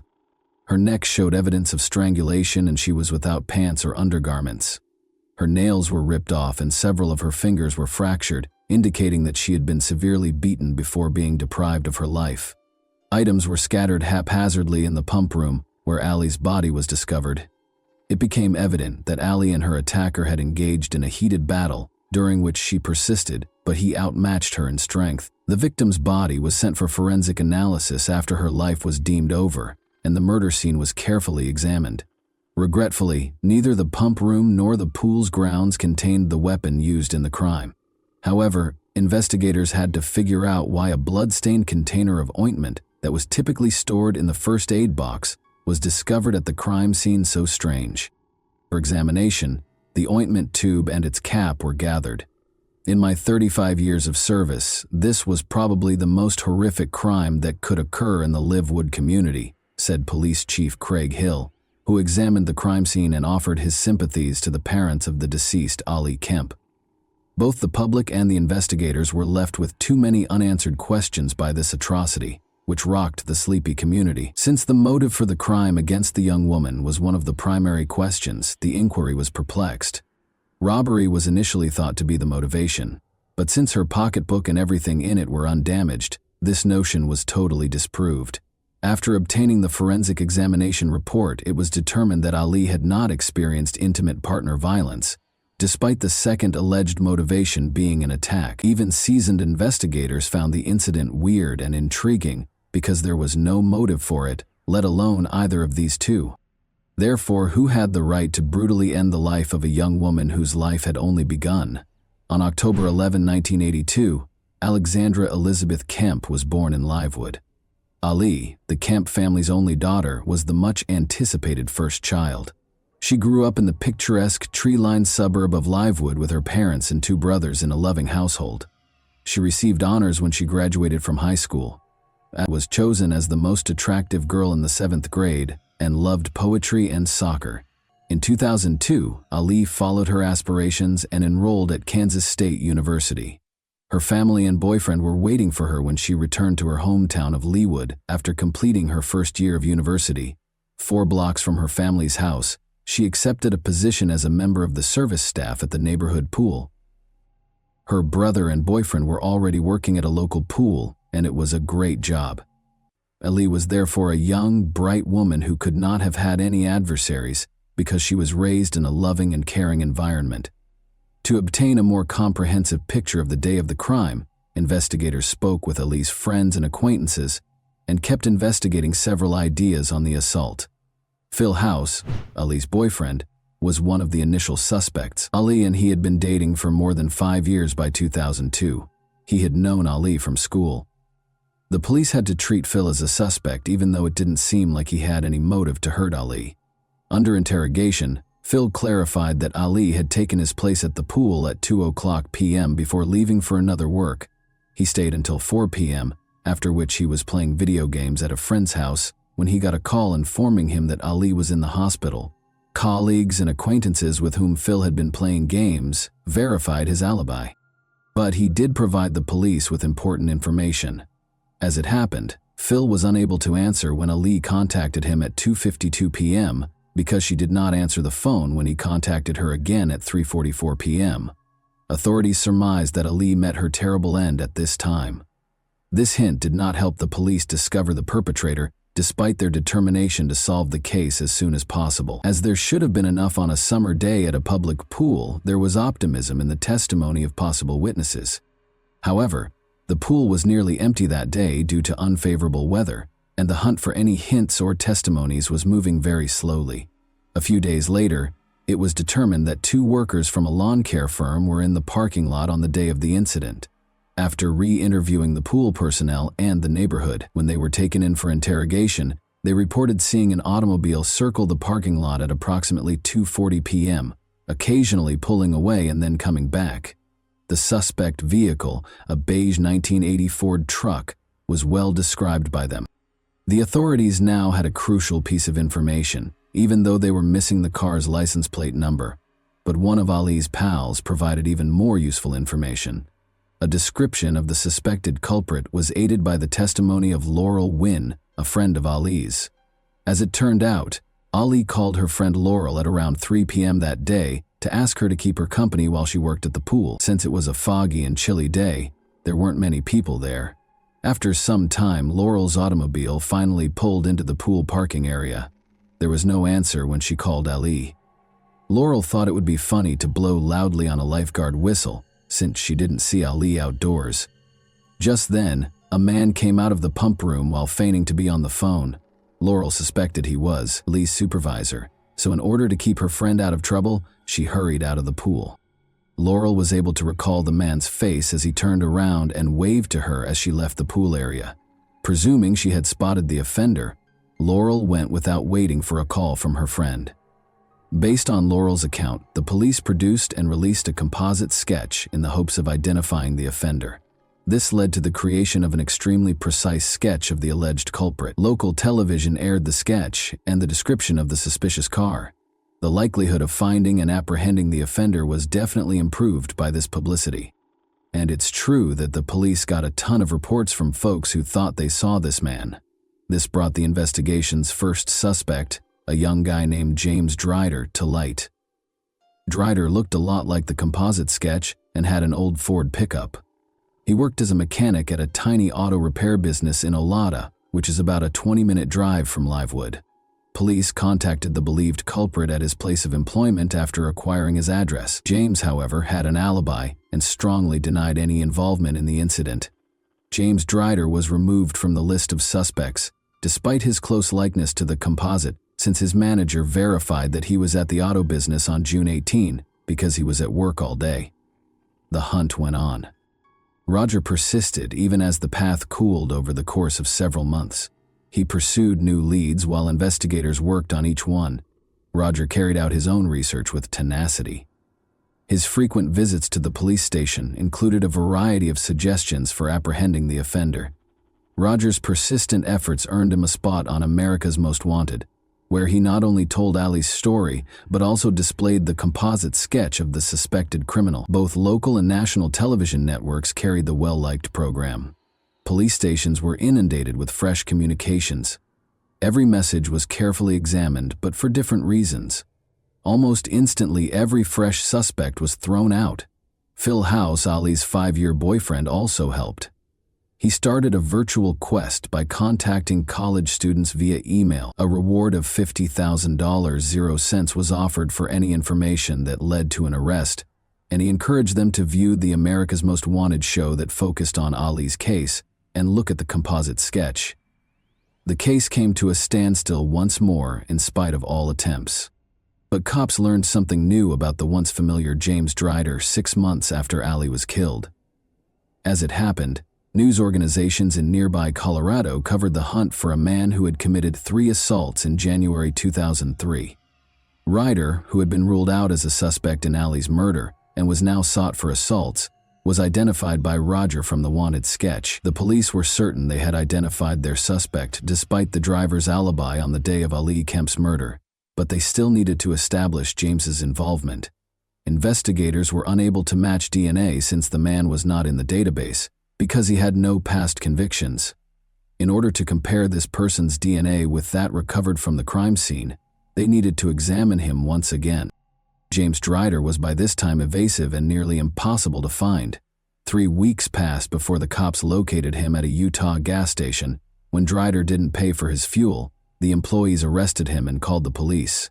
James Drider was charged with 3 assaults and may have been responsible for Ali Kemp's death. Police were dismayed to discover no similarities between his DNA sample and the sample taken from the crime scene. Ali Kemp was not killed by James Drider, a serial killer. This was a significant setback, because police had to start the case afresh after it had come so close to catching the suspect. Days stretched into weeks, and weeks into months, and the police still had no fresh leads in the case of Ali Kemp. Roger, Ali's father, tried everything in his ability to find his daughter's attacker, even though the police's interest in the case gradually diminished after 2 years. Despite having few choices, he kept in touch with USA Today, which released the composite sketch of the suspected suspect. Roger looked frantically for a man with a big face and a hint of baldness. He put up wanted signs all around the city. As a loving father, he wanted to preserve his daughter's narrative in the public memory in addition to apprehending the offender. Roger then had a simple yet excellent idea one day. He noticed a billboard at the entrance to the city. He realized that this billboard was seen every day by hundreds or possibly thousands of individuals. The composite sketch might be placed on it, why not? To rent the billboard, he got in touch with an advertising firm.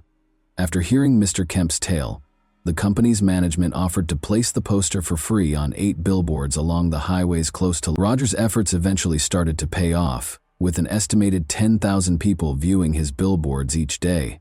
Police began to get reports of persons who looked like the drawing 2 years after Ali Kemp was killed. A young man called Benjamin Appleby was among the many tips that came in as a result of the billboard, television commercials, and a larger prize. Ted Hoover was the name of this person who resided in Bantam, Connecticut. The 29-year-old man lived under the alias Hoover in order to evade being charged with a personal crime.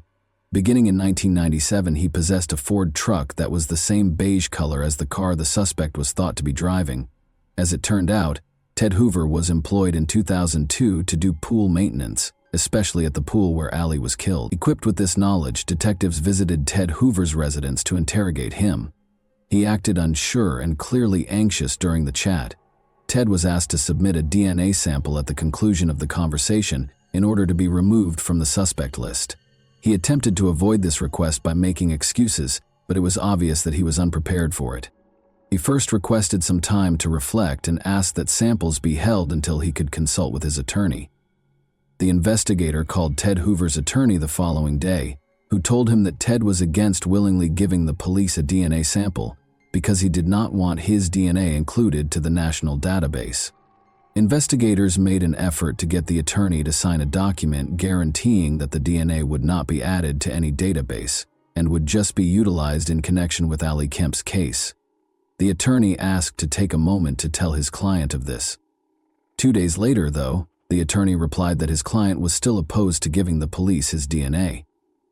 The investigators were certain that this person had a secret. They recalled having a conversation with Ted Hoover at the location of Ali's death many years prior. He did not appear suspicious at the time, but the police had questioned him in relation to Ali's case without making the breakthrough they were hoping for. The detectives were forced to get an order for the mandatory collection of Ted Hoover's DNA, and when they returned to his home on March 24, 2004, they discovered it was deserted. The man was gone. During the search, Ted Hoover was formally listed as sought on suspicion of killing Ali Kemp, but Roger remained involved. He went back to the tried and true strategy of posting posters on billboards in nearby states. He bought more than 500 billboard ads. In Colorado, Oklahoma, Arkansas, Missouri, Iowa, and Nebraska, Ted Hoover's face was on exhibit. Since the entire billboard campaign now cost over $100,000, 0 cents, Roger Kemp had to spend all of his funds and even sell the house his family had occupied for more than 20 years in order to pay for such a big manhunt. And it wasn't for nothing. Missouri notified the police in August 2004 that someone had recognized the individual from the billboard. The report did note, however, that this person was now going by Benjamin Appleby instead of Ted Hoover. When the police arrived at the house given in the tip, they did in fact find the man they knew to be Ted Hoover. The cops lawfully took a sample of his saliva and immediately detained him on suspicion of murder. When the DNA from the crime scene and that of Benjamin Appleby, also known as Ted Hoover, matched, their suspicions were validated. Benjamin's past encounters with the law included intimate partner crimes and robberies. He was arrested by Connecticut police on a previous warrant after being accused of indecent exposure. He admitted to the police when they questioned him about Ali's murder that he had tried to flirt with the girl he liked, but she had not reciprocated. Benjamin lost control and attacked her when she pushed him away when he attempted to touch her. Benjamin was later accused of both attempted assault and murder. On both charges, he was found guilty. "I choked her. I suppose I have no idea why I did." In a recorded interview, Benjamin Appleby stated as much. Appleby claims that he touched her, but not very deeply. "Ang Lee," he said, and when she objected, he started beating and strangling the 19-year-old. The investigators then discovered the terrible explanation for the antiseptic ointment's open state. When Ali passed out and Appleby required lubricant, he attempted to attack her. Benjamin Appleby defended himself by claiming that he just lost it, went back to his car, and drove off. On the last day of the trial, Benjamin Appleby, also known as Ted Hoover, was found guilty and given a 50-year prison sentence on December 10, 2005. According to Kansas law, he was found guilty and given a 50-year prison term without the possibility of release until 2054. But after serving his term for a number of years, Benjamin Appleby has questioned whether his punishment under the Kansas Hard 50 legislation was fair. He contended that Kansas law automatically mandated that his sentence be changed because the elements that resulted to his Hard 50 were decided by a judge rather than a jury, as mandated by a prior U.S. Supreme Court decision. Prosecutors argue that the Hard 50 should be maintained and that Benjamin Appleby's case is exempt from the state statute.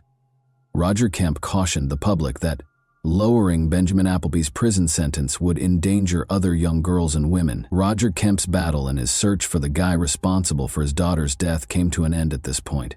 He had a somewhat unique notion as a result of his unwavering commitment to see Ali's attacker brought to justice. He intended to display the composite sketch on highway billboards for everyone to see. The creative use of billboards by Roger Kemp to expand his audience proved to be a very successful strategy. Following Benjamin Appleby's conviction, a number of jurisdictions nationwide made the decision to implement comparable policies, with varying degrees of success.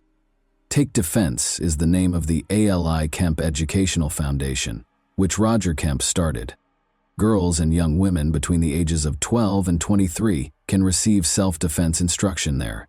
Workshops are held all throughout the country. Hundreds of testimonies from women have been sent by participants, stating that the training preserved their lives till his final days and even stopped attacks.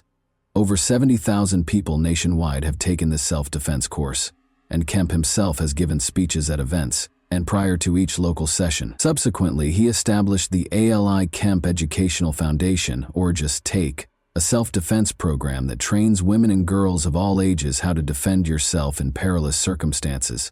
For his efforts with the charity, Roger Kemp was also given the Presidential Citizens Medal in 2011. Kemp was one of 13 individuals out of 6,000 nominations to be granted one of the highest awards the president bestows on civilians. He wished to educate other women how to defend themselves, since he thought his daughter would still be alive if she had learned how to do so. He did not want to remember that terrible day that radically altered his life, and years after the terrible death of his only beloved daughter, he still could not bear to talk about the vicious attack on her. Because he tried to attack her, which is so difficult for me to say, he took her life. In an interview, Roger Kemp said that after killing her, he attempted to attack her once more. The close-knit family of friends and acquaintances who actively participated in the hunt for Alexandra Kemp's attacker continues to commemorate and lament her unexpected and unfair death, kind, passionate, and never-ending. Roger Kemp died when he was 77 years old. According to his friend and co-worker Jill Leaker, he was a true national treasure. Hundreds of people were able to obtain justice thanks to Roger Kemp's inventiveness. Since being inspired by Kemp's concept, numerous other law enforcement agencies nationwide have implemented comparable billboard tactics. In Kansas alone, these billboards have assisted law enforcement in apprehending over 30 fugitives. Roger Kemp once stated, "You have two choices on a well-known television program. You have two options. Either get out of bed and fight the battle I decided to wage, or stay in bed and cover your head." He honored his promise that I would never allow him to win. He saved the town from a vicious criminal who undoubtedly would have done the same thing again thanks to his efforts. Bravo to a genuinely strong person and a caring, devoted parent. And that wraps up today's chilling story. If you enjoyed this video, don't forget to like and subscribe so you never miss a new upload. Also, let me know in the comments what part of this story shocked you the most. Thank you for watching, and I'll see you in the next video.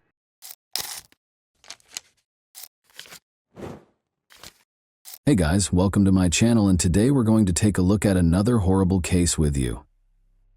We are examining the unsettling case of Kim Wall, so let's go straight to the riddle without any more ado. Denmark's capital, Copenhagen, known to the locals as Copenhagen, is situated on the picturesque islands of Amager and Zealand. Denmark is renowned for its excellent architecture and design in general, but Copenhagen in particular is the main draw.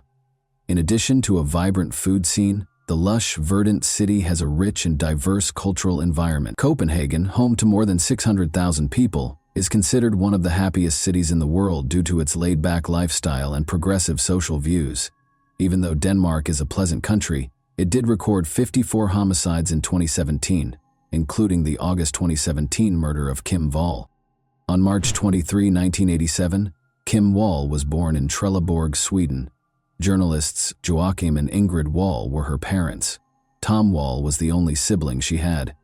Kim developed into an exceptionally intelligent youngster who never wavered in her commitment to her objectives. She did exceptionally well at the London School of Economics, where she studied international relations. However, it didn't stop there. Kim advanced her education by pursuing a master's degree at Columbia University's School of Journalism, sometimes referred to as the Oxbridge of Journalism. Kim won awards for her year and was at the top of her class among her peers. Kim's approach to her work as a journalist mirrored her deep interest in people and their stories.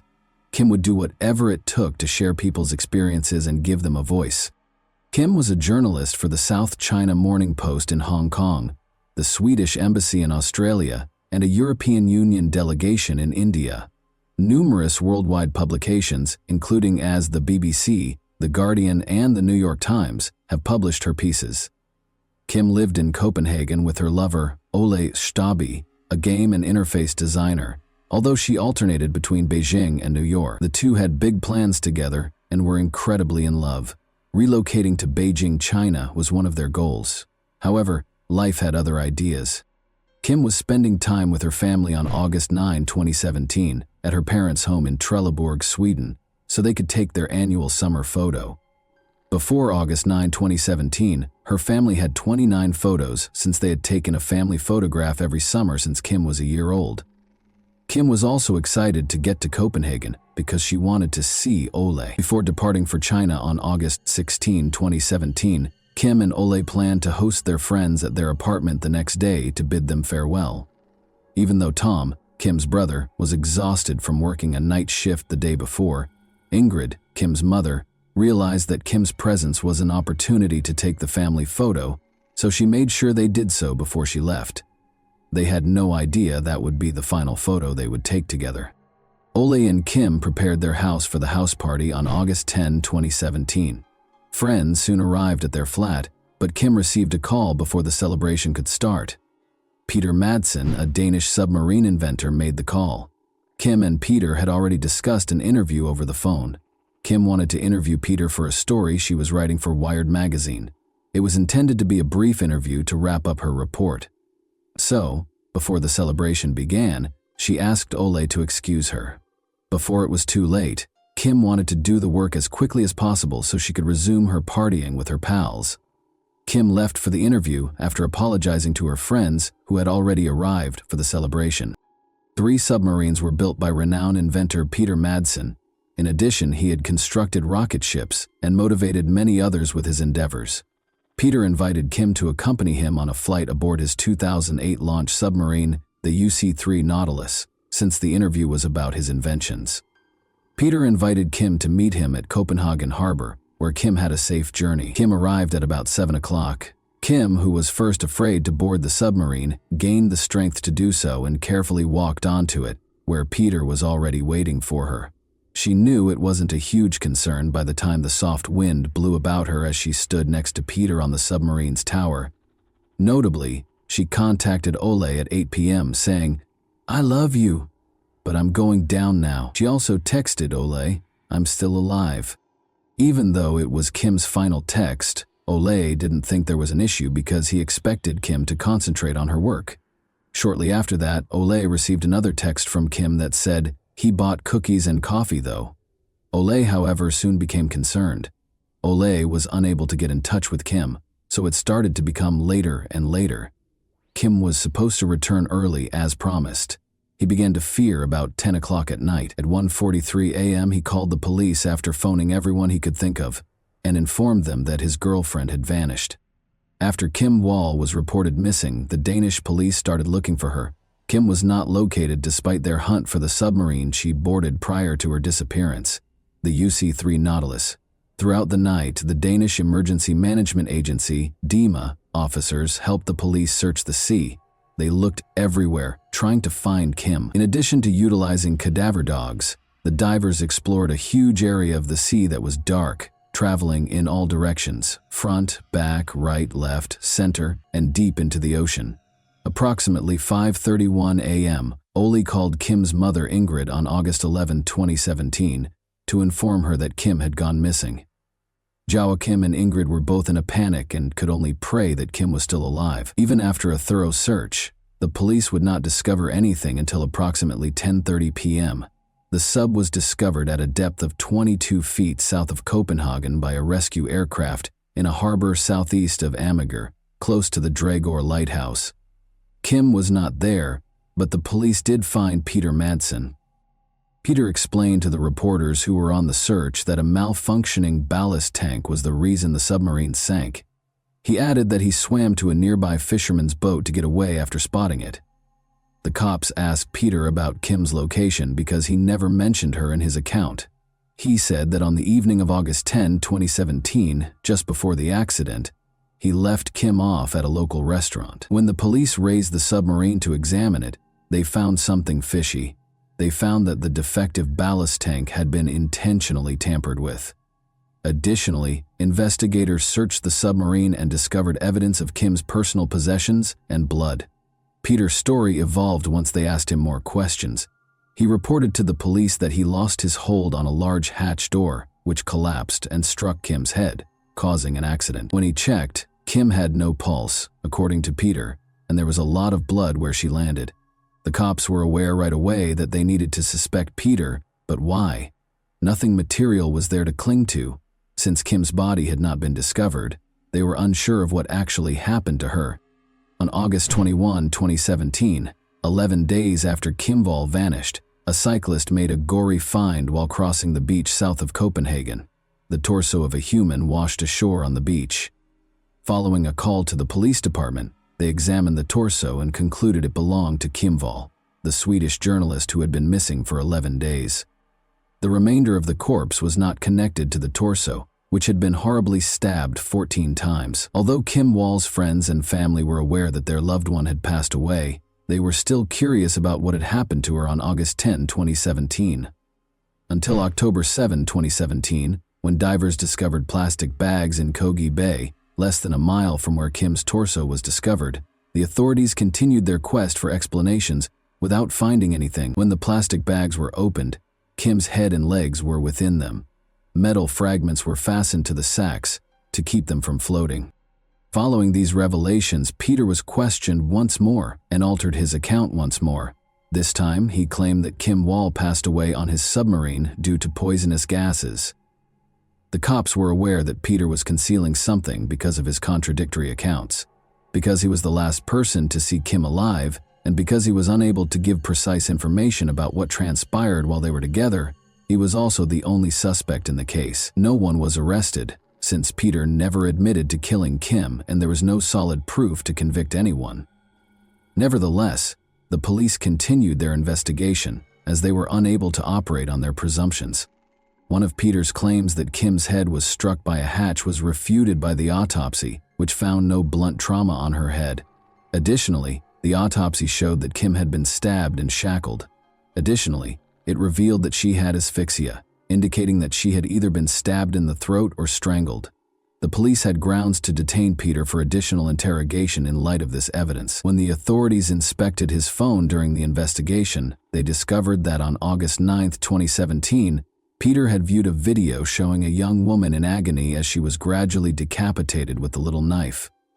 Additionally, his search history revealed that he looked up how to remove every photo from his iPhone. Investigators also discovered movies of women being killed on Peter's computer, and witnesses testified that Peter was observed practicing asphyxiation and watching videos of decapitation. The inquiry revealed that while Kim's body contained no evidence of Peter's DNA, the underpants, which were taken from Peter Madsen following the arrest, did contain bodily fluid traces. When questioned, Peter denied experiencing pleasure with Kim. Annie and Carl Madsen welcomed Peter into the world on January 12, 1971. His early years were spent in Denmark's Sabi and Hong. Annie had 3 additional boys from 2 prior men and was over 30 years younger than Carl. When Peter was 6 years old, Annie left the marriage with all of her children, allegedly because Carl mistreated his 3 stepsons.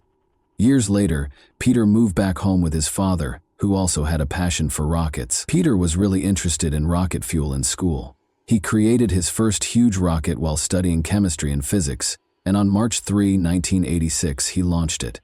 He based it on the American ICBM MX Peacekeeper and constructed it at his father's factory. The rocket performed admirably, ascending to a height of 100 meters before falling. Luckily, nobody was harmed. Peter lost his father when he was 18 in 1990. But he continued to explore and contact engineers. Additionally, he joined Copenhagen's Dark Rocket Club, a Danish amateur rocket club, but over time the other members lost interest in him. According to Dark members, he could activate the fire sprinkler system by only speaking his name. Although he never completed formal schooling, he did take engineering and welding classes to gain some knowledge of submarines. His passion paid off as individuals, businesses, and organizations saw his potential and provided financial support for his work and way of life. He constructed the UC-1 Freya, UC-2 Praka, and UC-3 Nautilus submarines. The Nautilus was a 3-year-long privately manufactured midget submarine that was launched on May 3, 2008 in Copenhagen, Denmark. The construction cost was about $200,000. Together with Danish architect Christian von Bengtsen, Peter co-founded Copenhagen Suborbitals on May 1, 2008. He departed the project in June 2014. Peter was in charge of the booster rocket engines, launch pad, and launch systems. Because of his inventions, Peter was already well-liked, and many people became interested in him without realizing that he was a different person on the inside. Only the murder of Kim Wall revealed who he really was. Peter Madsen, 47, was accused on January 26, 2018 with murder, assault from stabbing, and indecent handling of a corpse because of the dissection. On August 10, 2017, Peter was charged by the prosecution with binding, striking, placing, and strangling Kim on his submarine. Throughout the investigation, Peter refused to acknowledge that he had slain Kim. When Peter's trial started on March 8, 2018, he entered a not guilty plea to the allegations. According to the psychiatric evaluation, Peter was not delusional or psychotic, but rather a narcissistic psychopath. Peter was convicted guilty of all charges and given a life sentence on April 25, 2018. In court, Peter reportedly displayed no remorse. Instead, he intimidated people in the courtroom by staring at them from time to time. Because of Peter's behavior, the Wall family was once instructed not to let him pass in the courtroom. Peter insisted throughout the proceedings that Kim's death was an accident, even though he acknowledged that he had dismembered her body. He told the court, "I don't see how that mattered at the time, as she was dead." The family and friends of Kim, who never imagined that she would be murdered so near to her home, found closure in this sentence, even if Peter would not confess. They were all aware that Kim was a fearless journalist who would venture into hazardous areas to obtain the information she needed for her job.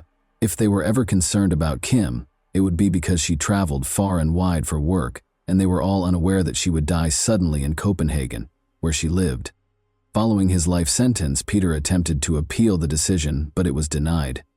After he was caught, his wife, whom he married in 2011, requested that her name be kept secret and filed for divorce. He was hospitalized in August 2018 after being attacked by an 18-year-old prisoner who threatened to keep him there for the rest of his life. By frightening inmates with a phony firearm and fictitious explosives he had manufactured while incarcerated, he managed to break out in October 2020. He was surrounded by police in a residential neighborhood close to his Sylvester prison as they pursued him. However, because they believed he was carrying explosives, the police were unable to approach him. The cops waited for the explosive specialists to come after they were called. The cops detained him and returned him to the prison after the specialists arrived and discovered that everything had been a ruse. He had to appear in court once more for that offense, and on February 9, 2021, a Copenhagen court sentenced him to an extra 21 months in prison for attempting to flee. It appeared that the additional sentence would not impact Peter's jail term, even though he was already serving a life sentence. However, if a probation request were ever submitted, the extra sentence would be relevant. Throughout the case, Peter insisted that the death was an accident. However, the Danish tabloid Ekstra Bladet claims that Peter Madsen confessed during a documentary series in which he was secretly recorded. The show was based on almost 20 hours of telephone talks with Peter while he was incarcerated, which were secretly recorded. During one video, he is asked if he killed Kim, and he answers, "Yes." He also states, "There is only one who is guilty, and that is me." Kim's parents, journalists Joachim and Ingrid, were determined to publish their daughter's tale 3 years after her murder. They decided that the narrative would portray Kim as her family, friends, sources, and readers knew her to be, rather than the events leading up to her passing, since they found telling her tale to be therapeutic. According to Ingrid, the book serves as a means of introducing the world to Kim as a human being, a journalist, and a daughter. The book, A Silenced Voice, is a joyous chronicle of a life well lived amid a family's struggle to deal with a life being extinguished. It is a tapestry of history and present at the same time. It chronicles Kim's journey from London to Cuba, New York to Haiti, Beijing to Sri Lanka, gathering anecdotes from bylines and cherished companions along the way. It also follows the hours, days, and weeks that followed Ingrid and Joachim's awakening to the news of their daughter's disappearance and their discovery on TV that a stranger was facing murder charges. The establishment of the Kim Wall Memorial Fund, a grant intended to assist female journalists, was another development that provided comfort to the Wall family. The life and death of Kim Wall are depicted in many TV shows in addition to the narrative penned by Kim's parents. The first is Tobias Lindholm's Danish-language television dramatization, The Investigation, which depicts the case's criminal inquiry. The 6-part series, which stars a variety of professional actors, debuted on September 28, 2020. Those involved in the case investigation were consulted in order to meticulously script the series. The investigation focuses on the research that led to Peter's accusation and conviction, rather than Peter or the actual crime. Into the Deep, the submarine murder case, which was directed by Emma Sullivan, was made available on Netflix in September 2022. The documentary video of Peter Madsen, his friends, and interns was used to chronicle his attempt to launch a rocket ship into space using his submarine as a command center. The film chronicled the occurrence in detail, as well as his life. After his lover passed away, Kim's boyfriend Ole Stabi found it difficult to react.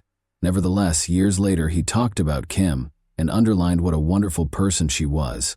The murder of Kim is an unsettling instance that demonstrates the depth of evil that exists in human nature.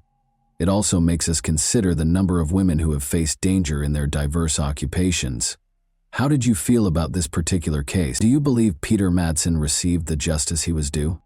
And that wraps up today's chilling story. If you enjoyed this video, don't forget to like and subscribe so you never miss a new upload. Also, let me know in the comments what part of this story shocked you the most. Thank you for watching, and I'll see you in the next video.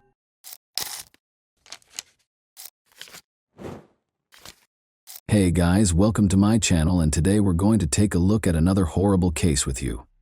Without love, trust, and basic respect, what sustains a marriage? For the sake of the children, some attempt to keep the family together. Some are deterred by religious convictions or a combination of these, while others are concerned about other people's opinions and dread public criticism. However, the will to do whatever it takes to keep a marriage intact can occasionally degenerate into a terrible tragedy. Although Jacqueline and Paul Crimble's story is not unusual, its cruelty, selfishness, and cynicism garnered a lot of attention. The perpetrator was labeled the Black Widow and imprisoned, but in an open interview, her daughter admitted that her mother persisted in destroying lives while incarcerated. The connection between Paul Crimble and Jacqueline. Born on December 18, 1974 in County Armagh, Northern Ireland, Jacqueline, also known as Jackie Mary Bennett, was the younger of two children in a typical middle-class household. She was unpredictable, spoilt, rebellious, and occasionally even violent from an early age. Jackie's behavior worsened over her adolescence and eventually became uncontrollable, but her family blamed it on adolescence in the hopes that she would outgrow it. As they say, opposites attract, and this idea seemed to work wonderfully when she met Paul Crimble in high school. He was 3 years older than her and very different from her. Here, Paul was a quiet, reserved young man from a devout household who excelled academically and was seen as having great talent and promise. He was drawn to Jacqueline's confidence, vigor, and audacity. She was the first female he had a serious crush on, and perhaps the only one. Paul was welcomed by Jackie's parents, who supported her decision since they thought he would help their daughter become more composed, logical, and sensible. Her family accepted Paul like a member of the family from the moment they met, and at times it seemed that they treated him better than Jackie herself. Paul's parents, however, were wary of his decision, but did not dissuade the young pair from dating.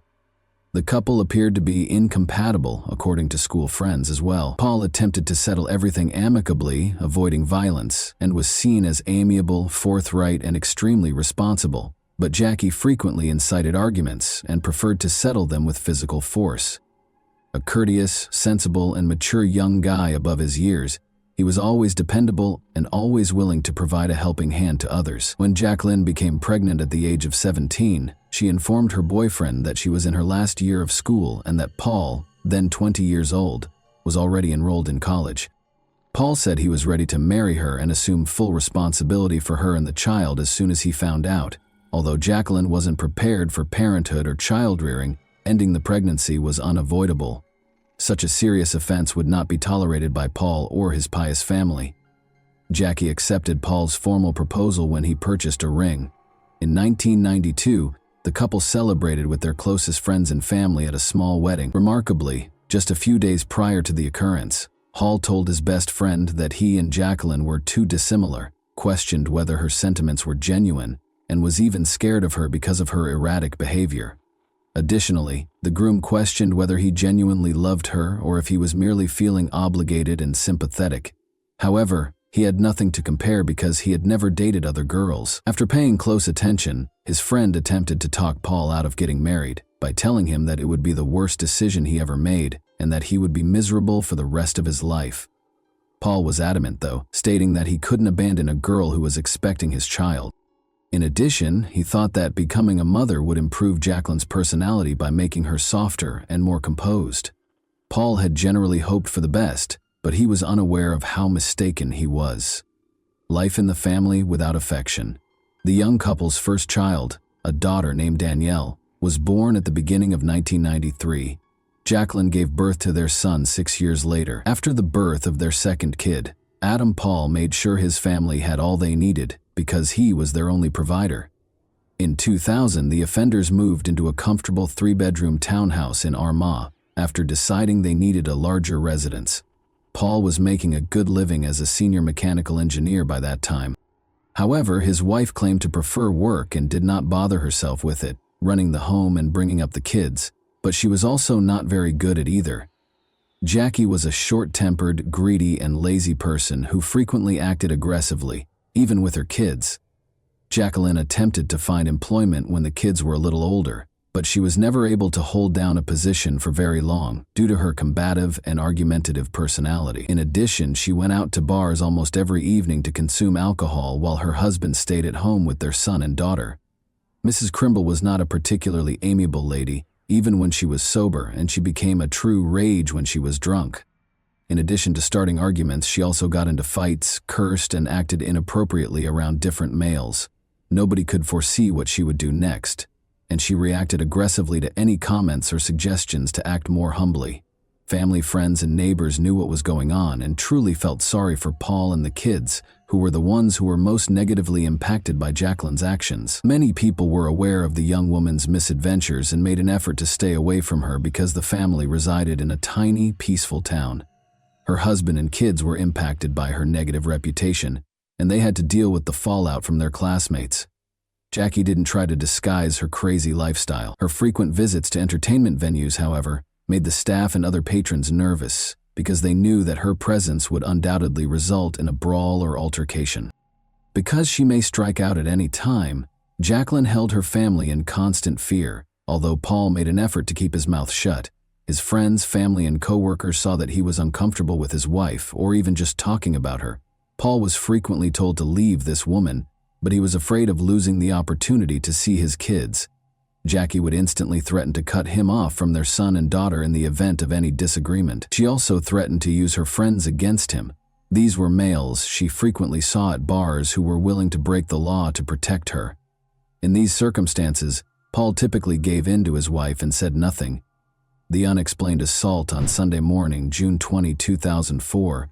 A terrified woman begged for assistance by calling the emergency services. She said that she and her husband were ambushed in their home by 3 strangers who beat them, tied them up, tried to rob them, and then took their car and her husband with them. When Jacqueline Crimble called, police and emergency personnel hurried to the address she gave. They discovered a woman at the house with a plastic wire tie securing her hands behind her back. But since her legs were unbound, the authorities assumed she had partially freed herself.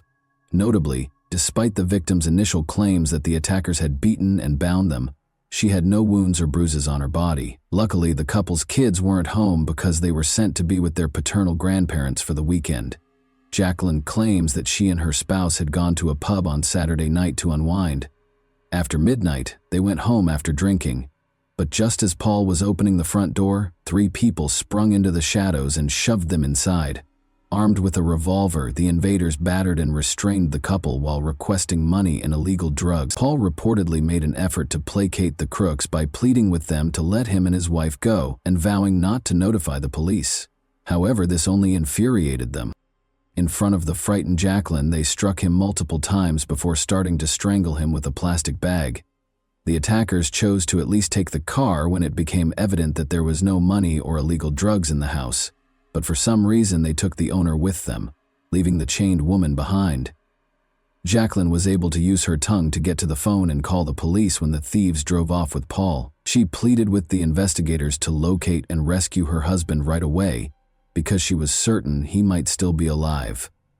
The authorities had no reason to suspect the woman, although she looked and behaved suspiciously calm despite her anxiety. The disfigured body in the trunk at that very moment.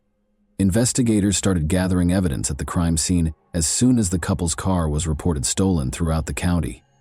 Although they made an effort to learn as much as they could about the assault, Jacqueline asserted that the culprits were disguised. She was unable to remember any identifying characteristics, such as limping, speech impairments, or specifics of the clothing. All she could say was that they were men, and there were 3 of them. Less than a day later, on Monday morning, the Crimble family automobile was discovered abandoned only 3 miles from the residence where the attack had occurred after the search got underway. It was parked next to a long, empty home in a secluded alley. The owner's mangled body, which was obviously beaten and tortured, lay inside the trunk. The 35-year-old man had several bruises all over his body and face, his hands tied behind his back and his legs shackled with a wire tie. Jackie responded very composedly when she was told about the gory discovery. She didn't appear to mind her husband's cruel deprivation, who was also the father of her children. She made an effort to look shocked and hurt, but she was unable to shed a tear, so she asked when she would be able to have her car back in less than a minute. All of this seemed quite suspicious, so the police investigated the young widow, the primary suspect. At first, Jacqueline's version was accepted as the sole reliable one and was not questioned. Law enforcement, however, suspected the widowed mother of 2 might be lying because of her peculiar conduct. She was never a model wife or mother, and it soon became clear that she and Paul had been having a long-term, failing marriage. She was disparaged by her parents and kids as well as by neighbors and acquaintances.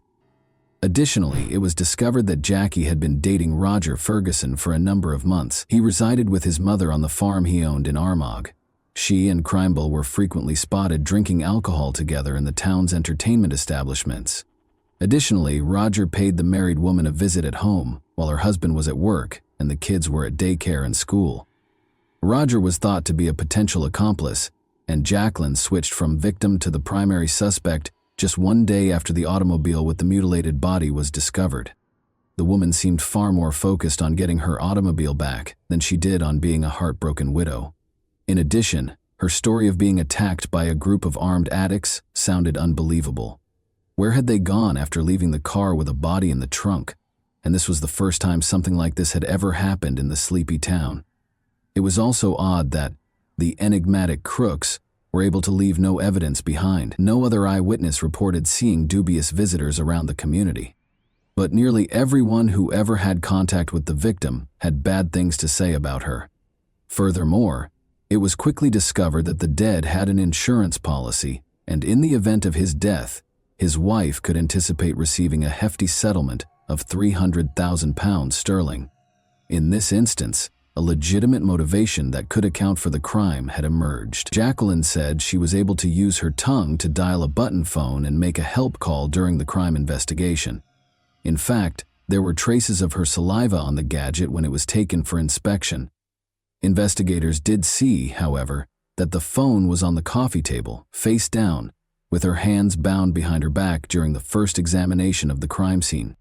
If it had been in that position from the beginning, she could not have switched it over after the call or called for assistance. The couple's home computer search history showed odd searches. When Jacqueline was queried explicitly about the months-long search for information on life insurance payout amounts and procedures in the case of the policyholder's death, she claimed to know nothing and implied that maybe Paul would be interested. Roger Ferguson had a strong alibi and was thought to be a possible collaborator in the crime.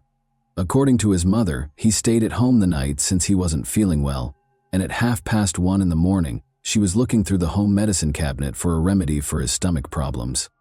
The old woman's evidence was compelling, but her son was not yet taken off the suspect list. When police used the signals from the suspect's cell phones to monitor their whereabouts on the night of the crime, they found that Roger had not been home as his mother had reported. As an alternative, he spent many hours at the Crimbles' home. He also kept up his friendship with the widow, and the day after Paul's funeral, he was spotted with her at a bar. The fact that Roger and Jacqueline went to a car dealership together to check at SUVs and ask about payment arrangements for such a costly purchase was another oddity. Even more strange was the presence of Roger's mother. Roger's mother was probably aware that the authorities assumed the lovers had already decided how they would spend the insurance payout following Paul's death. Jackie said during questioning that she never cheated on her husband and that she didn't intend to hurt him, but soon after no one believed her. Jacqueline had begun working as a caregiver in a nursing home prior to the disaster, but she was fired after just a few weeks because of her persistent lying and arguments. She continued to act as though she was going to work or having night shifts while staying at Ferguson's residence, though, and kept this a secret from her husband. Paul encountered one of his wife's former co-workers who unintentionally told him everything about the lie. His attempt to speak with his wife just led to further arguments. She threatened to kidnap the kids, ban their biological father from seeing them, and leave him for her boyfriend. Paul decided to compromise and ignored her adultery because this was his greatest concern. His closest friend, who subsequently testified in court as a witness, was the only person he could confide in regarding the formulation and implementation of a cunning scheme. Roger wasn't very intelligent. Despite his strength, he was easily led and had a simple intellect. Jacqueline rapidly gained total control over him by coercing her lover into doing what she wanted. She was greatly charmed by the fact that he would gladly engage in combat for her. He probably believed whatever she said since he was truly in love with her. Ferguson heard the woman's complaints about her husband, who, she claimed, was physically violent, unpleasant, and harsh. All of this was undoubtedly false, but the lover detested Paul more and more with each grievance, thinking that he was the primary source of Jacqueline's suffering and oppression, and the primary barrier to their happiness together. She instilled in his mind the notion that by getting rid of her spouse, all of their issues would be resolved and they could live together while earning a sizable income for a pleasant lifestyle. Mrs. Kremble searched for somebody who would commit the crime for cash for about 2 weeks before to the catastrophe, but she and Roger gave up after weighing their alternatives. In order to keep the full insurance payout, it appeared the lovers decided they could do it themselves without leaving any witnesses or evidence. Jacqueline took the kids to spend the weekend with their grandparents on Friday, June 18. She proposed to take her husband out for drinks on Saturday so they could unwind and chat. Paul was happy to accept the offer because he believed it could improve their relationship. It was an invitation to his death, but he was unaware of it. People in the bar that night saw Jackie making a concerted effort to make her husband, who doesn't drink, drunk. After midnight, she led her dazed husband out of the pub after purchasing drinks and almost forcing him to knock back one shot after another. The last time Paul was seen alive, they were captured on security footage. This exposed a notable disparity in timing. According to Jacqueline, the attack happened as soon as the couple returned from their 10-minute stroll to the pub and lasted no more than 15 minutes. She then reportedly phoned the police right away after her husband was abducted and taken away in their vehicle. But it took over an hour and a half from the moment they were caught on camera until the police were called. Investigators thought the offenders used this time to hide their tracks and set up a third-party attack scene. Furthermore, it seems that Jacqueline purposefully made her husband intoxicated, so he would be powerless to refuse. She said that after kicking Paul while he was on the ground, the crook started to strangle him by covering his head with a plastic bag and taping it in place. The type of injuries on the deceased's body supported her story, but by that point, the authorities had irrefutable proof that the attackers were her and her lover, Ferguson. Following a protracted and exhaustive investigation of the crime scene, investigators discovered a partially obliterated imprint of a man's shoe, the tread pattern of which matched Roger's shoes, that had clearly been attempted but unsuccessfully cleaned. However, this evidence can be regarded as circumstantial. Other, more important evidence against the criminal couple was discovered in the kitchen trash, though. A partial fingerprint of Roger's was found on the cable tie that bound Jacqueline's hands, and a cigarette butt with Roger's saliva was discovered. Ferguson's fingerprints were also discovered on the ropes that bound the deceased's hands and feet, and traces of both lovers' perspiration and oil were discovered on the bag that was used to suffocate the victim. A minor acquaintance of Roger's named Colin Robinson was also discovered to have participated in this heinous act by the investigation. On the night of the attack, Roger called him and asked for his assistance with an unidentified task. In order to avoid drawing attention to himself, the teenager drove his car, abandoned it at the end of the street per Roger's request, and walked to the house. Colin wanted to flee when he saw what was occurring, but Roger coerced him into helping transfer the body to the car and load it into the trunk by threatening him with a knife. They then took the vehicle to an empty location and left it there. The terrified young man first denied any involvement in the incident, but during the second interrogation he broke down and started confessing. Trial and punishment. The course of the investigation was several months. They collected indisputable proof throughout this period, spoke with every witness, and got the third criminal to confess. But the offender's trial didn't start until the spring of 2007, nearly 3 years after Paul Cramble was deprived of his life on May 7. The widow received a 20-year sentence after Jacqueline and Roger were found guilty of a premeditated crime with the goal to earn insurance money in prison, while her accomplice and lover were sentenced to 18 years. Cullen Robinson, the juvenile accomplice, received a 3-year term for helping the offenders and trying to hide the truth. Roger's aging mother was likewise unable to avoid accountability for perjury and giving her son a fake alibi. In retaliation against her own children, the woman was only granted a year of probation due to her senior age and severe health issues. Jacqueline persisted in ruining her family's lives while she was incarcerated.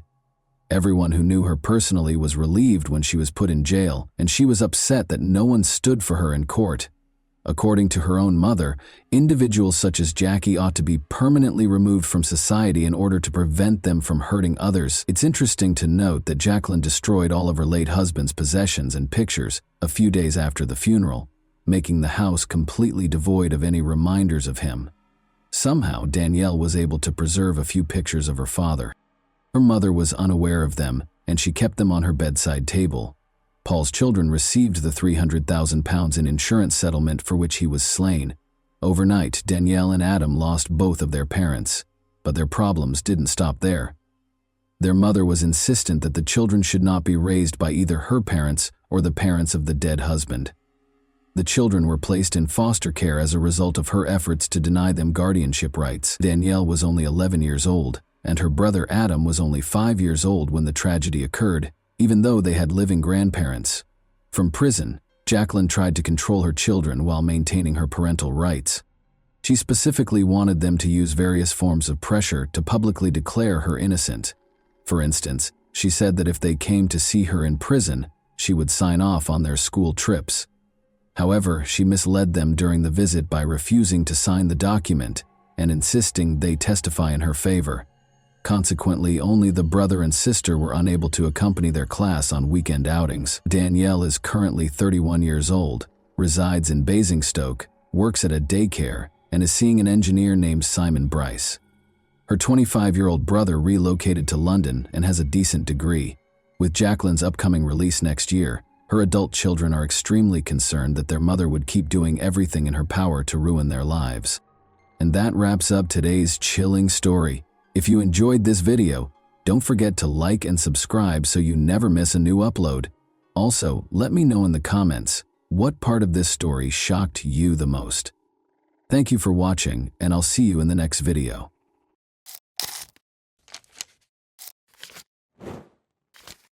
Hey guys, welcome to my channel, and today we're going to take a look at another horrible case with you. 2 close women in his life were taken from him by criminals, and he will always be grieving for them.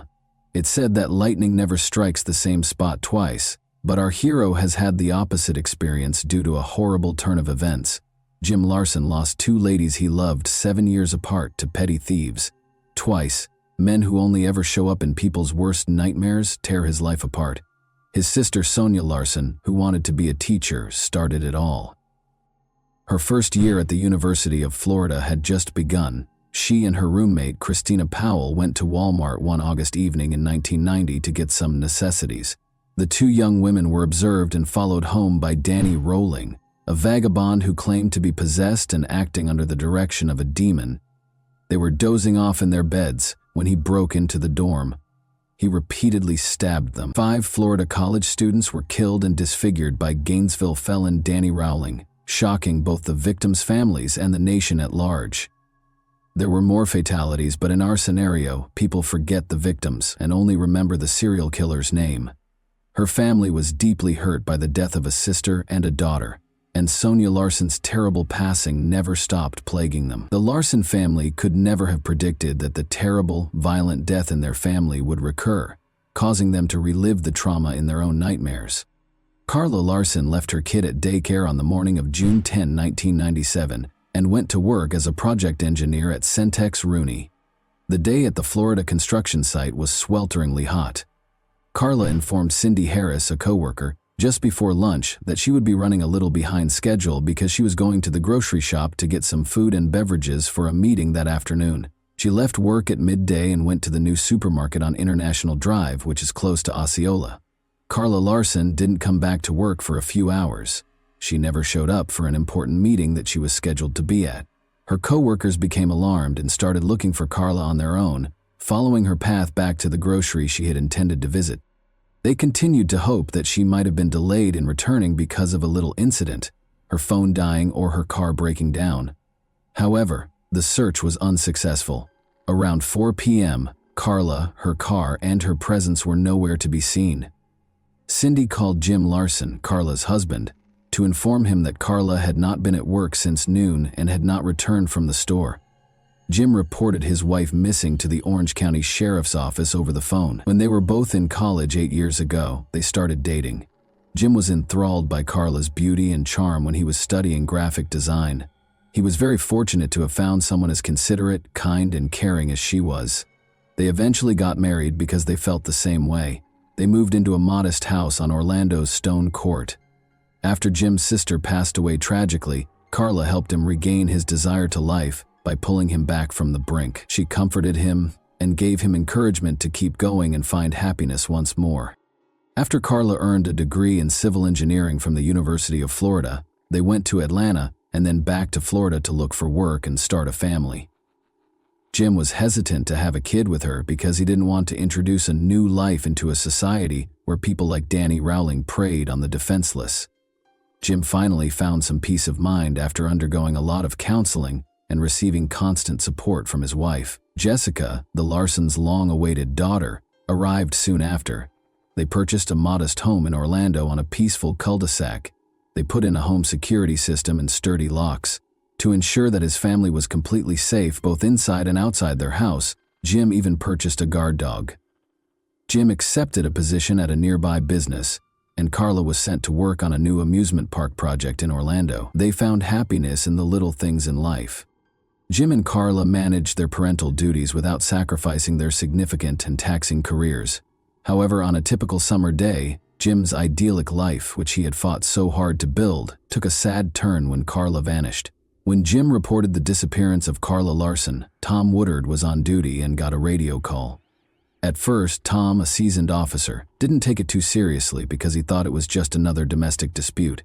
He nevertheless made the decision to investigate the matter. The sheriff sensed anything strange while speaking with Jim. Jim appeared terribly worried and unnecessarily agitated. The sheriff was certain that it was a normal missing persons case, unlike others he had met in similar circumstances. He assumed that Carla had either left Jim because of a disagreement or taken some time to collect her thoughts. But there had been no family problems, no conflicts. Everything was content and stable. Tom Woodard was unaware at the time that Jim was under a great lot of stress due to his fear of losing his wife, especially after the event in Gainesville and his ongoing struggles with the pain of losing his sister. He was afraid that a cherished woman would be lost as a result of this disappearance once more. They started looking for Carla. Given that Mrs. Larson had a 1-year-old kid and a solid marriage, family members emphasized that it was extremely unlikely that she would have left her family. Jim Larson, 37, stated under interrogation that he had been employed at Home Depot until 3 p.m. that day. Someone at his wife's place of employment called him at around 4 p.m. to inform him that she hadn't been seen since midday. However, how could a young woman, like the lead character in Sandra Bullock's film The Vanishing, disappear from a supermarket parking lot in the middle of the day? The missing woman was last seen going toward a grocery store close to the construction site, according to eyewitness accounts. She was confirmed to have arrived at the store and bought the things she intended to buy by a signed receipt. What transpired after Carla left the supermarket was still a mystery. She might have run into someone. Since the woman's white-gray Ford Explorer with the license plate TGX99V was also missing, investigators were attempting to ascertain the time and place of her disappearance. In the afternoon, Witnesses also claimed to have seen a white Ford Explorer traveling carelessly on a gravel road close to a forested area. A Caucasian male with dark hair and a deep tan was the driver's description. The accused kidnapper was depicted in a composite sketch. Since the car might be a crime scene, a search team was dispatched to the area to look into it. Such incidents don't frequently occur in Orlando. The hunt for Carla attracted a large number of volunteers. The city's citizens, particularly those in College Park, were frightened when word spread that the young woman had vanished from the grocery parking lot. The volunteers posted leaflets at bus stops and grocery stores. The area around the store was searched by search teams. The search radius increased with every hour. Over the course of the 2-day search, a helicopter was brought in to survey additional ground. Even though there was less and less chance of finding Carla alive every minute, the homicide department and her co-workers persisted. After 36 hours of searching the same spot again, 2 of Carla's co-workers finally found something early on June 12. A woman's mangled body was lying in a marsh covered in a towel. One of the men described how, following the gory finding, he and his companion had exited the vehicle to explore when they smelled something odd but were unable to identify its source. From the little flash of his lighter, Jack lit a cigarette. The aroma was brought toward them by a modest breeze. After roughly 70 feet of leisurely walking, they located the woman at 3:39 p.m. She was half covered in sand, lying behind a shrub in the swampy region. It took the men a long moment to understand that what they had discovered was, indeed, Carla Larson, who had vanished 2 days before.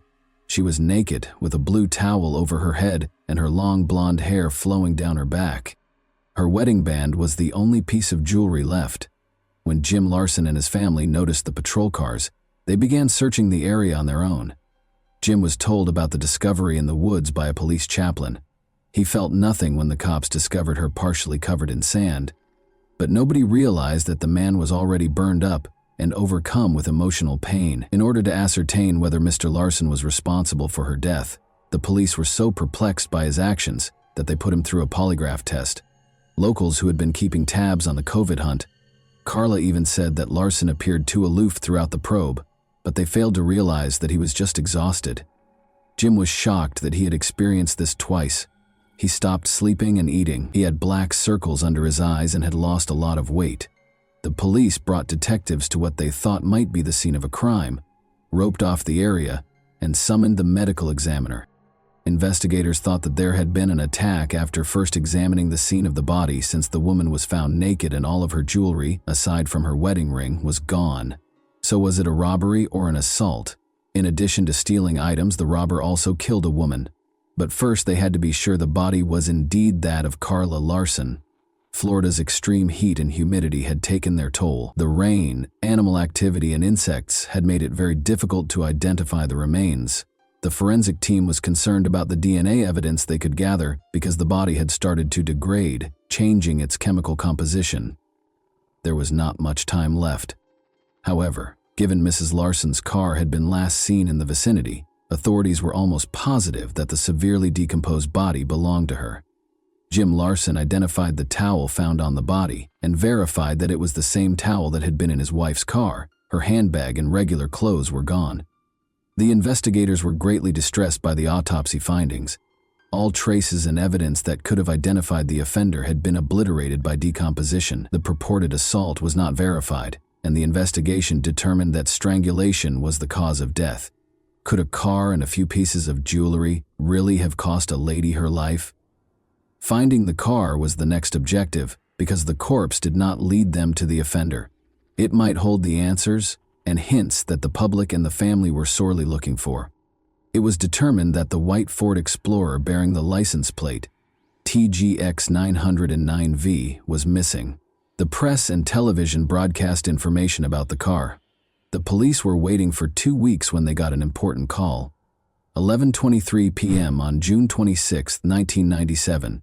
A black truck was on fire in a Cocoa Beach vacant lot, according to a call. As the car burnt, it became evident that the black was not the car's natural color and was neither soot nor ash.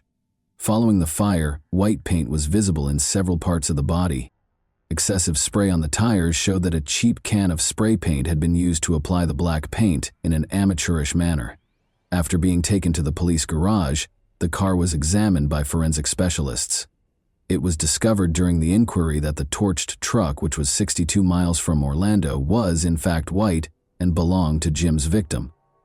The car had been fitted with a radar detector, experts discovered. Detectives were able to locate the mount where the detector had been in spite of the fire damage, proving that the vehicle belonged to the Larsons. Finding the radar detector was the police's main priority. Before an unforeseen love triangle helped solve the case and identify her criminal in Central Florida, the inquiry stagnated. There are hundreds of cars that are similar to hers, but one woman's phone call caught the detective's attention in particular because of the strange tale she told. Angel Huggins and her family had arrived in Orlando on the day Carla Larson vanished. Despite having traveled to Orlando together, Angel clarified that she left the city without her spouse. Angel informed Orange County investigators John Linner and Cameron Wire that infidelity, violence, and drug usage had made their family vacation a complete bust. At a motel close to Disneyland on June 9, their family vacation came to an end the same evening it started. According to Angel Huggins, she was almost strangled to death by her husband, John Huggins, since she had refused to have an intimate relationship with him. He left the motel on West Highway 192 early the following morning and didn't come back until midday. John Huggins drove a white truck that was identical to the victim's car when he arrived at Angel's mother's home in Melbourne. In the midst of their divorce proceedings, Angel was enraged with John for his adultery. John had become engaged with Angel's sister when they were in Melbourne. Tammy also informed the cops that Huggins had been given permission to park the white SUV at John's friend Kevin Smith's residence for a few days. The investigators went to Kevin's house to ask him some questions because they were so intrigued by this narrative. However, his girlfriend answered the door as Kevin wasn't home. For a few days, Kim virtually proved that a white Ford Explorer had been parked in their driveway. It had been parked in her space, and she was unhappy since she had once lost control of her little vehicle while driving and collided with the Ford Explorer, denting it. The Explorer's white paint was still visible on her pickup. To determine whether the small paint sample belonged to Carla's automobile, collision specialists sent it to the lab. Since the paint from Mrs. Larson's automobile had been discovered on Kim's, this was required to demonstrate Kevin Smith's role in Carla's car's disappearance. The police had questions for Kevin Smith before they could prove his whole involvement, but they were almost certain that Carla's Ford Explorer had been parked at his residence. The person who had been operating the SUV had to be identified. Despite matching the sketch of the man who was observed driving Carla's car that day, Kevin Smith would not identify the driver. He added that he had been asked to temporarily park the automobile by his friend John Huggins. Upon inspecting the truck, Kevin discovered a radar detector inside. He tore it from the automobile and held onto it for a while, but he concealed it in the yard out of concern that he could be caught. Smith said that his friend John Huggins had driven the automobile to the parking space and that he had nothing to do with it. Kevin didn't want to betray his friend, but he was afraid the automobile might have been stolen. He was keen to demonstrate that he was telling the truth and had nothing to do with the woman's disappearance. Kevin voluntarily turned over the radar detector after he had a conversation with the cops. After more questioning by the authorities, Kevin finally confessed to locating the radar detector, erasing all fingerprints, and tossing it into the bushes close to his home. By tracking down the serial number, the authorities were able to collect the detector and verify that it belonged to the victim.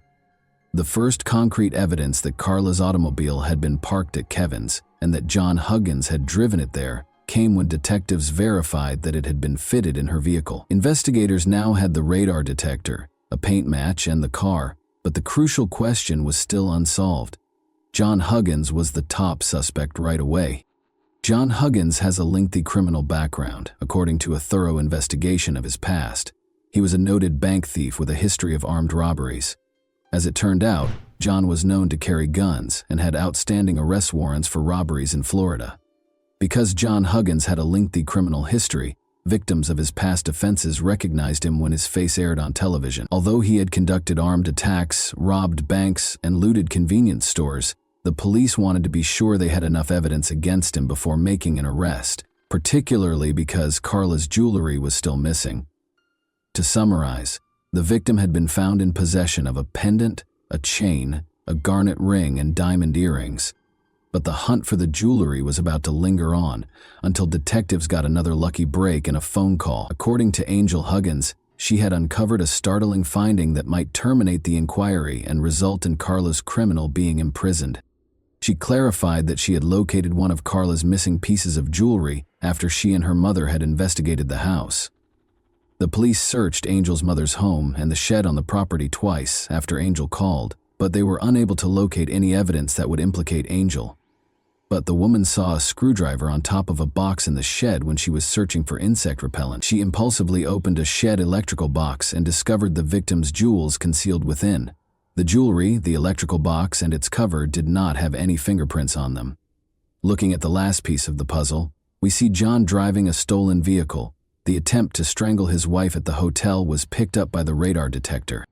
The dates of their stay coincided with the day Carla vanished, on May 28, 1998, and the hotel room they occupied was right across from the supermarket. John Huggins was accused of robbery, kidnapping, and auto theft in addition to the murder of Carla Larson.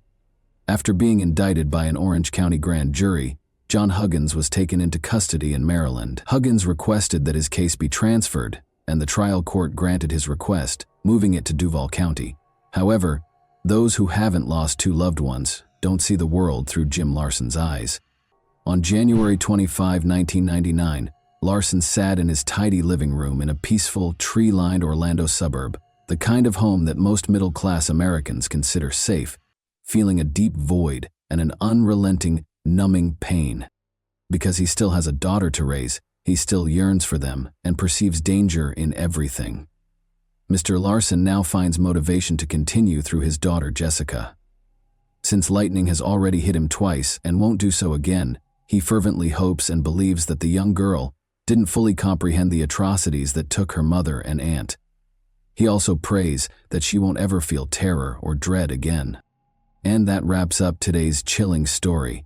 If you enjoyed this video, don't forget to like and subscribe so you never miss a new upload. Also, let me know in the comments, what part of this story shocked you the most? Thank you for watching, and I'll see you in the next video.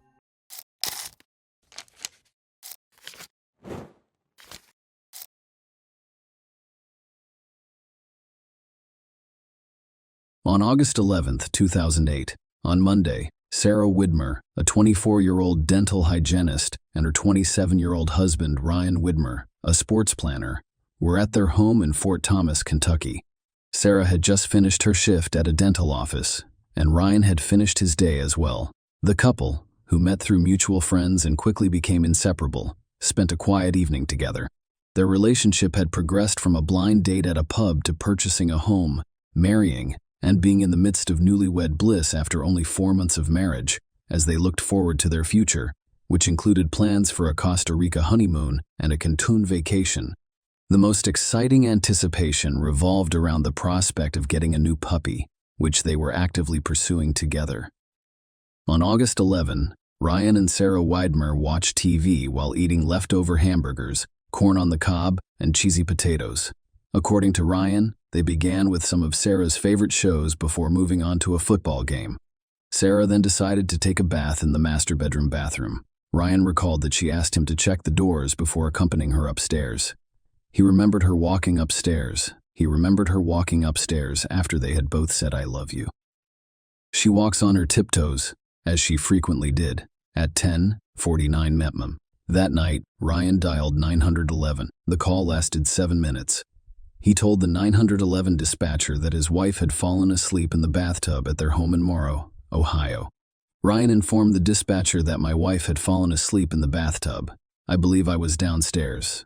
I just came up here, and she was face down in the bathtub. Ryan told the dispatcher that he had been watching TV downstairs and went upstairs to find Sarah lying face down in the bathtub. He mentioned that she frequently fell asleep in the bathtub.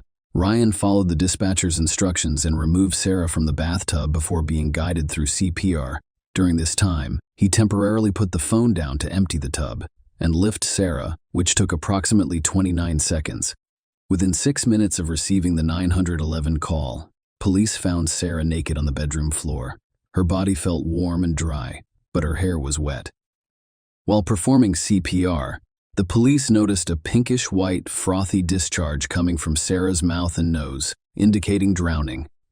When paramedics arrived, they made 2 unsuccessful attempts to intubate Sarah in her bedroom.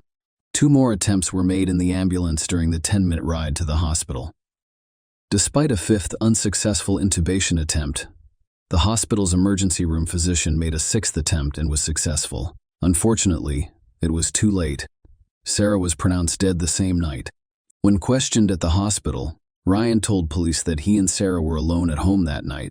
He mentioned watching a football game on the downstairs TV while Sarah was taking a bath around 10 p.m., and he expressed concern to the police that he was afraid she would fall asleep in the bathtub.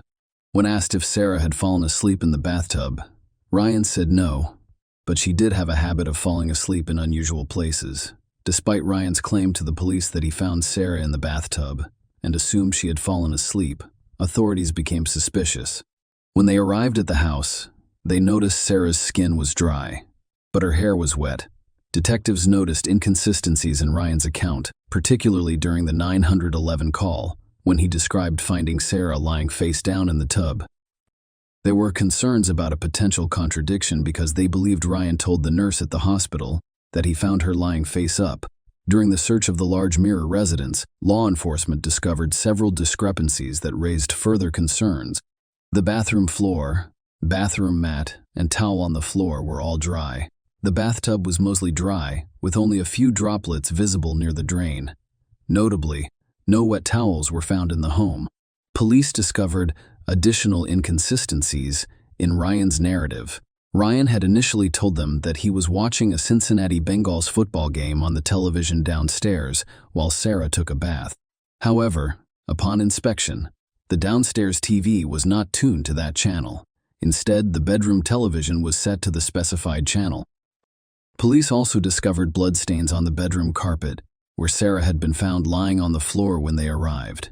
These findings raised suspicions and added to the growing list of inconsistencies in Ryan's account of what happened that night. Dr. Russell Updegrove, the Warren County coroner, performed the autopsy on Sarah, and his findings revealed that her cause of death was drowning. Notably, several physical injuries were documented during the examination, including faint bruising on the right side of her forehead, a specific hemorrhage on the inner surface of her eyelid, bruising on the left side of her neck, a contusion on the back of her neck, a contusion on the back of her neck, and an abrasion on her left armpit, and bruising and lacerations on her upper lip. Sarah had deep muscle hemorrhaging in the front of her neck, as well as scalp contusions. Dr. Updegrove determined that Sarah's death was the result of a homicide. He stated that Sarah's injury occurred prior to her death and was not consistent with injuries commonly associated with PPR. Toxicology reports confirmed the absence of prohibited substances and alcohol in the system. Ryan was arrested for aggravated murder on August 13, 2008, just 2 days after Sarah died. It was the prosecution's case that Sarah died as a result of drowning. Their argument was that the cause of Sarah's death was less important than how she died. How did she drown? The prosecution claimed that the 911 call, the crime scene, and Sarah's injuries all pointed to Ryan as the perpetrator of her death. Their argument revolved around the claim that he had forcibly held her underwater, causing her to drown in the bathtub. During the investigation, the police dusted the bathtub for fingerprints and discovered streak marks believed to be caused by human hands, primarily in the center of the tub. They used a superglue fuming process and reflected ultraviolet imaging to detect finger and smear marks. A forearm impression was also discovered on the bathtub, which was determined to be made by an adult male using hair follicle testing. However, the exact timing of the impression could not be determined. The prosecution also claimed that the lack of wetness inside the bathroom was incompatible with the scenario Ryan described. If Sarah had drowned and Ryan had pulled her out of the bathtub, the floor and other bathroom items would have been soaked. They emphasized to the jury that Sarah's body was dry when police arrived minutes after Ryan called 911. The prosecution cited details from the 911 call, claiming that Ryan had revealed too much information and was orchestrating the call, implying premeditation. The prosecution told the jury that a violent confrontation took place in the Widmer home that fateful night. Although the reasons for it were unknown, they brought in an expert witness who testified that it was extremely unlikely to fall asleep and drown in a bathtub without the use of prohibited substances or alcohol. According to this testimony, the sensation of water on the face or the activation of the gag reflex would usually wake up an individual, and if that didn't work, a drop in oxygen levels would do the trick. The prosecution called on Coroner Updegrove, who performed Sarah's autopsy, to provide his expert opinion on the events of that night. He testified that a plausible explanation for Sarah's dry body and wet hair would be that her head was pushed over the edge of a bathtub, toilet, or sink. This act could have occurred either forwards or backwards in running water, or submerged in full water. The prosecution's central claim was that Ryan purposefully held Sarah's head underwater until she drowned, and they argued that he should be found guilty of her murder. In response, the defense argued that there was insufficient evidence to back up Ryan's claim of killing Sarah. They emphasized the couple's apparent love and argued that Ryan had no discernible motive to harm Sarah. According to the defense, those who knew Ryan had never seen him angry or raising his voice. Friends of the couple attested to their happiness and shared the belief that they were planning a bright future together. To bolster their case, the defense performed their own autopsy, presumably to challenge or provide an alternative viewpoint to the findings presented by the prosecution's witnesses, particularly Coroner Updegrove. Dr. Werner Spitz, who had been retained by the defense, conducted a second autopsy on August 15, 2008, 2 days after the first. Although he agreed with the conclusion that Sarah's cause of death was drowning, Dr. Spitz expressed a different opinion on the manner of death, saying he would have ruled it undetermined. He saw several injuries on her neck, arms near the crease of her elbow, upper lip, nape of her neck, scalp, a tear in her liver, and neck hemorrhaging. Dr. Spitz was unable to definitively determine whether these injuries were the result of CPR. As a result, he stated that he would not consider her death a homicide. The defense contended that if there had been a violent altercation, as the prosecution claimed, there would have been evidence of it. Notably, Ryan and Sarah's nails were found to be unbroken or chipped without any injuries. The defense also brought attention to the presence of female DNA found under Sarah's fingernails, with no match identified. They contended that Sarah's injuries were most likely the result of the extended CPR and multiple intubation attempts performed that night, both inside the house and in the ambulance parked outside the house during transportation to the hospital. And in the hospital itself, the defense posited the theory that something medical, such as a seizure or cardiac ailment, could have been the underlying cause of Sarah's death. They also explained the seemingly contradictory evidence of Sarah's dry body and wet hair, claiming that skin dries more quickly than hair. In the first trial, the jury found Ryan not guilty of aggravated murder, but convicted him of murder. A few months later, however, a new trial was ordered in response to the defense's concerns. It was discovered that some jurors had conducted their own tests on how long it took them to dry after taking a bath, potentially influencing their interpretation of the evidence. Ryan's second trial was in May 2010. However, the jury was unable to reach a decision, prompting the declaration of a mistrial. Ryan's third trial began in January 2011, with additional evidence being introduced into the legal proceedings. The defense sought to establish a case that Sarah had an undisclosed cardiovascular or neurological condition that caused her to lose consciousness and drown in the bathtub. To back up this claim, they presented testimony from several medical experts who suggested the possibility of such an underlying medical issue. However, the state countered these claims by bringing in their own medical experts to challenge and refute the defense's assertions. Sarah's co-workers' testimony revealed more about her health and daily routine. They described Sarah sleeping in her car before starting work in the mornings and going out to rest during her lunch breaks. Colleagues also revealed that she suffered from allergies and had headaches and stomach pains. On at least one occasion, her headaches were severe enough to cause blurred vision, forcing her to retreat to a dark room until the symptoms passed. Dr. Benjamin Mesmer, a dentist at Sarah's practice, took the stand and testified that he was present when she died. He recalled her complaining of a headache and stomachache that day. Sarah's friend's testimony painted a picture of her tendency to fall asleep in unexpected places, such as during a game or in the middle of group discussions. One of her friends suspected she had narcolepsy, a sleep disorder characterized by excessive sleepiness, sleep paralysis, hallucinations, and in some cases cataplexy. In contrast, Sarah's mother, Ruth, and Stuart testified for the prosecution. She stated that she had never noticed anything unusual about her daughter's sleeping habits. Sarah, however, did experience headaches. Ruth believed they were the result of sinus problems. According to Ruth's testimony, she spoke with Sarah on the day she died as she was leaving work, and Sarah made no mention of having a headache. Ruth stated that there was no family history of seizures, heart disease, or cardiac problems. Sarah had a heart murmur and a cleft palate as a baby, but a physical examination report from June 2008 made no mention of the heart murmur's continued presence. Furthermore, there was no mention of a cardiac condition, neurological defect, or disease in the report. Jennifer Cruz's testimony provided an important and potentially damaging account. According to her statements, she contacted Ryan while he was in prison after seeing a Dateline episode about his case.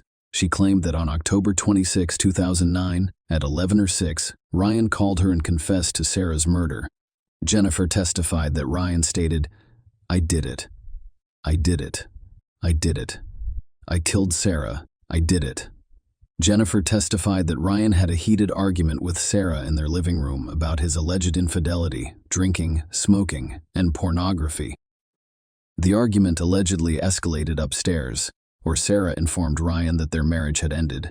According to Jennifer, the confrontation became physical, with Ryan allegedly saying, "Nobody ever leaves me, and I mean nobody."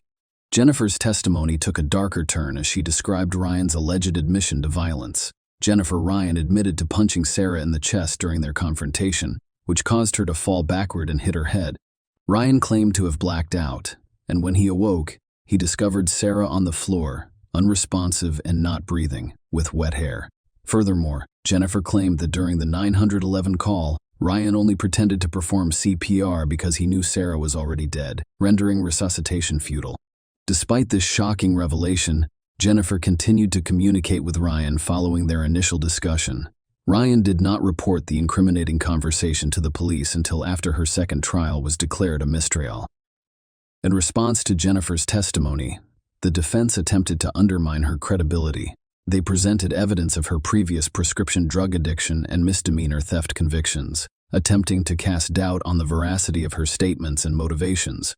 The defense presented a challenging scenario, claiming that they could not definitively explain what caused Sarah to drown that night. The defense urged the jury to consider all of the facts in the case, emphasizing that Ryan had no apparent motive to harm Sarah. Despite these arguments, Ryan was ultimately convicted of murder and sentenced to 15 to life in prison. Interestingly, one of the jurors in the third trial cited Ryan's behavior in court as a major factor in their guilty verdict. The juror observed that Ryan made no reaction when autopsy photos were shown in court, implying that his lack of emotional response influenced the perception of his guilt. Share your opinion with us in the comments and subscribe to the channel for more.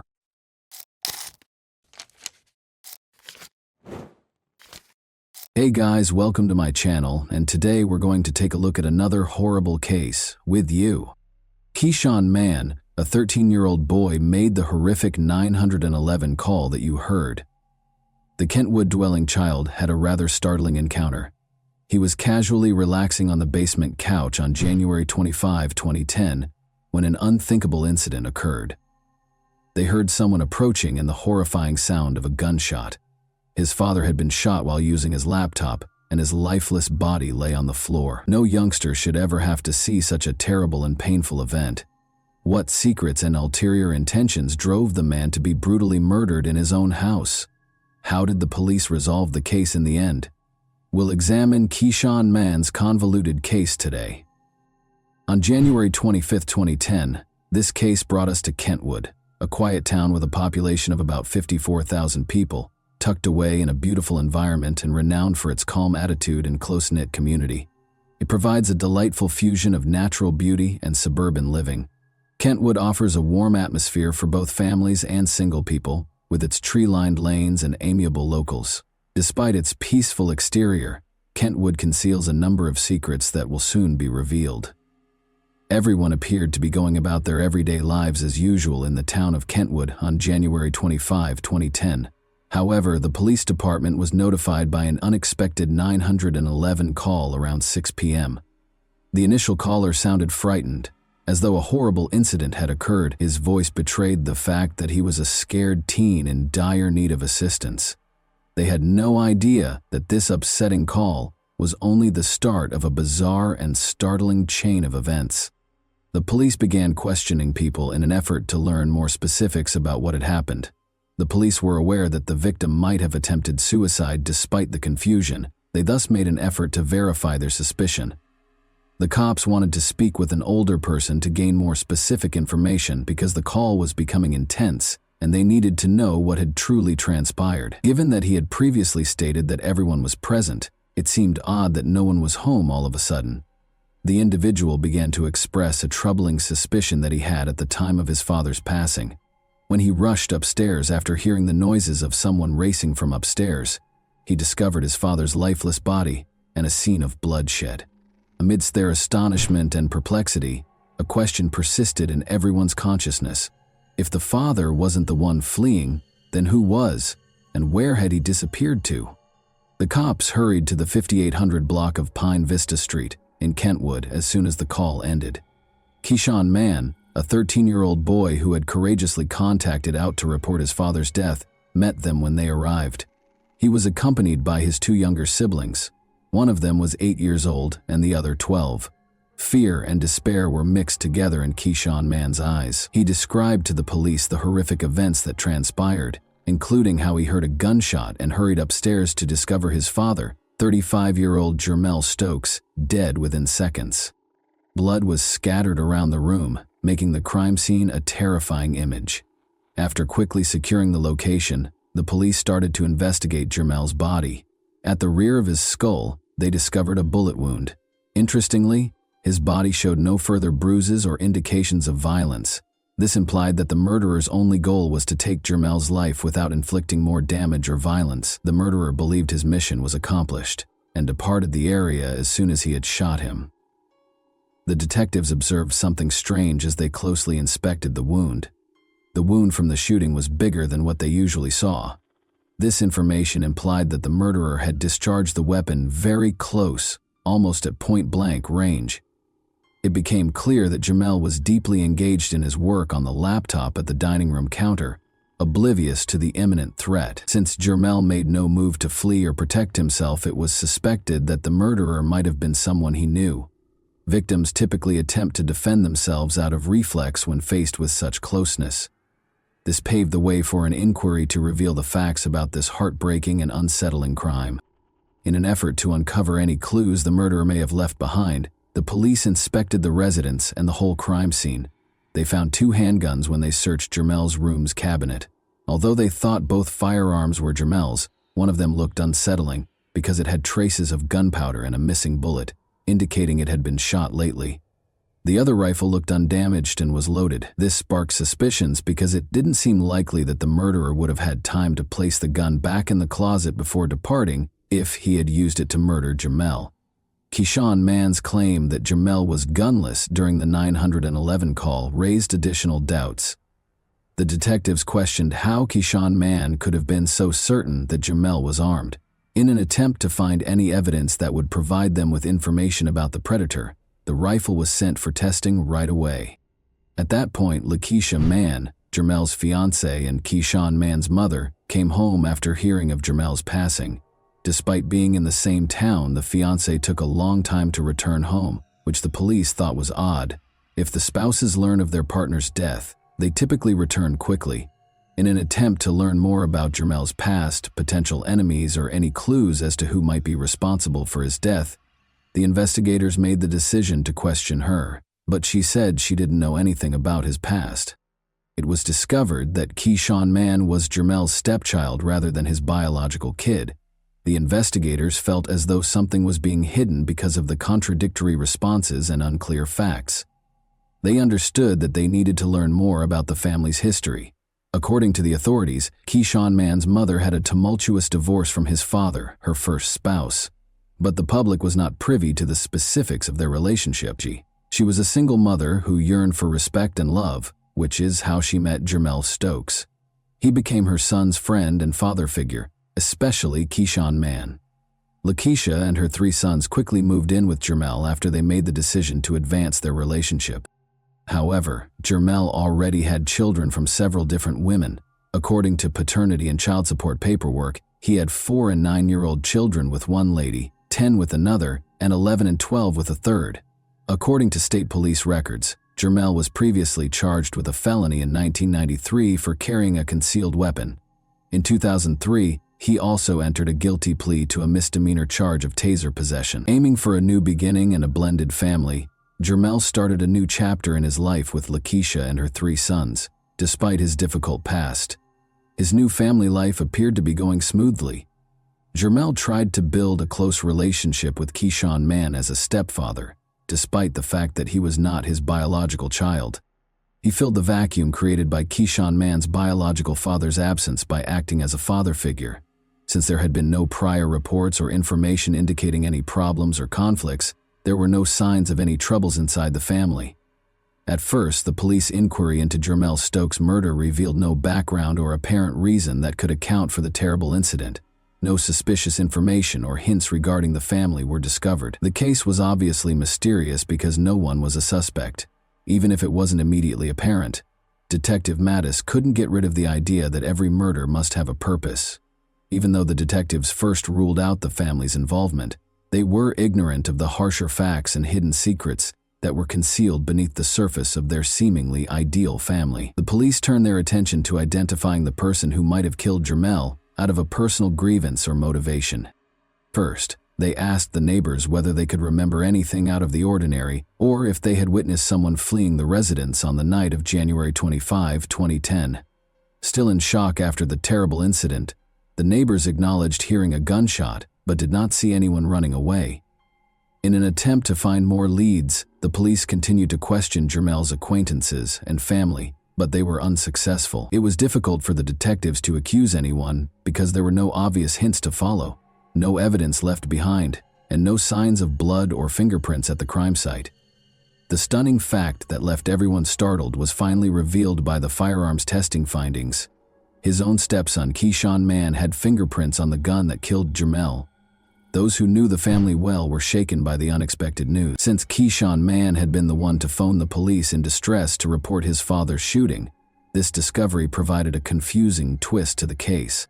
The difficult challenge of figuring out the reasons behind this sudden change in circumstances now lay before them. With reference to Keyshawn Mann's 911 call, the police started to piece the puzzle together. At first, Keyshawn Mann said that everyone was seated on the couch when the murder occurred, suggesting that the family was present at the time. However, when authorities asked to talk with an elder member of the family, nobody was home, which caused suspicion. The police came at a conclusion based on these discrepancies. They thought that Keyshawn Mann saw the ideal chance to execute his plan on January 25, 2010, just before 6 p.m. when his mother was out. Silently, he took his gun out of the cabinet, fired at his father, and put it back where it belonged. Unaware that his decision to put the gun back would be used as strong evidence against him, he called the police in a panic and fear to report the murder of his father. They had not yet learned the reason behind Jermel's murder, though. To gain a better understanding of what transpired on the night of the murder, the police went back to the residence on Pine Vista Street in Kentwood and spoke with Keyshawn Mann in a different room. To their astonishment, Keyshawn Mann acknowledged that he had been playing with the rifle. When they asked him directly if he had killed Jermel, he clarified that he called the police because he was so terrified after inadvertently pulling the trigger. But something wasn't quite right. Keyshawn Mann had disputed that there was a gun in the house when the 911 call was made. However, after speaking with him, it became evident that something was off. Why would he confess to playing with a pistol after initially denying possessing one? The police didn't think it was an accident. They thought Keyshawn Mann killed his father on purpose. However, they chose to consult a licensed psychiatrist in order to speak with him because of his youth. They recognized that he might have taken such a severe action as a child due to underlying concerns or motives. When he was questioned about why he killed his stepfather during the therapy session, the other side of the story came to light. Behind the joys and the seemingly ideal family, there was more. Keyshawn Mann talked candidly about Jermel Stokes' torture and abuse of him and his family. He disclosed that if Jermel was upset or for the smallest of reasons, he would regularly beat him, his mother, and his brothers. Keyshawn Mann felt stuck with no way out and wanted to shield his mother and siblings from the constant torment. He thought that getting rid of Jermel, his stepfather, was the only way to solve the problem. He told the therapist about the horrific ways that Jermel had mistreated his mother, including putting a finger down her neck. He also described how, when his mother wasn't there, Jermel would hit him and his siblings with a paint stick. When Jermel choked him, Keyshawn Mann talked about how he was able to get away from him. Keyshawn Mann's intense love for his mother served as the fuel for his hatred of Jermel. He could no longer stand to watch his mother be abused by Jermel. Keyshawn Mann made the painful choice to take his own life with one of Jermel's own firearms because the anguish of seeing his mother mistreated him grew intolerable. Perhaps as a result of some unidentified factors influencing his mother's prior divorce, this young child had already experienced a great deal in his life. But this time, Keyshawn Mann had reached his breaking point, which led him to perpetrate a heinous crime. This terrible story was made all the more fascinating by the depths of motivations and emotions. It was determined to send Keyshawn Mann to the circuit court for trial in June 2010 due to his young age of 13. This made him one of the youngest in the state to be put on trial for murder, and the youngest in Kentwood County. Keyshawn Mann confessed to killing his stepfather, Jermel Stokes, according to the Kentwood police detective in the courtroom. Keyshawn Mann acknowledged stealing Jermel's unlicensed silver handgun from a cupboard during the trial. He had checked the rifle by taking out and reinstalling the clip, so he knew it was loaded. Keyshawn Mann acknowledged that he did approach Jermel from behind when his attorney, Fred Johnson, questioned him about it.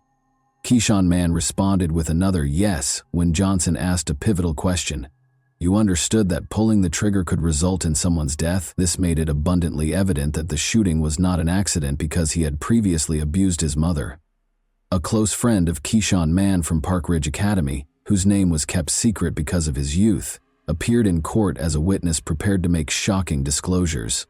He informed the jurors that Keyshawn Mann had brought a firearm to high school on January 25, 2010. He told him about his plans and showed him the gun.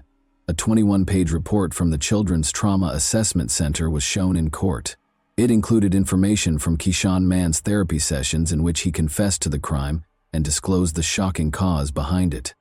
The therapist claims that Keyshawn Mann felt that the only option to shield himself and his family from serious abuse and possible harm was to kill Jermel. According to the therapist, Keyshawn Mann's experience was brought on by a home setting that was occasionally chaotic and dangerous, as well as ongoing exposure to intense violence. Even the mother of Keyshawn Mann admitted that she occasionally worried that Jermel might murder her or her boys. Fred Johnson, Keyshawn Mann's attorney, stated that he believes the shooting was mostly caused by the domestic violence that was allegedly occurring in the home. He thought the therapist's conclusions, though, were arbitrary and might not be solid enough for the trial.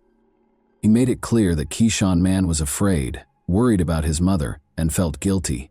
According to Johnson, Keyshawn Mann knew the effect his acts had on his mother and sincerely regretted them.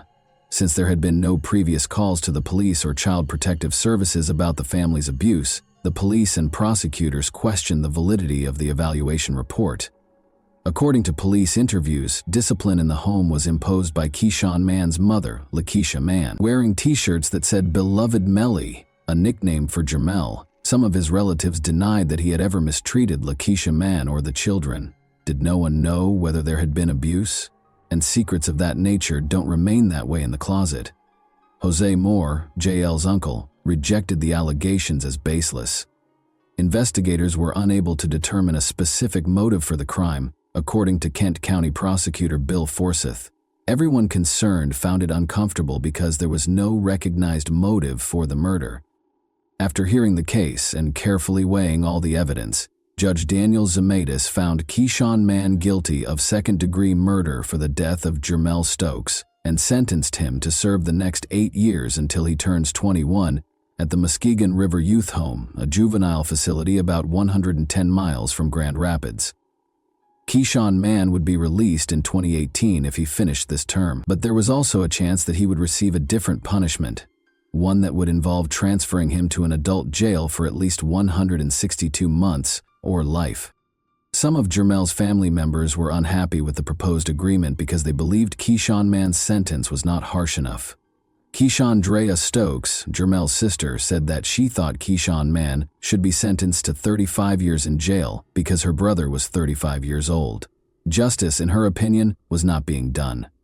Annette Moore, Jermel's aunt, also expressed her belief that Keyshawn Mann's return to normal life was an unfair decision. She didn't think Keyshawn Mann was mistreated, but she did think he committed a significant offense, and should be sentenced as an adult. Moore expressed her displeasure with the current sentence's fairness, but since the verdict had already been rendered and could not be overturned, acceptance was the only option. But 3 years later, on February 13, 2013, 16-year-old Keyshawn Mann showed up in court for a progress report on his stay at the Muskegon River Youth Home. He was performing better than the facility average, according to reports. He was able to go to counseling sessions and classes while he was in a guarded area. On a scale of 1 to 5, the youth home's officials gave his performance a 4 and observed that he was improving significantly. They even noted that Keyshawn Mann had demonstrated suitable coping mechanisms by managing his emotions, disappointments, and rage in a constructive way. During his brief court appearance, Keyshawn Mann apologized for his behavior and thanked his family for their support. He made a big mistake, he admitted, and he made it clear that he was determined to learn from it. According to his lawyer Johnson, Keyshawn Mann was committed to giving it his all no matter what. Keyshawn Mann was scheduled to complete college credit classes after graduating from the Youth Home Educational Program as a junior. As 21-year-old Keyshawn Mann celebrated his birthday and his release from the Muskegon River Youth Home on December 6, 2017, after serving more than 7 years in prison for second-degree murder, birthday balloons floated in the Kent County courtroom. Keyshawn Mann was released. Keyshawn Mann was granted his freedom by Judge Daniel Zamatis, who was supervising his progress at the periodic review sessions. At the final hearing, the judge spoke to Keyshawn Mann and said he was certain he was ready to start a new chapter of achievement in the community.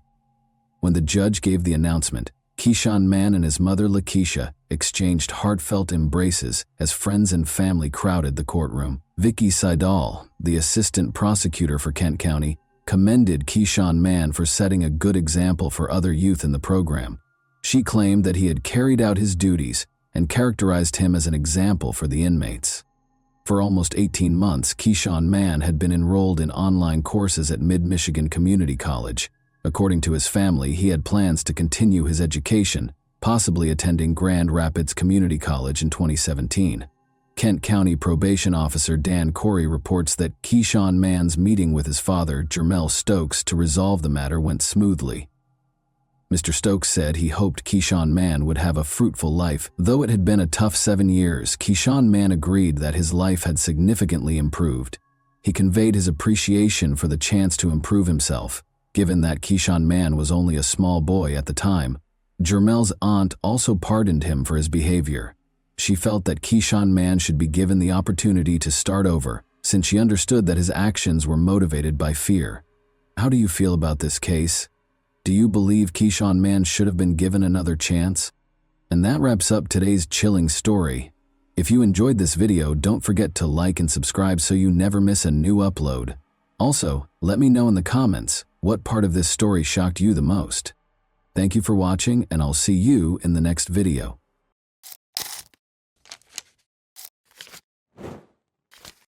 Hey guys, welcome to my channel, and today we're going to take a look at another horrible case with you. At exactly 11:23 a.m. on the morning of August 15, 1975, the Marple Police Department received a phone call. David Zanstra, a clergyman and the director of a summer Bible camp, was the caller. Gretchen Harrington, an 8-year-old girl, had vanished, according to his terrifying account. The camp was less than half a mile away from Gretchen's house in Delaware County, Pennsylvania, and she had planned to walk there. But she never did. They immediately launched a desperate search for Gretchen, but to no avail. Gretchen's skeletal bones were discovered in neighboring Ridley Creek State Park on October 14, 1975, 2 months later. The community was left confused and uneasy as the crime went unsolved, in spite of this startling discovery. After Gretchen left for the summer Bible camp, what happened to her? Would the truth regarding Gretchen's death and abduction ever be revealed?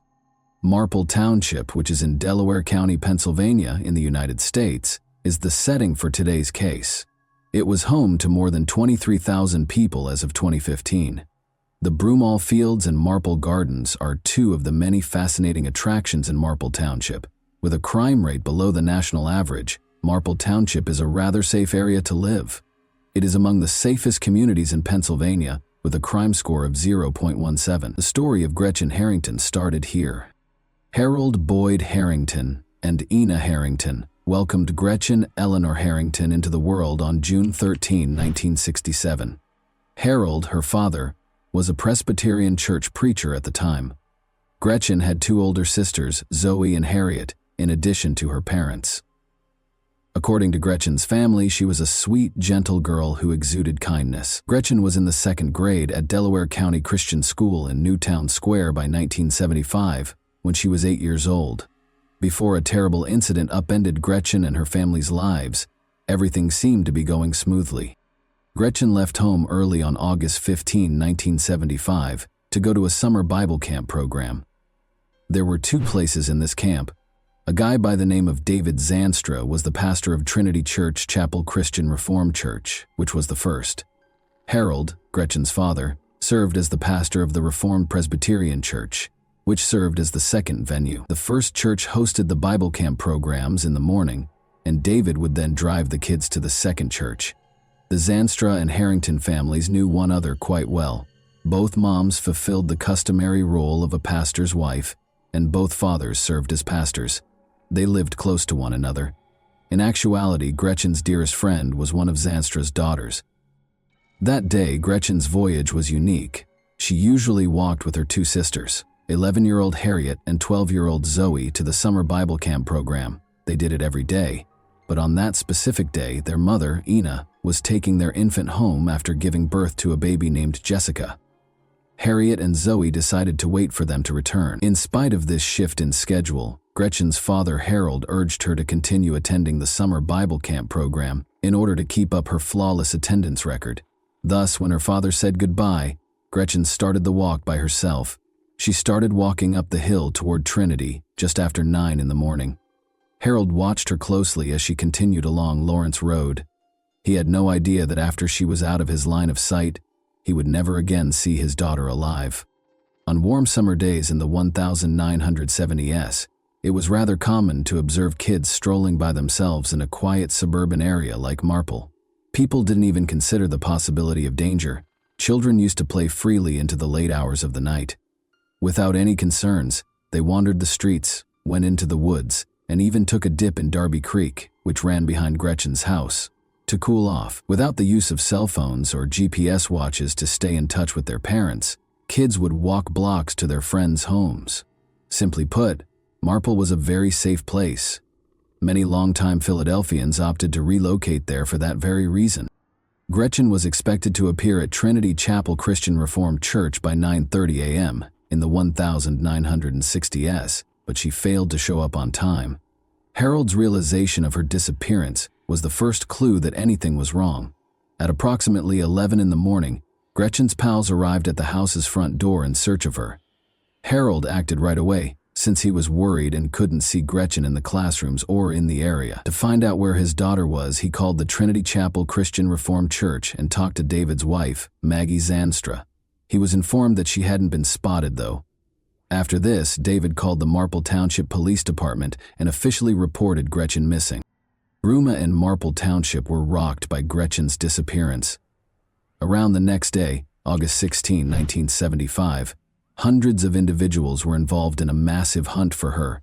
This comprised volunteer firemen and dog teams that searched farms, wooded areas, and both sides of the creek.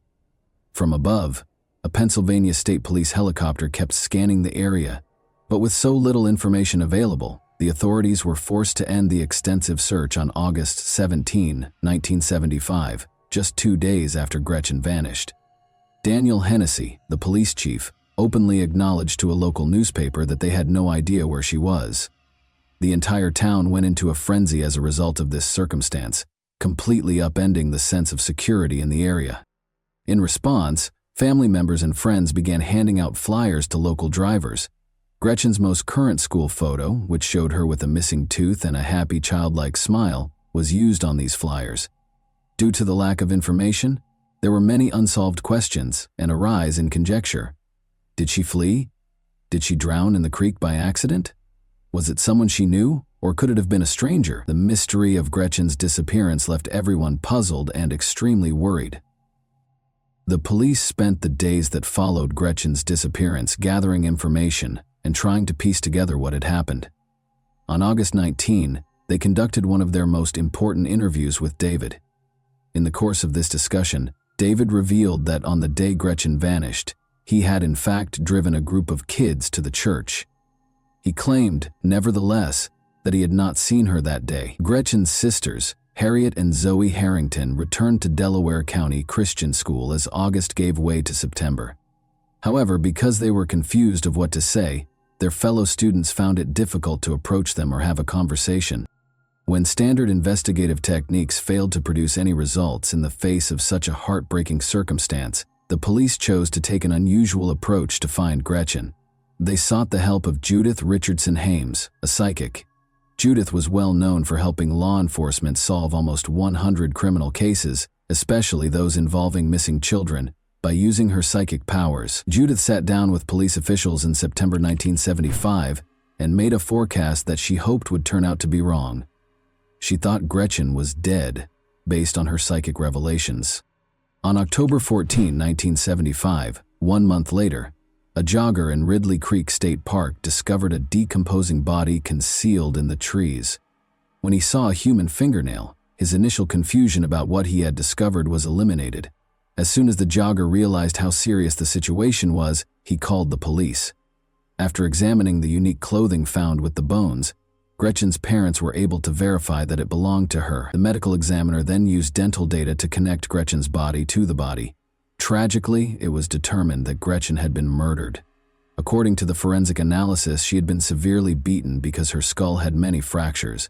Despite the police's initial suspicions of mistreatment, the autopsy produced no hard proof to back up this theory.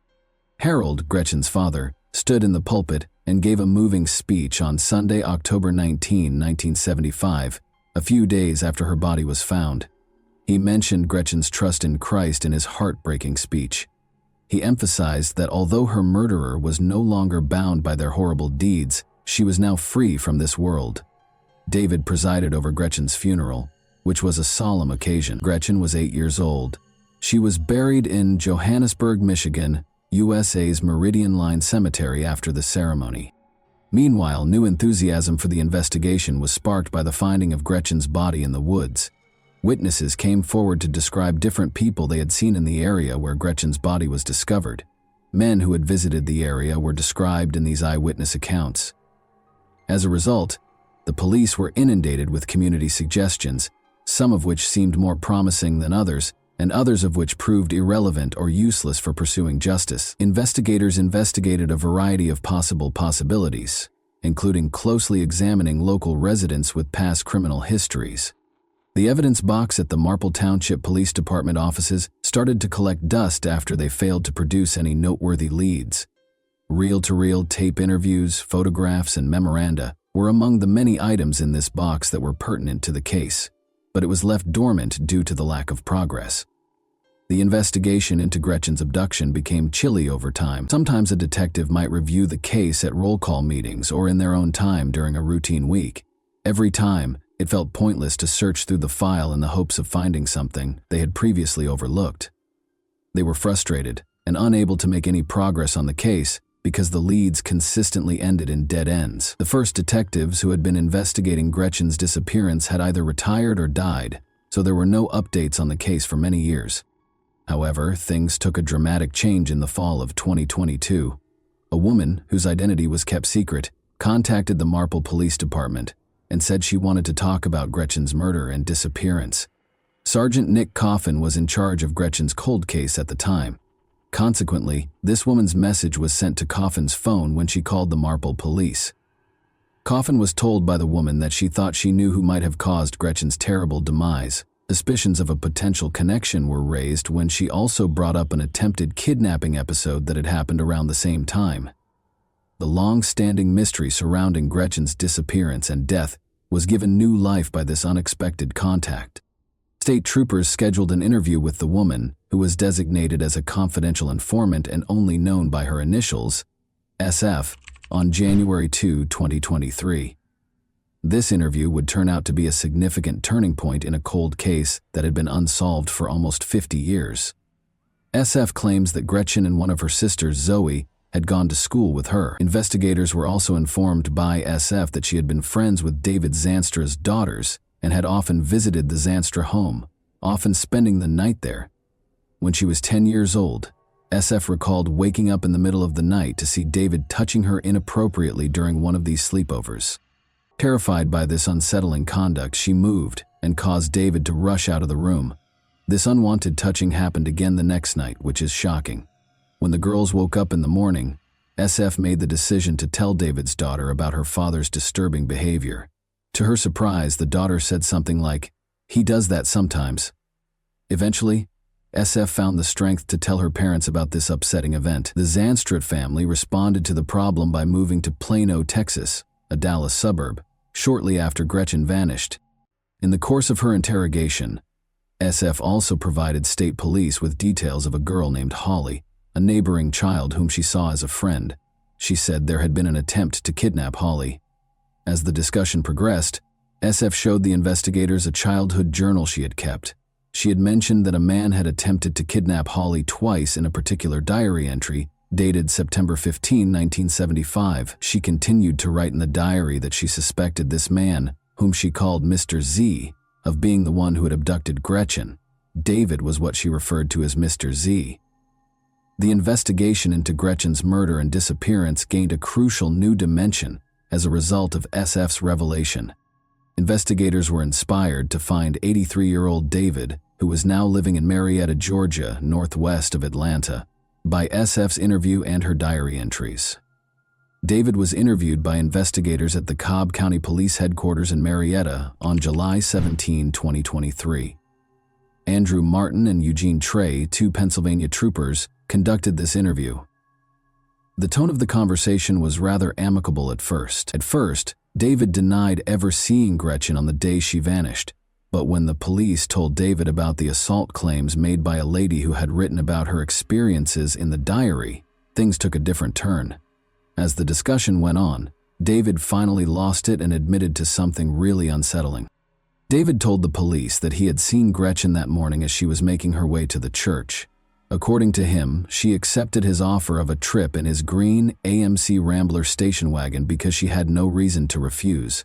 However, David told detectives that he took Gretchen to a nearby wooded area instead of taking her to church as he had promised. He parked the car there and told Gretchen to take off her clothes, but she refused. He then punched Gretchen with his fist, causing her to bleed and sustain brain injuries. David then acknowledged that he attempted to hide Gretchen's half-bare body with sticks after learning she was dead before he left the scene. Detectives were in a state of shock as they processed the horrific contents of David's confession. Following this startling disclosure, David was taken into custody and charged with a number of grave offenses, including first-degree murder and criminal homicide, because of his confession about Gretchen. At last, 83-year-old David Zanstra is in prison. Gretchen Harrington was kidnapped and brutally murdered by him in 1975, according to the prosecution, while she was walking to the Bible camp where he served as a pastor. In any case, David's admission brought some closure to Gretchen's destiny. It also brought up an unsettling query with far-reaching consequences. Could there be more victims for this man who has publicly confessed to killing one girl and hurting others? David had spent a number of years as a pastor at a now-closed church in Flanders, New Jersey, before moving to Marple. He had been a vocal opponent of sexuality education in the local school district's curriculum while he was a student at Trinity. He relocated his family to a church in Plano, Texas, which is just outside of Dallas, little than a year after Gretchen's remains were found. He served as the congregation's leader for 7 years. David then proceeded to the Living Faith Community Church in San Diego as part of his pastoral journey. In 2005, at the age of 65, he retired from his last pastoral position in Fairfield, California. Authorities knew that this extended tenure of leadership gave him significant access to and influence over young and vulnerable people. They were thus left wondering how much he might have done during these years. Although the Marple community had finally gotten some of the answers it had been looking for decades, many locals were not at all at ease with the unexpected turn of events. It had been far more reassuring to think that this horrible thing had been done by an outsider, a troubled criminal, someone who had come into town at random, kidnapped a little girl, and then disappeared as quickly as they had appeared. However, the offender was a well-respected member of their own community rather than an outsider. It was a devout figure, a husband and father to his own young daughters. The community's sense of security was further destroyed by this. Following all of this, Gretchen's family released a statement. They conveyed their appreciation to law enforcement for their continued commitment to the matter. Additionally, they expressed their desire that the person who killed Gretchen would be held accountable. David's legal team first opposed an extradition procedure after his arrest, but prosecutors, under the leadership of Delaware County District Attorney Jack Stolsteiner, asked Governor Josh Shapiro's office for help in getting the confessed criminal back to Pennsylvania. David is currently being looked into for any abuse cases. In addition to this case, investigators also collected a DNA sample from David, which may be useful in a wider context, supporting the investigation of other missing individuals as well as assault and murder cases across the country. One cannot help but consider the intricacies and turns that have transpired over the years as we draw to a close this horrific case. What obstacles must Gretchen's family overcome in order to find healing and closure after all these years? What about the criminal, David? How should he be held accountable for his acts in your opinion? And what effect would his arrest have on other possible abuse cases? And that wraps up today's chilling story. If you enjoyed this video, don't forget to like and subscribe so you never miss a new upload. Also, let me know in the comments, what part of this story shocked you the most? Thank you for watching, and I'll see you in the next video.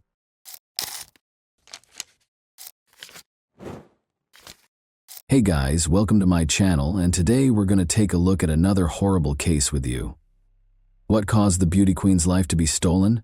It is said that beauty is a strong force that can save the world, but regrettably, it does not always translate into happiness and can even cause problems. Gorgeous girls are constantly the focus of attention and typically have a large following. But in addition to admirers and customers, famous beauties and crowned beauty queens are surrounded by a large number of jealous people, well-wishers, and obsessive stalkers who sometimes act erratically. The terrible death of young Kimberly Oliveira became one of the most startling and impactful cases in South America. The girl who competed for the title of Miss Brazil and won other beauty pageants was cruelly and deceitfully deprived of her life. Her aspirations for popularity and recognition were drastically different from what the model had anticipated. People adored Kimberly's freshness and beauty, and her name did become well known outside of her home nation. Both the numerous heights she may have still attained and the horrible way she passed away in her prime period appalled them at the same time. Kimberly Oliveira was who? On February 26, 1998, Kimberly Karen Mota de Oliveira was born in the small, charming Brazilian town of Manacapuru, which is part of the state of Amazonas municipality of the same name. She grew up with her two younger brothers as the only daughter and eldest child in Naila and Jose Oliveira's family. It might be claimed that the girl, who had Indian, Spanish, and Brazilian ancestry, won the genetic lottery. Her stunning appearance attracted the attention of everyone in her vicinity like a magnet. Kimberly was petite and feminine, with a brilliant smile, thick, opulent hair, and perfect skin. With both adults and peers comparing her to an angel, the beauty was accustomed to widespread attention, affection, and admiration. She loved swimming, participated in dancing and gymnastics from an early age, and was very particular about her looks and demeanor. She learned foreign languages, went to the theater frequently, read a lot, and did exceptionally well in school at the same time. Kimberly, who was already in her teens, started taking part in beauty pageants where she won prizes and posed for ads and clothing catalogs. Given that her mother, Naila, was also a well-known beauty in her younger years and had won multiple titles, including Miss Manicure, she was certain in high school that she wanted to tie her life to the modeling industry. But after being married, Naila gave up her modeling profession to support her family and raise their 3 kids. Kimberly enjoyed to pose in front of the camera and recognized her exceptional physical characteristics. She participated in exhibitions, was frequently featured in fashion magazines, and was formally crowned the most beautiful girl in her hometown. She was also a strong candidate for Miss Brazil and made it to the finals of the Miss Amazonas competition in 2017, ready to compete again. She might have advanced to renowned competitions like Miss World or Miss Universe if she had won. Oliveira was well aware, nevertheless, that charm and beauty were insufficient to prevail at this level. There, contestants are also assessed on their moral character, education, philanthropic endeavors, and other factors. Candidates for the title of Beauty Queen must also be free of criminal histories, legal troubles, and nude picture shoots. Kimberly avidly supported sports, good eating, and a healthy lifestyle on her social media sites. She also shared pictures from different photo shoots, talked about her life, and just engaged with her increasing fan base.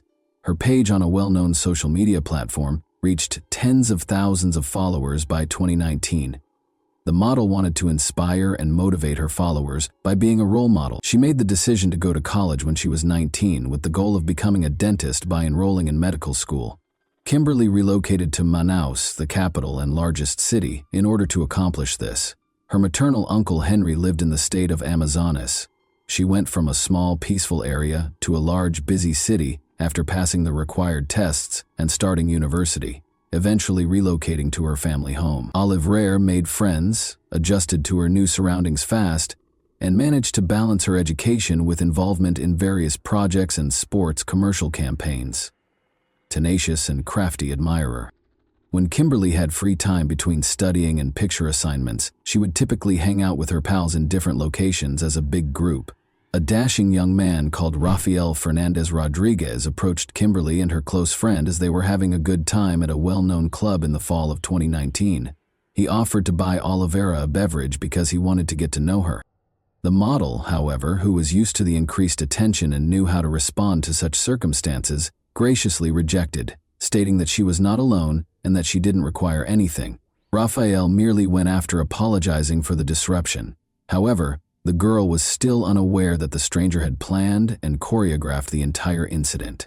In actuality, the man had been paying close attention to the young model on social media for a year or two, but he had never tried to get in touch with her until that day. He chose to appear to be seeing her for the first time and only want to meet her because he was familiar with the locations the beauty frequented. Rodriguez, who was 31 at the time, had just gotten divorced and was completely enamored with the prospect of meeting Kimberly and falling in love with her after reading on social media that the model had relocated to Manaus.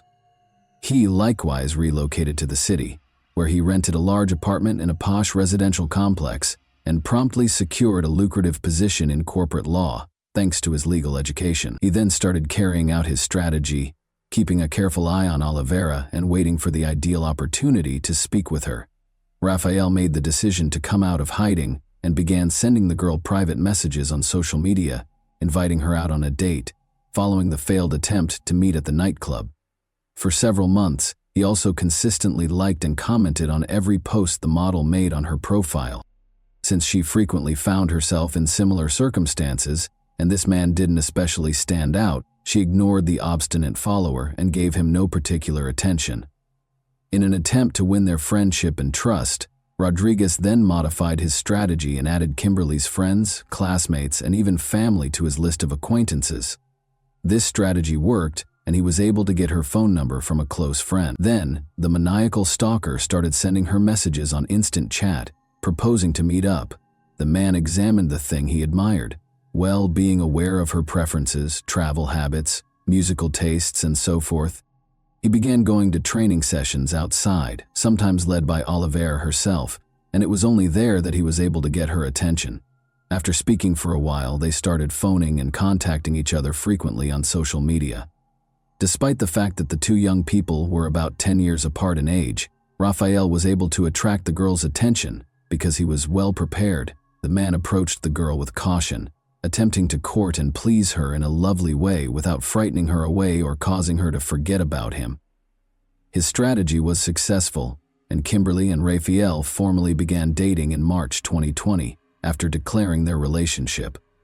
The passionate owner, the handsome and romantic man who tried his hardest to earn the beauty's love, showed his true nature. He immediately began tracking his sweetheart's every action as soon as they started dating, demanding to know where she went, who she spoke to, who messaged her, and everything else. At first, the girl even thought it was funny because she had never been restrained or managed before.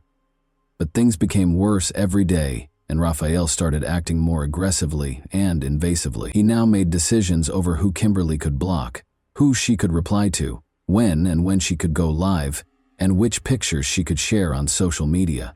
She soon became weary of this.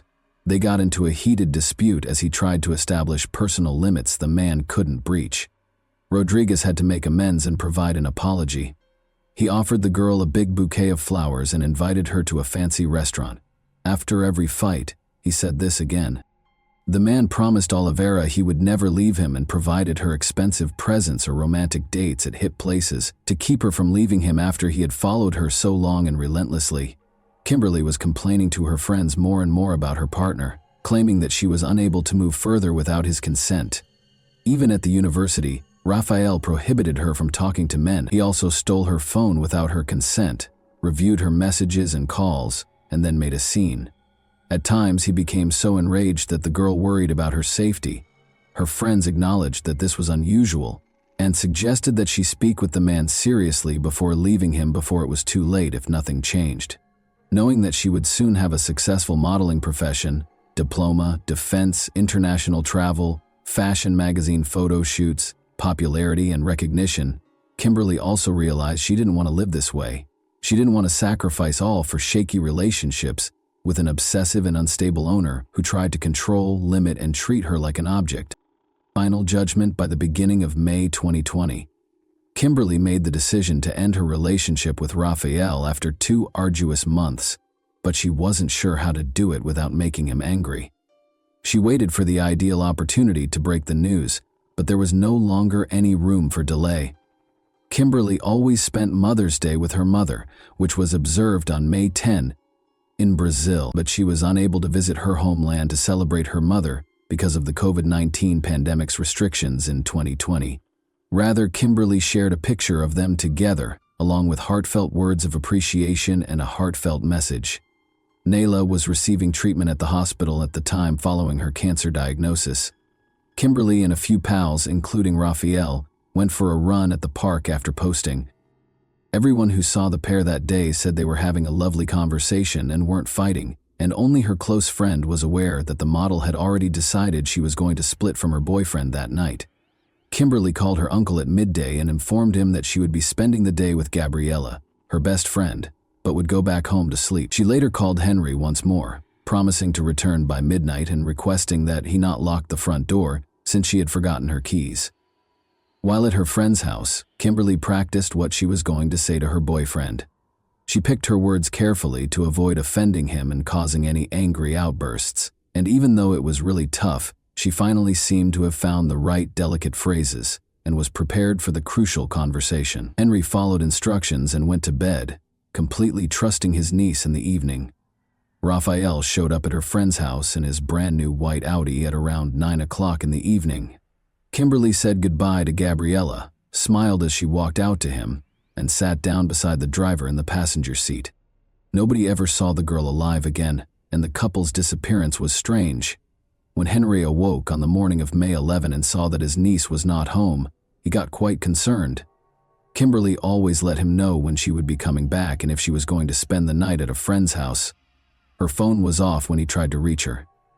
Gabriella informed him that Kimberly had gone out with her boyfriend and had not been in contact since. It was odd that Raphael didn't answer when Henry called him. The fact that the girl had never before skipped her university classes was quickly revealed. By midday, Henry went to the police to report the girl and her boyfriend's absence because he was certain that his niece was missing and that no one had seen her. The authorities, however, simply sneered at him, claiming that Oliveira and her partner were adults who could travel anywhere they pleased without anybody knowing. The missing girl's pals and Henry started their own search. Raphael's flat was their first stop, but nobody answered the door. Additionally, his car was not in the parking space. Kimberly's loved ones knew she would never go missing without alerting anybody, even though everything suggested the two had actually gone somewhere together. In the evening, Henry informed his sister Nayla of the situation over the phone. He couldn't wait any longer because his relative, who was suffering from a serious illness, had been attempting to get in touch with her daughter all day and had a suspicion that something wasn't right.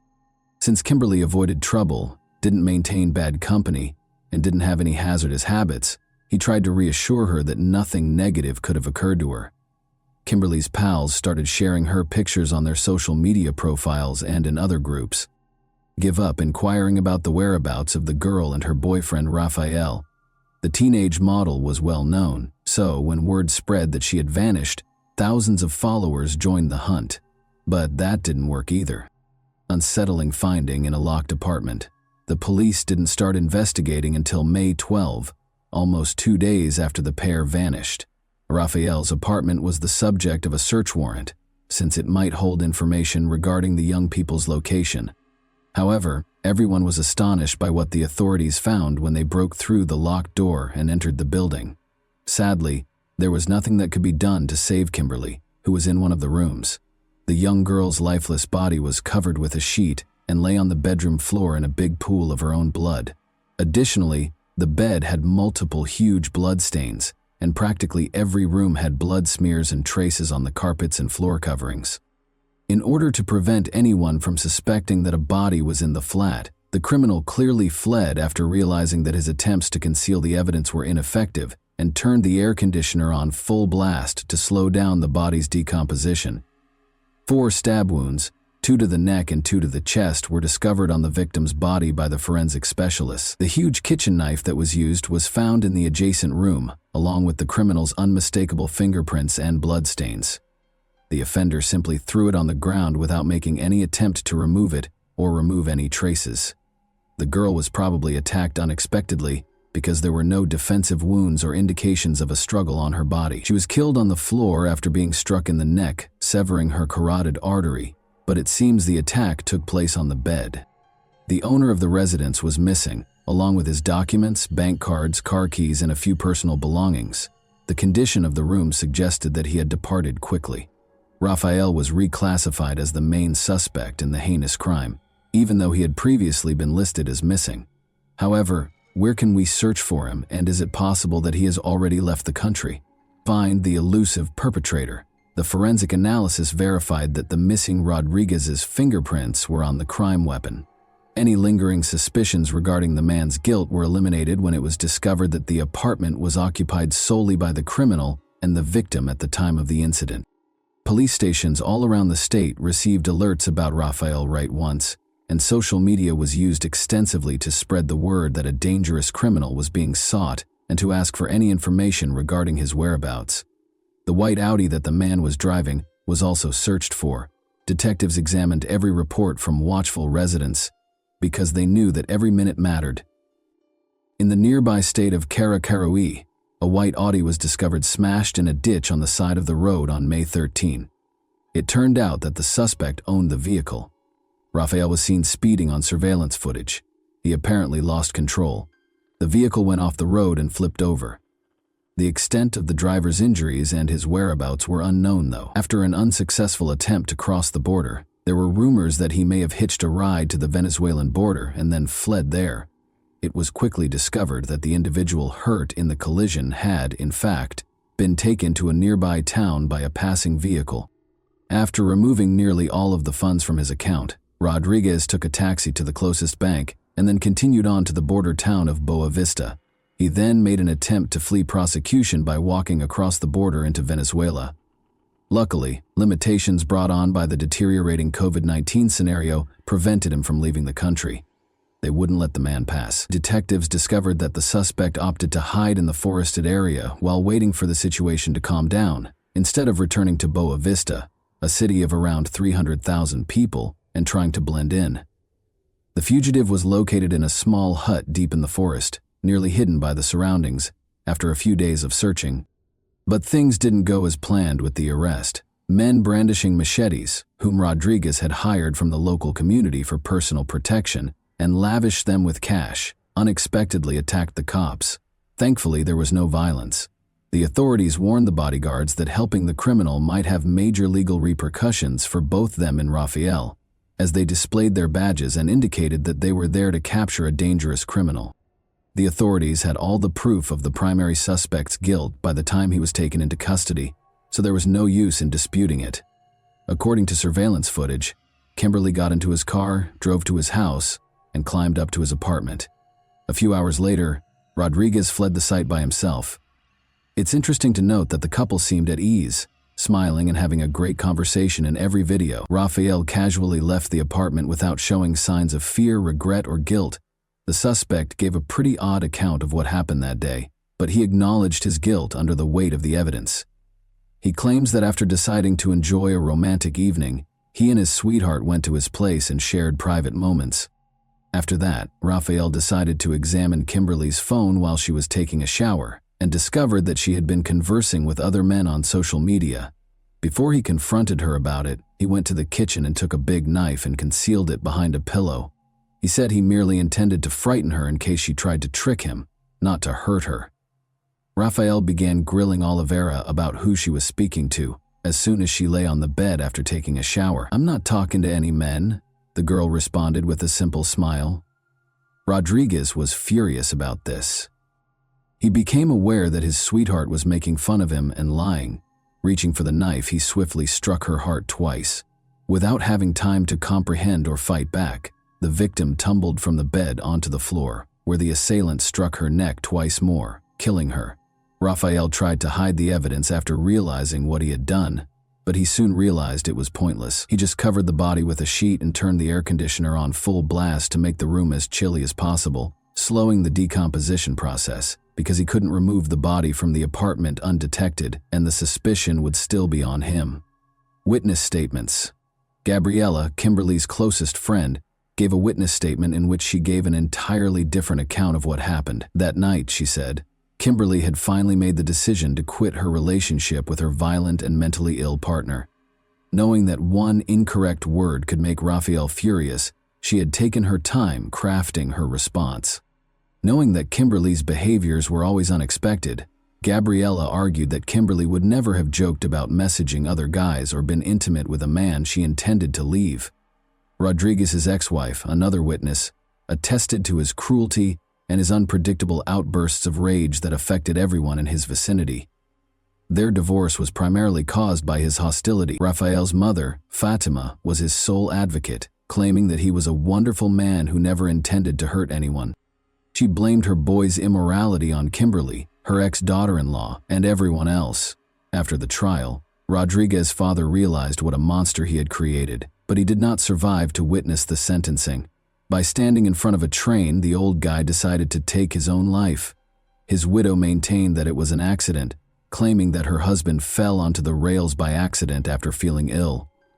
Surveillance footage, however, unequivocally demonstrated otherwise. By obtaining fresh psychiatric assessments, the defendant's legal team continually postponed the case and promoted the narrative of his insanity. Rafael was ultimately found to be competent to face trial for his horrible deed. Almost a year and a half after the heinous incident, the trial started in October 2021. Rafael was given a remarkably light sentence of just 14 years in prison, which was later lowered by another year, despite the overwhelming proof of his guilt. The defense's successful claim that their client committed the crime while in a rage was the reason for this result. As a result, he was given a much lower sentence rather than life in jail. Nyla Oliveira, Kimberly's mother, died on October 28, the day of the sentencing, following a protracted fight with cancer. From her hospital bed, where she was in critical condition, she had watched every court session via video call. Her heart stopped a few hours after the verdict was declared. In less than a year and a half, the Oliveira family lost two members they loved, their beloved sister and daughter, then their mother and devoted wife. Since her son was the only close relative she had left following her husband's passing, Rodriguez's mother resolved to wait for him to be released from prison. And that wraps up today's chilling story. If you enjoyed this video, don't forget to like and subscribe so you never miss a new upload. Also, let me know in the comments, what part of this story shocked you the most? Thank you for watching, and I'll see you in the next video.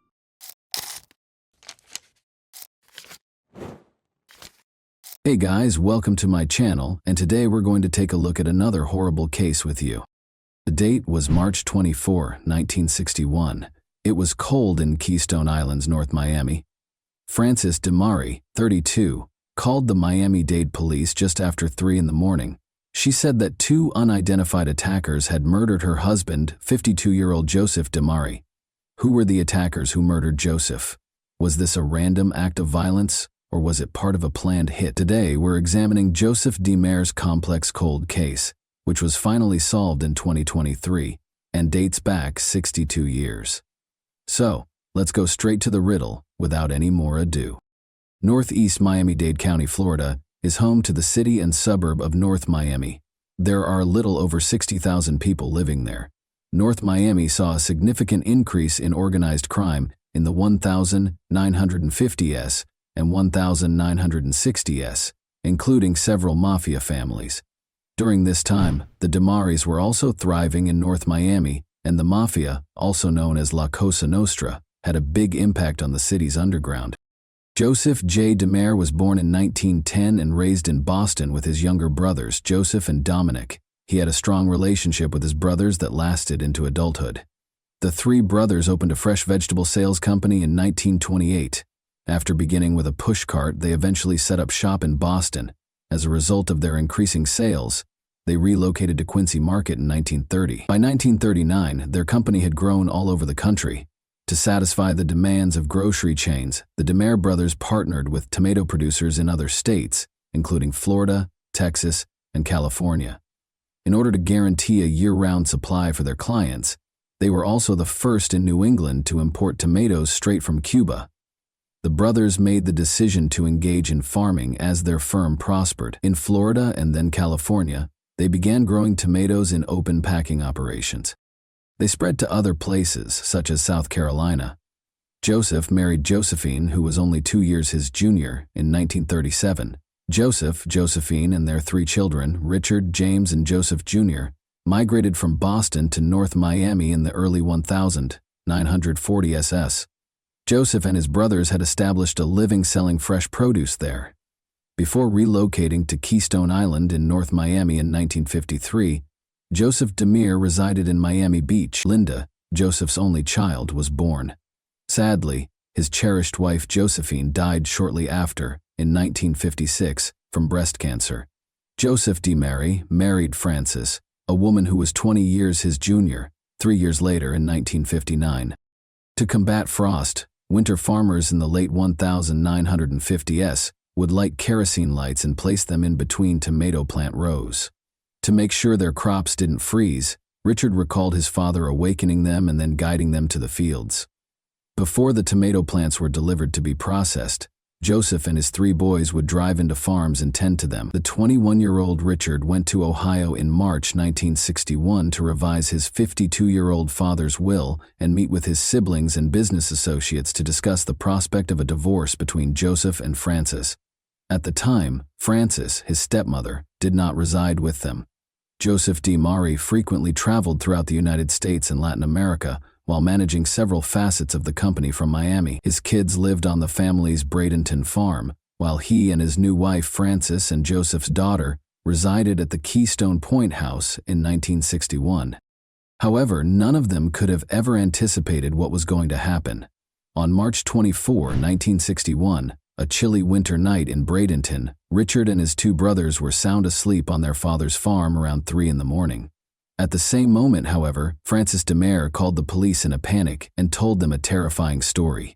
She reported that she had left her home in Keystone Point to go out to dinner with Joseph. As they headed out for dinner, Joseph sat beside Frances, who had taken the wheel of their Cadillac Fleetwood. They came to a stop at a junction slightly west of the Broad Causeway, close to Keystone Point's south exit. Anarchy ensued, as two men abruptly leapt into their vehicle. Frances was forced to drive to an empty lot in San Souci Estates when one of the men firmly placed a gun against the back of her head. When Joseph turned to look, the pistol slammed into his face. Frances yelled and was struck as well. Frances was struck by the rifle and rendered unconscious. Joseph was dead in the seat next to her when she woke up, and the murderers had left. In a hurry, she dashed to a Phillips 66 service station nearby, racing through the shrubs and brambles. She called the police from that location. The first officer on the scene was Patrolman Van Scola of the North Miami Police Department. At the petrol station, he watched Frances, and she didn't look too hurt. She had scratches on her face and her dress had some bloodstains on it. She appeared to have scratched her face with her hands, as if she did it herself. Frances told him she couldn't see the shooting because she was knocked out or rendered unconscious. Shell casings were found in the Cadillac's rear seat during the investigation. Upon closer inspection of the photos, it was discovered that the rear seat also had at least 2 unused rounds. Police records show that Norman Logan, a gas station employee, claimed that Frances never spoke of her husband being shot until the police arrived. According to 2 local fishermen, they heard nothing during the incident. Frances told the police that the attackers stole $400.00 in cash from her husband and $5.00 worth of jewelry from her. A day after the murder and heist, however, a gold ring and diamond cufflinks were still discovered on her husband's body. Frances claimed that the gunman had taken her valuables with force, according to the Miami Herald. She disregarded the bandits' orders not to look back, and one of them hit her with his revolver, knocking her out. She did, however, tell the police that her spouse had turned around earlier. According to the article, when Frances regained consciousness a few minutes later, she found her husband slumped against the car door, blood streaming from his head, and the attackers had run away. Panicked, she hurried to a neighboring Phillips 66 fuel station, where she contacted the police for help, navigating the brambles, thorns, and jagged pebbles. In a follow-up interview with the Miami Herald following the killing, Frances said that the attacker called her husband Frank rather than Joe. She guessed that they might have thought Joe was someone else for some reason. Additionally, when the police spoke with her about the murder, she did not provide them with this information. According to other news accounts from the time, Frances described how the shooter tried to grab her jewels, and when she became emotional, he hit her brutally with the revolver. She lost consciousness as a result, and when she regained consciousness, she found her husband shot. Once more, the cops did not bring up the hysterical aspect of this during their interrogation with Frances. Frances arrived to the petrol station and told the owner's son, Norman Logan, that the 2 men had gotten into the car, one in the front and one in the back, according to another Herald piece. On the night of the murder, however, Norman had made it plain to the police that Frances had not brought up the murder until they got to the gas station. Frances's explanation of the shootout at the murder scene contained numerous inconsistencies. Was this because, during all of this, she was under pressure from someone? There was no mention of Joseph's brothers. Were they concealing something? The DeMare firm would only be split between the 2 surviving brothers after Joseph's death, which was a motivation the police extensively examined at the time. However, Frances wasn't finished yet. That same week, she gave the Herald another exclusive interview in which she repeated the events. This time, she clarified 2 males abruptly got into the back seat of the vehicle as they got closer to the Causeway Bay Shore intersection.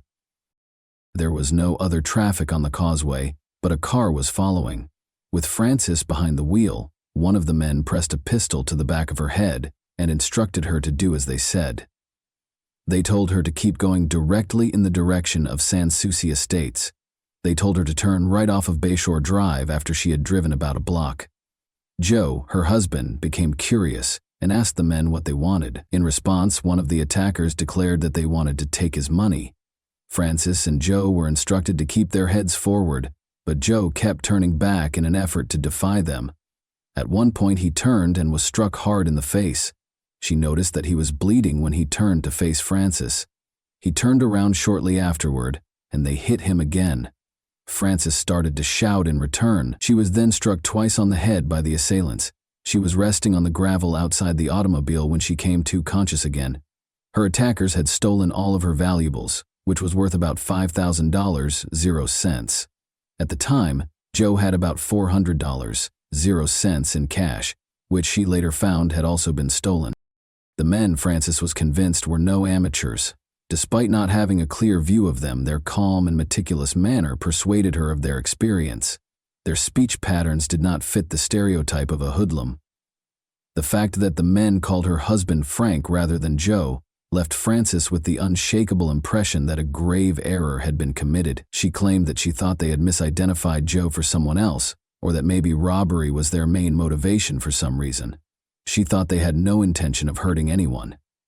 Frances rationally addressed every item in this conversation that did not align with the assertions she made to the police and to press. However, why was she defending her claims?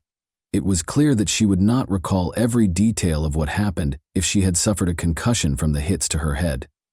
More intriguingly, though, She was also justifying the attackers by claiming that they might have thought Joseph was someone else and that their main goal was robbery rather than murder.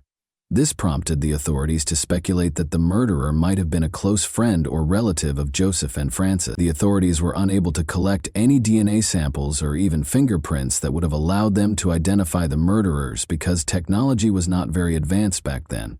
Since no one saw the murderers and they left before Frances regained consciousness, there were no more hints, and the case slowly faded into obscurity.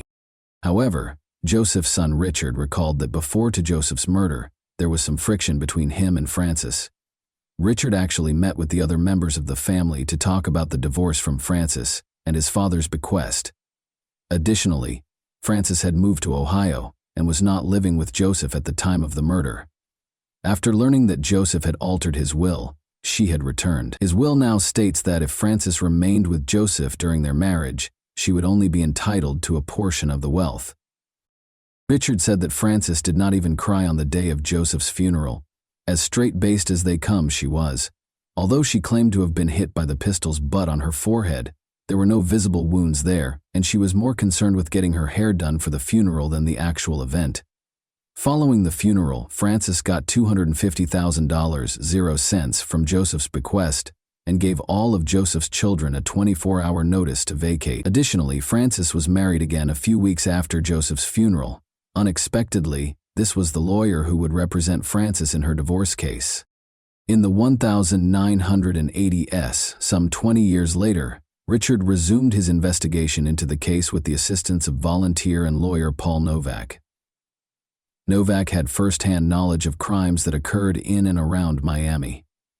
Following careful deliberation, Novak suggested that Richard forward the case to a forensic scientist, given that Joseph was a prosperous businessman and that organized crime had been rampant in Miami throughout the 1960s, and that numerous crimes were connected to one another. Novak and Richard believed this might be a mafia hit. Nearly 30 years after Joseph's passing, in 1991, Richard DeMare saw the case from a different angle. For a second opinion, he contacted John Thornton, a professor of forensic science at the University of California, Berkeley. Following his investigation of the case, Thornton expressed his skepticism over Frances's assertions in a letter to the Miami-Dade police. The bullet wounds appeared to have been fired from two distinct angles, and he doubted that they were consistent with the circumstances she stated. Thornton further noted that Frances's claims about the duration of the incident did not match the quantity of blood found at the crime scene, but since there was no proof, the police were unable to take it into consideration. Frances could have been suspected during the initial investigation, according to another police officer at the time. However, a high-ranking official had instructed the police not to investigate Frances because she was a victim and a widowed woman in grief. As a result, the police did not follow up on the Frances angle or question her again. Then, in the 2000s, 40 years later, Richard was presented with a list of suspects by several officers. Joseph's murder was one of the older crimes the police department was investigating. Richard's own investigations had already produced a list of these suspects, but Frances was not one of them. Frances DeMare passed away in 2006. She was 82. Including her marriage to Joseph DeMare, she had 4 previous marriages. Around 2019, Paul Novak and the homicide team at the Miami-Dade Police Department's Cold Case Squad began going over the Joseph DeMare cold case file once more, nearly 60 years after the murder and 20 years after Frances's passing.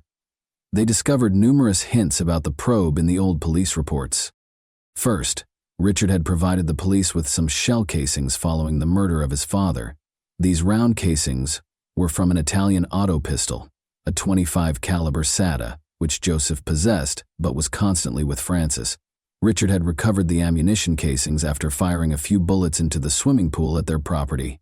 Richard gave the police these casings, but why? Because the shot casings discovered in Joseph's car's back seat at the time of his murder resembled these casings.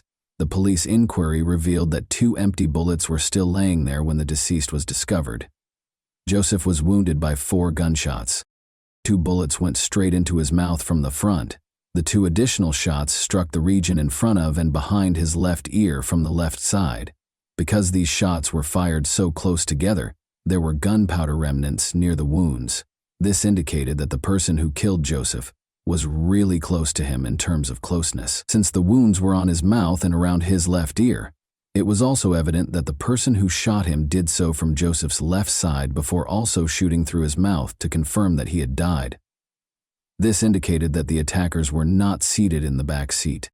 Joseph had 9 cuts or bruises on his skull in addition to the gunshot wounds.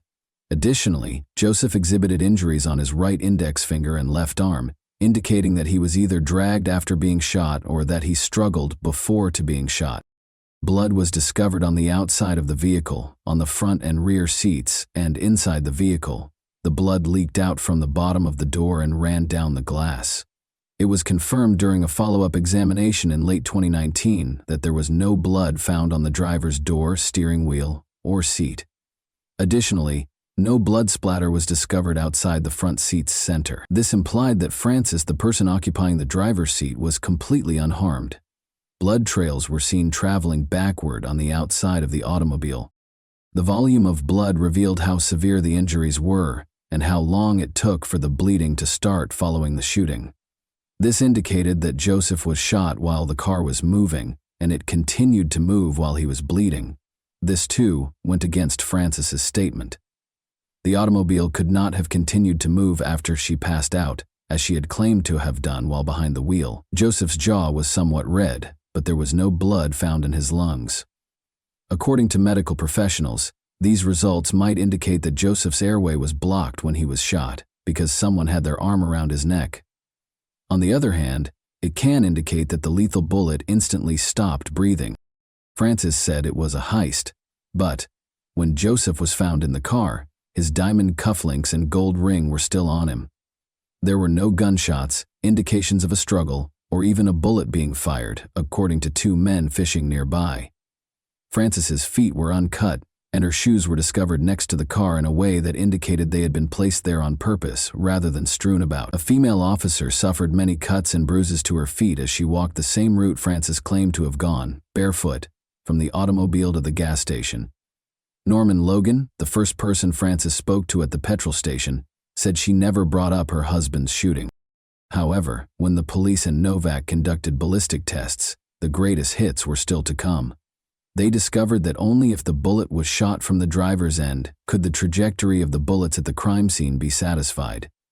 It did not follow the path of the bullets Francis had described in her initial remarks. Furthermore, it was established that the round casings Richard provided to the police matched the shells of the bullets that killed Joseph, indicating that a .25 caliber SAIT also killed Joseph.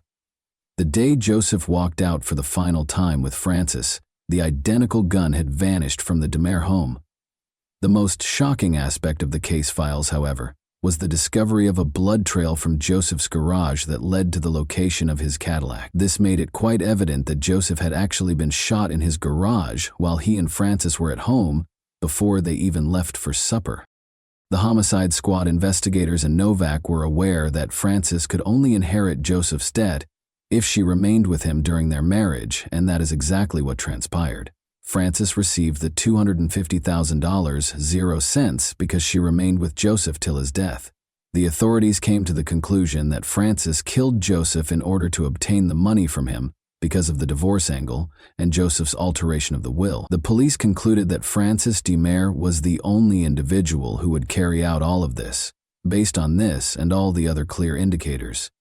The Miami-Dade Homicide and Cold Case Squad conducted a press conference on May 10, 2023, nearly 3 years after the Joseph DeMare cold case was reopened. They declared that they had sufficient grounds to suspect Francis DeMare of Joseph DeMare's murder. The upcoming divorce and Joseph's alteration of the will served as the motivation for her murder.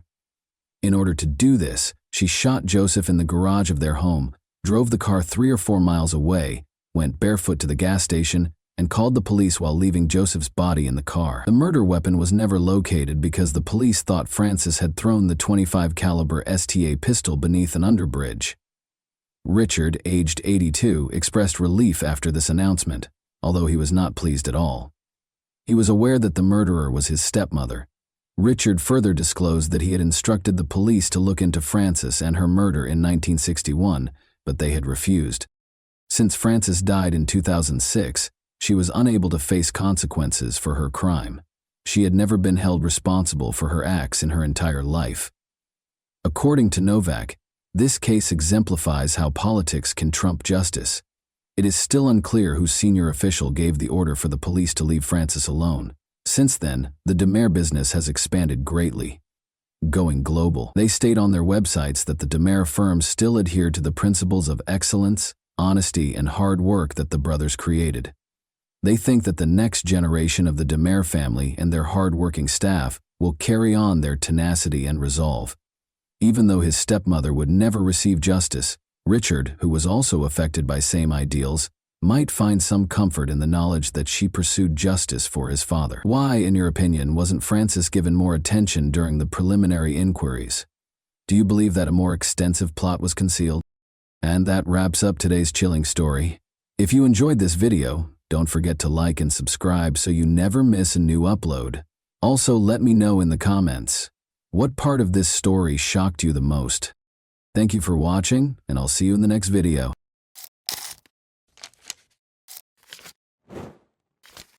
Hey guys, welcome to my channel, and today we're going to take a look at another horrible case with you. On July 20, 2019, 25-year-old Jessica Camilleri, who resided on St. Clair Avenue in Western Sydney, Australia, made this disturbing 000 call. Although Jessica recounted a very graphic sight, the investigators found the call unsettling, and they were correct about the nature of the crime. Jessica also appeared to be relatively calm. Rita Camilleri, Jessica's mother, is 57 years old. Rita's life was also impacted by Jessica's struggles as a youngster, who battled several mental problems. Rita loved her and tried her best to give her a decent life, even though she had to deal with a lot of challenges because of Jessica. However, she could never have predicted or imagined what Jessica did to her on that terrible night of July 20, 2019. Jessica was standing outside her house, completely covered in blood, when detectives arrived on the scene. They discovered Rita's severed body at the murder scene, which was almost like the set of a horror film. What transpired that evening between Rita and Jessica? Was there more to the narrative? Or did Jessica act in self-defense? We start on October 12, 1993, when Jessica Camilleri was born as the second daughter of Vince and Rita Camilleri, a Maltese-Australian marriage. Christy, Jessica's older sister, had a typical childhood, but Jessica didn't. Jessica's parents discovered that she was born with an intellectual handicap despite the fact that she was intelligent and able to speak. Jessica's IQ, which was between 55 and 60, was much below the typical range. Jessica was in the bottom 1% of the population as a result. As a child, Jessica displayed deficits in speech, walking, and coordination, among other developmental milestones. Teachers noticed her deficits in language, math, reading, and writing when she first entered school.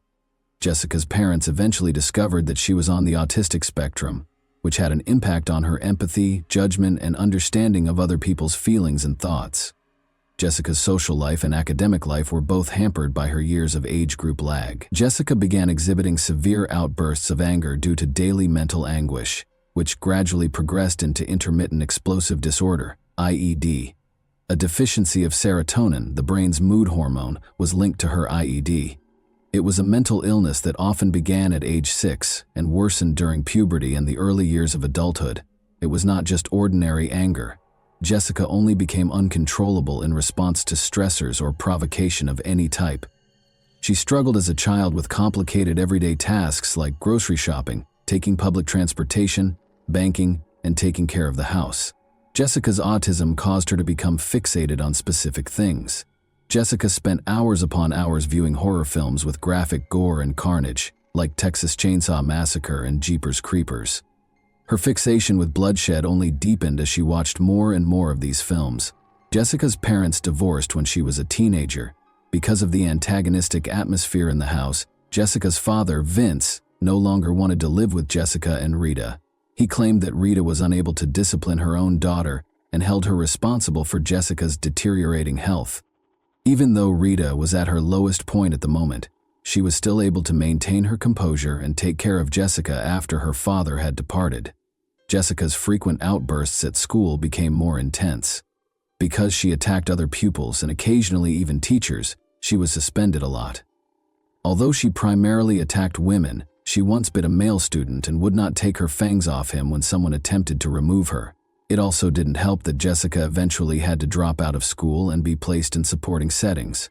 Due to her inability to handle all of these situations and her frequent violent outbursts, Jessica was placed on a disability assistance pension starting in 2013.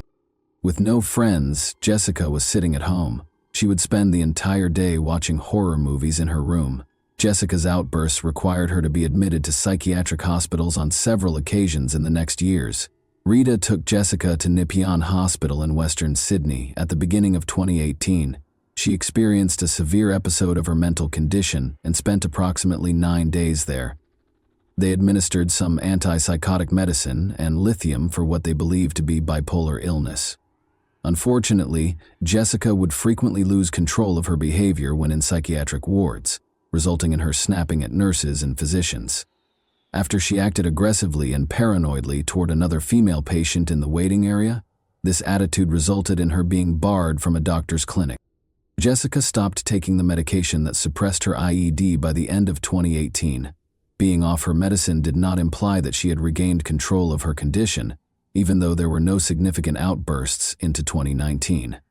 Jessica had seen several doctors and attended a respectable number of treatment sessions by July 2019, but she had made very little improvement. Jessica's mental state began to deteriorate as her condition did not improve, and on Saturday night, July 20, 2019, chaos broke out. That Saturday started out badly for Jessica because her mother had been busy caring for a 4-year-old relative whose identity had never been made public.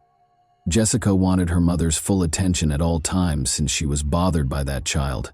Earlier that day, Jessica had gone to see Christy with her mother. Rita, Jessica's mother, made fun of Jessica in front of a man who was merely walking by on the way to Christy's house. This episode had already created a lot of tension, and when Rita and the 4-year-old child later arrived, Jessica's anger was greatly heightened. There had been increasing pressure. Jessica had the potential to erupt like a volcano. When everyone had returned home in the evening, Jessica had urged her mother to contact a doctor. However, the doctor arrived but was unable to handle Jessica's suffering and promptly departed in fear for her life. The doctor managed to escape the scene in her car, even though Jessica chased her down the driveway. After eating dinner with Rita, Jessica decided to order something else. Rita threatened to send Jessica back to a mental health facility after she was unable to stop her from calling the food shop repeatedly. Rita made her way over to the telephone. The attack started when she wanted to call an ambulance to send her back to a mental health facility because she had had enough of Jessica's outbursts for the day. Jessica became irrational in a matter of seconds. Taking her mother by the hair, she pulled her into the kitchen. Rita was wailing for assistance as she struggled to hold on to the wall to escape Jessica's hold. However, Rita was a small woman in comparison to Jessica, and all of her efforts were unsuccessful. When Jessica arrived in the kitchen, she threw her mother to the ground and began stabbing her with steak knives. The 4-year-old girl saw the horrific event from a corner. Amazingly, the child mustered the bravery to attempt to step in. Tragically, he suffered a knife wound to his cheek after he courageously leaped on Jessica in an attempt to stop her. He was later found in a vomit-covered room, obviously rattled by the terrifying experience. Jessica didn't stop until her mother's head fell off after she began making holes in her body. With Rita's head in one hand and 2 cell phones in the other, Jessica left the house at around 11:30 p.m. that same evening and went to her neighbor's. She asked the neighbor to contact the police after throwing the head outside and knocking on the door. She claimed to have brought the head as evidence. After that, Jessica found another neighbor who assisted her in using her mother's phone to call the police. Jessica handed the phone to her neighbor in the middle of the conversation. Jessica was whispering in the background while he talked to the operator on the phone for a few seconds. Jessica persisted in her assertion that she killed her mother in self-defense throughout the discussion. The first person to reach the crime site was Senior Constable Anthony D'Agostino. He noticed Jessica wearing a blue dress with flowers on it, standing outside her home. Her entire body was covered in blood, and she was carrying a bottle of water and a cell phone that were coated in blood. The detective recorded his talk with Jessica by pressing the record button on his body cam. She indicated to the investigator the location of her mother's head. She then began inquiring as to whether Rita may still be revived and whether the surgeons could stitch her head back on. Jessica didn't apologize. She questioned the detective if she would receive the death punishment because she was only thinking about herself. The investigator asked Jessica to tell him what had transpired in an attempt to calm her down. Jessica repeatedly asserted that she killed her mother just to protect herself. She claimed that in self-defense, her mother stormed into her bedroom and pulled her out by the hair. To support her claim of self-defense, Jessica grabbed a knife and stabbed her mother. She attempted to play the victim by telling the cops about her mental health issues. Rita's head was discovered on the sidewalk outside the neighbor's house as additional police officers arrived to look into the incident. The remainder of her mutilated remains was discovered in the kitchen of their St. Clair Avenue house a short time later. They characterized the incident as being of extreme severity and savagery when observing the gory kitchen. In the front yard of her neighbor's house, Jessica was taken into custody. According to the police, they knew the Camilleri family, but they could not have predicted or imagined what would happen that night. Detectives discovered that Rita's body had been disfigured following an autopsy. She was still alive until at least the first 90 blows, the majority of which were to the head and neck, and even when she passed away, her body had more than 100 stab wounds. However, that wasn't even the most graphic aspect of this horrible murder. Rita had had a piece of her tongue and nose severed. She had been pushed and pressed after both of her eyeballs had been ripped out. At the crime scene, the detectives discovered 7 knives, all of which Jessica had used to stab her mother. 4 of the 7 knives had broken during the murder because Jessica's attacks were so vicious. Jessica revealed the true reason behind her ruthless murder of her mother on July 21, 2019, the morning following the tragedy. She began by claiming that, despite having harmed numerous people, she had never spoken to her mother until yesterday night, when Jessica's mother threatened to have her committed to a mental health facility. After losing her temper, Jessica wanted to discipline her mother. Jessica claimed to the investigator that she had no intention of killing her, but things suddenly spiraled out of control. Jessica was unable to resist stabbing her mother when her IED took control. Jessica was put on trial before Justice Helen Wilson in December 2020 after being accused with murder. The jury was informed that the purpose of the trial was to prove that Jessica's mental diseases took over and significantly impaired her mental state at the time of the murder, rather than to dispute whether Jessica killed her mother or not. Tony McCarthy, the Crown prosecutor, said in his opening statement that Jessica had a history of assault. Even her own family members had been harassed and intimidated by Jessica, who threatened to use a knife to hack off their heads. Tony brought up the fact that Jessica liked horror films, particularly those that included brutal murder and body dismemberment. He went on to say that Jessica's intellectual handicap was just modest to moderate. Nathan Steele, Jessica's defense lawyer, urged the jurors to ignore their feelings and sympathies and focus their decision solely on the evidence. He claimed that Jessica had diminished capacity at the time of her deadly attack on her mother as a result of the impact of her mental illnesses. She had been seeing Professor David Greenberg ever since she was arrested. He was called upon to diagnose Jessica during the trial. He said that he could not uncover any indications that Jessica had visual or auditory hallucinations or schizophrenia. Professor David noted that although Jessica didn't typically utilize social cues to communicate, she was fairly specific about the specifics of the crime and lacked emotion as she recounted the horrifying events of the night she killed her mother. Additionally, he claimed that Jessica had a low sense of self-worth and displayed narcissistic traits and personality issues. Jessica had become an egocentric and self-centered person as a result of all the extra care she received as a child. She had a history of requesting attention, and her IED would activate if she did not receive it. It was not unusual for Jessica to be in a comparatively peaceful state of mind when the cops arrived. After she had committed an offense, her anger swiftly subsided. She felt entitled and had an irrational expectation that those around her would treat her well. She would become enraged when things did not go as planned. Jessica Camilleri became more challenging as she grew older. According to her sister, she stayed on the couch most of the time, refusing to get up when she was thirsty and requesting that her mother get her a drink. She overlooked the fact that other people had needs and feelings because she thought her impairment made her special. She was extremely sensitive to criticism and would frequently respond to it with anger or contempt.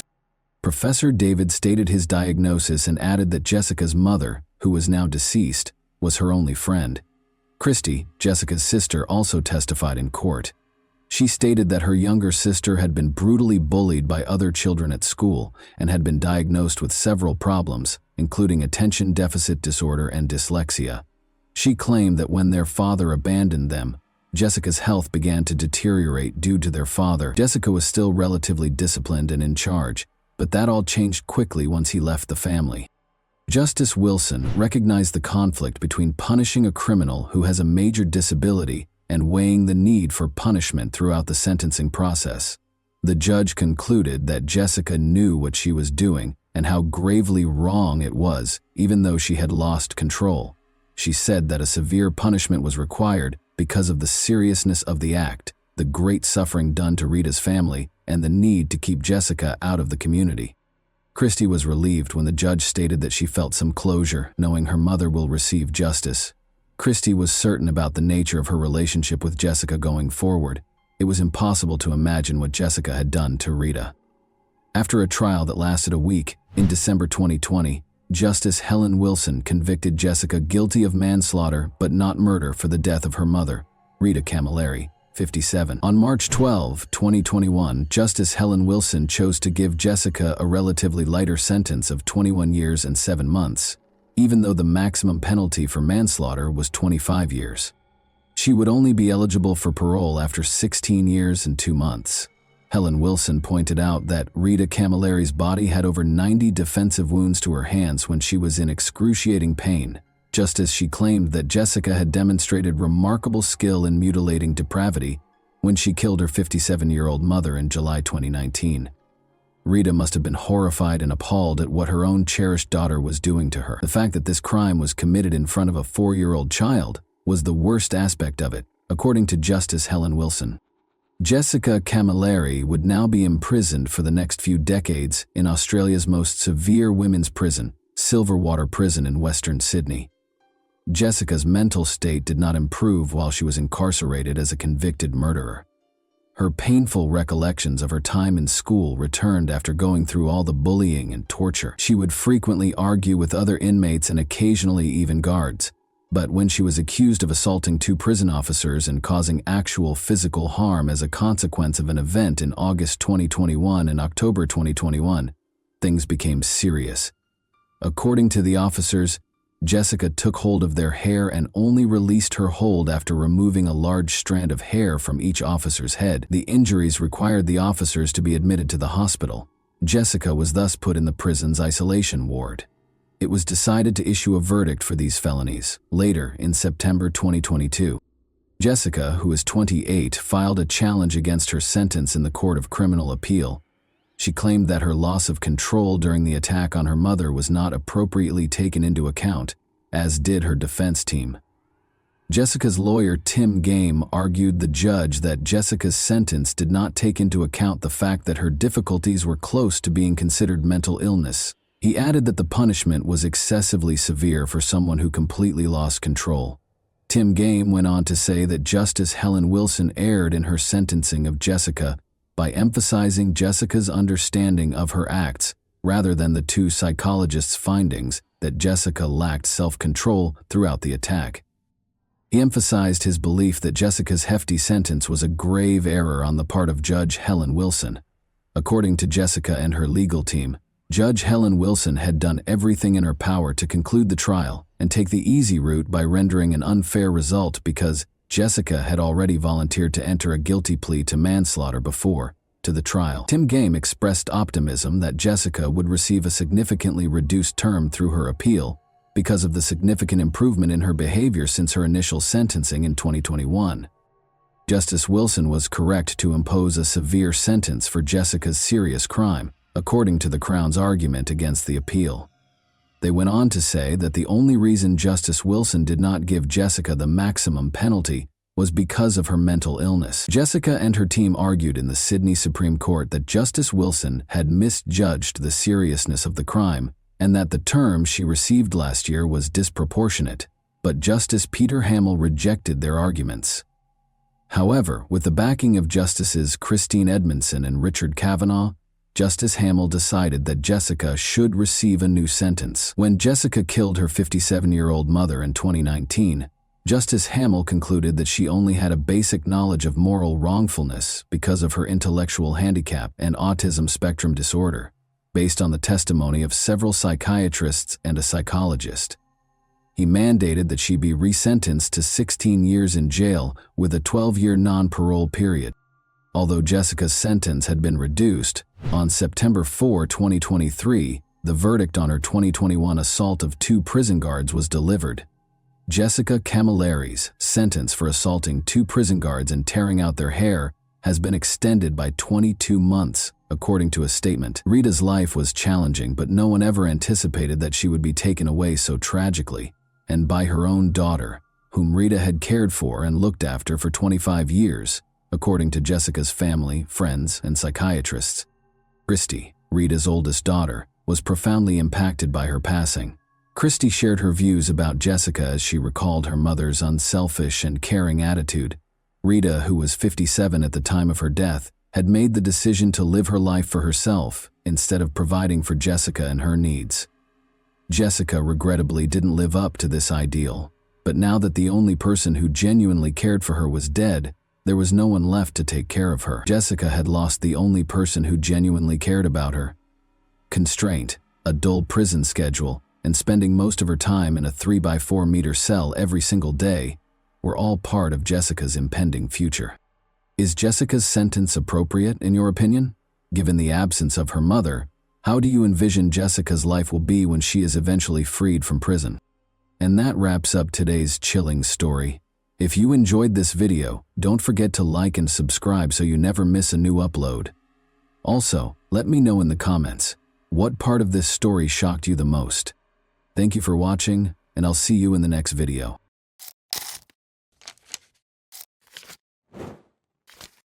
Hey guys, welcome to my channel, and today we're going to take a look at another horrible case with you. Nashville, Tennessee saw a devastating event in March 2020 that had an impact well beyond its boundaries. In addition to upsetting the local community, Holly Williams and William Lanway's tragic deaths sparked a national dialogue on the widespread problems of mental health disorders, domestic violence, and the destructive effects of turbulent relationships. The horrific circumstances surrounding their deaths, the investigation that followed, and the story's wider ramifications for domestic violence awareness will all be covered in this film. More than just a narrative of loss, this one is a potent warning that emphasizes how crucial it is to spot the warning signs of abusive relationships and how urgent it is to get help. Come along with us as we work through the intricacies of their lives and the lessons this tragedy has to offer. 31-year-old Holly Williams was well known for her vivacious demeanor, contagious laugh, and compassionate disposition. She was characterized as a cherished friend, sister, and daughter who made everyone around her happy. Holly's life was full of possibilities, and she had goals and dreams. Beneath her cheerful facade, though, Holly battled relationship issues, especially with her ex-boyfriend William Lanway. Holly, who grew up in Nashville, has strong ties to the area. She was supported through thick and thin by her close-knit family. Friends remembered Holly's love of adventure and her enthusiasm for life. She loved being outside, traveling, and savoring time spent with those she cared about. Sadly, her connection with William would turn out to be a major obstacle, overshadowing her lively personality. Born in 1988, William Lanway had a tumultuous history filled with unpredictable and violent conduct. A few years before to their untimely deaths, he and Holly started dating. At first, their relationship appeared to be normal, full of the promise and excitement that come with youthful love. But as time passed, their relationship's dynamics started to change. Holly's family and friends observed that William had a history of jealousy and was possessive. There were several breakups and reconciliations as a result of their unstable relationship. Holly tried to put some distance between herself and William, but he found it difficult to accept their breakup, which resulted in increasingly troubling conduct. In their relationship, Holly's loved ones observed indications of emotional abuse. William repeatedly displayed domineering behavior by keeping tabs on Holly's social connections and demanding to know where she was. There were rumors that William was verbally insulting Holly, which made her feel even more alone and afraid. Holly frequently confided in her friends about her difficulties and her worries about William's instability and fury. Understanding the terrible conclusion of their story requires knowledge of the history of domestic abuse in their relationship. The pair had previously been the subject of multiple domestic disturbance calls handled by law enforcement. Holly claimed to have felt intimidated and worried about her safety in these situations. One significant instance occurred in early 2020 when Holly went to the police after William had followed her around and showed up at her house without permission. In violation of her attempts to establish space, he even made repeated attempts to get in touch with her via social media and phone conversations. As William's actions worsened, Holly's worries grew, and she started to worry more about her safety. Holly tried to put herself out of the situation, but she was entangled in a web of intimidation and emotional manipulation.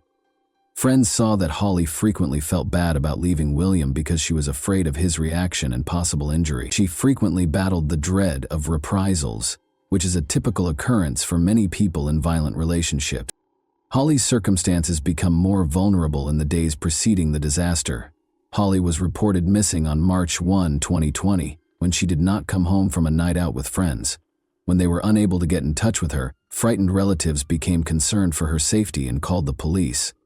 The police soon discovered Holly's turbulent connection with William when they started their inquiry. Red flags were raised right away when friends and relatives shared information about Holly's anxieties and previous encounters with William. Given William's violent and domineering past, the authorities were aware of the possible threat Holly posed. Police were notified by a 911 call about a disturbance at a nearby hotel on March 3. According to witnesses, William and Holly got into a furious dispute. Even though the police were called to the location, both people had already departed by the time they got there. This interaction brought to light the growing strain in their relationship. Holly's acquaintances reported that she had been missing for a few days on March 4, 2020. Concern for her safety increased as alarm bells began to ring. In the past, Holly had shared her worries about William with her friends, which made them think that something horrible might have occurred. When a construction worker found an abandoned automobile at a Nashville construction site on March 5, 2020, the inquiry took a disastrous turn. The bodies of Holly Williams and William Lanway were found in the car, which was later determined to be Holly's. It was a somber and startling scene. It was soon established by the authorities that William had died from a self-inflicted gunshot wound, and Holly had been shot several times. The neighborhood was rocked by this finding, which prompted an investigation into what happened before this awful conclusion. It became evident during the course of the investigation that William had killed Holly before killing himself. The terrible effects of a dysfunctional relationship marked by violence and control were brought to light by this sad murder-suicide. Eric, a married man who had been linked with Holly through her escort service under the nickname Lila Love, was a major driving force behind the convoluted web of deceit, treachery, and violence that started the inquiry into the killings of Holly Williams and Bill Lanway. When Holly's boyfriend Bill broke into her escort account and discovered private information about her clients, Eric's life took a terrible turn. Knowing that disclosing his contact with an escort could ruin his marriage and standing in the community, Bill exploited this information to blackmail Eric. Instead of submitting to Bill's demands, Eric turned to Gil, his private security guard, for assistance. Thinking Lila Love was a fictitious name, he first assigned Gil the duty of determining Holly's real identity. But under the pretense of looking into a missing woman, Gil recruited Brian Brockway and his brother Chad, who worked in security as well. Thinking he was assisting someone in need, Chad researched Holly in great detail. As the inquiry went on, it became evident that Eric's problems were not being caused by Holly. He was being extorted for money by Bill. Another security contractor, Adam Carey, finally faced Holly head-on after recognizing the complex dynamics at work. Adam chose to convey messages to Holly and Bill after unraveling the network of blackmail, and on March 11, 2020, he followed Bill to a grocery shop. Eric made a crucial choice that evening after Bill called him, likely to demand more money. Eric gave Adam and Brian permission to murder Holly and Bill if needed. The murders occurred on March 12 in Nashville, where Brian and Adam flew to shortly after. They were seen departing together at around 11:40 p.m. on security footage taken from Holly's residence. Gunshots were heard shortly after departing, and persistent yelling suggested a parking lot ambush. According to the video, Holly was unintentionally shot during the commotion, and Bill was singled out for his blackmailing actions. When Brian and Adam realized Holly was still alive, they shot her once more to be sure she wouldn't live.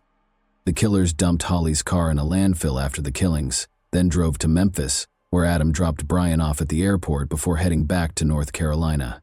As if the murder for hire were a routine service, Eric inexplicably left a positive evaluation for Gil's security company, Speartip. The FBI looked into Eric's finances more after this internet review raised suspicions and found that he had paid the murderers almost $1 million, 0 cents. Detectives spent 2 years trying to make sense of a lot of dead ends in the case, since Eric could easily argue that he had hired the security team to look into Holly and Bill's identity rather than to kill them. They were looking for concrete proof that would connect him to the killings. Chad Brockway, who had first helped collect information on Holly without realizing the scope of the investigation, was the person the police chose to speak with. Chad went undercover to get further information after discovering the truth and consented to assist the authorities. When Chad reached out to Adam in his undercover capacity, he was startlingly candid about his readiness to carry out murder for pay. After the conversation verified that Adam was aware of the murder-for-hire procedure, Chad and Brian met at a restaurant while Chad was wearing a wire. After being quiet at first, Brian later boasted about the killings, claiming that he had overpowered Bill and that Adam was eager to kill Holly. This startling discovery exposed the murderers' lack of regret and created a troubling portrait of them. To stop Brian, Adam, and Gil from escaping, the authorities planned their simultaneous arrests on December 10, 2021, but they held off on arresting Eric right away because they wanted hard proof that he planned the killings. Investigators offered Gil a proposal after the 3 guys were taken into custody. He could lessen his own charges if he assisted them. In order to get Eric to disclose his objectives, they came up with a scheme for Gil to phone him and pretend to ask for more money. In passing, Eric stated that he would prefer to completely remove Adam and Brian's threat rather than just pay them off. He gave the police the crucial piece of evidence they needed to charge him when he said they had to be sure they wouldn't be back in 6 months. Shortly after, on his way back from a hunting trip, Eric was arrested. Gil entered guilty pleas to murder for hire, abduction conspiracy, and kidnapping resulting in death. By December 2022, he fulfilled his promise to testify against the other 3 while awaiting punishment. In November 2023, Eric, Adam, and Brian's trial was held in a tumultuous courtroom, with each defendant having their own attorney. According to their argument, Gil deceived Eric into hiring them, and the killings were accidental rather than the result of planned acts of violence. Gil's thorough evidence, however, refuted their assertions and emphasized that the first goal was only to frighten Bill and Holly. After deliberating for 2 weeks and 7 hours, the jury found Adam and Brian guilty of conspiracy to commit murder, conspiracy to commit kidnapping that results in death, and conspiracy to commit kidnapping. Eric was convicted of both conspiracy to conduct kidnapping and conspiracy to commit murder for hire. Hearings are scheduled for 2024, and each could receive a life sentence. Following this tragedy, the people of Nashville came together to support Holly's friends and family. To commemorate Holly's legacy, vigils were conducted during which family members told tales of her generosity, tenacity, and influence on their lives. The community's dedication to increasing awareness about domestic violence was demonstrated by the overwhelming support. By sharing her experience on social media, Holly's family pushed for increased understanding and assistance for victims of domestic abuse. They underlined how important it is for people in comparable circumstances to realize they are not alone and to get help. Discussions concerning the need for better support networks for victims of domestic abuse were sparked by the terrible circumstances surrounding Holly's death. This case was also used by advocacy groups to support training programs that increase public understanding of the warning indicators of domestic violence. To raise awareness of the value of identifying unhealthy relationships and offering assistance to those in need, they planned seminars and events throughout Nashville. Nashville's city government also took action against domestic abuse after Holly's death. They started efforts to give victims access to resources including hotlines, counseling, and legal support.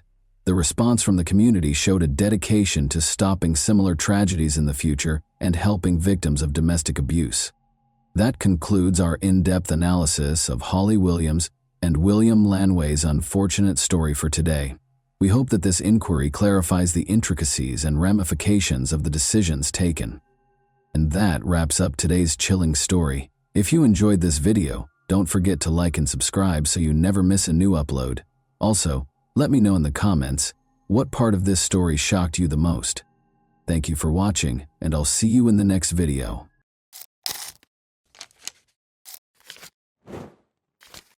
Hey guys, welcome to my channel, and today we're going to take a look at another horrible case with you.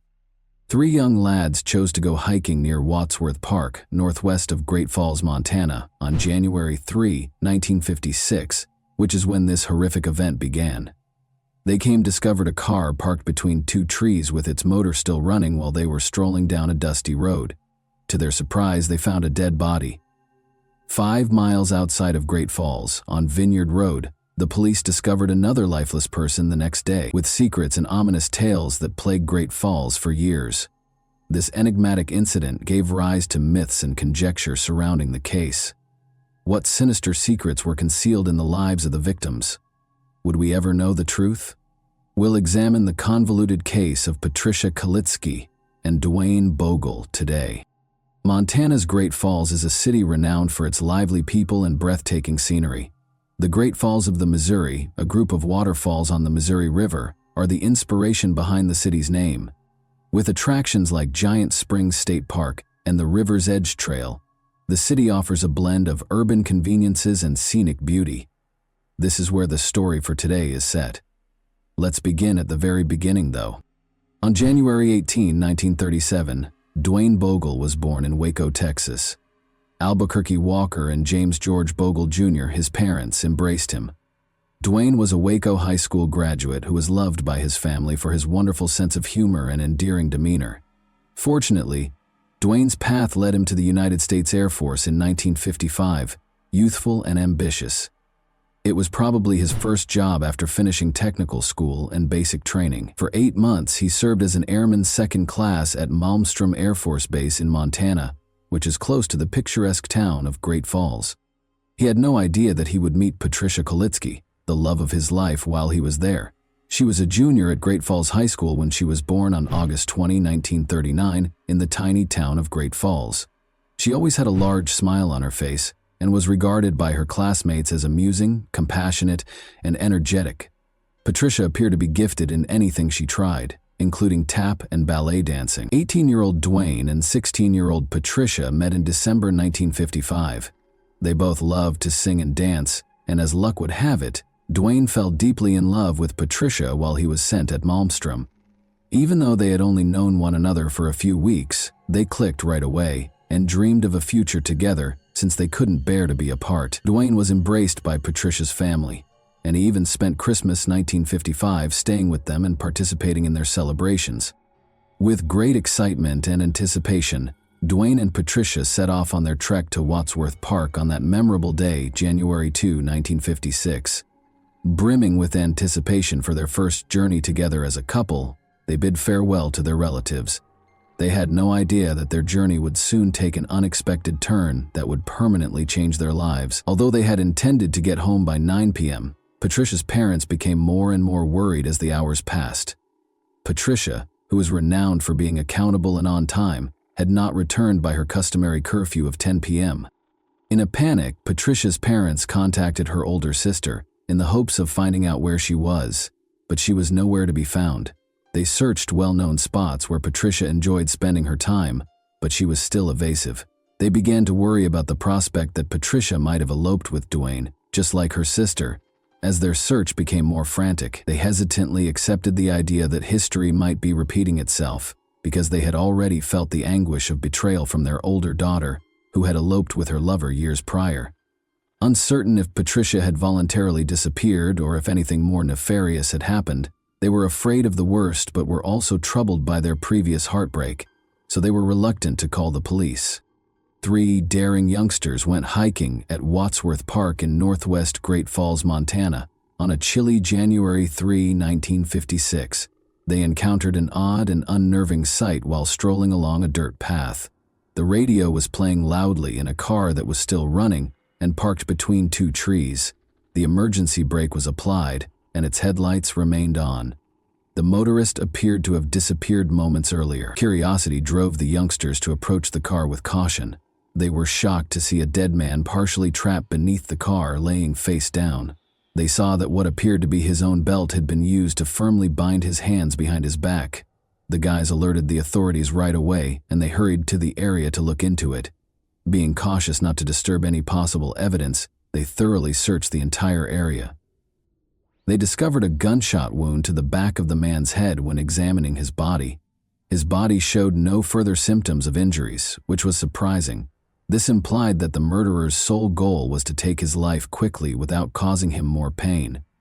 A key piece of identification, the driver's license of 18-year-old Dwayne Bogle, was discovered by the police during the automobile search, and it served as a major lead in the investigation. Robbery was one of the many hypotheses that whirled through the police's heads. The fact that the car's engine was still running suggested that the murderer had made a quick escape after stealing items.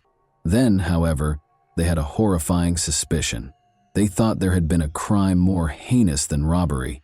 Since kidnappings were happening regularly at the time, there were worries that Dwayne might have been singled out for attention. The terrible decision to take Dwayne's life seemed to be the outcome of the criminal's initial plot going horribly wrong. The cops thoroughly examined the entire region because they were determined to locate any hint, but the predator had been able to entirely hide his tracks, so there was no sign of him. The heartbreaking news of Dwayne's murder was subsequently relayed to his family by the police. Dwayne's parents were overcome with astonishment and sadness at hearing the startling news. They were unable to understand how someone could hurt their cherished kid, who was always happy and adored by others. For them, it was an extremely painful moment. When Patricia's parents heard the news, they came forward and gave the police important information. They disclosed that Patricia had not come home either and was also with Dwayne. They said they were worried about her safety and wondered where Patricia might be if Dwayne had been slain. When the police first arrived at the crime scene, they found no evidence of Patricia nearby, which left them perplexed. They went back to the location and stepped up their search, since they were determined to find her. The following day, January 4, 1956, a road worker found Patricia's lifeless body 5 miles outside of Great Falls, on Vineyard Road. The tragic sight was about 8 kilometers from the discovery of Dwayne's body. It was clear Patricia had probably been abducted. Sadly, her body had rolled to the location from the gravel road above, as shown by a trail of blood down the rocky valley. She had also been shot in the back of the head, just like Dwayne. The authorities had no idea that this was only the start of a dark and terrifying story. The police made the decision to look into what happened and find out where Patricia and Dwayne were last seen. They learned that on the night of January 2, 1956, the pair had been spotted together having a drink at Pete's Drive-In restaurant. The restaurant employees said that they arrived at 8:30 p.m. and departed just after 9 o'clock. During their visit, they were the only ones in the automobile. The authorities assumed Patricia and Dwayne had driven there voluntarily, because the area where Dwayne and his automobile were discovered was a well-liked destination for couples. It seems that their assailant had discovered them there and ejected them from the car. Because Dwayne and Patricia's murders were so similar, authorities were certain that they had been killed by the same person. The disturbing conditions suggested a gruesome execution-style murder, in which the two victims were made to kneel before being shot in the back of the head and killed. A disturbing fact surfaced as the investigation went on. Except for one misplaced shoe that had fallen off as she tumbled down the embankment, Patricia's body was completely clothed when it was found at the bottom of a steep ravine. There was no concrete proof of assault found during the initial inspection of her body, but as the inquiry progressed, an unexpected turn of events surfaced. Additional testing and analysis revealed an entirely different image. The revelation occurred when Patricia's body was found to have injuries associated with assault, defying the first conclusion. Additionally, they were able to obtain a swab from her in the hopes of identifying the murderer. Unfortunately, no definitive results could be obtained at the time due to technological restrictions. All of the test results and supporting documentation, however, were meticulously saved in case the mystery could be solved in the future. And further dimension of intrigue was introduced by the coroner's assessment. In fact, it was thought that Dwayne had survived the shooting for a few hours. It was thought that the shooting itself happened sometime between 10 p.m. and midnight, and Dwayne passed away tragically between 2 a.m. and 4 a.m. Authorities started a thorough investigation because they were committed to finding the murderer. The Great Falls Sheriff's Office's T.J. Leeper went above and beyond by purchasing a polygraph machine with his own funds that might provide crucial hints. To make sure it was used properly, They sent in a Seattle specialist. 10 officers dedicated their time to the case, working around the clock. They started looking for anyone who would have a reason to hurt Patricia or Dwayne. Catherine, Patricia's mother, revealed a troubling exchange she had with Dwayne on January 2, 1956, the day before his lifeless body was discovered, adding to the growing suspicion. The authorities were intrigued by this information and pondered whether the friend might be linked to the murders of Patricia and Dwayne. They managed to locate the friend and spent 4 hours questioning him. When they were unable to locate any proof connecting him to the killings, the police eventually forced to let him go. Furthermore, it was established that he was in his Texas house when the murder occurred. Unfortunately, the authorities were unable to identify a specific personal reason for Dwayne and Patricia's killings. Their investigation options were limited by this obstacle, so they turned their attention to those who had consumed alcohol the night before the killings and attempted to track down those who carried firearms.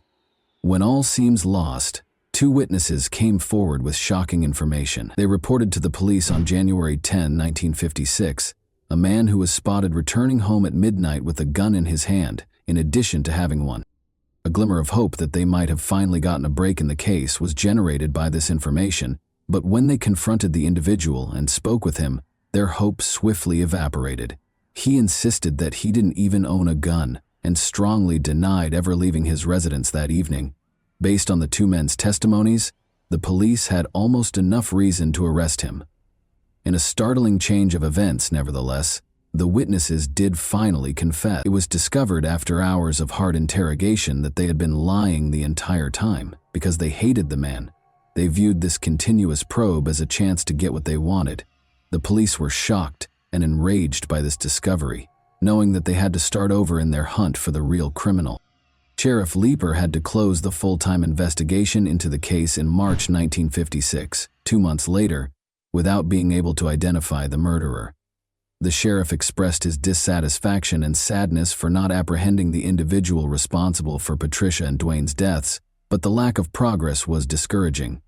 The inquiry went on, but in January 1957, the sheriff addressed the Great Falls Tribune on the 1-year anniversary of the killings. He expressed his will to continue. "I guess it's just one of those things, but we're not giving up. Maybe this year we'll catch him. He must have made a mistake. They all do. Someday, we'll find out what it was, and then we'll have them." Their families and the communities to which they belonged were profoundly affected by Dwayne and Patricia's deaths. Henry, Patricia's father, had emotional numbness and struggled to accept Patricia's passing. In an interview with the television program Hard Copy, Patricia's sister Darlene revealed that their father Henry was unable to deal with the loss or talk about Patricia.